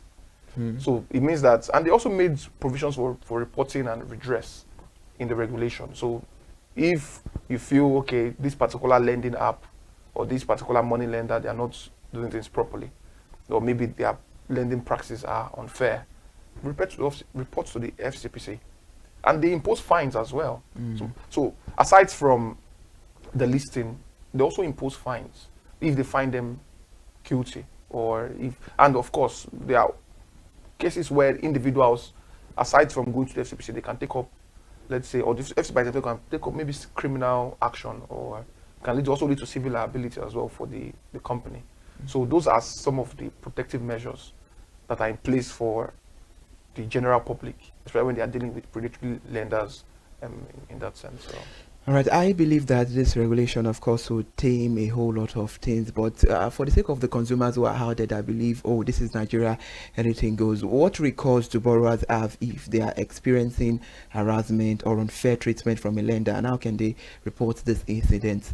So the FCPC, they have a platform where, of course, lawyers like to be consulted. Go and meet a lawyer. But before you even go to a lawyer, by yourself, you can report to the FCPC. You can just, I think they have a website portal where you can just go to, even an email address. They can just send your complaint to, narrate the entire incident to them, include receipts of maybe evidence you have, maybe text messages or emails, and send to them. And they will take it up and investigate. And the law requires that the commission begin investigation after 24 hours of receipt. That's what the regulation also provides for as well. So they have a duty to also investigate. So don't say, okay, if I report, they won't do anything. Report, then they will take it up after investigating. And they issue fines from as high as, depending on the fact as well. But in the regulation, I was seeing fines for, let's say, for individuals for failing to register. There were fines of maybe about 50 million, then for companies about 100 million. So it's hefty, it's a lot, but then I think it's a good one. At least you know that there is a place you can run to when you are a victim, in quote now, of some of these lending practices. Barrister, I think I need to give you your kudos about that update, and because a lot of consumers still believe that after the harassment, when it comes to reporting to the right channels like FCCPC and some other regulatory bodies, they are always reluctant. Having the mentality that we will not get the right treatment. They will not when it comes to talking about consumers getting their rights being aired, is being maltreated, is being abused, is being tampered on. This makes a lot of consumers get really relaxed, reluctant, not reporting the right things at the right authorities. But I think with this your analysis, this would give them an hint of, okay, doing the right thing at the right time. Just take the step first and see what will come of it. Thank you so much for that. How will the FCCPC work with other agencies such as the Nigeria Data Protection Commission to address data privacy concerns and protect borrowers in regards to personal information? Well, I know they've been working together, especially the FCCPC and the NDPC. As far back as when the NDPC was still NITDA, I know they have a joint task force where they jointly investigate and of course penalize some of these area institutions. Like there are several cases that they've done. So I know there's interagency collaboration in that regard. And I also know aside from the NDPC, they also collaborate with law enforcement agencies like the EFCC, the police, especially in cases of fraud or in cases where a crime has been committed. and of course the NCC as well, the Nigerian Communications Commission. They collaborate with them. So the FCPC is more or less like a super regulatory agency, because when they talk about consumer protection, it deals with all sectors of the economy. So it means that they have to also collaborate with all these sector regulators, especially when it deals with, let's say, issues relating to consumer protection for those agencies. Or, they also regulate competition when we're looking at unfair business practice from one business to the other, and of course setting up anti-competitive measures to regulate the industry. So they collaborate with a lot of industry. And I know they have a joint task force with the NDPC when it deals with data privacy concerns. Barrister Emmanuel, we are moving gradually to the end of the conversation, but right now curiosity make me ask, because there are a lot of consumers at home watching us, and that's this question will be crossing their mind. How long do you think this would take if a consumer reports any harassment? How much do you what's the duration of this issue being sorted out? So it depends, because it depends. I know I've handled one that took a period of less than 3 months. Yeah, and I know there are some that they've not even attended to. So it depends on what they consider worthy. But the moment you report, they usually open the case like within a short period of time and start investigating. You made mention of that there are still some cases pending.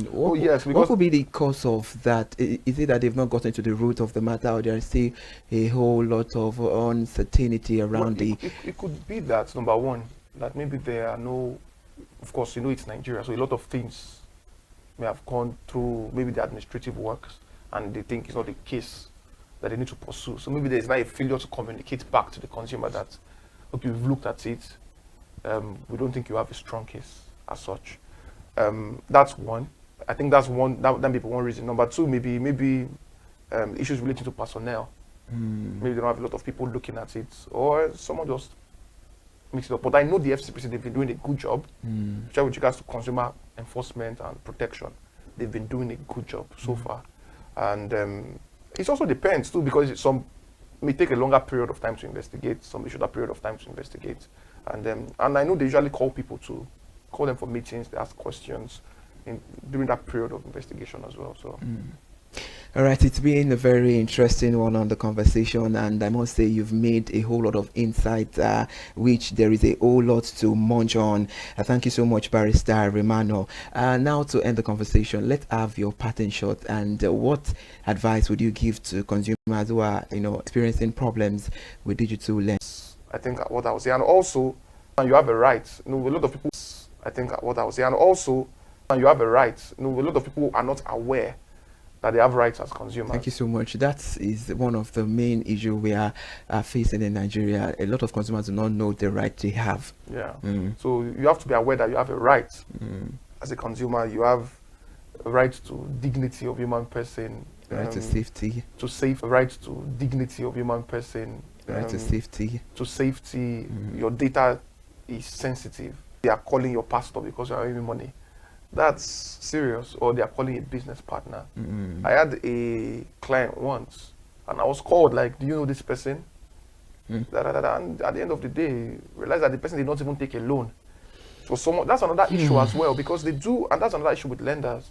There's a way they automate it such that even without taking the loan, they put it like you actually took a loan from them. So those are provided for there, like they regulate it as well. So those are some of the issues. So once these things happen, you don't just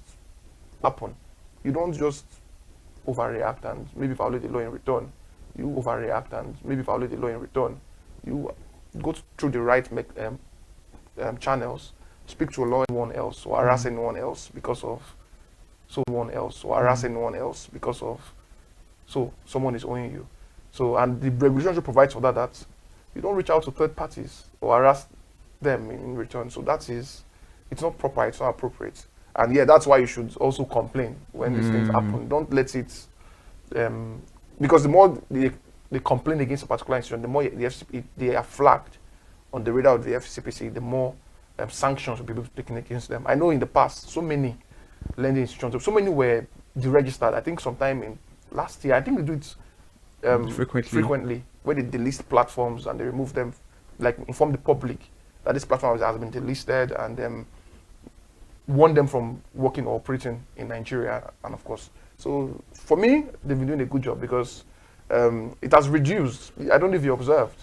I don't know for recently. I don't get those messages anymore. Because people I don't even know.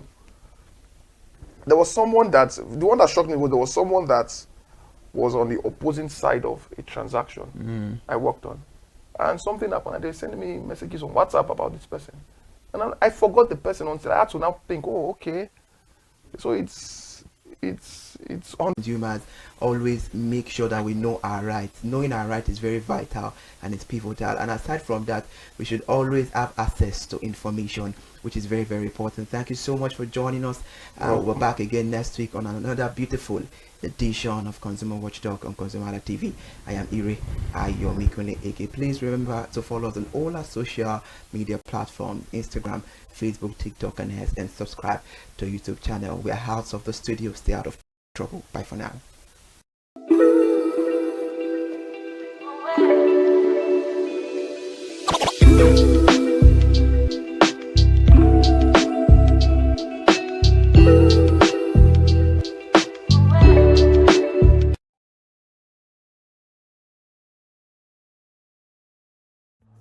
My name is... Everyone is a consumer, and as consumers, we all have the right to be heard. In Nigeria today, as a consumer, you have all right to product information, right to fair pricing, right to return goods, right to product labeling, right to fair dealings, and a lot more. Well then, have you heard about the new media channel? ConsumerHallaTV. ConsumerHallaTV. ConsumerHallaTV.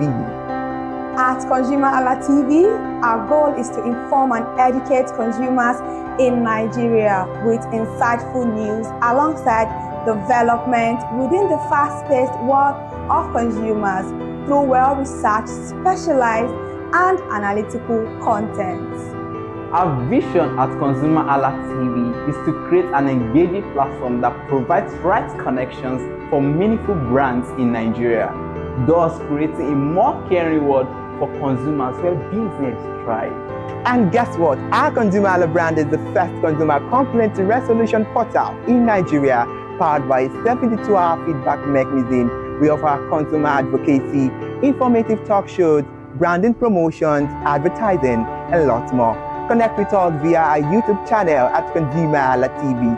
Follow us on our Facebook page, ConsumerHallaTV, our Instagram page, ConsumerHallaTV, and do well to subscribe to our YouTube channel. Subscription is free.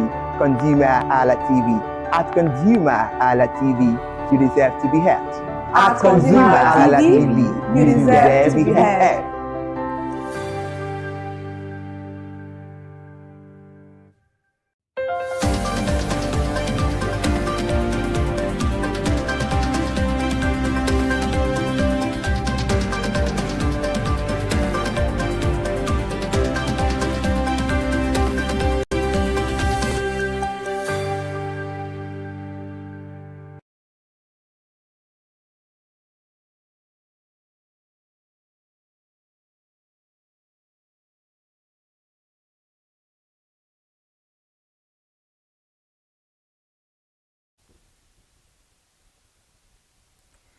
Good evening and welcome to the news at 4 on ConsumerHallaTV. I'm Kike Lomo at Jibola.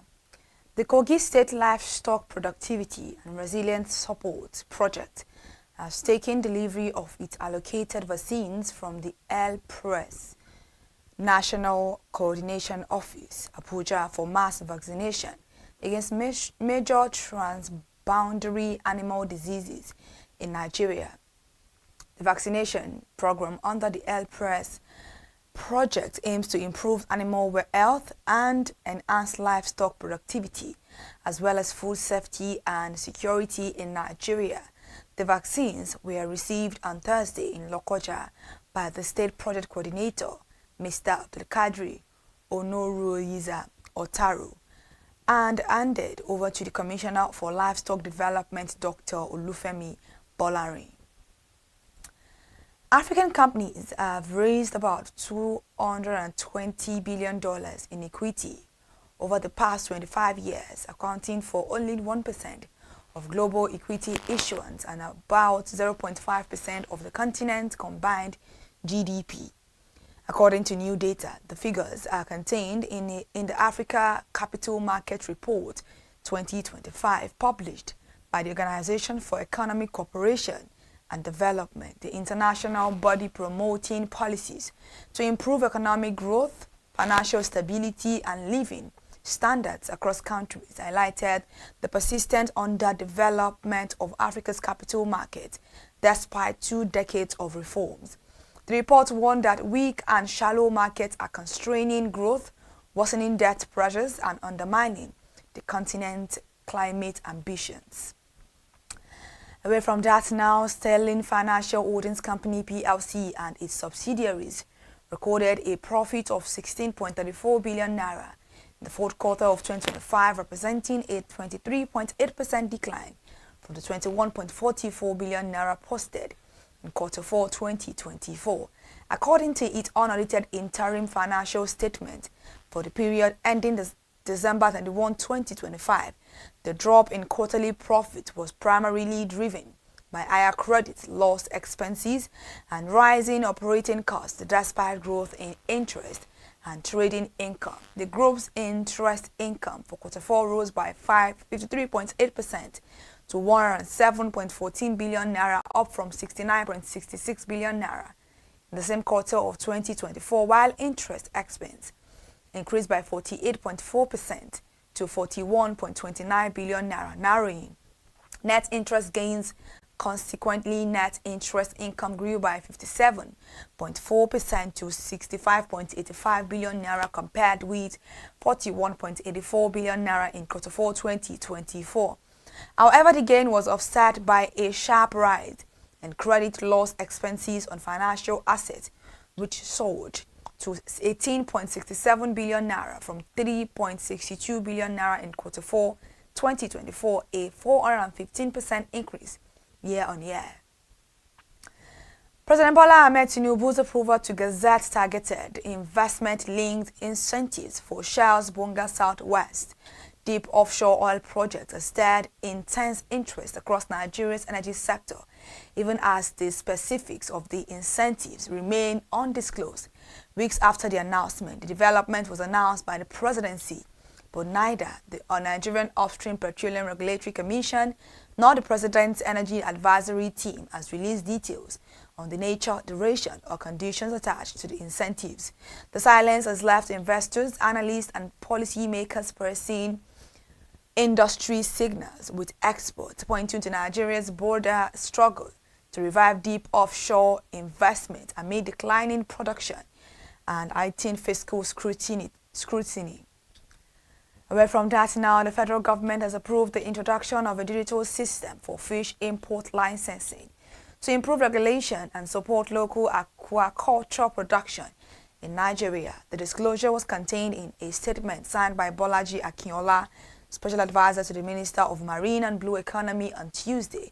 The reform approved by the Minister of Marine and Blue Economy, Adegboyega Oyetola, forms part of a broader push to modernize fisheries administration, boost transparency, and strengthen local fish production. The digitization is expected to streamline regulatory processes, reduce administrative delays, and improve oversight of fish imports while supporting local producers.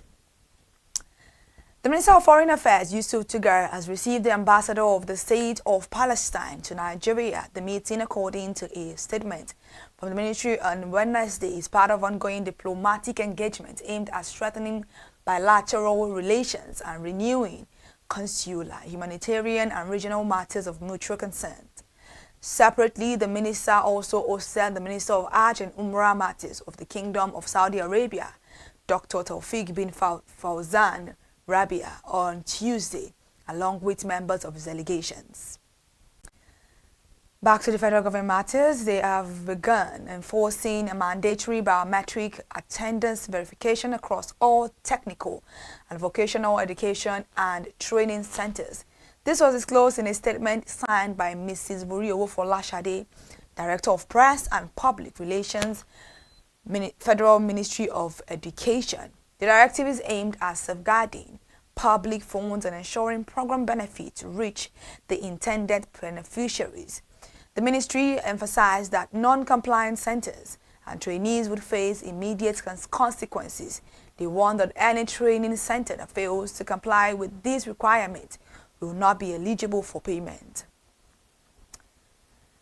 The Group Chief Executive Officer of the Nigerian National Petroleum Company Limited, Mr. Bayo Ojulari, has praised the Dangote Petroleum Refinery as a critical stabilizer of Nigeria's energy system amid the state-owned oil company's challenges in operating its government-owned refineries and meeting domestic fuel demand. Ojulari, who spoke during a fireside chat titled Securing Nigeria's Energy Future at the Nigerian International Energy Summit 2026 on Monday in Abuja, said the existence of a functional local refinery provided NNPC with much-needed breathing space amid intense pressure to maintain fuel supply continuity. He said the Dangote refinery has been a major relief for Nigeria's fuel supply, urging Nigerians to appreciate its impact regardless of personal views about its owner, noting that the plant operations had drawn applause from participants at the event. Government securities now account for about 11% of Nigerian banks' total assets, underscoring years of constrained credit extension and a sustained tilt towards lower-risk sovereign instruments, according to a new banking sector outlook by S&P Global. The ratings firm said the rising exposure has increased banks' sensitivity to sovereign-related shocks. Through this risk is expected to ease gradually as lending to the real economy improves and macroeconomic conditions stabilize. It added that the close link between banks and the sovereign should moderate as credit growth gradually picks up, fiscal deficit narrows, and economic conditions improve. Lastly, this evening, RadTech Limited, a Nigerian financial technology startup backed by billionaire investor Tony Elumelu, is considering raising up to $100 million in fresh capital over the next 2 years. It is to accelerate its expansion across Africa. The Lagos-based company, which provides payment services and agency banking solutions, plans to expand operations into 29 African countries. In the first half of the year, the company's chief executive officer, Emmanuel Ojo, made this known in an interview, according to Bloomberg. And according to RadTech's chief executive officer, Emmanuel Ojo, the company will consider launching a Series A funding round after laying the groundwork for its continental rollout. However, further report details that RadTech project is a sharp rise in activity on its platform over the next 2 years. Annual transaction volumes are expected to grow to about 100 billion transactions, up from 25 billion recorded last year. Over the same period, the total value of transaction processed is projected to rise to 100 trillion naira from about 30 trillion naira in 2025, highlighting the company's ambition to become a major payment backbone in multiple African markets. All right, thank you so much for listening to the news at 4 here on ConsumerHallaTV. To stay connected, for more news updates, follow us across all our social media platforms: Instagram, Facebook, X, TikTok, and on YouTube. So, ConsumerHallaTV subscription is absolutely free. I am Kike Lomo at Jibola. Do continue to have a lovely evening.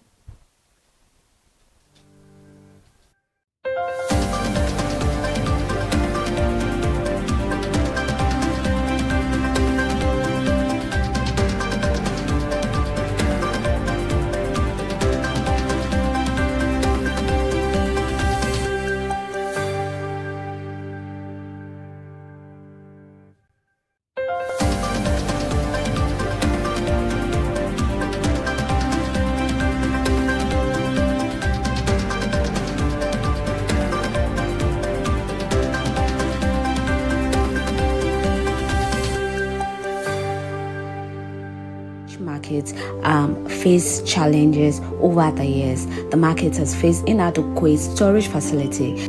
Electricity remains a major challenge, though supply has improved from 6 to 7 hours to 16 to 17 hours daily. Traders still rely on generators and calls for new transformers to preserve safety. For Ijora, power is not luxury, it is survival. According to Mr. Aino Dekoya, the rules that keep Ijora orderly: no fighting, no stealing, no harassment of customers, good conduct at all times, violence is heavily punished, fines can reach 200,000 naira, or offenders may be expelled. Traders also attend market meetings, pay dues, and participate in market prayer. Pastors and imams bless the market at least once a year, reinforcing both faith and unity. According to him, he said Ijora Fish Market is one of the widest, biggest, and most populous fish markets in the Federation. Fish here comes from fishing trawlers in partnership with the market. Products sold at Ijora also supplies sisters markets as far away as Liverpool, Ajegule, Uyimbo, Oshodi, and others across Lagos. Alhaja Ogidon Adeneji, Vice Iyaloja General, shares how the market celebrates seasonal festival, boosts sales and prays for prosperity, but then lament recently that the festival that they are all to have been seeing the results has also beholden due to their largest customers who have been undergoing some demolition. Let's listen to what she has to say. Good morning, ma. Good morning. How are you? I'm fine, thank you. Okay, so what is your name? My name is Alaja Silifat Ogunlesi. So what do you sell in Ijora market? I sell frozen fish, chicken, and shrimps. So for how long have you been selling in this market? It's almost 30 years now. 30 years? Yes. So walk us through the journey of how you started this your business. The journey started with my mom's auntie. It was my mom's auntie that brought her into the business. So later, when I finished secondary school, I now joined my mom. So later, when my mom passed away, I continued the business. So how has it been so far? To God be the glory. How do you survive in the market? What are the challenges? Sometimes it will be scarce, but to the glory of God, He has been sustaining me. So how do you source for this your fish? How do you get them? Majorly, we buy from companies, from different companies. We buy from Cosmos, from Sea Gold, from ORC, and all that. How do you then transport them from there, or is it the company that bring them down here? We have transporters in the market. Whenever, after making payments, when the fish is available, they call us. So we send the driver there to go and collect on my behalf. Okay, so now how do you know the price to sell a particular market, a particular fish? It depends on the market. The market price. The company price determines. So after collecting from the company, we had the expenses. So that's what determines. After adding the expenses, then I'll now add my own gain. So what is that memorable thing that has ever happened to you in the market? Is it in a good form or? Anyone. The good form, the bad form. The memorable aspect is during the scarcity period. That is when we make more gain. When supply is higher than, so that is when we get more gain. But the other side of it is when this period that we have. So even especially Makoko, most of our buyers are Egun. So their homes have been destroyed. That is where they normally smoke fish too. So now you can see even the market that everywhere is there. So it's just the grace of God that is sustaining us. So what is the reason why, or describe Ijora Fish Market in just a word? Ijora Fish Market is a very good place. According to ConsumerHalla, child of the first Iyaloja, reflects on the challenges traders face when major customers are displaced. The displacement of Makoko residents in recent weeks was heavily affected sales as cauldron filled with unsold fish and livelihoods are threatening. Market leaders appealed to the government, emphasizing the mutual dependence between Ijora and Makoko. Without Makoko traders, the flow of trade across Lagos slows drastically. But isn't that strange? Strangely, one of Ijora Fish Market's largest customers is Makoko, a community long known for fishing along the African coast. Makoko traders now buy large quantities of fish from Ijora. Other traders also have things to say concerning sales, the challenges, the bills, the payments they have to pay. Even a woman who actually will bill most of our fishes to other states. Let's listen to what other traders in Ijora Fish Market also have to say concerning the market and also the challenges so far. Ekarama. Ekaro. Kí lorúkọ yín? Orúkọ mi ni Mrs. Ọlásùnbọ̀ Àìná. Kí ni ẹ̀ ń tà nínú ọjà? Ẹja ni mò ń tà. Àti tó ọdún mélòó tẹ́ ti ń ta ẹja nínú ọjà? Ó ti pẹ́ nítorí ìdí ẹja yìí ló bí mi sí. So báwo lẹ ṣe bẹ̀rẹ̀ journey yìí even though tó bá tẹ̀ jẹ́ pé inú ẹ̀ lọ bí yín sí á ní bẹ́ ṣe bẹ̀rẹ̀ báwo lẹ ṣe bẹ̀rẹ̀? Mo lọ sí school, mo jáde school, mo ṣiṣẹ́ díẹ̀. So after iṣẹ́ tí mo ṣe mọ́mì mi fẹ́ kúrò níbí èmi wá bọ́ sí ipò mọ́mì mi. So bí mo ṣe bẹ̀rẹ̀ ni over 35 years now tí mo ti wà nídìí iṣẹ́ ẹja. So ṣé ẹ mọ ìtàn ráńpẹ́ kan nípa Ijora Market? Mo mọ̀ ìtàn ráńpẹ́ nípa Ijora Market. Ijora Market nígbà tó kọ́kọ́ máa bẹ̀rẹ̀ wọ́n bẹ̀rẹ̀ pẹ̀lú àwọn tó kọ́kọ́ ṣe kóòdù síbíbà àwọn tó ní àwọn Oòduà àwọn lọ́kọ́kọ́ ṣe kóòrùn sínú bíbá inú ọgbà yìí ni wọ́n ń lò.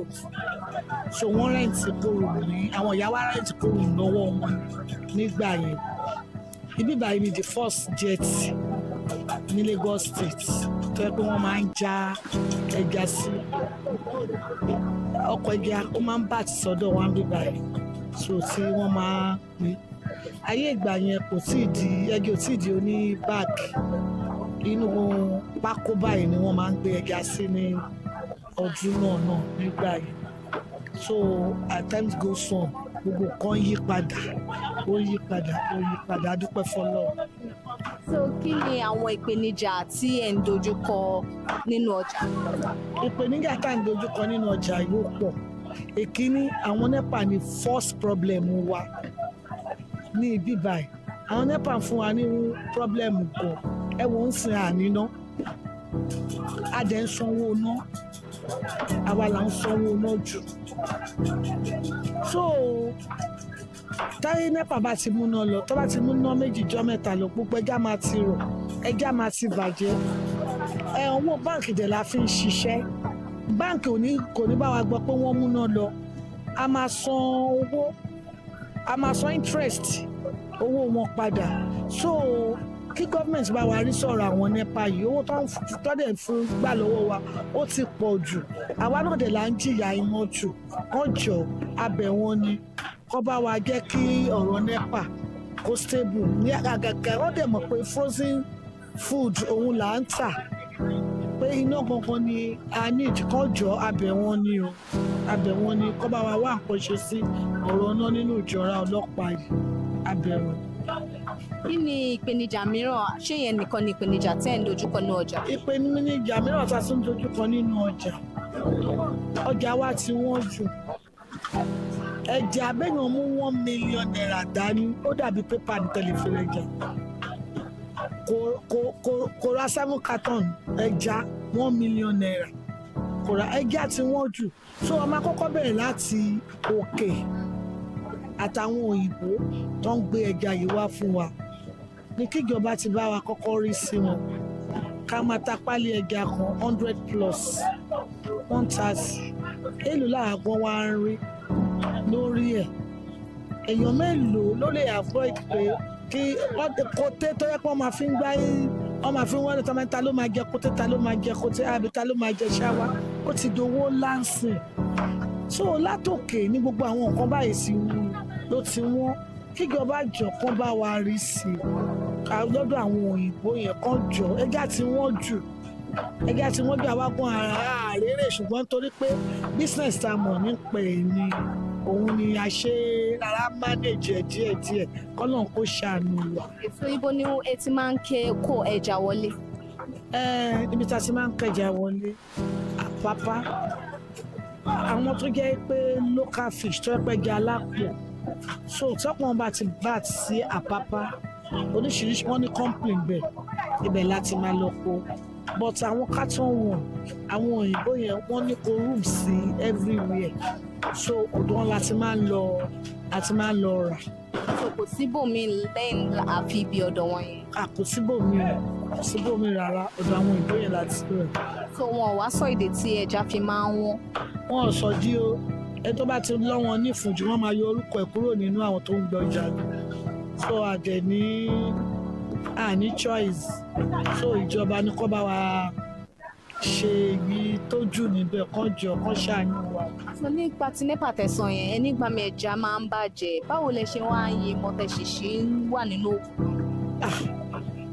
Nọ́nà mi a máa yí mọ́ náà ni kò sí kó àníbòmí àti ìgbàgbọ́ wa ní pé lóòótọ́ kò sí oní businessman or businesswoman tí kò kì í short, so ẹ̀ẹ́dẹ̀ni tó tún pé ẹ short kẹ kúrò nínú iṣẹ́ tẹ̀ ń ṣe, ẹ máa yí mọ́ náà ni, tẹ bá wá gé nínú mi ẹ máa fi ń pàṣẹ ara wọn ni, so àwọn banks tá à ń lò náà tá à ń yówó lọ́wọ́ àwọn náà mọ̀, so a máa fi ń yí mọ́ra wọn náà ni, so àdúrà wa ni pé kọ́lọ́hún Elédùmarè ó bá kó sáwọn NEPA nínú. Kí ni wọ́n má lè gbàgbé tó ti ṣẹlẹ̀ sí nínú ọjà? Ṣé sèmi àbí sọ́jà yìí entirely? Ó lè jẹ́ méjèèjì. Ayọ̀ ni mo rí nínú ọjà yìí, so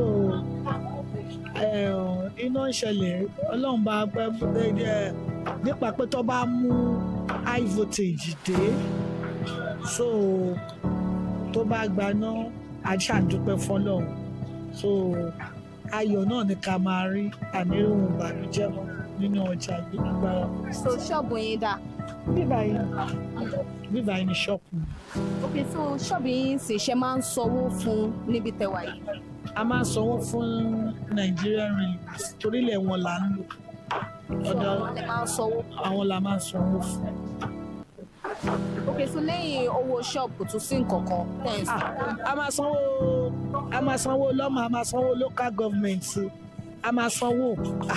Nílò pẹ̀lú gbogbo bí ọjà. Ó ti di dandan lọ́mọ máa dalẹ̀ ní ìjọba, kò sọ́fẹ̀ẹ́ lè jọba, a máa sanwó lọ́mọ, a máa sanwó lọ́, so kò sọ́fẹ̀ẹ́ ilẹ̀ lágbà lọ́wọ́ ẹ̀rọ inú ìjọba lórí gbogbo nǹkan tá à ń lò ti di dandan ká sanwó tá a bá sanwó fún ìjọba wa náà lè béèrè ẹ̀tọ́ wa lọ́wọ́ ìjọba kí ìjọba ṣe fún wa gẹ́gẹ́ bí ọlọ́jà, so àwa máa sanwó fún wọn, àwọn náà máa ṣe ẹ̀tọ́ wa náà fún wa, a dúpẹ́ lọ́wọ́ náà. Kí ni ìdí tí ẹ fi fẹ́ràn ọjà Ìjọra yìí?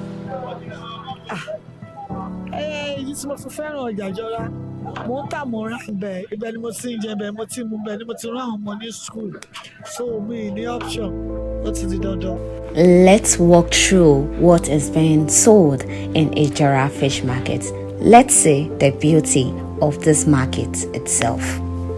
What many people don't realize is that Ìjọra Fish Market functions as an distribution hub. Fish from Ìjọra travels far beyond its immediate surroundings, reaching markets across the mainland and even neighboring states. It is not just a local market, it is part of Lagos' food supply chain. Ìjọra Fish Market has fed Lagos for decades, shaped lives, built fortunes, and surviving floods, power cuts, and shifting tides. But some of its most loyal customers no longer fish for themselves. Some people say Makoko people steal fish, but what they catch is mostly local fish. To meet demand, they reportedly buy imported and frozen fish from markets like Ìjọra and then resell across the Lagos and even beyond the Federation. Is this true, or is there more to the story? These claims are not written anyway. They are spoken quietly in corners of the market. Good morning, ma. Morning, my dear. How are you? Fine, I'm very fine. Okay, so what is your name? Madam Ruth is my name. So what does Madam Ruth sells in the market? We are selling fish, fish. We are selling fish, chicken, every frozen food we are selling. So walk us through that journey, how you started this business. When I started this business in 1992, callback, I started it in very good, and the business was so slow because that time things were not like this. If I tell you my capital I used to start this business, you say wow. But now things are so hard. We cannot meet up the challenges, my sister. The little one we can be able to manage because of our children. We go when we buy any small little profit. We feed our children school. Our children go to school. In fact, my sister, no capital for us to sell again because the market we buy then 2,000 naira. Now we buy 150, 170,000 per one. It depends on how the market is. So it's too cost for us to even see capital now to move the business. My dear, is very tough for us. Okay, now you talked about the capital you used in starting the business then. Can you remember the capital then? My darling, the capital then, if you have 10,000, you move very well. So what can 10,000 naira buy now? 10,000 cannot even buy anything in the market. Talk less of buy half carton of our chicken, or even 1/4 fish that we sell now. You cannot buy anything. So how then do you survive?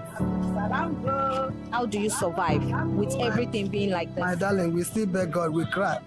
You can see today now, all of us sitting down since morning, I cannot say 1 naira. Because of what? The challenge we face, my sister, is too much. If I begin to break it down one by one, you will not live here. Give us few. Number one challenge we have, even as here that we are sitting down, since I don't understand why everywhere is being break the houses, some area, especially this our business, the people that they break their houses, there are 100 people, there are 100% people that buy in our market. Since last 3 weeks now, we don't even see them again because they break where they are living. They are not living because this our business is fish business. Some of them will buy, they will go and dry and they will sell in small market like that. So where they are living, where they are selling, where they are dry and then sell, and where they break their house, scatter everywhere. No way for them to come. Many of them go back to their village, so their town. So we feel challenges very well this very January. Okay, so now what keeps you moving? What still keeps you in check in business? What keeps you moving? Well, I even cry. Now God will keep me moving because even when you go to even NEPA is another challenge we face in this market. NEPA don't give us joy at all. Even though they tell us we want to do this, we want to pay so amount, give us lights. If they give us light, we can be able to use the light because our market is light. Without light, we are nothing. So that challenge is even too much for us. That light is very, very important also. So what's the memorable thing that's ever happened to you in this business or in the market? You said? What is that memorable thing that has ever happened to you or happened to you in this market? Well, if I remember callback, especially this NEPA issue, we didn't face this NEPA issue before. But now, sometimes they will take light, they will not even inform you, will not understand what is the problem. So that challenge is too much. Before you know all the market, maybe you borrow money and buy, everything will vanish in your hand. You remain square one, you now start afresh. In fact, the challenge is too much. In one word, describe Ijora market. What does Ijora, why do you like Ijora market? Well, since I start the business, I cannot move here and there. It's like my mama tell me a parable that if you want to sell this, face that thing, let that thing understand you, then you understand that thing. Since I start the fish business, I learn and I understand. I cannot go here and there. I still stand and say, for this fish business, I will make it. We have fish, we have tilapia, we have oboku, we have different kind of fish. If you want to buy fish, come to Ijora or Lokpa to come and buy your frozen and seafood. God bless you.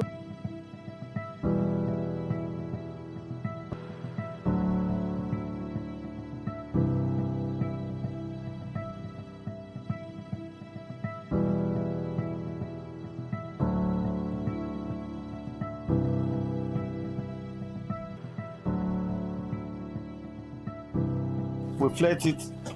When we flirt it, we can flirt it to Abuja. Some people come from Kano, Abuja. So anybody that wants to buy kuta, they should come to Ijorolokpa. So we normally flirt it like this. You can see. We start from the extreme end. So we flirt it like this. It's very easy. So this parakuta, anybody that wants to buy it, you can see the way we are flirting it here. So it's very easy, and it's one of the best fish. This parakuta, anybody that wants to buy it, come to Jorolokpa. Good morning, sir. Good morning. How are you? I'm fine. Okay, so what is your name? My name is Shola Ahmed. So what do you... People know me to be Afa Ahmed Samaga in the market. So what do you sell apart from fish? I sell chicken. That's Kotonou, Orobo, turkey, gizzard. Then I sell backfish and loose fish. We call this fish loose fish. So we have the different categories. We have Chinos, Barracuda, then we have Poker. Okay, so now this fish is very big. Chinos. So we sell it per kg. So any size you want, we have it here. We have the smaller size, we have the medium and the bigger ones. So we have it. We have this one too in bag too. Then we have the one of the other products like Coca. We have it in big size like this, and we have it in bags. So different price. People buy this per kg. We buy this. We sell it per kg. So what are the challenges selling this particular big fish? There's no much challenges like that, except the issue I have is light. Light, that's in Nepal, that's the only issue I have here. If there is light, we are safe with this fish. Okay, so what's the name of the fish inside water? So we call it Owere, red papu, Owere. So we have the local ones, we have the imported one, we have the local ones, we have the imported. This one is imported. So apart from light, light is just the major issue. Major issue, yeah. That's our major. So like this one now, where is that one? One that table is Coca. So we call it fresh Cocas. You have the sack one, you have the big ones too. So everything is per kg? No, this one we sell it in a bag. This one, the bag of cheese, it's because of the price. When you come here, we give you the better price. But we have the bigger one, we sell it per kg too. But we have other products. We have egg, we have Titus, we have horse market, that's Kote. Then we have tilapia. So the major challenges we have on all this is light. So that's it. Thank you very much, sir. But today, one question refused to go her way. Why is Makoko, a community known for fishing, now one of the biggest buyers of fish in Nigeria? Do they still fish? If they do, why buy imported fish from other markets? And what really happened to the water that once defined their livelihood? Some say the answers are simple, others say the truth is far deeper. Watch closely, because in the marketplace, stories don't always end where they begin. And in the Makoko edition, so many questions lingering unresolved and answers that only the Makoko edition can reveal. Watch closely and stay curious, because in the marketplace, the truth is always deeper than it seems. This is In the Marketplace, and this is ConsumerHalla TV. I am Elizabeth Abefe.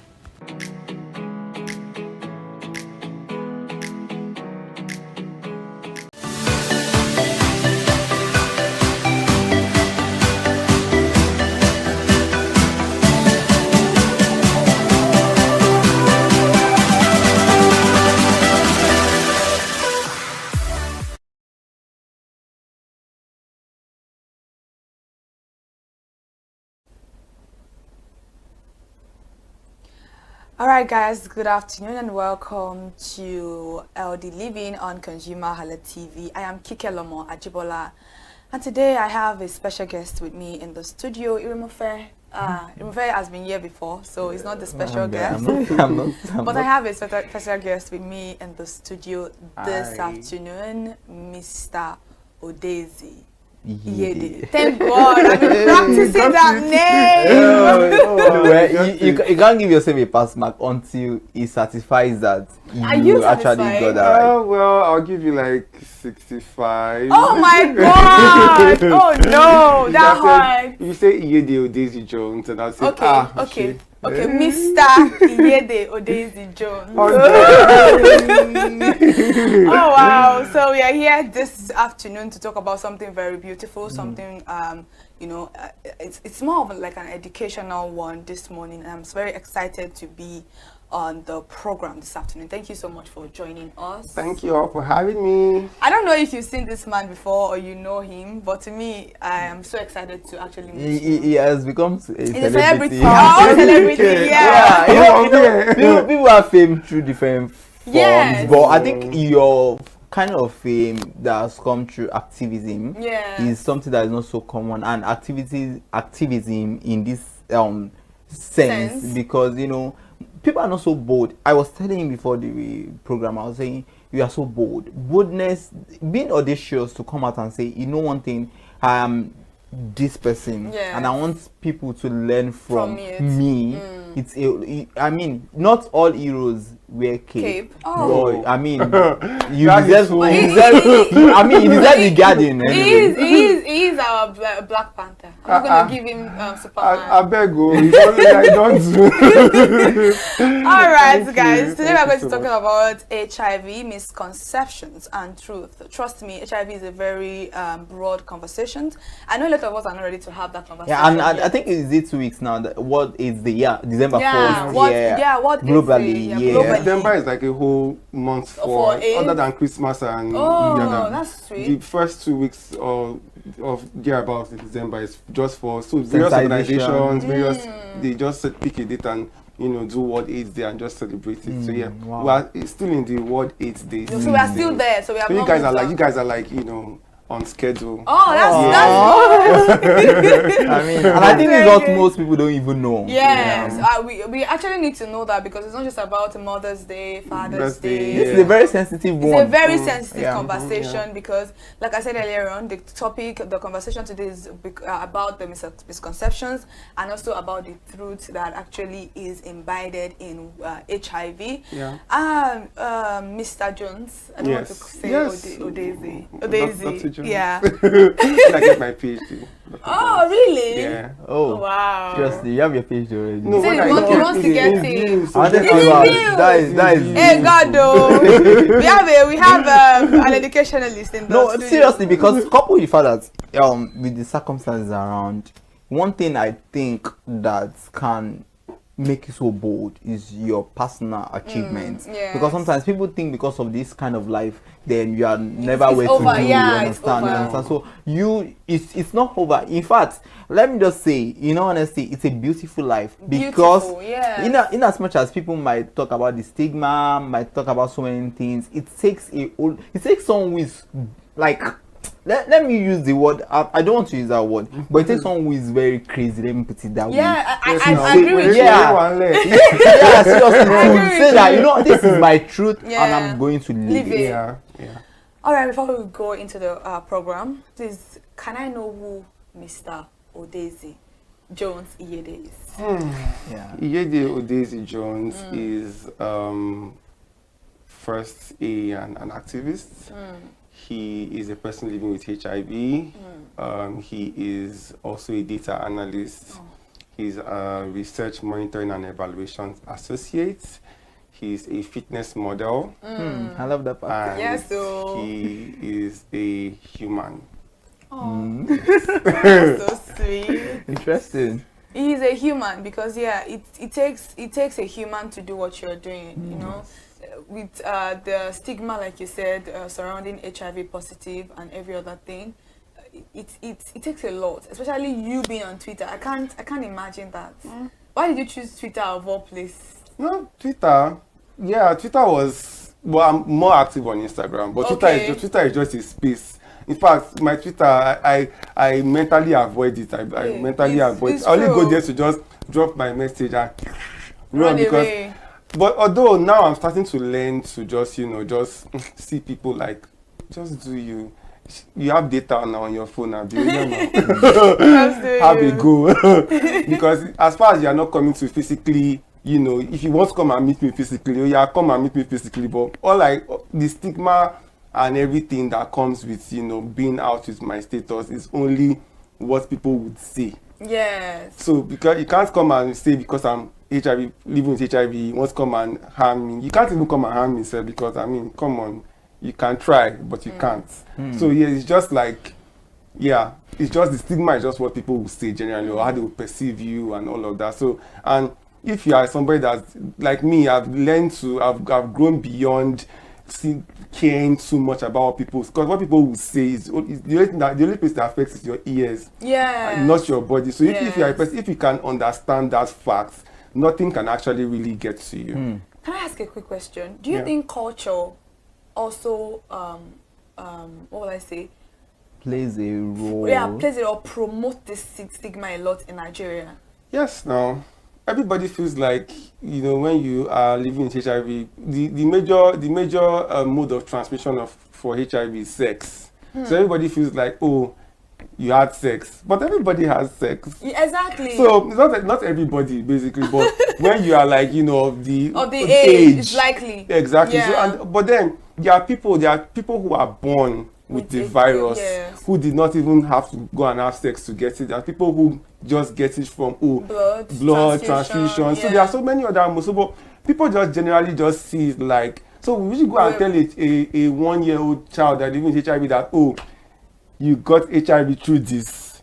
But people would just, you know, because of culture, because of the word HIV, they just, the shame they just attach everything to it. And it's just how it is. And you know, there's just really nothing that can. There are so many things that these organizations have been doing to, you know, reduce stigma, to, you know, educate people, create awareness. But that cultural norm is something that people will have to unlearn and then relearn before we can now start saying, okay, there's type of reform and all of that. But until that happens, well, we are still here.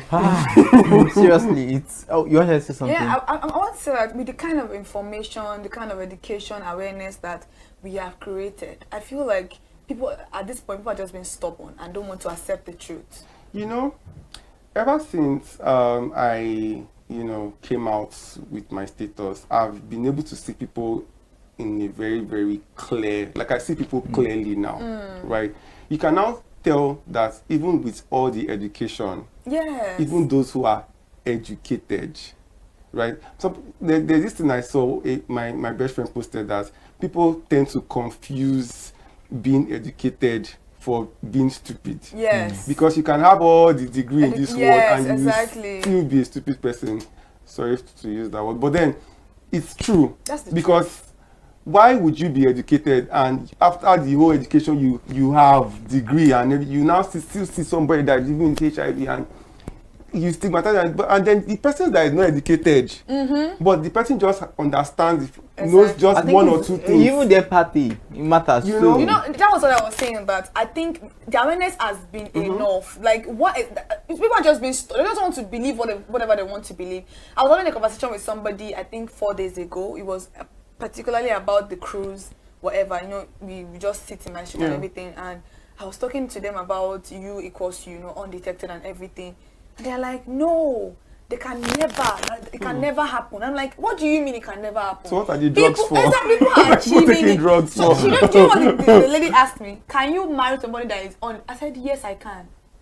I can marry somebody that is on. As long as you are undetected. I'm not you know what you're doing, and you have to be there for your partner. If you want to protect yourself, I believe I'm not going to leave. The only thing I will not do is leave you alone. I'm probably going to keep on reminding you that have you done this? Have you taken your drugs? Have you not in a condescending manner? Do you understand? Because we are all human. You might likely forget one day. And do you know that the way medicine has advanced is so painful that people do not even understand how far medicine has advanced. You know, back in 1981 when the virus started, it was a lot of people were dying, it was a global pandemic, it was crazy, and then medicine started to advance, then the drugs started creating more regimen, and now it is down to just one pill. And that one pill is very, very easy to just swallow. Just the same way you drink water or you eat food every day. Wow. You even know you've taken anything. Are you serious? Just carry, sometimes when I want to take I just carry my medicine. Like it's very, the drug is very, very easy to just enter your throat. It doesn't even taste. It's so they've made it so basic that it is not even so. If I hear that somebody died of AIDS, I'm wondering, where, why, how? Because it's, for starters, it's free. You can go to engineering hospital. They didn't believe me when I said that too. You can go anywhere. It is not for the rich. Because HIV is not just for. There are so many people, women, children. The numbers of persons living with HIV in Lagos alone is getting over maybe 10 to 12K. So it's that high. But people would think that it's just because of the stigma and the fear that a lot of persons have. I'm maybe like one of those 15,000 people that just came out. That is down to even as close as your inner circle. Exactly. But you will not know, because the person will be looking at you like, I've been to the hospital one day whereby there was a person sitting next to me that went to do dialysis, right, for kidney. And being that I want to just collect my medication and go my merry way, the person was looking at me like, I mean, I'm like, You are even, exactly. You are like, you are your even, condition is what? You are even what? Exactly. I was looking at, is there any other person? Are you joking? I was like, I just smiled. I just said, "Oh, you'll be okay." I just get, it's that high, and you'll be wondering that this is just, it's not terminal. It's not it's a virus. It's not a disease. AIDS is the disease. HIV is a virus. It's a virus. So people just want to just people. That's one thing about Nigerians is that Nigerians love to something that you can just channel all their hates into. Yes, I agree with you. To make them feel better. And me personally, I've understood that factor. So I don't always just, like I always keep saying that stigma. I know a lot of persons let's say in my gym, right, that are my friends personally, like they are my friends, but they will see me in the gym because of they don't want to be branded. Because if they talk to me, because out of following the video, my activism, cruise, and all of that, a lot of persons now are aware that I'm a person living with HIV and I'm out with it. So I'll be in the gym and I'll see my friend that, oh, this person is my G and everything. But the person will see me in the gym and will be avoiding me, because if they see us maybe working out together, they're like, maybe that one safe. Get them. And I'm like, but you don't. Hey, I just think I did my day.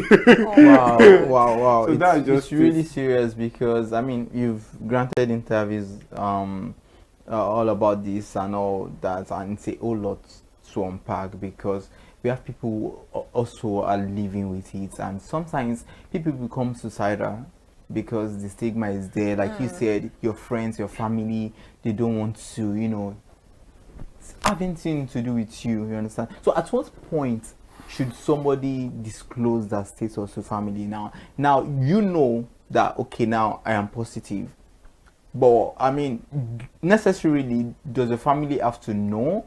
Your friends, do they need to know? At what point should you draw the line to avoid any form of altercation and all that? So my message to everyone out there living with HIV who is not me, right, is that if you are not mentally prepared, and I'm not talking about mentally prepared like, the way I'm saying it is sweet, because in my own, I might be able to channel and handle it.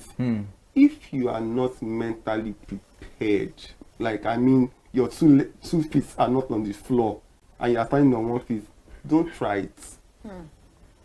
Do not dare, because what we follow, you might not be able to deal with it. Because I'm going to go take you back to when I was in school. Because when I found out I was sick for half of a year, I was going to various hospitals, going to clinic, and it was so bad because the healthcare, I was going to so many, I was doing lab tests like nobody thought of it. And it was like my detect it.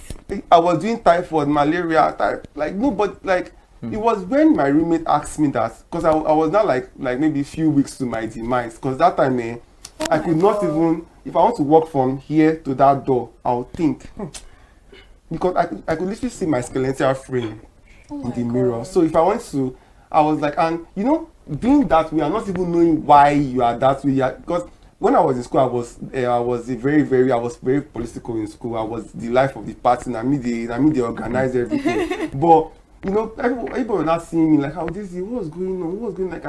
Even when I even came out with my videos, my classmates were on my comments like, they were like, oh, now I understand, because they all saw me how it was that time.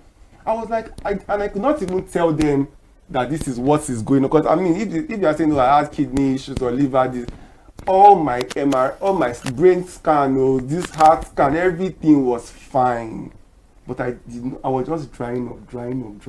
I even entered herbal, I have mark on my, even in my head. If I barb my hair, the mark is there, because I was doing everything humanly possible to even know. I was like, even if I'm going to even die, let me know what is killing me. But I could not. It was my roommate that told me that, guy, do you even know your HIV status? We're just having the call. But I've been going to pharmacy like 100 times. Like, I'm going to lab. We're like, just go and what's there? Like, nothing there now. I mean, at this point, you don't have anything to lose.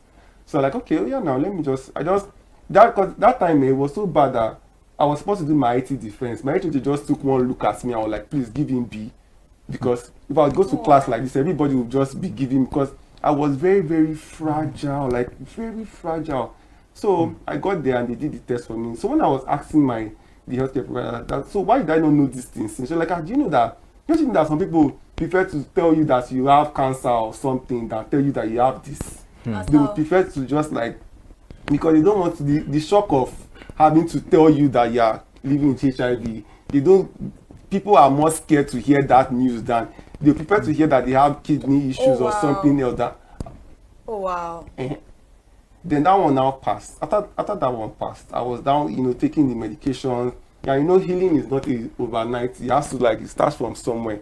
So I went for my roommate's other sister's wedding. So I got there, I was sitting in front, and then people were like, oh, one of my friends sat next to me. Like, I heard you were sick. I was like, oh yeah, I'm getting better. And we were like, I heard it's that one that if you don't take drug every day, you will die. He was not amplifying his voice so that everybody could hear. He said that. I was like, So the stigma all this stigma, I had to deal with all this stigma. So I've come to a point whereby I've seen it all. Like, I've seen the stigma in both family, in friends, relatives, and also I'm here. That's what I'm saying to those people who have not ever experienced stigma before. If you are not ready to deal with everything, my own might be this one. Your might be Pro Max, 1 terabyte. 1 terabyte. So if you're not ready to deal with it like that, keep it to yourself. But I will still encourage you that if you know, because this stigma that we face now, this stigma we face now, because of the fact that a lot of us are hiding. Right. Oh yeah. If every single person that was living with HIV and comes out and can say, oh, yes, I'm positive. Oh yeah, now deal with it. It will be the stigma that we have been fighting. It will end, because if I can work on that person, oh, just like you have malaria or you have typhoid, somebody can say, oh, I'm living with HIV and I'm undetectable. Yeah. It will be easy for everybody to be like, oh, okay, cool. It will be a future that I would like to see in my lifetime. That's where every single person living with HIV is able to boldly come out and say, oh, and it's not just me, because I feel so alone being in this, being the only one, champion. I wish to see a lot of people and it's everywhere. It's in entertainment, it's in this, it's in every single part of the economy. There's one person living with HIV there, but they will not tell you because they are scared. So if everybody is out, it will be a better world for us. But if everybody chooses to stay inside because of their own personal, which is very, very valid, do you? All right. Thank you very much for that. I mean, it's a whole lot, and stigma is really it could really, I don't know the right word. It can make you just think of suicide and just want to end it and all that, and which is very pathetic if that happens. Now there are lots of misconceptions about HIV.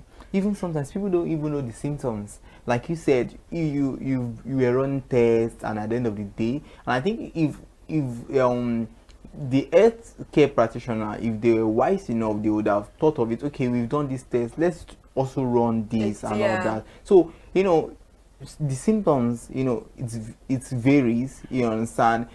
People might show this. They might think it's malaria and all of those things, but there are misconceptions. Even in terms of religious settings, they'll tell you God can heal you, so don't take your drugs again and all that. So let us look at the misconceptions about HIV. So there are so many misconceptions, right? There's the one that's but basically I'm a healthcare provider as well, right? So when the common symptoms is night sweats, fever, weight loss, constant cough, right? Because a person who is living with HIV is always the symptoms they present the same symptoms as a person that might have tuberculosis. So when a person is diagnosed with HIV, they always put them on a type of medication that can prevent them from getting tuberculosis, right? So those are like the common symptoms. But like I always say, people's system varies. People's system varies depending on because HIV attacks the immune system.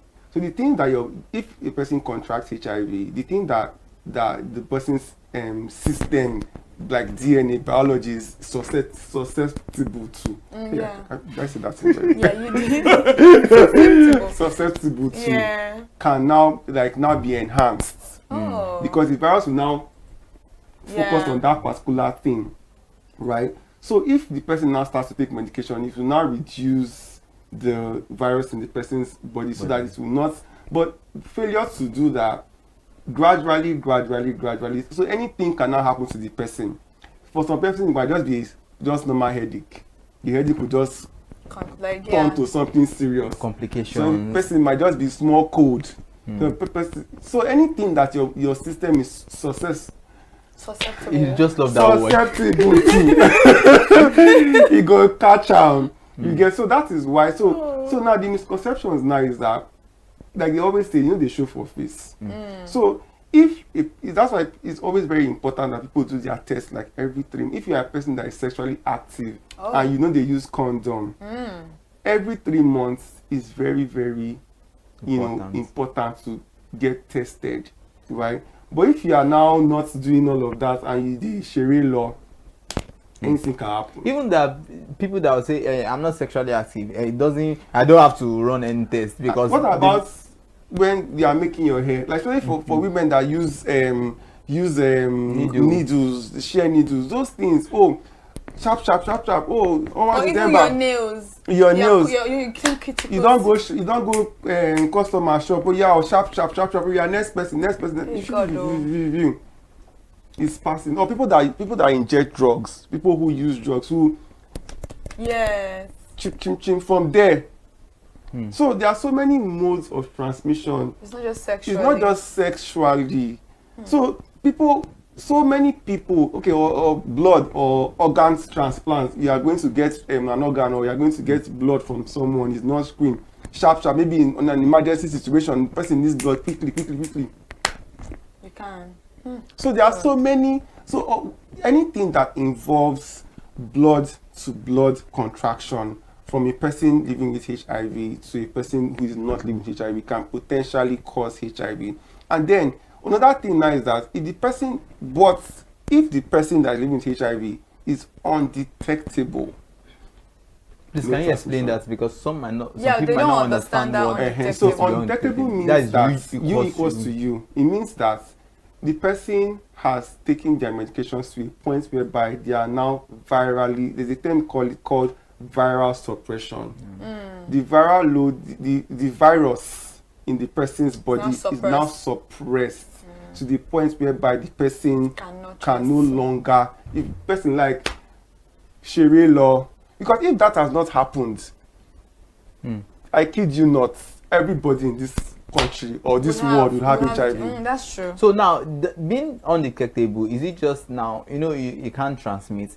Now, does it then apply to probably, the use of sharp objects? It applies to everything. So blood, you can't transfer it through blood? If you are undetectable, once your blood is undetectable, undetectable means they no see virus inside. Yes. It's there, but the virus has been suppressed to a It point can be- whereby it it can can be no seen. longer be seen. So it's Once more it like, means- living like apologies for that. It's not like you're not living normally like people who don't even have. So if it's the HIV virus is if undetectable by the definition means you cannot see it. Yes. It's there, but you cannot see it.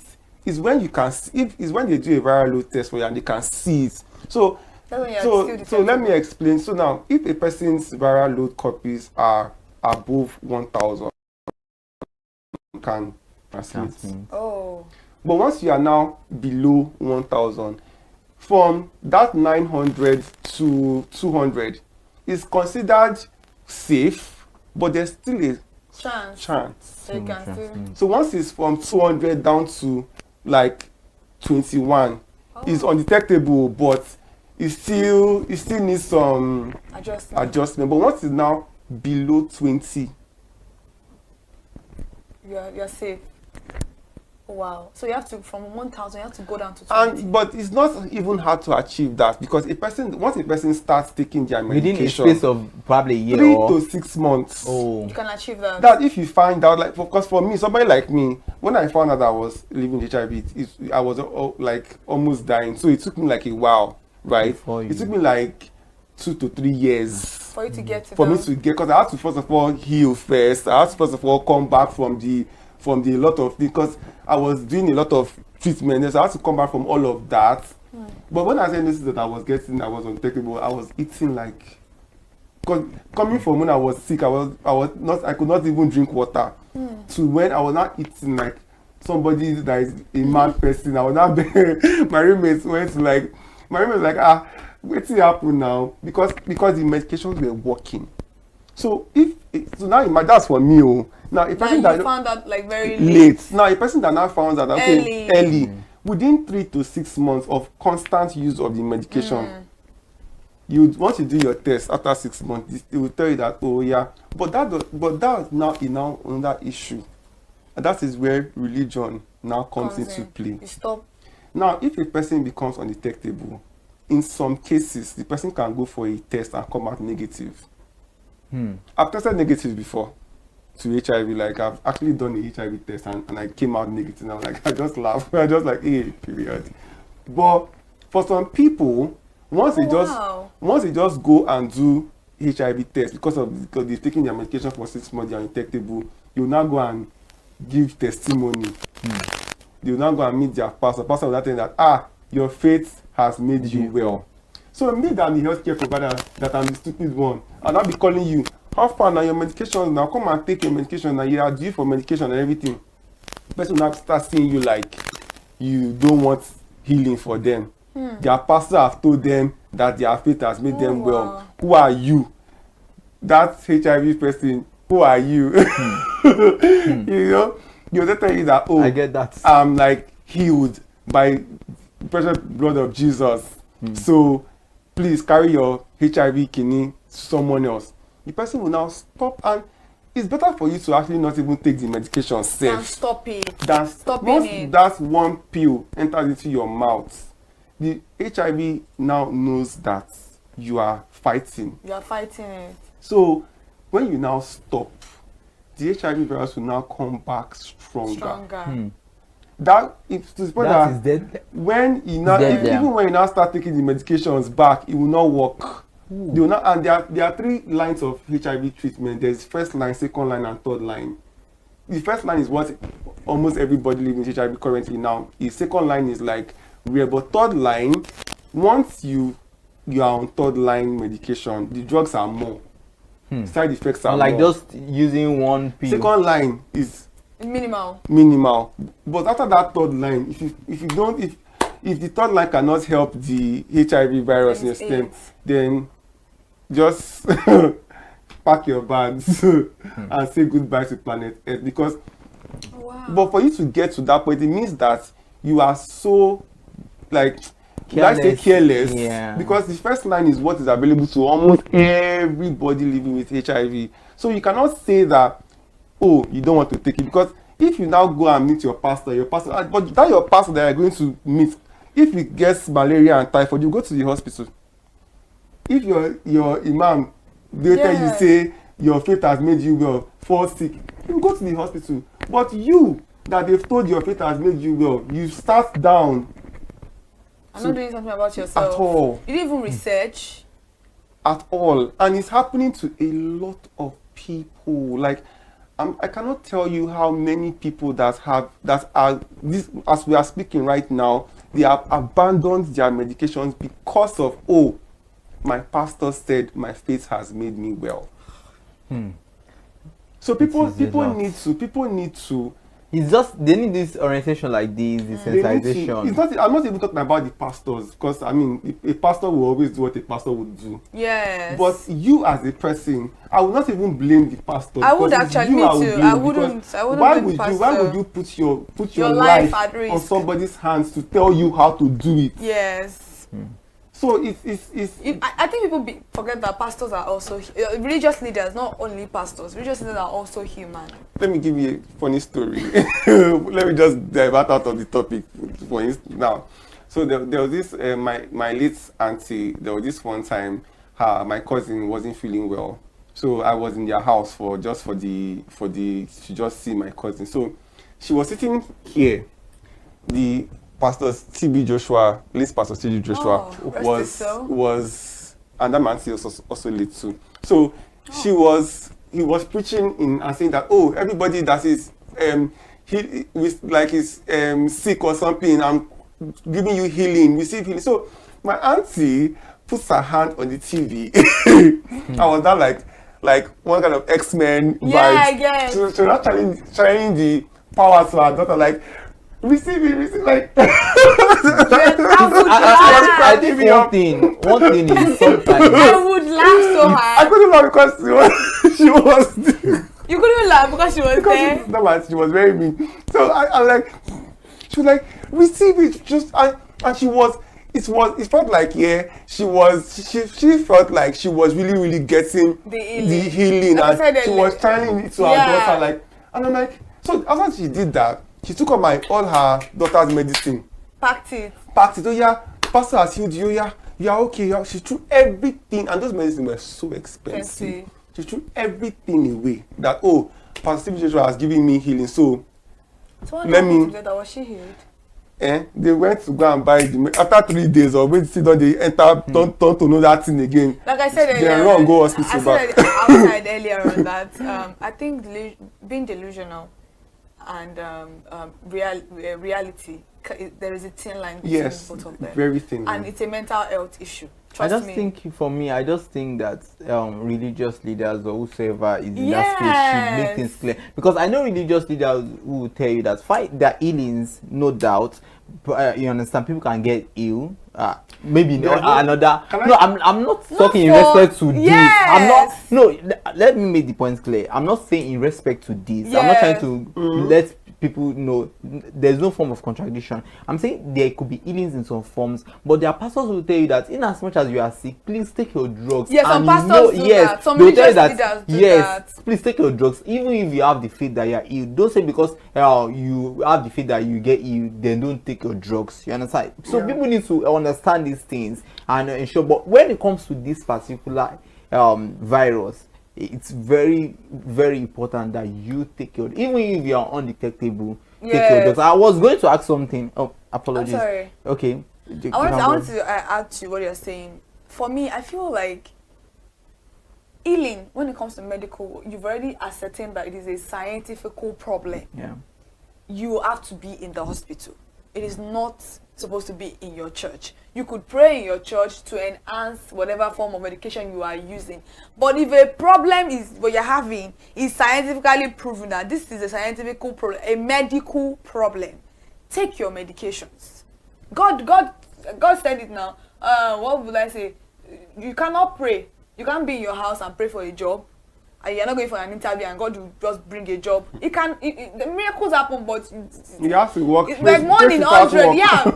Thank you, faith without work. You have to back your faith. You have to back it up. If it's a spiritual thing, spirituality is very, very real. We are not disputing that fact. Spiritual thing, I can understand, yes, healing can come from that because it's not a medical problem. But you have breast cancer. Breast cancer, I think when I was working out in the media, another media organization, not this particular one, that year, maybe 2020, 2003, many females in Nigeria died of breast cancer. A lot of them. A medical doctor came. A medical doctor is a medical, and he's also a spiritual practitioner. So he combined both of them together. So it was like when they come to the hospital, they are almost in their final stage. I don't know if you guys know what your people call offer.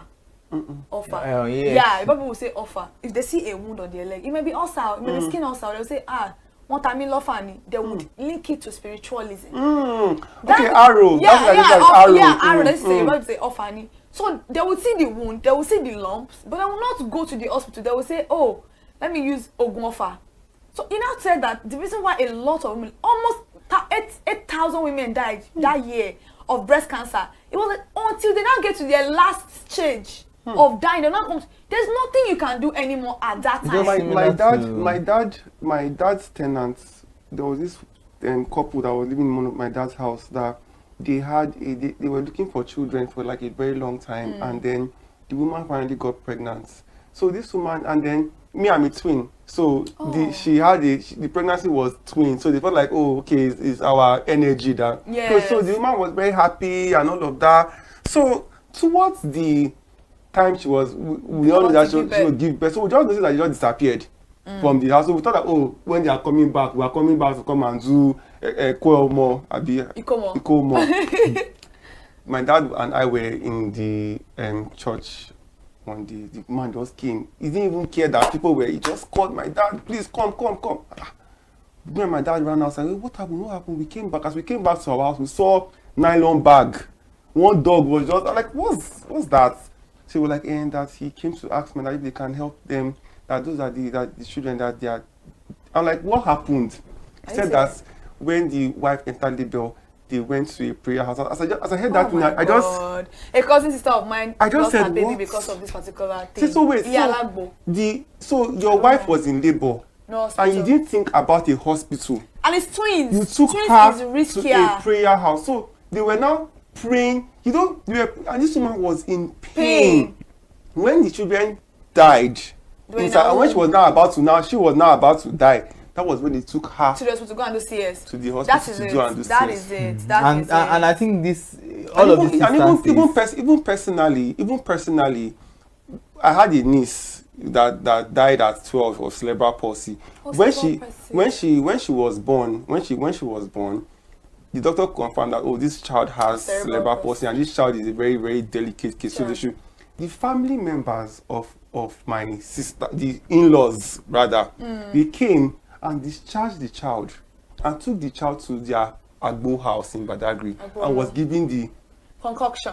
A newborn. When the baby was now actually going to die, they now took the child back to the hospital. It's not like whatever has happened to the child has already taken. When you're supposed to save the child, you discharge, and the doctor will not tell you it's your right to take. Yeah, you have the right to say you're going. So the child lived for 12 years. The child actually did not walk. Did not heal me from that. Even you that is giving me the healing from the, you cannot heal yourself from the thing. So, and HIV now there is no, yes, we've heard of so many cures from here, but if they've not come to announce it in WHO. Yeah, I used to tell people, I don't believe it. Maybe PEPFAR, maybe Donald Trump has issued that said that, there is now a HIV cure. I'm sorry, there's no cure. There is no cure. So anything anybody is telling you that is this, do you guys know there is a spiritual belief in South Africa? I cannot remember the name, but BBC I covered it, and pedophilia was the cure for HIV. What? Yes, they will tell you sleep with a child and you get cured of HIV. That place has a lot of HIV because they infested a lot of. They rape those children. Hey. Yes, you can watch. I would send a documentary when we are done. Because I watched a lot of documentaries, and that was what their spiritual leaders was telling them, that go and sleep with a child, and you'll be cured of HIV. Then a guy was not the one bringing it that I have HIV and I've slept a lot of children, and I've not been. Yes. It is. I cannot remember the environment in South Africa. I would send you. And was there any kind of judicial punishment for that? That place, it was because there's a place in South Africa too that they sexually assault girls for a living. Do you know what those girls are doing now? They're not taking laws into their hand. Once they catch the rapist, they burn them alive. Before. That's what they do. The lady that is actually burning them alive is able that's what they are doing now. It's able to mess with, put them in torture them. The journalist that captured, the journalist that did the interview had to move away with his family because after he was done with exposing that interview, he moved away from that particular place to another city entirely. But why? It's just so crazy that the world has gotten to this point. He said his friend's son, when his friend he left his son, and the son has probably like sexually molested, like sexually assaulted. And because he thinks it's okay. Yeah, he has been talking to him. He has to like get the police. He has been saving him from those girls, but he doesn't. They don't, and they do it as if it's a fun. They laugh about it. Like it's a proud, like they take part in it. Like I've done it to 2 girls, done it to 5 girls. You can't come out at night. They won't enter the house of girls, of ladies, to go and sexually assault them. It's a normal thing there. You know, when it comes to health, when it comes to health and the type of things that health can lead to, the topic is, if we start talking about a lot of things that is not even like, okay, now let's even talk about this abortion now. Yes. Now they put a bill to stop legal abortion. Now what people have sex every day.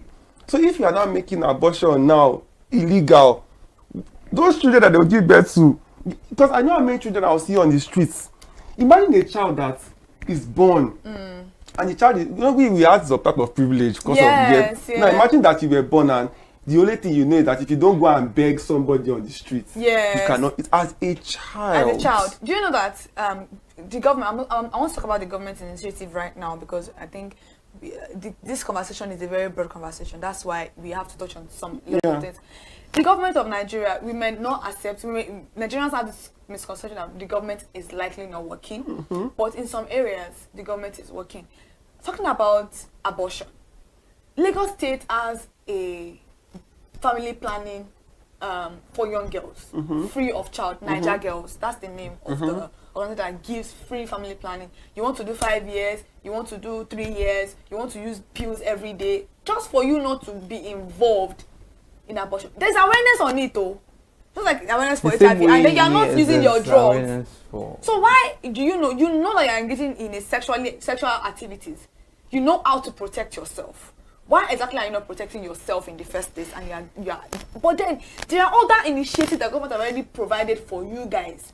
Go and do, but there's a stigma with using birth control as a young lady, which I don't understand why. But I think we should not kind of deviate from our main focus because of our time. Which I quite understand. It's a very important topic for another day. Yeah, because now we've talked about the misconceptions about HIV. Let's talk about the truth about HIV. Someone who lives with some people living with HIV, and sometimes you just have to follow the routine of using your drugs. Sometimes it could be very hard to keep it up. Now, and probably you miss a day, you miss 2 days, and you are just frustrated. And let's look at the truth about HIV. At what point does HIV kill, or when does it become a death sentence? Yes. It becomes a death sentence. It's very simple. When you don't use your medication, that's when it becomes a death sentence. Clarify that, right? Actually. So, but when the drug is a daily drug, right? But so here's the hack: if you set alarm, right? Like for me personally, I take my drugs by 10 o'clock in the night because I like to just sleep with it, right? I like to just let it just sleep with me, basically, because having to think about, I'm waking up in the morning, that's the person I'm doing, just kind of just makes me feel, but if you can't like do it that 10 o'clock, look for a time that is comfortable and you not miss that time. And there's always a 2-hour grace period. Like some healthcare workers will tell you that if let's say you are taking it by 10, and you didn't get it by 10. You can't, because obviously you are not a robot. You can't always follow the rules, right? So if you can't take it around that 10 o'clock, you have like a 2-hour grace. From that 10 to 12. Make sure you take within that period, you can take it. But if you don't now take it that period, you can't go and start. So people that take their medication, they don't take it properly. Now they call it dosage. if you are taking medication 2 o'clock today, 1 o'clock tomorrow, 12 o'clock the next day, 1 o'clock you are just doing it as they ought. You like. They call it drug to drug. It's your kidney that you are affecting. Drug to drug interaction, you will just start affecting your kidney in a way that is because the kidney is already is a 24-hour pill. So those 2 hours that you have for yourself is the range. Which, but me personally, I got it to that point whereby it's kind of like easy for me. Once my alarm does boom 10 o'clock, even if I'm asleep, once I just hear that alarm. So there was this one day I actually like turned off my alarm to see 10 o'clock. You woke up. As I just carried my phone, I just 10 Your body, your system already used to it. Yeah, so it's just, I mean, it's been 10 years, so I have to, it's already like, I'm already used to. So everybody that is taking medication, there's some person that take their own by 8, some people by 9, by whatever time works for you. Just understand that, okay, this particular time is my drug time, and you are good to go. Or you can have an accountability partner, like what you said about if you were going to marry a person that is equal. Yeah. You can be. You always remind the person. It's 10 just for my o'clock. own safety. It's Yeah. time, Have you used your medication? You know. Or you can have a like. I think there's an app that you yes, I about it. Yeah. Yes, there's an app that you can just use to. Even the apps will tell you. But then alarms are like the easiest thing to do. Yeah. Yeah, that's true. So now, please, let's quickly talk about government initiatives surrounding as a healthcare provider. Let's talk about the government initiatives surrounding sensitizing people in the country about HIV. And you've spoken about that the medication is free. Maybe you should help us stress on that, because I don't understand why some people are not taking their medications. So the government, I would say that in Lagos State here, I will give them a thumbs up. I mean, I'm not a government person, I know, we're Nigerians now. Exactly, but when it comes to HIV response in Lagos, Nigeria, I would say that Governor Sanwo-Olu has tried. Wow. I'll give him a pass mark, personally give him, because they are trying. Because I mean, come on, it's not like it's not his business, because of course it can't really. But when it comes to the HIV response, Governor Sanwo-Olu has really, really, really tried, because making the drugs available, making them, there's no general hospital you will go to in this Lagos that you cannot get it from. For free? For free. Wow. Like FREE, free. If you go anywhere and they tell you that, even with the whole Donald Trump stop order and whatnot, yes, it kind of shook Lagos for a bit, for a little bit of time. There was a little bit of panic. Yeah, but the response was quick.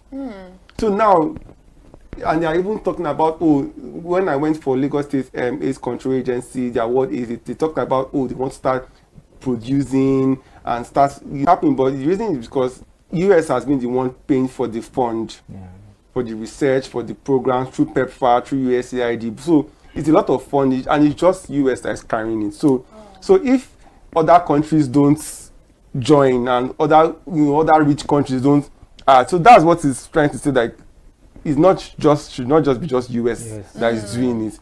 Other countries too should join. It, okay. So, but Nigeria, well, I don't know, Sha. I don't know what with I'm not, but but for when it comes to Lagos State, they are trying. Interesting. Yeah. So nobody has an excuse. Like, don't you take your medication? Yeah, you don't have an excuse. In Lagos, you don't have an excuse. Oh wow! So they tried their absolute best when it comes to HIV. When it comes to Lagos State, we don't know about others. But Lagos State, they do try. Yes, exactly. Can you get the medication for somebody? Can you take it for someone, or? So you would have to. It would have to be like somebody that you've gone to the clinic with. Okay. You can't just go there and just go and demand for. So you have to sell him. So when they want to be selling it, sell. Okay, you can't even. How do you want to sell it? Who will give you to sell? If they allow people to be collecting for others. Yes, they'll start monetizing it. Nigerians. Yeah, exactly. So what do you think are the preventive measures that people need to take to avoid being infected? Well, there are so many. There are 4 major preventive methods. One, use of condoms. Secondly, abstinence. People preach abstinence a lot. Thirdly, regular checkups.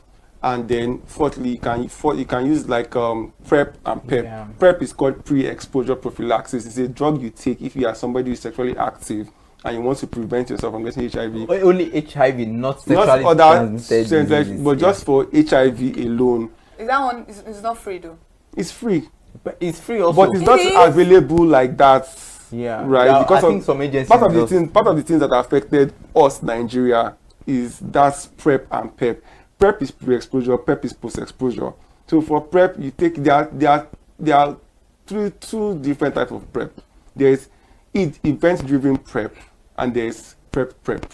Event-driven PrEP is for people who plan their sex. Like if let's say I'm a person that plans to, I'm not a person that has sex all the time, but I want to just particular day. So you can now take 2 pills of PrEP, 2 to 24 hours before the sex. Then 24 hours after that 2 pill, you take 1. 24 hours after that one, you take another one. They call it 2-1-1. That's event-driven PrEP.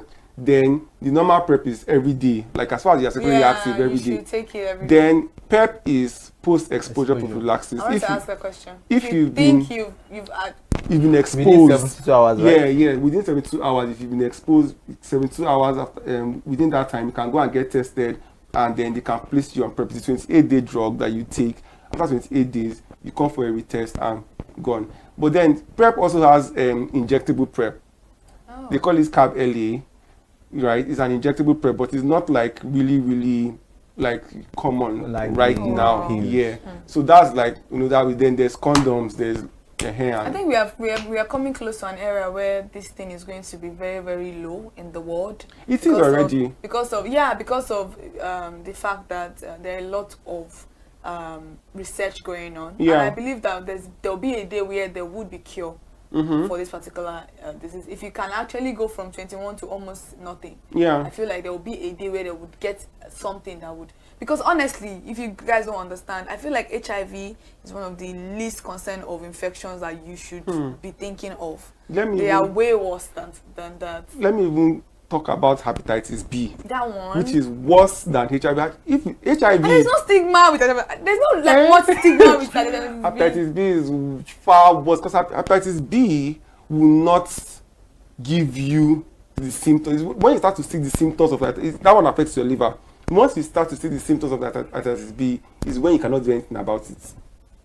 That is when the symptoms start to like present so that itself. means you cannot do anything about that time. Nothing. So, but there is vaccine for that. Oh yes. Yeah, there's vaccine for that. There's vaccine for hepatitis B. And screening. There's screening and vaccine. There are organizations that you can go to. There's Center for Population Health Initiative in Yaba. There's TEARS. There's Heartland. There are so many organizations. Even Lagos State AIDS Control Agency, you can literally just go there and say, oh, we want. There are so many. It's just that people don't get informed. Like people don't want to know things. I feel like people are informed. Like in just. And sometimes to just say this, there was someone I was telling, I was like, why not just get tested to know your status, your HIV status? Like, no, I'm afraid. I don't want to know. It's better for you to know. And you are alive than when it gets out of hand. The same because way. I die no. Because all the screening too, they wait till. Talking about what's it called? Vaccines. You know, a lot of people have misconceptions about vaccines also, and that's why vaccine is not actually doing well in the country. What do you think about vaccine? Do you think they are good options or? Well, it depends on you. For what works for you. There are some persons that they don't believe in all these things. There are people that believe in health care. So for me, I don't like to put it on the table and dissect it.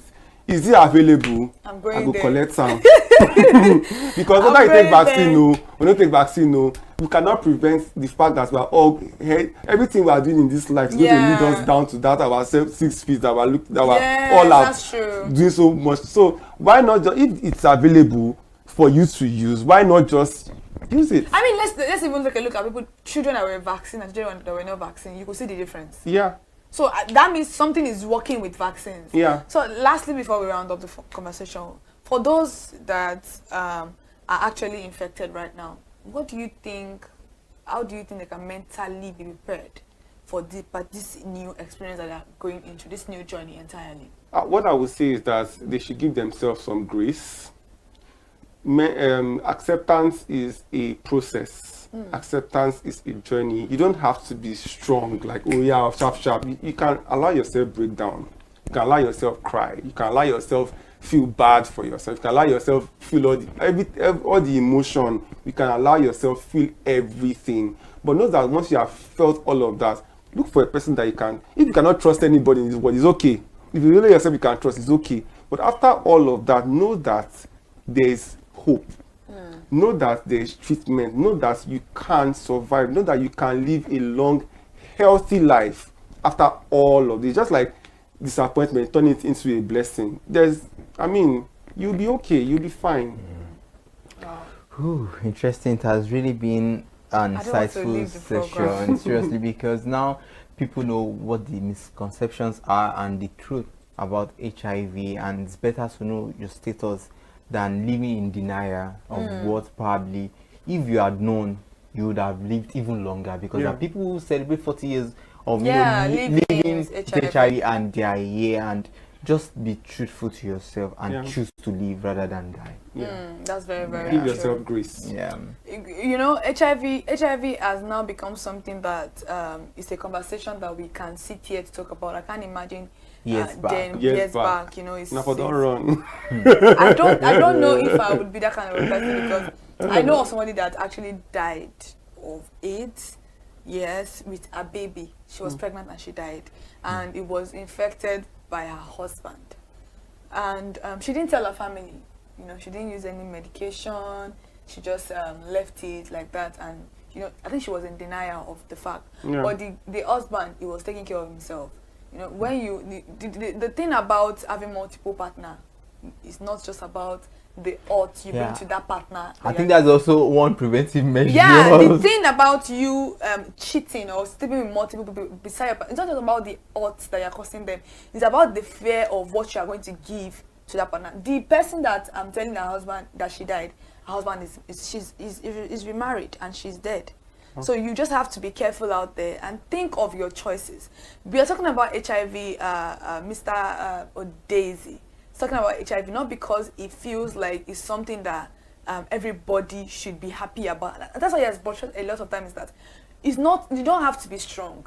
It's a gradual thing. So for him to get here, it took him. This is 10 years and counting. So you can't just say, oh, you want to build everything based off of his experience and how he has been able to deal with this particular journey that he is on right now. So if you are that kind of person right now that you know that you are sleeping with multiple people, the best thing for you to always do is, you know, take your regular test and also try as much as possible to prevent ourselves from this particular thing.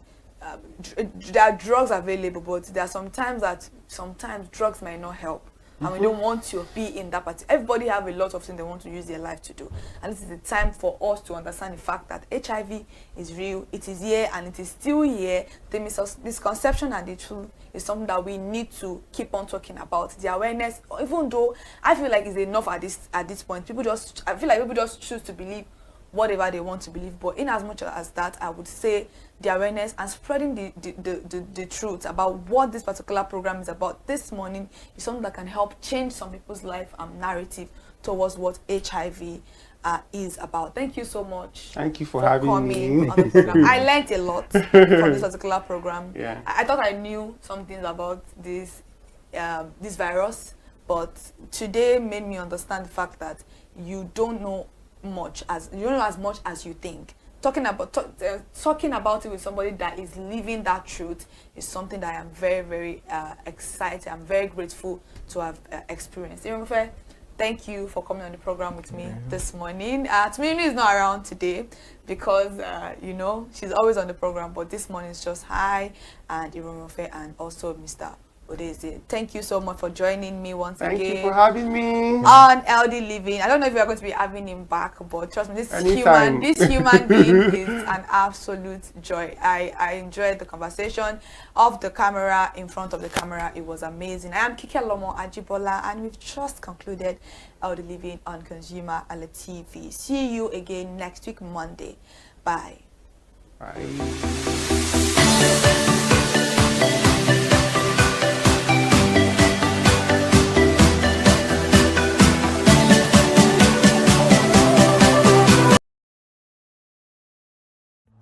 My name is Tunde Olufowora, and I'm the CEO of Brand Eye Communications. We are we call the publisher or the owner of the new initiative called ConsumerHallaTV. ConsumerHallaTV is actually Nigeria's first consumer-centered, or called a consumer-centric television platform that aims to bring voice to the over 220 million Nigerians. It was a vision that came to my heart about 10 years ago.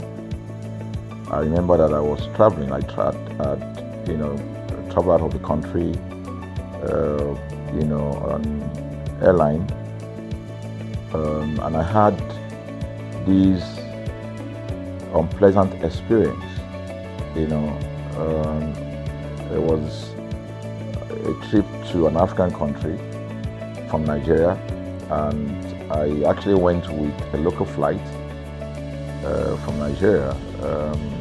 I wouldn't want to mention the name of the airline. And then it was to South Africa, and we landed in South Africa. And let me just paraphrase it. When I was coming back, I had some money, some dollars, and that someone had given to me to hand over to another person in Nigeria. So I wanted to help out. I didn't want to carry the cash on myself. So for whatever reason, I had a small case, and I felt that it was safer for me to put the money in my luggage. So I put it in a safe place in my luggage, got everything intact, and I checked in my luggage. My arrival in Nigeria, I was standing and was waiting about the carousel just so that I could pick up my luggage, and then I was there for 1 hour. And waiting for my luggage. I didn't know that my luggage already arrived, and it was one of the luggage that was moving around on the carousel. So after about 1 hour wait, I looked to my left and my right. Almost everybody had gone. I think there were just about 2 or 3 left.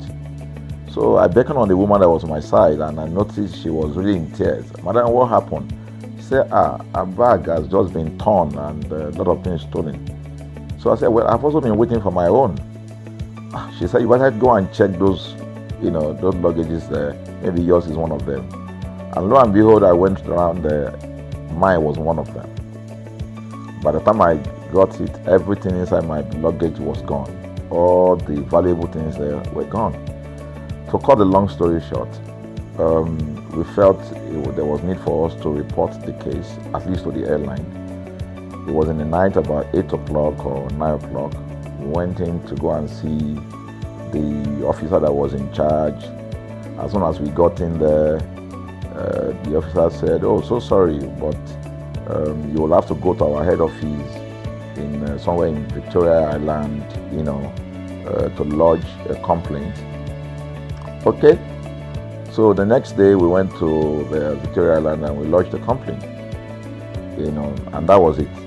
And since that day, I'm talking a story of over 10 years ago, I didn't get a call, not even a call from that airline to talk to me about what happened to my luggage. Now, about a month after that trip, I had another opportunity to travel out of the country. This time around it was to US, and it was an official assignment. And I flew on, I will mention the airline this time around. I flew on a BA.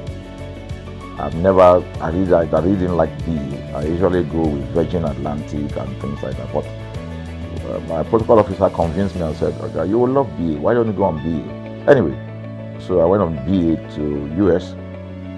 And of course, when I returned from US to Nigeria, we had to do, of course, there'll be like a connecting flight, from Heathrow. So we got into London, Heathrow, and then because it was through Heathrow that we went, and then so they changed since it was BA, they changed the aircraft this time around to a bigger one. I mean, clearly because there were more Nigerians, more people that were planning to come to Nigeria, and then we boarded.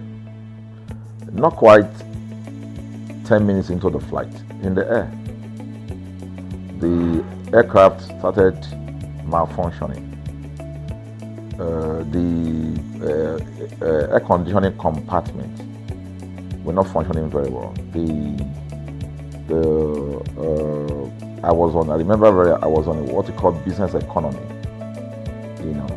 The whole of that business economy all the way to economy side, the ACs were not working well. It was hot. And then I was watching. And then from that moment till we got to Nigeria. From that moment till we got to, I'm just trying to paraphrase. From that moment till we got to Nigeria, I could remember very well how many times the pilot, broke into conversation and had to apologize and say, we're really very sorry about this. He was giving us almost every 30 minutes. There's always a kind of update. So sorry, this is what we're doing now, this is what we're doing. While we were on that journey, I also remember an incident. So they came, the crew apparently couldn't resolve it. They couldn't manage the crisis or what was going on about it. They couldn't fix it. So they come up and said, we're so sorry, but for all the inconvenience, we're declaring, free lunch, free whatever it is you want, you can get. So trust Nigerians, you need to hear how everybody was jubilating, But something struck me. The experience I had just about a month before, and this experience, somehow I started comparing them. I was trying to see how this matter will be managed. Again, to cut the story short, we landed in Nigeria on BA. Before we landed, the pilot announced and said that for the inconvenience, they will be giving a voucher of 50 pounds to everyone that flew on that aircraft. I thought it was a joke. I mean, it was my first time with BA, but for what I knew or know of the British man would never even play with his 1 penny, talking of £1. So I felt that must be a joke of the year. So we left. I got back to my office.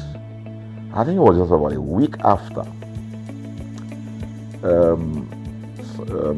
Our guys in our mail room came up and said, "Oh, you have a parcel." So I said, "Parcel? Yeah." So they bought this parcel wrapped. I opened it and boom, I bought the document out. It was the £50 voucher from BA. So what's the tenor of this story? An experience with one airline was terrible. No apology. An experience with another one, even though it was a bad experience, but it was very well managed. So managed that even if we have suffered anything in that aircraft, you probably, for the sake of how they manage it, will have forgiven them. So that was how this journey started. So I started thinking, my mind, this is what we go through in this country. But are we different from other nations? So God put in my heart the idea of ConsumerHalla. That's why the Halla came with consumer. And we started that journey about 10 years ago. We started by creating a platform called ConsumerHalla, where consumers, so I discovered that Nigerian consumers don't have a voice. So things happen, and that's it. We live with everything. So we've started the journey from creating the platform. We have an app, we even have a magazine, and we thought we could move it from that to the next stage, which is the television. So the TV today, has come. So I would say precept by precept, line upon line, we have been able to build on our aspiration, to finally bring to birth this unique and exciting platform, So it's a digital telecast, and our goal is to further connect consumers in Nigeria to brands with insightful news, development within the fast-paced world of consumers. The world of consumers is growing at a very fast pace, So we want to inform Nigerians. We want to get them educated about their rights, So our role is that we're going to educate consumers in Nigeria, all right? So by bringing them specialized and what you call analytical, research-based content generation that will inform, educate, sensitize the audience, So that's ConsumerHalla TV. So I call it an offshoot of our ConsumerHalla brand. ConsumerHalla brand actually was the first we call it the first complaint or consumer complaint resolution portal. When we started it about 10 years ago, or about 7 years ago, it became the first complaint resolution portal.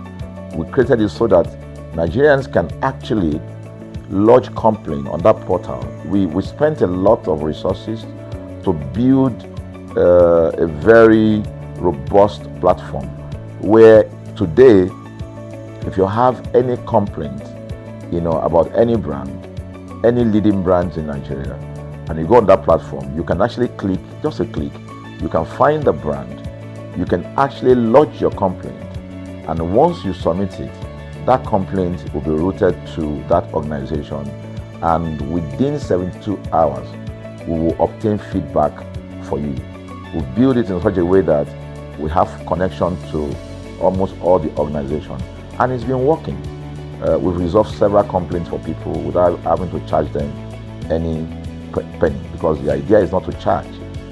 So what we have done with ConsumerHalla TV is to take it to the next level. So we hope to change the narrative. We want to give the right direction. Nigeria has the largest consumer market in the world, with a population of over 220 million people. Why should we be the one that is suffering the most? Everywhere you turn to, it's as though Nigerian consumers don't have a voice. You're traveling, you buy a ticket. For whatever reason, an airline will wake up middle of the night,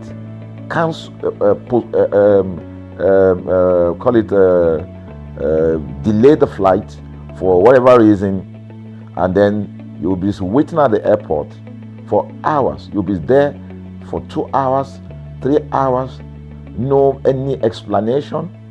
Then while you're there, they can even wake up and say, oh, flight has been cancelled. So everybody carry their luggage and go home. Nothing happened. Of course, things are changing. We must commend government because government is beginning to wake up, but there's still a lot to be done.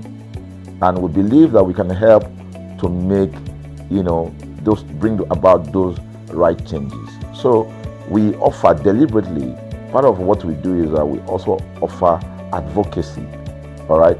We're not just an advocacy organization, but we offer advocacy. We have a legal team, we have lawyers that are registered on our platform, all right, that can also take up cases, okay? So, and we've taken up many cases like that, and won those cases. So ConsumerHalla is a platform to help consumers to, we're not fighting brands, but rather we say we're bringing about an amicable, resolution of conflict, such that it will be beneficial to the consumers and also be beneficial to the brand. I remember the word of Jeff Bezos. Bezos is the founder of Amazon. He said that the most important single thing, all right, for an organization is to focus obsessively, use the word obsessively, on the customer. We often say that customers is a king. They should sit at the top of the ladder. In our environment, customers are the ladder. A brand wakes up today, decide what product to produce. They wake up today, decide how much the consumer should pay. They wake up to decide everything for consumers. So consumers are just at the receiving end. And yet, they are milking the consumers. There's no price regulation in this country. None. People just wake up and fix prices. Look at the power. Government wakes up, we change policy, we wake up and we get people to pay more. We think it's time for consumers to begin to speak out. In speaking out, in engaging, we can get the brand to begin to do what is right. And of course, I know that the consumers themselves need to be educated. So our role, our vision also is to ensure that we educate consumers, we bring awareness. A lot of Nigerian consumers don't even know about their rights. You buy a product from a supermarket. I've had this experience. You buy a product from a supermarket, all right? For whatever reason, you take that product back to your house, and maybe something went wrong somewhere. By the time you take that product back to the shop where you bought it from, and you say, Oga, this thing, you know what's going to tell you? Oga, na me make am. Let me make am now. That's why I buy am. Meaning that there's nothing I can do to the product. So you lose the product, then you lose your money, because the money is not refunded. The product you can't use. Only in Nigeria. Only in Nigeria. Let me give you another experience I had. In the course of this, because I went around, in doing this.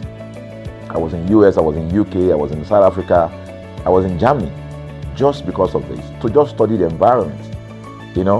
I was in a friend's house in UK, in London, and then what happened? We were going to go out, and he was going to dress up. So he said, to me, I was seated in his sitting room. So he said, wait a minute, I picked up an iron, that's the pressing iron, 2 days ago or so from a store. Let me try this, let me just try and use that to iron my shirt and we can go out. So I was seated, the TV was on, I was watching. While I watched him, he brought out the pressing board, spread it out, brought the iron out in my presence, plugged in the iron, and then as soon as he switched on the power button, we just had a spark. Boom! The guy was raged. Then he goes, What just happened? So he said, No, these guys are in trouble, they're in soup. I was thinking, what are you going to do? I was trying to compare that experience to what would have happened in Nigeria. In my presence there, he opened the pack. There was a card inside it. Inside that card was a call, number to call. And they called the shop or wherever he got the thing from. I was hearing the conversation that was going on. And all he said to them on the phone was, look, by the time he even called, clearly because they already, through the call, they could trace where he was calling from and who was calling. He said, I picked up this number, I picked up this iron yesterday, and guess what? I just plugged it to power, and then this thing just, stopped, didn't work. At the other hand, I could hear the voice, "Oh, we're so sorry. We're sorry about that." And they said, "This is your address, yeah. Don't worry, we'll get you a replacement." All right. So my friend handed the call and dropped the. So I said, "So what's going to happen?" He said, "Don't worry yourself now. Shebi, we're here. They will bring a replacement." I said, "They will bring a replacement." He said, "Yes." I said, "They won't even try to check whether it was your fault, because it could have been your fault. Maybe you didn't do something well about the first." "No, it can't be his fault. Now, Shebi, it's a brand new item that he bought." While we were still talking, in fact, I'm not even sure it was up to 30 minutes or so, we had a knock on the door. He himself said he must be the dispatch person. By the time he opened the door, it was a dispatch man that was on the other side. And then the dispatch man was at the door. Just watch this. Was at the door. I was seated in the sitting room. The guy was at the door to meet with the dispatch guy. The dispatch man that brought the replacement iron, I heard him say, "We're so sorry." So I was so shocked. I mean, a dispatch man, this guy is a dispatch, so also apologize. I was so touched by that. Even a dispatch man was so trained, to tell the guy, "We are so sorry." And guess what? He brought the replacement iron. By the time my guy opened the iron, it was a bigger size iron. So they replaced with a bigger size iron. The guy never asked for the one that went bad. He didn't say, "Oga, where is the other one?"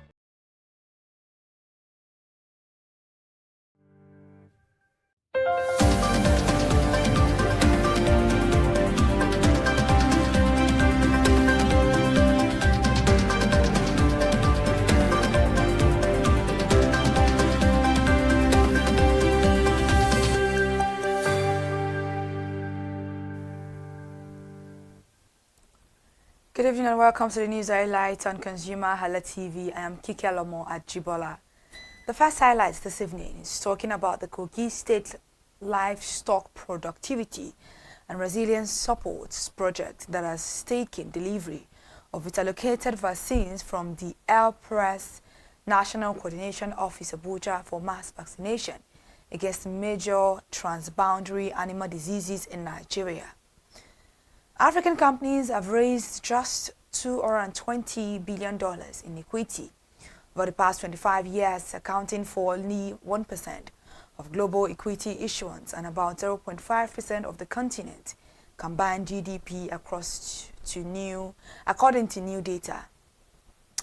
Sterling Financial Holdings PLC and its subsidiaries recorded a profit of 16.34 billion naira in the fourth quarter of 2025, representing a 23.8% decline from the 21.44 billion naira posted in quarter 4 2024, according to its unaudited interim financial statement for the period ending 31 December 2025. Away from that now, President Bola Ahmed Tinubu's approval to gazette targeted investment-linked incentives for Shell's Bonga Southwest deep offshore oil project has stirred intense interest across Nigeria's energy sector, even as the specifics of the incentives remain undisclosed weeks after the announcement. The federal government has approved the introduction of a digital system for fish import licensing to improve regulation and support local aquaculture production in Nigeria. The disclosure was contained in a statement signed by Bolaji Akinola, Special Advisor to the Minister of Marine and Blue Economy, on Tuesday.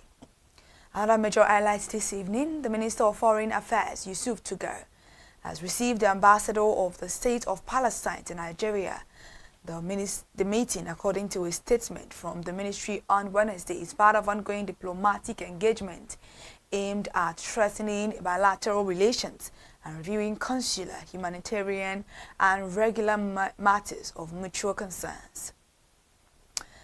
Back to the federal government matters, they have begun enforcing mandatory biometric attendance verification across all technical and vocational education and training centers in Nigeria. The Group Chief Executive Officer of the Nigerian National Petroleum Company Limited, Mr. Bayo Ojolari, has praised the Dangote Petroleum Refinery as a critical stabilizer of Nigeria's energy systems amid the state-owned oil company's challenges in operating its government-owned refineries and meeting domestic fuel demand.